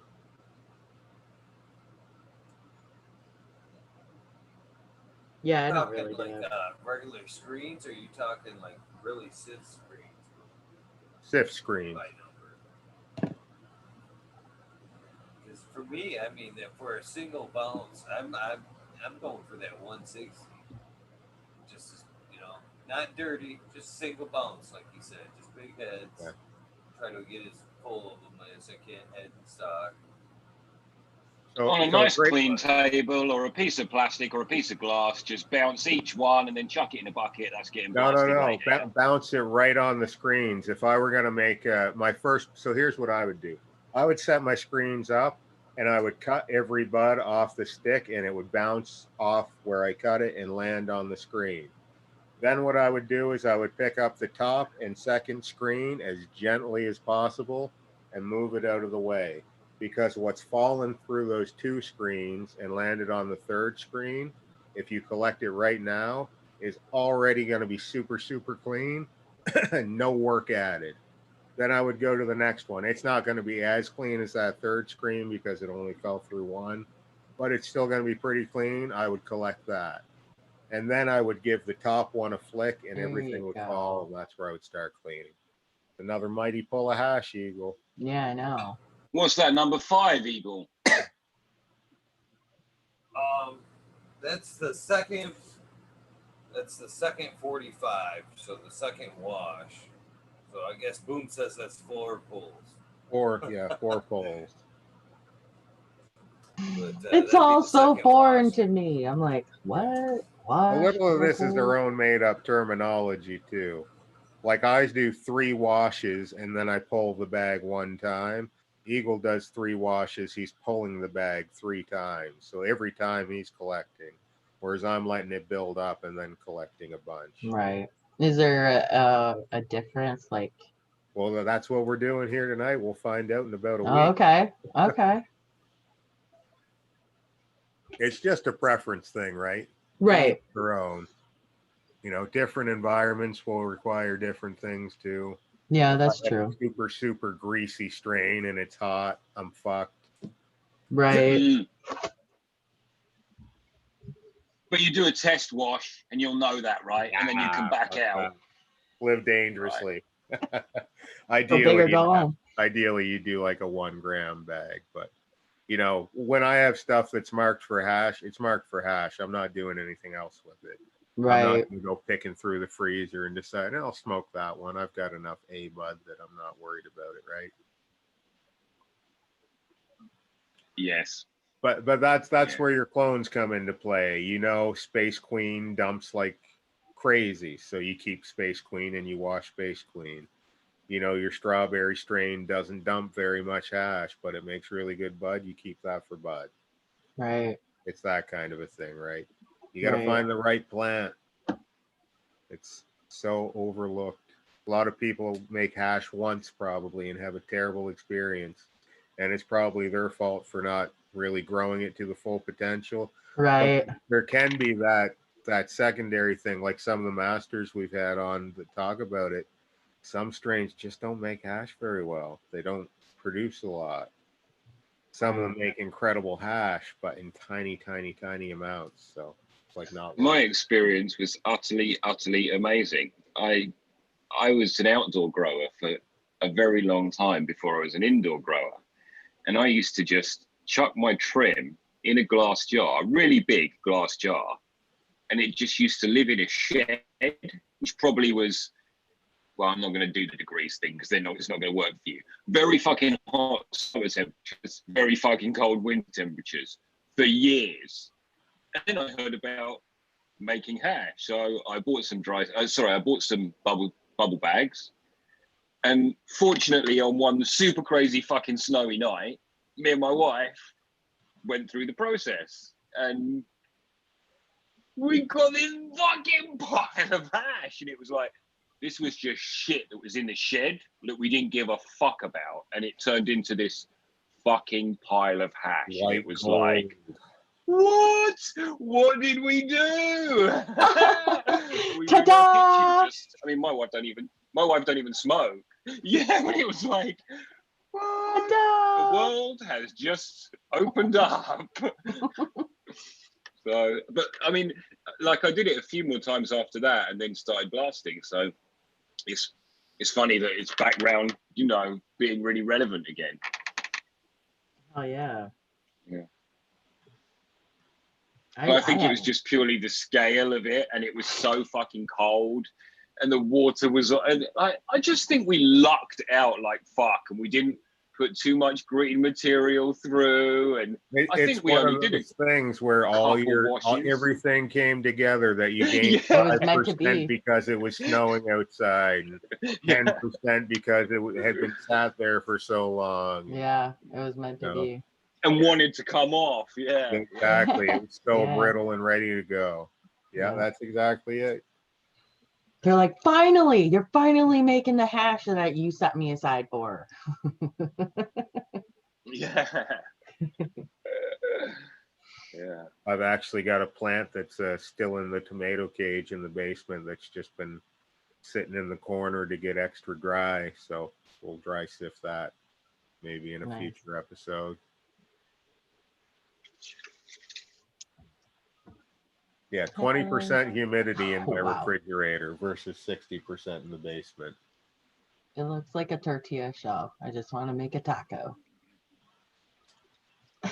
Oh, that's not even Right? on paper, eh? And it's on paper, yeah. Oh, it is on paper. Okay, I see. You've just cut around it. You flipped it upside down. I was like, that's just straight oil. That's crazy. But no, that is awesome. It's a shame we can't Awesome. show that process on YouTube. That'll get you flagged and banned with the quickness. Why? Even talking about it's a bit shady. Yeah. Oh, that's because people blow themselves up doing it. Yeah. Oh, that's a good reason. YouTube looks down. GR420 video, GR420 community video got fucking flagged for no fucking reason. Midway through, When? at 1:58 a.m. that episode got flagged and taken down in some countries for no fucking reason. Somebody actually recorded that video before it was That's even over. Annoying. Mm-hmm. What the hell? He went late, dude. He was hardcore, proper UK hardcore. He's a great dude, man. That's a great meet, man. That's good. I'm impressed. Great community over there they got going, for sure. I like the things they're doing. Proud to meet you. I spoke to him straight after, dude. Straight after it, I was like, what's up? I'm a member of this club. And he was like, cool. So, yeah. Awesome. Hell yeah. We just got new people rolling in. He was talking. He was talking about uniting communities, wasn't he? And so that's super cool. Yeah, I agree. It's time. It's more than time to bring a lot of them together. I think it's great so far. You know, we've already started to blend, you know, the Twisted, the Witches, you know, a lot of the other communities. Embracing Organics hangs out a lot around here. Ross and Jeff, Grow From Your Heart podcast was rolling through the other night, you know. Now the GR 420 community videos, make friends with them. Of course, we're also cool now with MJ Coco for Cannabis and his community. I highly suggest popping in there. Yeah, it's about time that it's about the knowledge and open source. And, it is. It should be. About, you know, yeah, it really should be. Yeah. We couldn't be in a better time than what we are right now to be in cannabis. I mean, I said that earlier. I mean, how lucky are we? I mean, would you? I would have never said. I said the exact words earlier, but never would you have told me years ago that you're going to not only be growing cannabis in years that come, but you're going to be live on the air washing it, making hash, smoking with your friends, and I'd have been like, get out of here, you can get your ass thrown in jail. No, it's a whole new world. It wouldn't have even been a thought to even say, oh, imagine it. You just wouldn't even think about it.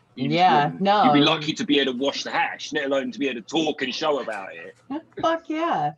Right. Even smoking weed on live. I would never have thought about that.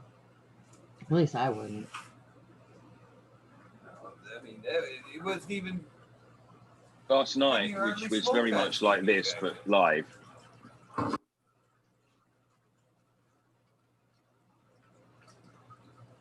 What's that, green 15? Just going to let my internet settle. I thought you guys froze up on me. I'm like, holy shit, what am I missing? What happened? Yeah, it was me. It's not the actual internet. It's the internal system's a bit shit today. I can't remember what I was going to say. I never did get to finish my doobie. Cool. I made it to about this far, and then I had set it down for a minute. I'll tag in. But I'm back I've been now. smoking this bowl. I gotta reload it soon. Oh it's just so good. It's been so long. It's like an old friend stop by tonight. Yeah. When I first really when I first really encountered you, Eagle, it was through quite a lot of your hash making videos, which I think were actually over on the other side of the room in front of that tent. Maybe you did a couple wash videos and stuff. Yeah. Right over here in front of that one. As a matter of fact, you're right. Yeah. I'm glad you remembered that. You know, it's nice to know that was with the machine as well. Picking up some. I'm glad to remember. That somebody's remember something other than me smoking, weed on the air for 24 hours and shit like that. I sometimes wonder, man. I'll tell you something, Eagle. Last night I was the new guy, so everyone was like, "Try this, try this, try this." But I smoked a bunch of pine, and I also fucking dabbed a bunch of pine, and I mean, fuck off pine, real. Yeah, I know that's gonna annoy you, but I'll give you that card. But I could. No, it's not annoying me because I'm hoping that it draws you in, because I remember talking to you and you're like, yeah, pine's not my thing. And I was like almost heartbroken. So was it enjoyable for you? Did you like it? Did it bring you around to the pine? It's really lovely. Oh, I already was on that. I already liked that. However, a lot of people forgot what they were talking about a lot. So I don't know how much that recall thing. I don't know if Jack's still here. Jack, what was I talking about? And I was like, Pine Sol OG. We're supposed to remember what we're talking about. See, it's in the excess though. That's the beauty of the pine. Couple hits mildly opens you right up. Lungs opens right up. You go 2 in, oh man, your face hurts. You're enjoying things. You've been smiling all day. Oh, forgetting things like you said. I mean, that's what I like about the pines there. It's that back and forth there. It's such a wide variety of where it hits base with me. I like it a little bit. I like it a lot. For sure, that thing of having different cannabinoids last night, because I get used to the 2 strains I'm running at the moment. For sure, that different, it knocked me hard. I was like, whoo, on a session, be strong. Yeah, it starts ringing a couple new bells and you'll start, uh-oh. Just for a minute. Yeah. I was kind of panicking earlier. I lit a joint and I was like, fuck, this is new shit. This might completely destroy me. And it did. I forgot to drain the machine for the 3rd wash.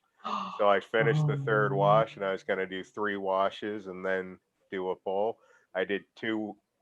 It stopped and I pulled the 2 washes and then realized that fucking machine's still full of water. It didn't get drained. But, it wasn't a big deal. I just had to do extra pulls, but it all works out. But in reality, and this isn't so much these days, but the old me was so keyed up, please don't forget what you were going to say, that actually those forget me things make me smile, because it means, the dude who's all keyed up, ready to go, you forgot, motherfucker, and that means you relaxed, and that's cool. So actually, even though now I got to clean that machine, I'm like, but yeah, man, you relaxed, so I can clean it, it's cool. So I don't mind those. I don't like hitting my head very much when I get too really stoned. It's, fucking hell, I knew that was there. That's the one I don't like, but dumb stoner. Yeah, that's the reason I like really tall plants, is because if the plants are tall enough that the lights are up above my head, I don't walk into them near as much. That fucking the HLG thin aluminum board, you'll take that right to the dome. That's funny. That aluminum could burn the dome though, man. You ever walked into one of them lights, man? Oh, I've yeah. actually got one I right believe across it. here. Them things are warm. Might not hurt, but it'll burn. Oh no, it hurts. It hurts every fucking time I do it. Every time I walk into that thing, I'm like, ah. That's awesome. I'm gonna take a coffee run. Cheers. How do the numbers keep going up? Because everybody's waking up again. I know. I keep on watching the numbers. It was down like 58, and then all of a sudden it was like 60 now, and then it was 65. Now it's almost 70. Yeah, I know through the work when I get through the week when I get home from work, I tune in, right? I turn it on. I go, I'll put that on in the background while I'm hanging out and doing stuff. And so that's what people are doing now. They're trying to tune in, but we're still live. They're like, what the fuck? I know every new person, they're like, Eagle's still alive? It's funny. The sad thing about it is, guys, yeah, I am still alive, but the amazing part, there's so much you guys missed tonight that you're going to have to go back and watch it all. I know, right? Tonight was just one of them knowledge-filled videos, man. It's one of those Good luck videos to I'm going to you. have to save because I won't be able to contain all that information. Yeah. Yeah, I definitely have to go back and hear what was being talked about while I was watching. See how many times I interrupted what they were talking about with what they were talking about. Right, for sure. Yeah. Again, shout out to DK, or I did it again, boom, D420K and Smokey the Bear 2.0 for hanging out and dropping that knowledge with us. Hell yeah. It That's did help. awesome. Helped a lot.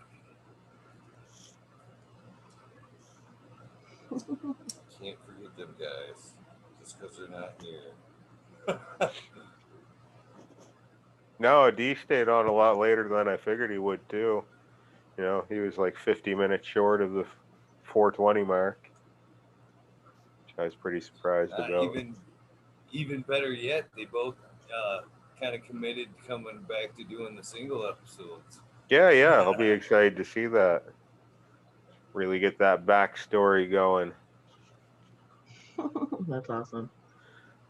Jack, we still have 3 hours before we have to worry about the 12-hour mark. We didn't start until about 9 p.m. So, well, that's crazy. 12, I guess, Michigan time. So, what time is it in Michigan? Not noon yet. Noon's when we got to worry. Yeah, we got until noon before we got to worry about a rabbit hole. You never know. Someone might think of a good hash tip, and fuck, we'll have to bring that up. Right. For those diehards that watch all 11 hours and 59 minutes of the replay. Man, they need to like win something or something. Get a gold medal. Gold medal of knowledge. Yeah, no shit.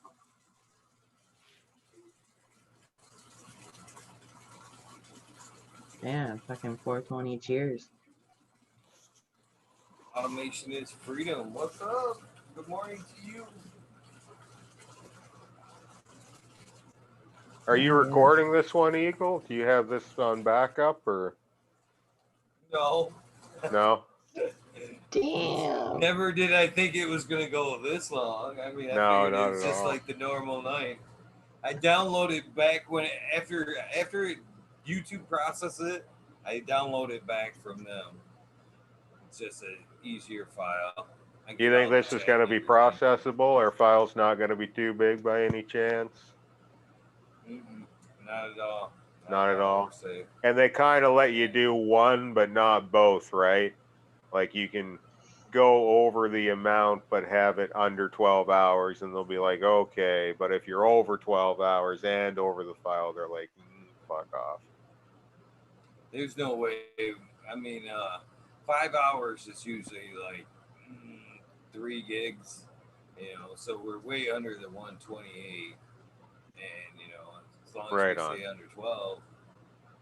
There you go. There you go, Jack. No need to panic. You kind of pushed me right there. Like I was like, nah, we're fine. Then you're like, well, and I was like, oh, what if he's right? It's not gonna be I'm like, 420, should we is it? just go to the rabbit hole? I mean, just so it can process. No, we'll be fine. We'll be fine. Yeah, that's funny. Yeah, me too, Jack. I'd be a salty dog as well.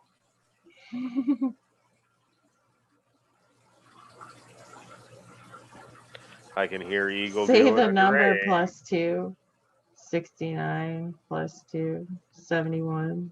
I'll be a salty dog, but I'll remember it about when this hash all runs out. I'll be like, wait a minute, that thing didn't post? Damn it. And do it again.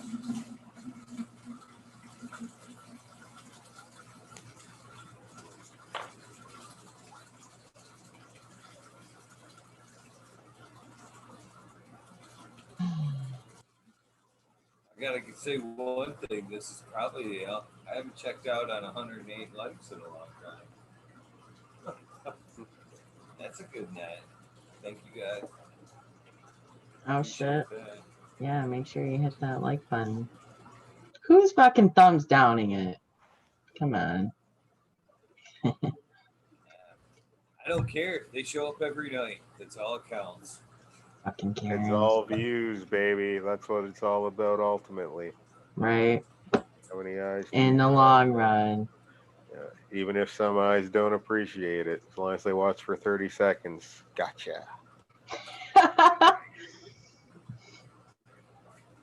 That's funny.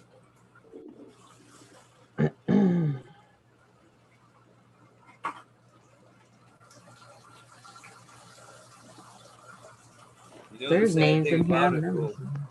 Huh? is there's still another bucket that I'm not going to get to. I'll probably call it quits after this run. Well, not this run, but, this wash. I'm not going to load This loadout of material will be your last loadout, is what you're trying to say. I got enough ice, though. I could keep going. That's for sure. That's what stopped me. I think I got, well, I only got 3, 2, 4, yeah, so maybe 6 washes. And I would have liked to have washed it 9 times, but I ran out of ice, so I quit. Well, this is probably one of the first times I've ever been this covered with ice. You know what I mean? Usually I'm right there with you. It's the factor that you're throwing in for. And I'm too tired to run up to the gas station, and I haven't made it up enough after like 10 hours of washing.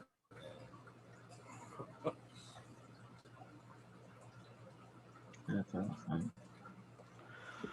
Gaining likes. We're up to we're at 114 now.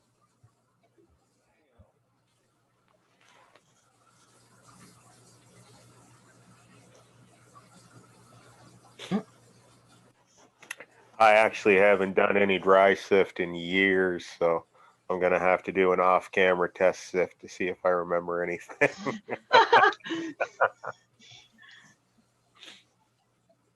Boom, I actually do a lot like you were talking. I can't remember, somewhere or another, there's a video of me doing a little bit of sifting. And I fucking tap on that screen. I like to play some good music and almost like, with my fingers. Fucking just bounce that shit across the fucking screen. I do it. I honestly.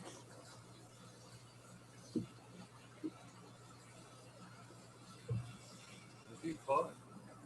That's usually my temple ball material there. Dry sift? Yeah, I never really made temple balls with dry sift. But that was earlier in my grow career, so that might have not been that might have been lower quality heads too. Might have been the reason. So it'll be interesting to get back into it. Is dry sift ready when you finish the system? When you finish the evening, you can then smoke it. Yeah. I've You been can. Smoking hash tonight. Yeah, dry sift's done. Dry sift's done right away. bubble hash I'd let wait a little while. I did smoke some tonight and it smoked, but it'd be better after I wait. You shut your mouth. How did you dry it? Smoking hash. To smoke it tonight? I didn't dry it. What I did was I put Hash and flame hash to it, on.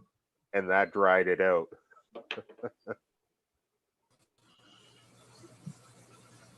I rolled a worm and smoked it in the joint and smoked the bowl. I was like, I couldn't wait. It's on now. It's on. What's the material, Eagle? Is it a Oh, like mix? Donkey Kong. This is just house mix, a little bit of everything. I don't separate that shit. I don't care. Just makes for a better hash. Yeah. I do. I'm not. I have nothing but respect for the guys like Boom and the rest of them that can put hash up and let that stuff cure and sit around. It ain't me. It ain't me. I'm telling you that right now. You will see me just smoking it until it's gone. Now from now. We like fresh beans. Yeah. There's no way it's getting saved. Not at all.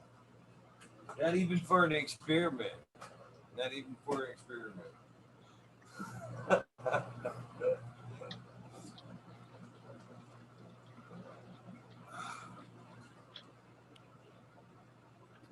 Shakes the muffle. That's funny. I got a chunk of black hash here that I've made into a cube. I didn't make this hash. A buddy made this and gifted it to me. But there, I squished it immediately. It's so Play-Doh material, and it's black. You see there where I tore it in half is brown on the inside, but it's got a low melt quality for whatever reason. Whether it's extra contaminant in there or whatever, I don't know. Was it black like that, or is it aged black like that? It came to me black like this, and I think that's the way the guy's process is. He's doing what he's calling a Nepalese style hash. So I think that just means the temple ball style cure, where he's like working it with his hand and all that shit. Yeah, add a bit of feast and stuff. Yeah, and doing the jar curing thing too. I don't think he puts it in his butt. Maybe he does, but I was just gonna say it's not a bullet, is it? It's legal here in Canada. It's not like we had to get it shipped to us from Amsterdam in the old bags. It came to me in a cube.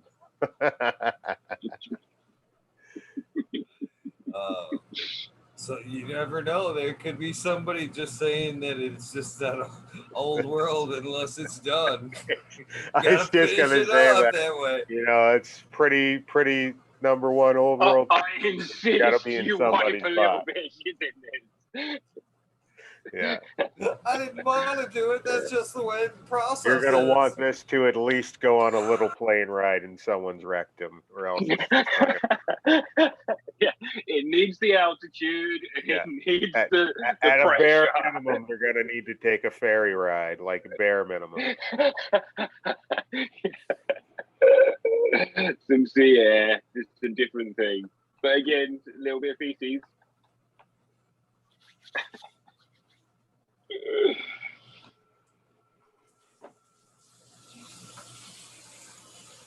What's the time? Is it dab time? I'm just gonna fucking take one. Doesn't even matter. Always dab time. It's dab o'clock. Right The now, boys last night had here. this dab temp thing. So they take their dabs at like 5:30 or 5:40 or whatever. I was like, damn.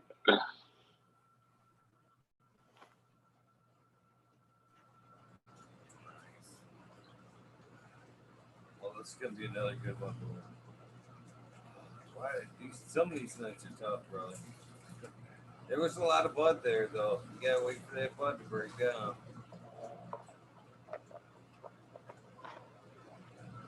Oh, that's a good one. That's probably about the best 73. This is gonna be a long night. You know what I mean? The pulls you get out of that machine are game changing. No. Again, I don't know, man. They're getting yield in time, I guess. You know what I mean? I think it's pretty close. It's just the time. Yeah. It's the time. Yeah, I definitely don't think I'm pulling extra hash with the 20 gallon. It's the amount of extra material you're able to run that makes it worth it, in my opinion.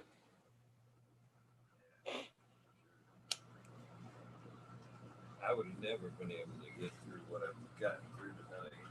No, it'd be 3 days worth of washing to get through what you've gone tonight, eh?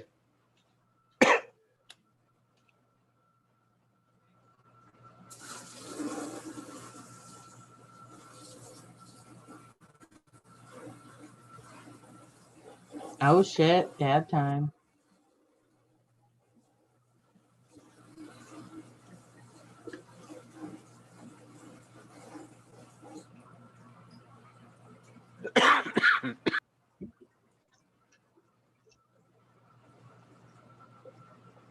Big heads and at 160 on material, right?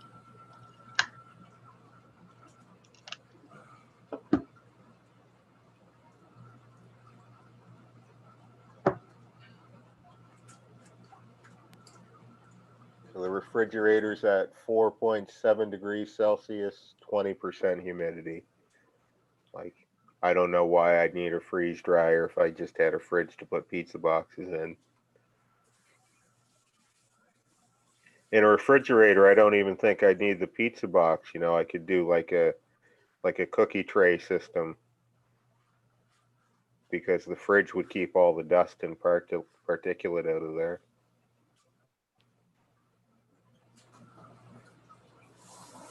Oh yeah.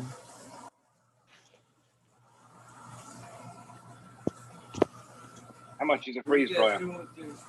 Freeze dryer is about $4,000 American, and only one company makes them. There's no competition.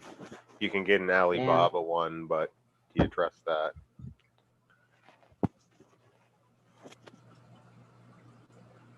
I don't think we've said. A couple guys said the general consensus seems to be a freeze dryer is if you're making rosin. A freeze dryer removes all the water and keeps it so blonde. That's how Pedro gets that beautiful, beautiful rosin color. It's because he's freeze dried the hash. If you're making hash, everybody agreed they prefer the pizza box. Not everybody. A couple of us agreed that we prefer the pizza box. Mr. Bond uses the pizza box.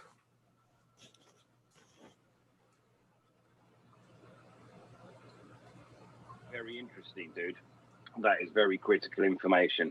Yes, and a pizza box. So actually, it's not something you're even desperate for, but boom, particularly. Not in particular. I don't even have a rosin press. Honestly, I'll probably try to. Right.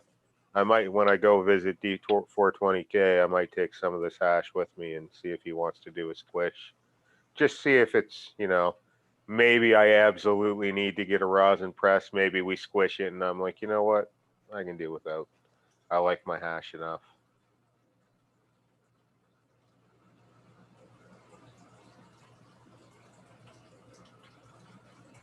So how often do you need to clean your dab rigs? Like, I know some people like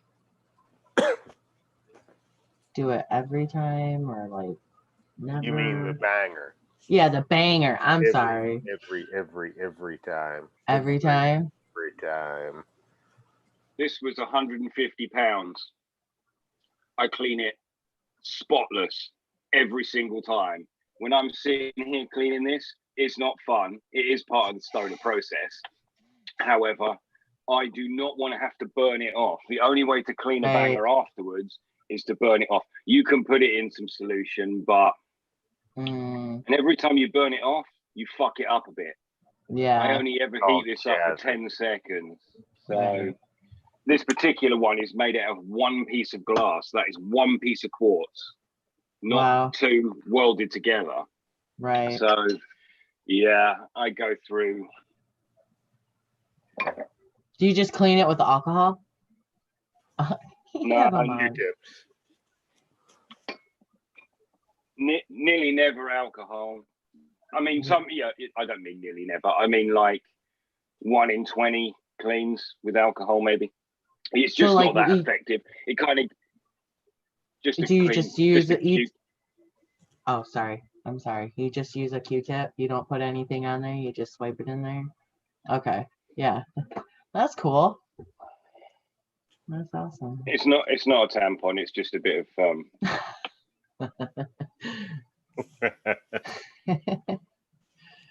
That's funny. But this thing, I don't clean it hardly ever. Once a month. Oh, okay, yeah. I did a bong cleaning live tonight. I had some ISO that I used to clean the bags, and I was like, well, no time like the present, use that ISO for the bong too. Yeah. Yeah. I love putting ice in my bongs. No, he's talking about isopropyl alcohol. Oh. Yeah, to clean the bong out. See, it's all fresh and clean now. Well, Yeah. it was. I've smoked through it a little bit. I'll give you all a great tip to keep your shit super, super clean. If you can remove your bowl, make sure your bowl's completely out. Pass a lot of air through it. Don't clear it and go, that's good enough. Really cycle the air through, and you'll get any little remnants of, that little bit of smoke that starts to make it nasty. Right. Here's a little tip for you. That's a mighty pull there, Eagle. Oh, nice. That 3 spoonfuls, and we're going in for 4. This is the third. This is the third. Okay. What did you have there, Green 13? What was that? All it is a little jug with some sunflower oil in it, and I just put a couple drops in the rig with the water. Oh. So when you come to clean your rig, it just cleans straight out. And this is particularly good on a bong where you're burning stuff, because it just doesn't. Nice. Nothing sticks to the side. So you'll just, when I put ISO in there, I can just put a tiny bit in, give it a shake, chuck it away, and it will be completely clean. So just keep a bit of oil, sunflower oil. That's awesome. That's interesting. Yeah. I've seen those red. Don't use olive oil. Olive oil turns white and looks gacky because it's fatty. Right, yeah, okay. On occasion, I used to put food coloring in the bong water. So I'd have like red bong water. It was kind of neat. That's funny. Actually, weirdly, sunflower oil is amazing at cleaning bongs and glass pieces, but bongs particularly, weirdly it is. And also for getting sticky trichome shit off your hands, like better than soap is actually some sunflower oil. Yeah, some oil works wonders for de-sticking your hands. Hell yeah. I learned something. Give us a look up close, Eagle. Beautiful. Oh yeah, there you go. Little nuggies. Oh man. It's about as much as the last one, isn't it? Yeah, I'll show you the total here in a second when I scrape them up. 3. You're going to be set. You won't have to do another washing hash show for like a year. Let's hope. This session's going to be funny though, because in a little while I'm going to go to bed. It's going to be nighttime again, and Wake up with Eagle again. yeah. This is pool 16, hour 42. Yeah, we gotta breed a strain that's so sativa dominant that you just can't sleep for days. And then we'll just go straight 24-hour shows.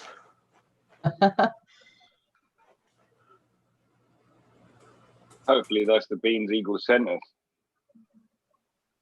Yeah, chili beans should lean pretty sativa. I guess 70-30, but I don't know off the top of my head. It might even be 50-50. Chili Gonna bean. depend on the pheno. Yes, absolutely. There will be some in the jelly beans anyway. There'll be some selecting to do. They're not all going to be 10s. There'll be some 5s and some 7s and some 8s. But they'll definitely, if 100 people get jelly bean, 50 people are for sure getting out of 5 seeds. They're getting a 10. It's all whether do you know that's the 10? Maybe that one's a little smaller and that one's a little bigger, and you're like, ooh, that's the one I'm keeping, and that smaller one's really the really nice one. That happens sometimes.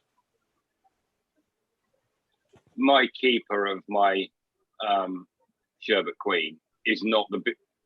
Is it the smallest? It's among the smallest producers of the phenos I found. By far the better quality. So Yeah. An easy decision. I just grow it differently. Just lots of stalks in the same space, and it will produce that way. I mean, I was gonna look something up and I can't remember what it was now. Son of a bitch. I got all the way into the Google app. I was like, shit, what was I doing? We're gonna heat that Chili shit. bean, that's what I'm looking up. Yeah. So here you go. This is three pulls of the dry pull so far of the dry wash. Wow. And each one of these chunks, aren't little chunks. They're sizable. The thing about resin is it's super, super heavy too. Like that for one of those first balls I weighed up, I put it on and I was like, that's probably like an 3.5. It was 10 grams. I was like, that is shockingly heavy. G13. Look, that's Oh, wow. right there. It's the 7. That's the 70 for the night, or the so far for the night. That's not the 45 and the rest of it.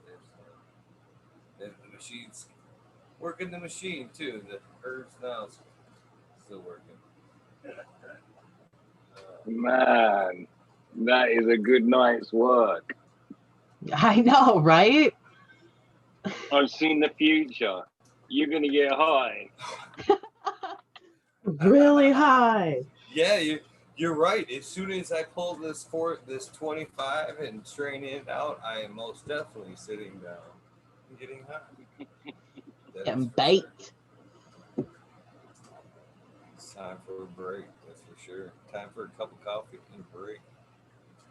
Oh, still time for coffee. It's always time. Always good time for coffee. Cheers. So are either of you guys French press drinkers? Or just drip? Or perk? Perk, drip, or French? I'm a drip, but I add espresso in my coffee. I like my coffee like rocket fuel, but sweet. Not too sweet though. Uh-oh. Green 13? Straight black. I think you just... No none. Oh! I think I'm lagging. Am I? Ooh, I might be back. Yeah, you're back now. Straight black. No nothing. Drip through a machine. Like rocket fuel, as you put it. Yeah, rocket fuel. I taught myself to drink coffee, so it was like, don't add fucking white sugar, rude boy. If you're gonna, True. it was a don't do Red Bull, don't do all that crap kind of a move. And so, but now it's one of my favorite things in the world. I actually I've had to train myself not to drink too much coffee because. Right. Yeah. Yeah. Get all jittery. Yeah. What the hell? I don't really need a lot of up and at it. Have either one of you tried French press? Seriously. Which is what? Like cold press? No, French press is where you take the bean, and it's ground a little more coarse than what you get in a can. And then you boil water, and then you actually take the grounds and you put it right in with the pot. You dump the boiling water in there, and then you put the top on. You let it steep for 3 to 5 minutes. Well, you should stir it up first, and then you let it steep for 3 to 5 minutes, and then it's got a plunger. And you push all the grounds down into the bottom, and man, let me tell you something. I have been drinking coffee a very long time, and I drink coffee from the time that I get up to the time I go to bed. And French press, one pot will like almost set me for the day. One little pot, and I am like I drank coffee for the first time, and it is so much full bodied. I mean, it has a nice froth to it. You know, it actually has a head to it. It's a whole new coffee experience. It's pretty much like dabbing is to cannabis. You know, French press is to coffee. Exactly. I'm gonna have to try that. So that was the only coffee I drank for like the first however many years. I had a press on my desk. That's always what I did. We call it something else. I can't even remember what. But yeah, it's a filter coffee basically. But yeah, it's strong and full on, and like, yeah, it's like Eagle says, it's full on. But that's the same as a machine coffee. This is still proper coffee grounds. Afterwards, I get them out and feed them to the worms. Oh, nice. Yeah, they love it. They love it. So this, yeah, I'm still drinking. I don't drink instant coffee, if that's what you mean. I don't even drink that drink. This is all proper coffee. It's just, I'm sure we're all talking on the same page. Yeah. Instant coffee is like a different drink to me. Oh, no, freeze dried. you will not. Nope. I will never drink instant coffee. The devil. Horrible. It's like an insult to coffee. It is. It really is. It ain't right. It's not even good. What do you put in yours, Eagle? How do you take your coffee? Yeah, how do you take your coffee? Black. I drink it every way. I've had it with cream and sugar. I started with it black. I used to go cream and sugar, back to black, and I will drink that shit hot, cold. It can sit around all day. I'll come up to it. Yeah, it's good. This is no word of a lie. When I turned old enough to drink, because I used it all through sports and everything. I mean, I would, on the way to wrestling meets, I would take a whole gallon full of coffee for me. And after I weighed in, I would just be like, glug, glug, glug. And the same thing when I was a drinker. Back when I was 20, 21 and drinking, I would get ready, make that pot of coffee, shut it off, and then I would go get dressed. And then I would just be like, glug, glug, glug, right before I went out. And then that'd be it, man. I'd be out and running for the rest of the night. It's no lie. Yes, I wish that were a lie, but it's so true.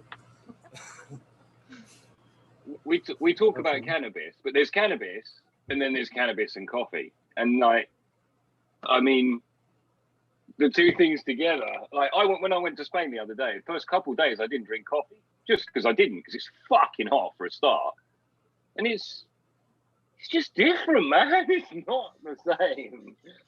Yeah. I think we're just coffee addicts, dudes. Go to bed. Sleeps for fucking. I'll sleep when I'm dead. Yeah. Shit done. Yeah. Good morning, Bill Abolish. Good morning. I'm not a coffee drinker at all. So what then? Kombucha or something? How'd you get? What's your water? Water. That's what I like to drink. Water. I prefer to have ice in it, but unfortunately, I'm fresh out of ice right now.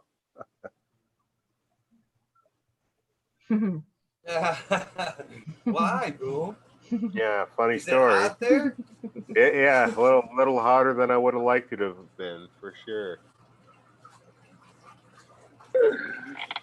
Talking about liquids, last night a dude insisted I put distilled water in my bong. He's like, no, don't use that. And I was using bottled water. I wasn't even using tap water, which is good. He's like, no. I've been told. Heady guys told me this is the way. Distilled water. Yeah, man. Take it far.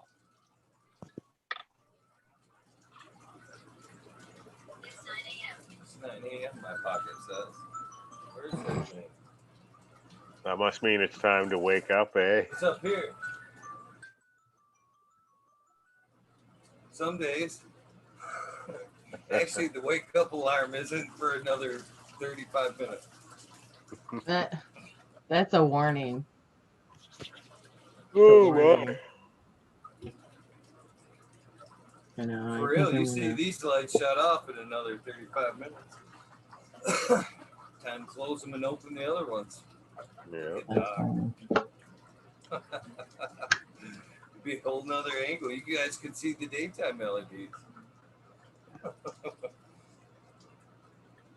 Well, guys, I'm going to finally tap out. I've had enough.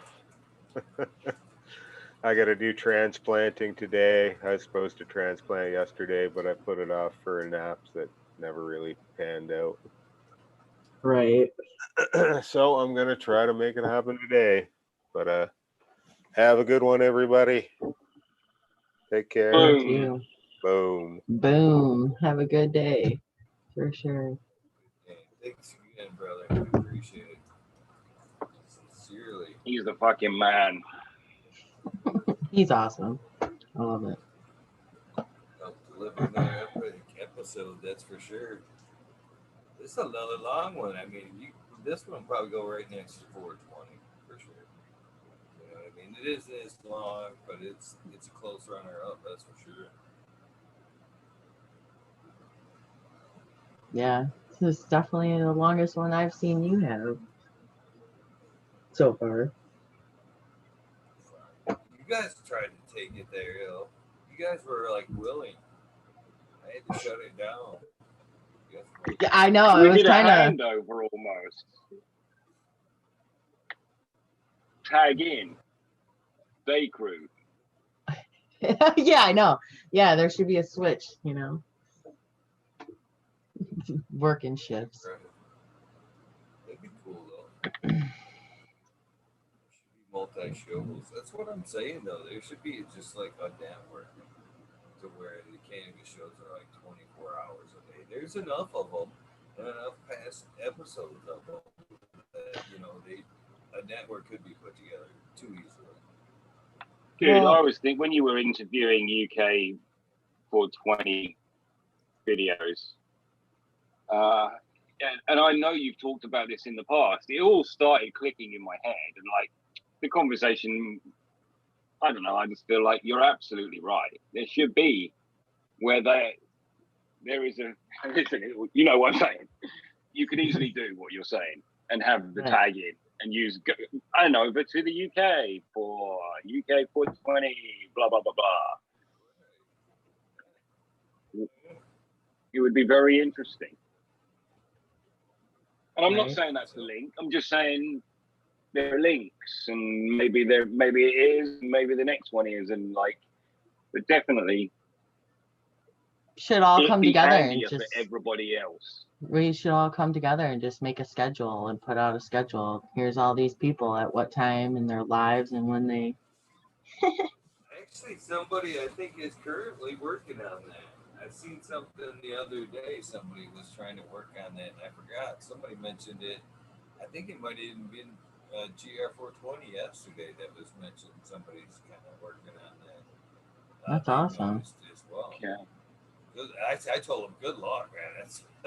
That's just to put the shows together in a list and the times and when they should be. That's the thing too. They wanted to know if they were dependable. You know what I mean? He didn't want to put them on the list if they were like occasional. Right. Yeah, that's definitely a for sure thing. Yeah. Well, if you think about it, Sundays I do the wake and bake in the morning, and then you got Weed Church, and then you got Witchy Weekends, and then you got Crystal Daddy Jacob Downey with his, Crystal Talk, and then you got Talking Shit with Eagle. Well, there's more. Well, if you wanted to I stay. mean, I'm sure there is, but in that's the the witchy one. realm. But Yeah. then there's Jack. Well, you guys take this is the way I see it, and then nothing against Jacob. But you guys take us up to Jack on his show, Growing with My Fellow Home Growers, and then there's, of course, the Bro Show at 9 to 11, and then that walks you right up to me with a half-hour break.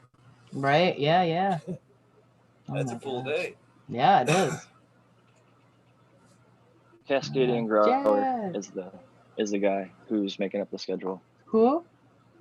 Cascadian Grower on Instagram has been making up a little schedule with all the cannabis content. As far as like, I don't think the Witchy Weekend would necessarily get put on there. Yeah, I know. No, I'm just. It should. Or Crystal Daddy. Well, I know. I'm just saying in my likely. reference, the schedule that I have on Sundays, that's just what it is. I mean, that's, that's why it's like cool that somebody's actually taking all these, shows and putting them together. Fucking A, I would love to. Like, I think the Witchy Weekend more than like Crystal Daddy show, because you guys actually smoke. Well, yeah. Amber starts the show by saying, "What's up, you beautiful fucking stoners?" Right. Then, Yeah. What's up, you beautiful No, I fucking know. It's just, yeah. But, there's so many shows. I know, right? Jack's last show started to highlight that though, with the sort of shout outs. Part of the goal, at least, the ones that we've been on are fans of. Right. There are probably I followed more because of it. I was sat there going, right, add. Well, fuck it, why not? Go in the list. You can never learn too much, right? So Jack, right? I got a question for you, Jack. What's I up? don't know if you want to answer it or not. You can just totally plead the fifth or not say anything at all. But I'm curious to know that did what after we had both Brandon and MJ on last week. After the show this week, did either one of them speak on their the experience on the show? Did they have Nope. no? Well, damn it! You didn't ask? You didn't ask, Jack? Damn! Come on! I got them on the show. I did my part. You got me to ask them live on air if they'll commit. I thought I did my part. I'm sure they had a fun time. I listened to their episodes. I mean, I know it's hard for you to accept because you're like the host, so you're like always like, oh, maybe I'm biased or whatever. But I'm sure everybody who listens, like, I don't think I've heard a guest come on who had a bad time yet.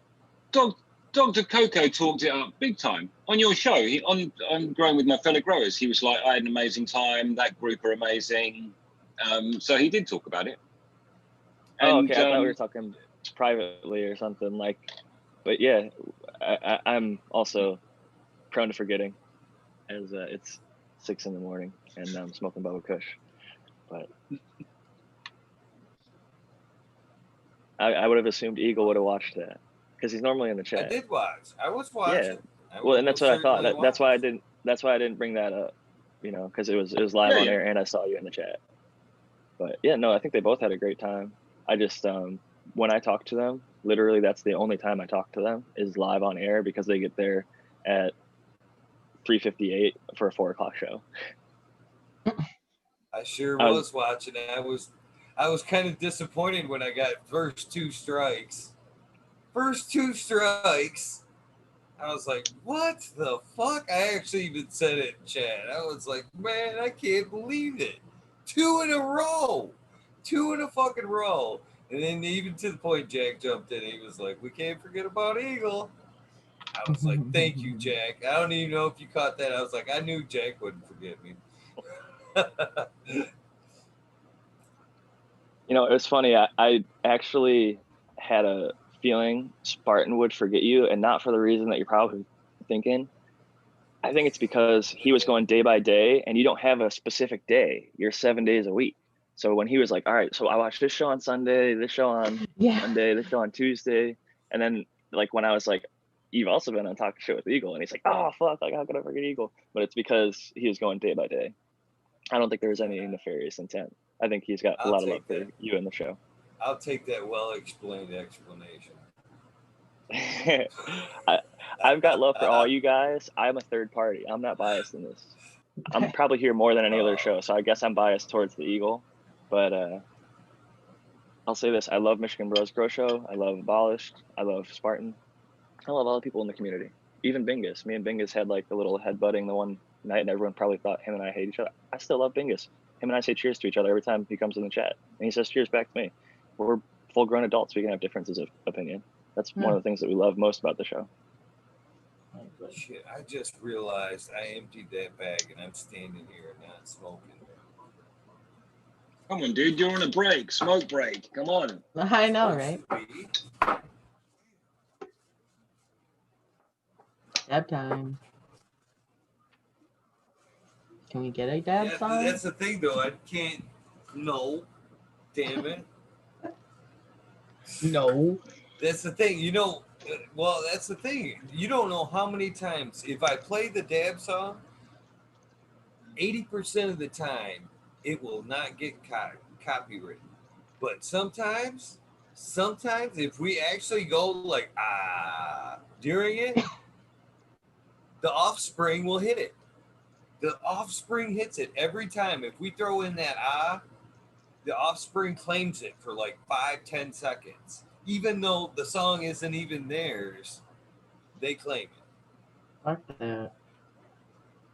It happens like all the time. I giggle every time, and I'm like, you fuckers, you don't hear you know here you're the ones with the software, and you can't even tell.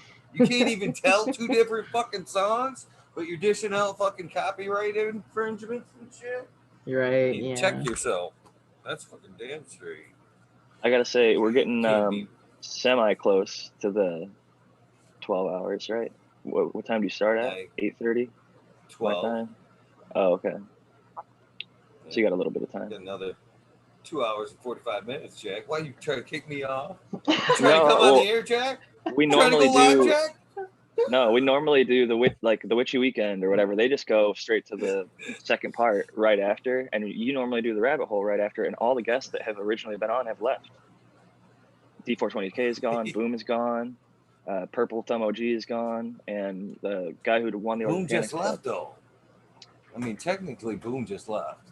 No, I know, that's what I'm saying. So now I think it's a perfect time to snip it. We'll go to the rabbit hole. I'm just worried that it's not going to process.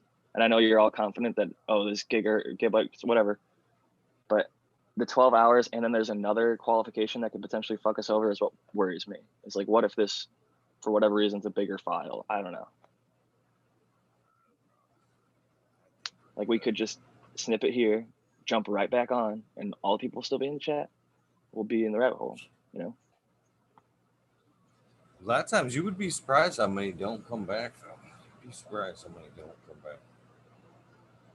You got to tell them to hit that bell. I often wonder like how Amber. many just put it on and just walk away. Just like, I like him that much. I'm just going to let it play. Sometimes I'll have it playing in my pocket or like while I'm driving or something. So I don't have access to the chat or like I can't click it right then. But if it cut off, I'd like hear it and be like, oh, well, shit. Like, I really like how Amber does it. She goes, make sure you hit my bell or whatever she says. Because that little like notification bell, it actually like then makes it so when she goes live, it pops up the thing. And then for the rabbit hole or for whatever they call part 2 of the Witchy Weekend, the after show. The after party. After party, damn it. But yeah, I'm usually there for it. It's just, I think if you do lose some, it is a bummer, but it'd be a lot bigger bummer if you lose this whole show. Just like the 420 episode. I love your backdoor ways, Jack. Your backdoor explanations. Moreover, I love the commitment of the community. They're like, no, we have to end this now. We have to have the dab song. Just kill it and come back with the dab song. Perfect. Fuck yeah. Sometimes I don't know if they're here just for the dab song, man, and we're all just Phil. They just want the fucking song. I know it. You know, it's funny you say that because I do feel like that sometimes. Because I see it in chat, and I see it in chat, and I see it in chat. There's sometimes where I'm just like over here, and I'm like, no, no. You guys are here to see me. No dabs. No dabs for you. But we want to do I dabs am with talking you. to a guest. There's going to be Eagle with a dab Nazi, some meme being made overnight. Dr. Buzz Lightyear is going to be out there. Dab Nazi, Eagle. No dabs for you. Not like actual Nazi, Man, like the soup Nazi from Seinfeld. Oh, that's okay. They can make that meme. I am just so glad I stayed away from other memes tonight. Machine didn't clog once.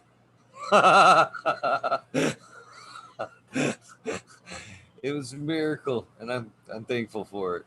I'm thankful for it because I started holding my bong. cameras going at one point. I had 2 cameras going, so that could have been ugly.